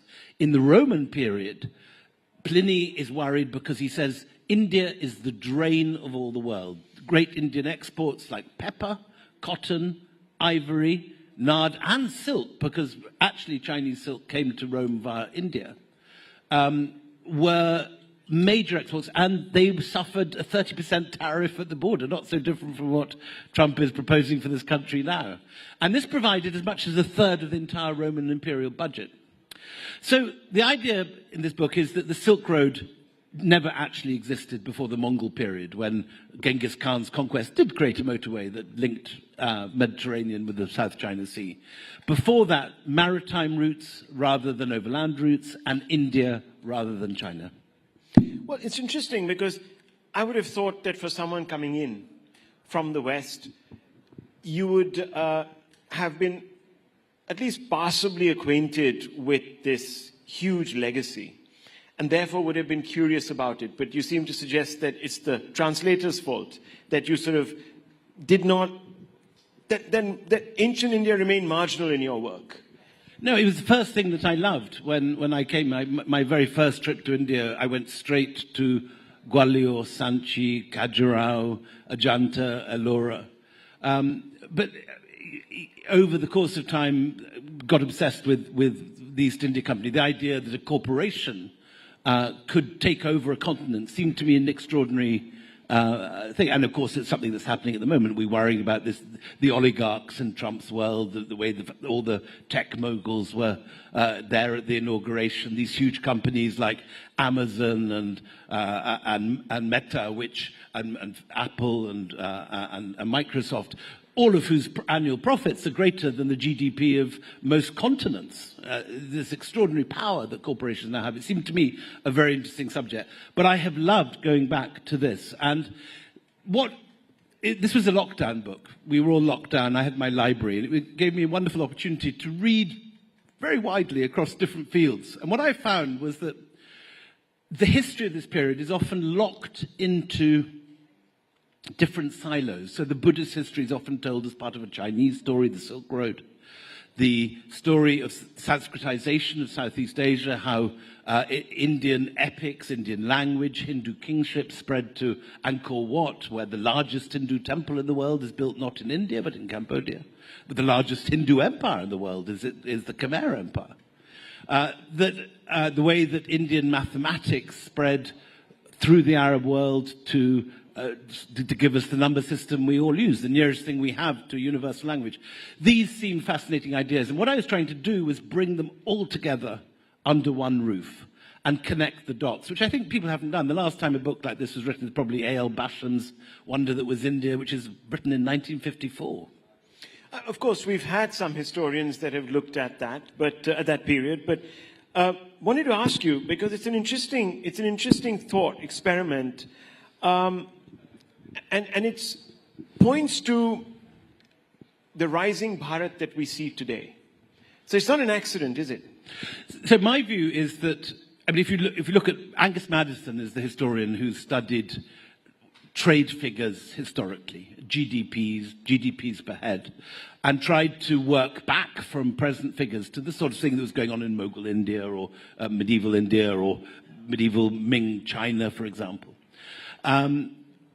And it's unequivocally the case, although you can quibble details in these figures, because obviously ancient economic figures are hard to come by and don't have the same veracity as modern figures. But nonetheless, it's completely clear that for most of history, maybe as much as 70, sometimes 80% of the world economy was generated by the lands that are now India and China. That both of these had terrific trading traditions, both over land and by sea. Both of them had extremely advanced credit systems, groups in society who dominated the mercantile world. And this was the case not just in ancient India, but as recently as the Mughal period. When people discuss the Mughals, they often think of, Aishwarya Rai and Hrithik Roshan lying back in the palace, dropping mangoes into each other's while white pigeons flutter around. What people forget is that those sort of riches, that incredible wealth, was generated, as anywhere else, largely by trade and industry. And so in the Mughal case, it's the incredible textile trade. Something like 1 million handlooms in Bengal alone, which is why the Portuguese and the Dutch and the British and the French and the Danish all turned up in the 17th century, because India was a major manufacturing center and was making the greatest, for example, cotton in the world. And the East India Company realized that the Mughals didn't have a navy, that they could be the exporters. So for most of history, India has been the richest region of the globe. Sometimes China pips it to the post, as in the Ming period. Sometimes India is ahead. But the dip comes, the freak comes, if you like, when the Europeans turn up. And with gunboats, from the moment that Vasco da Gama starts bombarding Calicut, India and China and Southeast Asia, all of them end up seeing gold for the first time in history pour into European pockets and disappear into distant parts of Europe. Then in 1947, the British disappear, the whole colonial system begins to self-destruct. It takes 20 or 30 years, it spreads through Africa, but by the late 70s, decolonization has largely happened. And what we see now, 75 years later, is not some freak of either of the brilliance of the administration in this part of the world, nor some strange quirk of economic history. It is things reverting to their natural place. India has always been a rich country. It has 2 harvests a year. It has rich minerals. It has gemstones. It has spectacularly fertile soils. It has innovative people. And so, seen from the long view of history, the rising Bharat that this summit is celebrating is not anything at all surprising. It's just the natural equilibrium of the world reasserting itself after 400 strange years of European colonialism. I want to ask you a little bit more about, you've sort of talked a little bit about, a lot about the trade aspects of things, the economy. But this was also a knowledge system of vast study. Correct. So build on that a little bit. You've really delved into that in your book. There's Nalanda, and before that also you sort of talked about other stuff. Yeah, no, so Nalanda is the subject that the last panel but one was talking about. And they were quite correct to say that Nalanda was the main center of learning in Asia. Our main source for Nalanda is a Chinese monk, Xuanzang, who comes overland by foot in the 7th century. And he leaves a very detailed account of this place, which he regards as the NASA, the Harvard, the Ivy League, the Oxbridge of his day.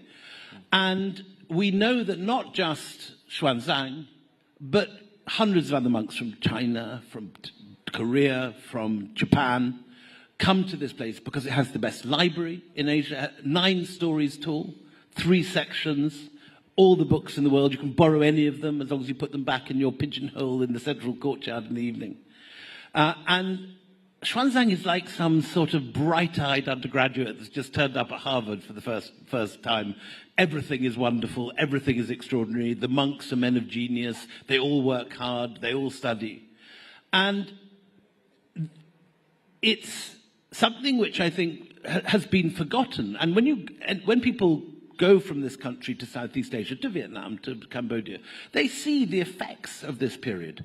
From the 7th century right through to about the 12th century, Sanskrit is the common language of both culture and diplomacy, all the way from Kandahar to Java to Bali.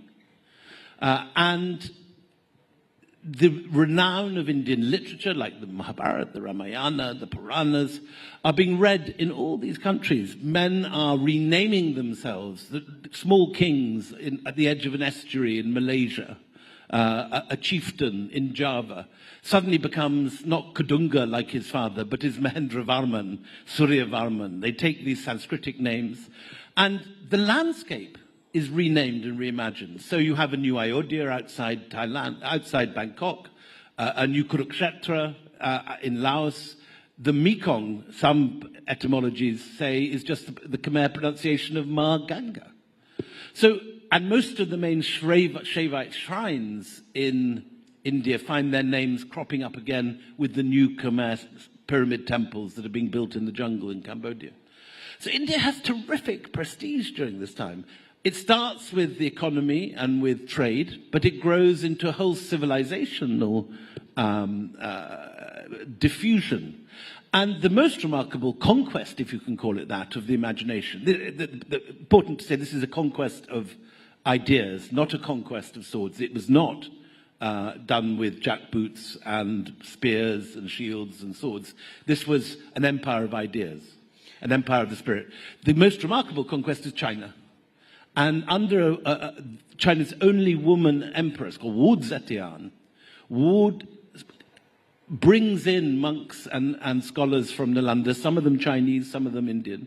You have an Indian called Gautama Siddhartha running the Bureau of the Astronomy and Astrology. and mathematics.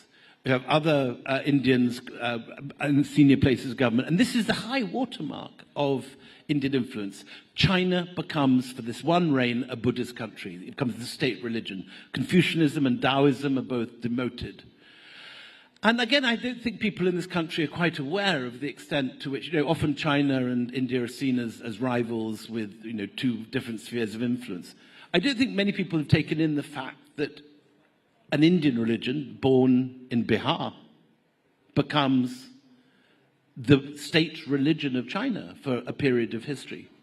And I think it's hugely important now, as India is perceived now, rightly, as a rising economy, as a rising force, and will be, whatever happens, one of the three main economies of the world by the end of this century, if not sooner. It's very important to understand that it's not something, it's not a freak or kind of some weird quirk of modern politics. This is the natural order of things reasserting themselves. Well, the economic miracle that was India was put to the sword, literally, or crushed under the jackboot of the Brits.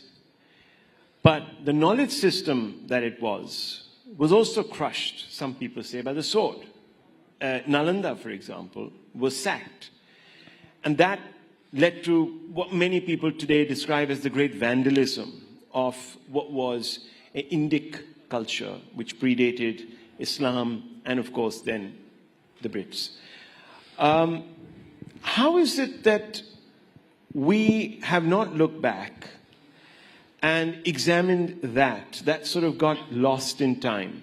That narrative, that vandalism that took place, why was that ignored? I don't think that's true. You've portrayed the Mughals that followed as refined, rooted, and Indian.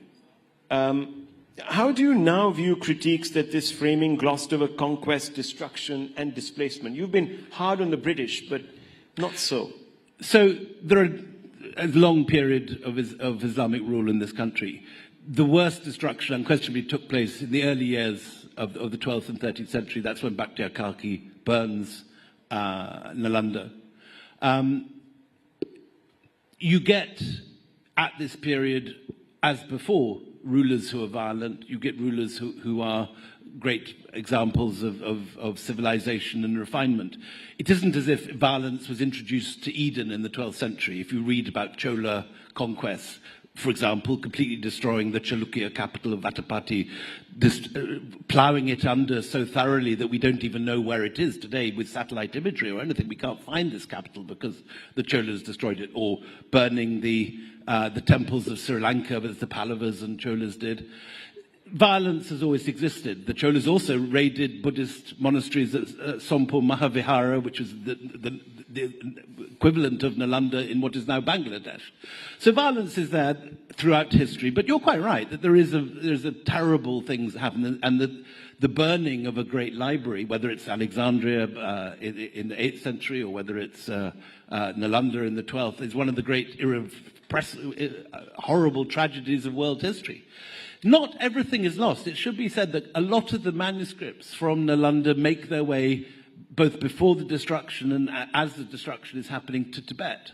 There are monasteries in Tibet that contain great works of Nalanda monks. The tradition lives on in Tibet and abroad, and much of the learning of Nalanda continues because it has been an international center of Buddhism. You have monks coming from Korea, from Indonesia, from Tibet, and so on. So while what happened is one of the great tragedies of world history, and I would entirely agree with you, it isn't that it's totally extinguished. There is a great deal which survives, and we actually know a great deal of Indian history from Chinese manuscripts translated out of Sanskrit into Chinese, and we have to translate back, like with Xuanzang, in order to understand our own history here. Would you agree with some of those who say that while the Hindu kings that you describe who went about invading other kingdoms, other Hindu kingdoms, they weren't necessarily supplanting a way of life? The Muslim invasions led to a break in the continuity of a particular tradition, of a Hindu tradition, of an Indic tradition, of a Buddhist tradition, call it what you want. So there's a distinction. Would you agree with that? I say it's more complicated than that. It isn't as if Sanskrit is wiped out. You get the great epics surviving. They are translated into Persian and into other languages. A lot is lost. I'm not for a minute denying that, and I think a great disservice has been done to history by anyone that has ever denied that destruction. But India remains a great center of learning. People come to study in the centers of learning in India. And when, for example, Genghis Khan destroys the great universities of Central Asia, it is here in Delhi that new universities get built. When you go to House Khas village, that is the great university of Firoz Shah Tughlaq, which was full of scholars, refugees from Central Asia. So there is a long tradition of scholarship continuing in this country under all sorts of different religious and linguistic banners. There are spectacular examples of places where Indic learning continues even under Muslim rule. For example, in Bijapur, where the Sanskrit classics are translated and a lot of the learning. So history is full of violence. There are destructions through all periods of history. But I would say that the tradition has continued. There is a long thread that runs through Indian history, which is not one of continual destruction, but is this remarkable survival. Where did Indians lose thread of this ancient India? Say again? Where did Indians lose the thread? I think it's here. I think it is very much retrievable. I don't feel that I'm living in a country which has lost its civilization or lost its civilizational bearings. I think the fact that it is here, the fact that we are discussing this all now, and that India has still a rich tradition. I mean, it'd be not true to say that India has the same reputation it had during the age of Nalanda when all the great scholars were coming here. But it's possible to imagine that that will happen again, that there are traditions of learning and knowledge here which are remarkable and which can still teach the world a huge amount. And I think we need to... I think we should also, I should say, be more aware of our history and do more to preserve it. For example, Nalanda itself, only 10% has been excavated. 90% remains unexcavated. How is it that in the 21st century there is a tiny site museum there with strip lights and a couple of dusty cabinets? There should be, I mean, even in countries like Turkey you go today and you find enormous provincial museums, beautifully spot-lit, fantastic displays of objects in glass cases. Nalanda is a remarkable example of how India can showcase its past and show off its incredible traditions of soft power, traditions which have been lost, but which can be taught again. I'm very optimistic. I think there is so much that can be done. There are so few really first-class, world-class museums in this country, but there is great material here. A decision by government to invest more in museums and archaeology could see this become a major center of tourism and of cultural display. So let me lead you on to the two final questions because we're running out of time. Obviously, there's a growing movement within India to reclaim civilizational memory from colonial and Islamic overlays. And you know that there's been a thrust, even politically. How do you view some of these efforts? Which efforts are you referring to? This reclamation of the ancient history. And there are now obviously some amount of tensions that are building up in certain sites across the country where people are hoping that one community would abet in this great reclamation project by giving up their own control, so to speak, or their own rights. India is not unique in that it's a country with many different layers and civilizations, many different periods of different dominance. If you go to, for example, an island like Sicily in the middle of the Mediterranean, there are successive Arab, Byzantine, Spanish, Neapolitan. That island has been ruled from many different places. The answer, it seems, when you have a complex and nuanced history, is to write complex and nuanced books about it and to teach it in a complex and nuanced way. That if you go to Sicily, the Spanish rulers who were very unpopular, who were toppled by Garibaldi and the Risorgimento, their statues are not toppled. They're still standing there. They're still in the museums. Their objects are on display. History is complicated. There are many parts of the world where civilizations lie in different layers, like sediment, like geology. And the attempt has to be made to teach it with nuance. History is not a matter of heroes and villains, of angels and demons. There are grey areas. People, human beings everywhere have both good and bad qualities. And I think that it's very important to try and teach and present history with nuance and with... So what would you say to those people who are accused of poking the majority community in the eye by going out there and celebrating the Aurangzebs of the world or other controversial figures in history, maybe making even a case for preserving roads that have been named after British colonialists and so on and so forth? How do you react to those? I think history is rich, and that to politicize the presentation of history and just to pretend that only one people have ever lived and ever ruled is a mistake. You would apply that same principle? I don't believe in knocking down statues or changing rules, changing roads. I think... Or cancelling out authors and so on and so forth from your textbooks, even if they've said vile things. Like in the West, there is this... I think you've got to struggle to have accurate history and nuanced history and to try and understand history.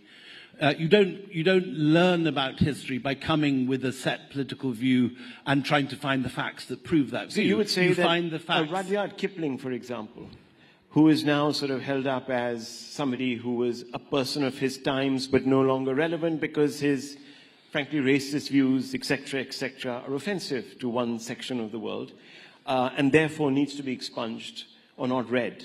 What would you say to that lobby? I mean, I think all of these things are interesting matters to be treated with proper scholarship. I'm not a believer in removing characters like that from the curriculum. I think they are of their time. They should be read. Ditto with Aurangzeb. He's not someone that I admire or hero worship, but he's someone who is part of history, who did certain things, and we should try and understand what he did. History is all about understanding. It's not about lecturing and sort of turning people into whiter than white saints and darker than black villains. It's the science of trying to understand the complexity of our past. And so to cancel people, to knock down statues, to remove things from a complex history which is full of complexity and variety and many grey areas seems to be completely the wrong way to approach these matters. Well, William Dalrymple, thank you for resurrecting the Golden Road and a road that takes us back to the glories of ancient India and hopefully runs right through and connects us to the present. As a foreigner coming to this country, I am in awe of the variety of the different periods of history. In the sense, I don't have a dog in this race. I don't support one team or the other. And I can get as much pleasure from visiting the Taj Mahal or watching a Mughal manuscript as I can from visiting Vijayanagar or going to the Tanjore Great Temple and being amazed by the Buddhist frescoes of Ajanta. It's all a very rich history and it should all be celebrated. We leave it at that. Thank you very much. Thank you very much.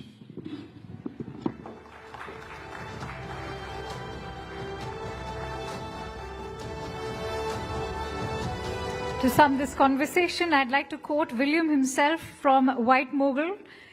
India has always had a strange way with her conquerors. In defeat, she beckons them in, then slowly seduces, assimilates, and transforms them. Many thanks to you, William, for those precious insights. Now, as we come to the end of these 2 impactful days at the Rising Bharat Summit, I want to take a moment to express my heartfelt gratitude to each and every one of you for being part of this incredible journey. The ideas and discussions we've had here are a testament to India's dynamic potential and the collective determination to rise, grow, and redefine the future. I hope that the conversations we've had here will not only inspire action, but also foster collaboration among all of us to push the boundaries of what's possible. The Rising Bharat journey doesn't end here. Let's take the momentum, the partnerships, and the ideas from this summit and turn them into real-world impact. As we conclude this enriching summit, we would like to reiterate our heartfelt appreciation to our partners. Your unwavering support has enabled us to bring together the brightest minds and most innovative ideas. Thank you to our co-presenting partner, Dream Sports Associate Partners, Max Estates, Vikram Solar, Samtel and Reliance Industries Limited, Workspace Partner, IndiCube, our exchange partner, National Stock Exchange, Logistics Partner, DTDC, Energy Partner, Crown LNG, Insurance Partner, Insurance Dekho, and State Partners, Uttar Pradesh and Madhya Pradesh. Thank you everyone for making this summit a grand success. It wouldn't have been possible without your support. Thank you so much.